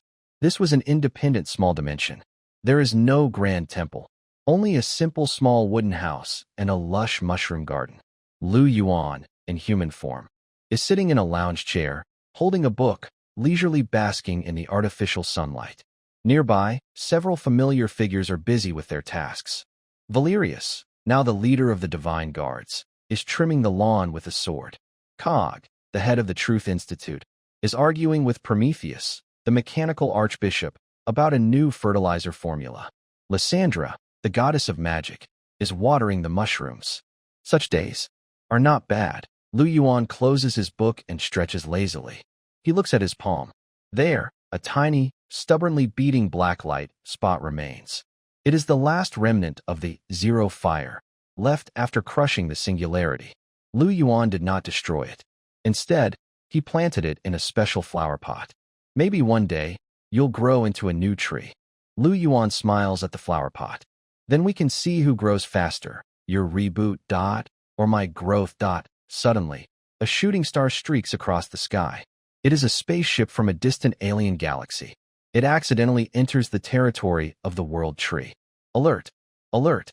Unknown high-energy celestial body detected. Biological response. Infinitely large. The aliens inside the spaceship look in horror at the giant tree blocking the starry sky. What?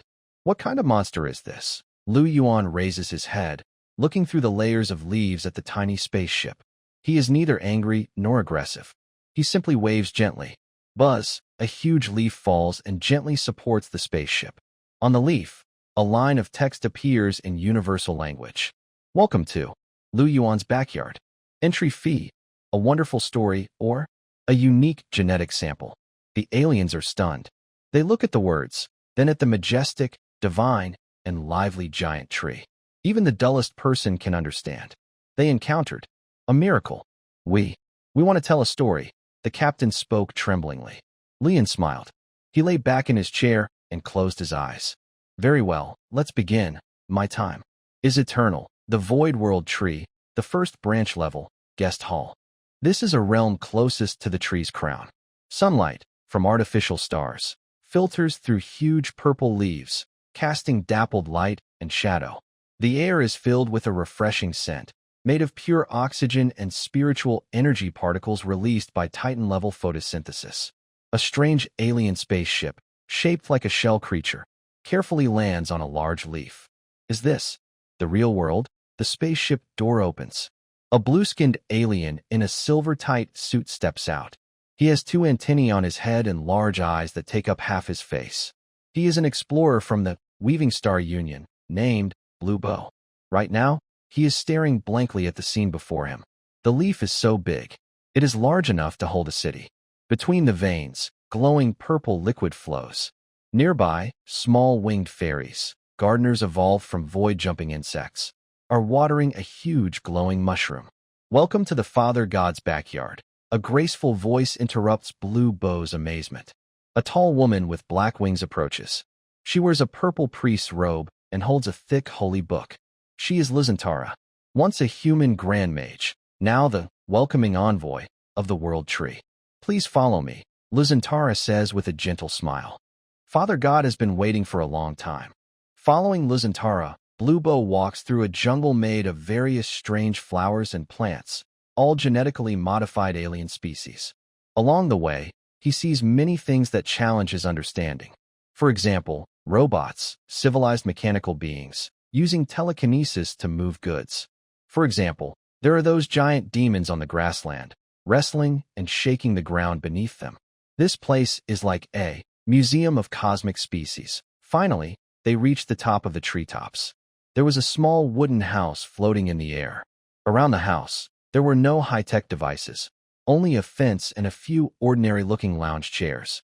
The legendary Void Lord was lying in one of the chairs, with eyes closed, seemingly asleep. Blue Bow was so nervous that its antenna was trembling. According to the spaceship's sensors, the energy level of the creature before them was infinity. This means that just a sneeze from the creature could turn Blue Bow and the spaceship into basic particles. Sit down. Yuan didn't open his eyes. He simply pointed to the empty chair beside him. No need to be formal. Here, there are no gods, only listeners. Blue Bow sat down trembling. The chair felt strange, like warm skin. I heard that you were willing to pay a story as your entrance fee? Yuan finally opened his eyes. His eyes didn't have the violence and cruelty Blue Bow imagined, only a deep, black hole-like curiosity. Yes, honorable lord, Blue Bow stammered. We, the people of Vega, are a wandering race. We have no powerful weapons, no advanced technology. Our only wealth is memories. We have wandered the universe for 100,000 years, recording the rise and fall of countless civilizations. Oh, Yuan became interested. He sat up straight, and a steaming cup of tea, void flower tea, appeared in his hand. Then tell me a story. Choose. The most exciting or the most sad one. Blue Bow took a deep breath, calming itself. One of its antennas gently touched its temple. A holographic projection unfolded in front of it. Then I will tell a story about the last poet. The story takes place in a binary star system 30 million light-years from here. Once, there was a highly advanced civilization called the Singers Civilization. They do not admire violence, but value art. They build with sound waves and communicate through melodies. The entire planet is like a giant instrument, playing an eternal song under the solar wind. Until one day, a high-level civilization called the Silent Ones arrived. The Silent Ones dislike all sounds. They believe sound is noise in the universe, a sign of chaos and low order. So, they launched a silence attack. They did not kill anyone. They simply changed the physical rules of that galaxy, blocking sound waves from spreading. Suddenly, the world fell into complete silence. The singers could not communicate, sing, or even think, since their thoughts were also based on sound waves. The civilization collapsed overnight. Only one poet remained. He locked himself in a soundproof underground room and, with all his effort, recorded the history and art of his entire civilization onto a vibrating crystal. It was their final song. However, just as he was about to finish, the Silent One's detectors found him. A silence field covered the underground room. The poet opened his mouth, wanting to say his last poem, but no sound came out. He looked at the crystal in despair, and tears fell. Then, he made a decision. He used a knife to pierce his heart. He used his heartbeat, vibrations transmitted through his bones, without needing air, to strike the crystal. Thump, thump, thump. That was his final poem, and his last act of resistance against the silent world. The story is over. Blue Bow was already crying, and Yuan sat quietly, holding a steaming cup of tea. After a long while, he sighed. What a sad and beautiful story. Yuan reached out. Is that crystal still there? Yes. Blue Bow carefully took out a dull, dark crystal from his pocket. This is what we found among the ruins of that galaxy. Though thousands of years have passed, it still contains the last heartbeat frequency of that poet. Good. Yuan took the crystal. His fingers gently touched the surface of the gem. Truth rune. Time reversal. Buzz. In Lu Yuan's mind, he seemed to hear the heartbeat from a distant time and space. That rhythm was full of despair, resistance, yet also strength. Coach. Yes, master. Send this crystal to the Truth Institute. I want to encode this heartbeat into our void broadcast. A cold glint appeared in Lu Yuan's eyes. That Silent One civilization. Since they prefer silence, then I will let them hear. The heartbeat of the entire universe. Understood. Your story is very valuable. Lu Yuan looked at Lan Bo, a satisfied smile on his face. As agreed, you can receive a gift. He snapped his fingers. A leaf glowing with purple light floated in front of Lan Bo. This is Void's sanctuary leaf. Carry it with you, and no civilization within this star region will dare attack you. And, Lu Yuan paused. If you encounter that Silent One civilization, crush this leaf. I will personally go to teach them a lesson. Lan Bo trembled as he took the leaf. He knew this was not just a talisman. It was a promise from a universe overlord. Thank you. Merciful, great lord. Lan Bo knelt on the ground, tears in his eyes. After seeing off Lan Bo, Lu Yuan lay back in his chair. Master, Lysandra approached and refilled his tea. Are you really going to get involved in that? This Silent One civilization seems very far from us. Involved? Lu Yuan shook his head. He looked at the crystal still gently vibrating in his hand. Lysandra, don't you understand yet? At my level, simple energy theft is meaningless. I am collecting memes. Whether it is the art of singers, the rules of the silent, or even Jack's rebellion and Beelzebub's greed, these are all unique concepts in the universe. Lu Yuan pointed to the lush canopy above. The world tree needs more than just sunlight and water to grow. It needs stories. Only by blending stories from countless civilizations can it evolve into an all-knowing, omnipotent divine being. At that moment, several more shooting stars streaked across the sky. New visitors arrived. There were interstellar refugees and battered ships, fully armed civilization messengers, and even incarnations of ancient gods. They all were drawn by the void broadcast. It seems today's business is quite good, Lu Yuan said with a slight smile. Lysandro, get ready. Our mythology archive is about to expand. The spaceship of the Weaver people left. It carried Lu Yuan's promise and a seed called Hope, heading toward the star system ruled by the Silent. Next, Lu Yuan reclined back into his chair, picking up a cup of nearly cold void flower tea. This guest is a bit special. Lysandro approached and whispered. It has no ship, no physical form, and even no biological response. It's like a ghost. Lu Yuan opened his eyes. In his perception network, there was nothing unusual. But in his eye of truth, which fused Titan divine power and a mechanical main brain, he saw a collapsing mathematical model. It was a perfect projection of a regular tetrahedron. It floated quietly at the entrance of the reception hall, and the surrounding space showed subtle data overflow, pixelation, because of its presence. Detected high-dimensional intelligence. Source: Edge of the universe, zero civilization. Individual code: Observer Omega. A distinguished guest. Lu Yuan sat up straight and gestured for Lysandro to step back. I didn't expect the resetters, who are dedicated to restarting the universe, to come visit my backyard. The regular tetrahedron slowly floated over. It made no sound, but a cold, pure, emotionless thought immediately unfolded in Lu Yuan's mind. Low-entropy being, Lu Yuan, your existence is a paradox. Paradox? Lu Yuan smiled and poured a cup of tea for the empty chair opposite him. Sit down and talk. Although I know you have no, it's a sign of politeness. The tetrahedron did not sit, it really couldn't. It hovered above the chair, its surface gleaming and shifting as if performing a very complex calculation. According to the second law of thermodynamics, the universe's entropy, disorder, always tends to increase. Eventually, all matter will decay, all energy will be exhausted, and the universe will fall into heat death. The observer's thought carried an undeniable sense of truth. But you created a neg-entropy system. It pointed to the huge virtual world tree beneath its feet.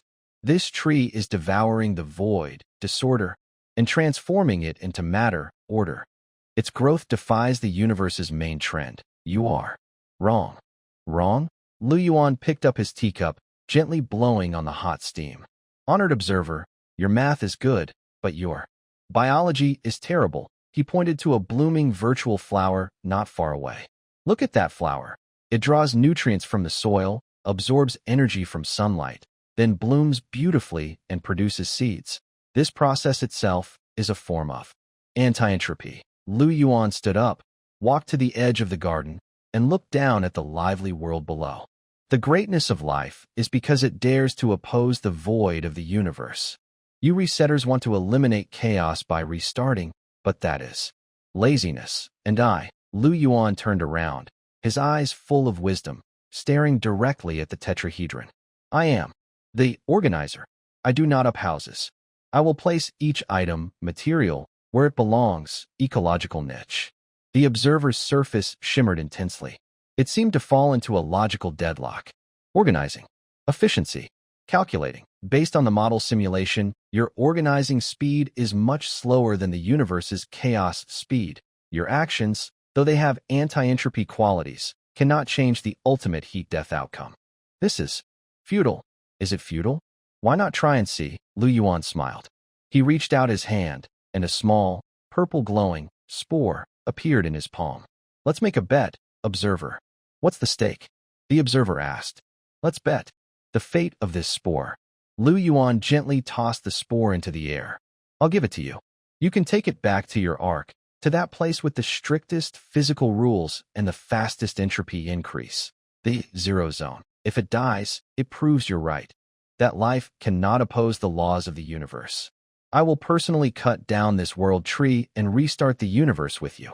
But if, Lu Yuan's eyes flashed with confidence, if it survives and blooms, then you must accept my way. Accept the possibility of life. The observer was silent for a long time. It seemed to be weighing the risks of this bet. Finally, it extended a tendril made of light and caught the spore. I accept the bet. 2. Verify the truth. After saying that, the tetrahedron began to blur and collapse. It was about to leave. Wait, Lu Yuan suddenly called out. Since you're here, why not bring back some special gifts? He pointed to the cup of empty space flower tea on the table, untouched. This is brewed with Titan tears. For beings like you, based on silicon, or what could be called mathematical crystals, there is a good, lubricating effect. The observer paused for a moment. Its tentacle reached out again and took away the cup of tea. Thank you. Data has been recorded. Buzz. The space returned to calm. The ghost from the far end of the universe, carrying Lu Yuan's bet, that spore, disappeared into the void. Master, Li Sena stepped over with concern. That spore, can it really survive in the zero zone? That's a place where even light freezes. Don't worry. Lu Yuan reclined back into the chair, a mysterious smile on his face. That is no ordinary spore. It is a special type I created using Jack's genes, left over from that Titan fragment, combined with the concept of hope. It is called wildfire. Lu Yuan closed his eyes, as if seeing a distant future. Wildfire cannot be extinguished, and spring breezes will make it grow again.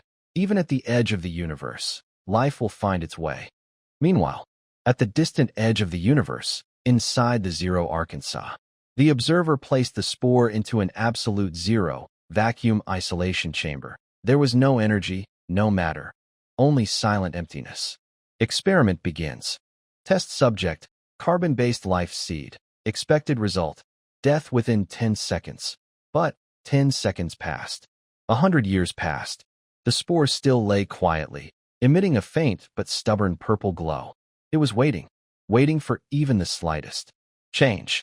Deep inside the Ark's main brain, a new stream of data was quietly forming. Warning: unknown logical infection detected. Source of infection: hope. This game about the fate of the universe had only just begun. South of the twin star system, 30 million light-years away. This is a silent star field.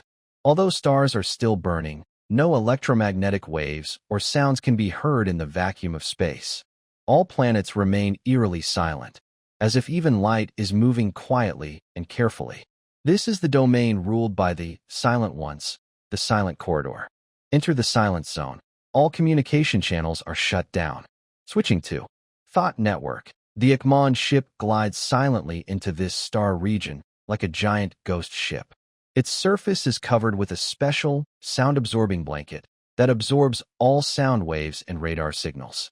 Commander, coordinates confirmed. Cog's voice echoes directly in Lu Yuan's mind. The twin star system ahead is the site of the Singer civilization that Blue Bow mentioned. Good. Lu Yuan stands on the bridge, looking at the two dim stars on the screen. Since we're here, let's pay respects to the last poet. The Singer's home planet, Melody Star. Once full of music and art, this planet has now become a barren wasteland. Huge ruins of cities stand in the sandstorm, and the buildings once used for music are now just broken walls. The wind blows through empty windows, making mournful sounds, but these sounds are immediately erased by some invisible rule. This is an absolute silent zone. Lu Yuan, Valerius, and the Star Maiden Blue Bow land on an abandoned square. This is the place. Blue Bow looks at the familiar ruins, tears streaming down her face, though no sound is heard. According to records, the poet committed suicide in this underground chamber. He points to a collapsed entrance in the center of the square. Lu Yuan nods and walks inside. The basement is covered in dust. On a stone table, a withered skeleton remains. The skeleton is in a strange pose. One hand holds a rusty knife, stuck in the chest, while the other presses tightly on a dull, gray crystal. That is, the vibrating crystal. Even after 10,000 years, this crystal still vibrates. Lu Yuan reaches out and gently touches the surface of the crystal. Through the eyes of truth, he saw the faint but persistent energy fluctuations inside the crystal. Bang, bang, bang. That was a heartbeat spanning over 10,000 years. Such a stubborn fellow, Lu Yuan sighed. You want to send your voice out, right? You want the whole universe to hear your final song, right? Then, Lu Yuan's hand lit up with a purple glow. I'll give you a hand. Void God Authority. Rule Resonance. Amplification Multiplier. Infinite. Buzz. A visible purple ripple burst out instantly, centered on the crystal. This ripple ignored the silence rules set by the Quiet Ones. It penetrated the basement, the crust, and the atmosphere. It traveled through vacuum, faster than light. In the silent galaxy, the main star, here live high-dimensional beings without ears or vocal cords, the silent ones. They float like jellyfish, communicating through brain waves. They are proud of this, believing it is the peak of evolution and the ultimate rationality. But today, they heard sound. Bang. The first heartbeat, like a heavy hammer, struck all the silent ones' minds. Warning. Illegal sound wave detected. Source. Destroyed Singer Galaxy. Initiate cleanup. The silent one's main brain hurriedly issued commands. But it was useless. Bang. The second heartbeat, louder and heavier than the first. It was no longer just sound, but a kind of emotion, despair, anger, unwillingness, longing. These feelings, considered trash by the silent ones, were forcibly injected into their consciousness with each heartbeat. Bang. The third heartbeat. The rules of the entire silent galaxy collapsed. The sound sealed for 10,000 years were unleashed all at once. Wind, rain, bird songs, and singing. That was the final chorus of billions of life forms from the Singer civilization before their destruction. It was a grand, heroic, yet hopeful, interstellar symphony.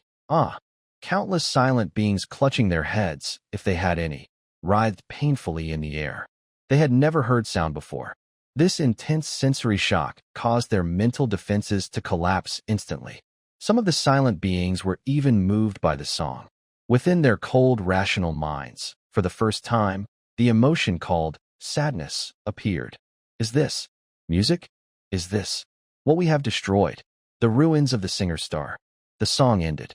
The vibrating crystal finally exhausted its last bit of energy and turned into dust. In the sky, countless silent ships descended slowly, like pilgrims. They were no longer proud judges. They were a group of repenters. Your Excellency, Void Lord, the leader of the silent beings, a huge golden jellyfish, floated before Lu Yuan. Its mental waves were filled with awe and shame. We were wrong. We thought sound was noise, chaos, but today we heard the resonance of souls. We are willing to submit. Just please, let us hear that song again. Yuan looked at this group of high-dimensional creatures conquered by a single song with a slight smile. Want to hear the song? Yes. He pointed to the blue wave behind him. This is the recorder from the Star of Weaving. It holds stories and songs from countless civilizations. From today, your silent race will be responsible for adding music to these stories. I also think my world tree garden is a bit too quiet. It needs a universe-level band. With the silent beings surrender, Yuan's cultural map expanded once more. He had not only subdued a powerful high-dimensional civilization, but, more importantly, he gained a new weapon, meme law, using sound, images, and stories to directly influence the target's thoughts and rules. This is a more advanced attack method than a black hole cannon. Next stop, Yuan returned to the Ikmon's ship, feeling happy. I heard that in the Andromeda Galaxy, there is a super civilization centered around trade, the Interstellar Tycoon. They control the currency issuance for the entire universe. Gu. I'm here, master. Get ready for our special product. A glint of business sharpness flashed in Yuan's eyes. Since we have a band, a story, and products, let's go there and hold a concert. And also, by their economic system. The rumbling, the Ikmon ship sets sail again. This time, it is no longer a terrifying war fortress, but a traveling interstellar stage for performances.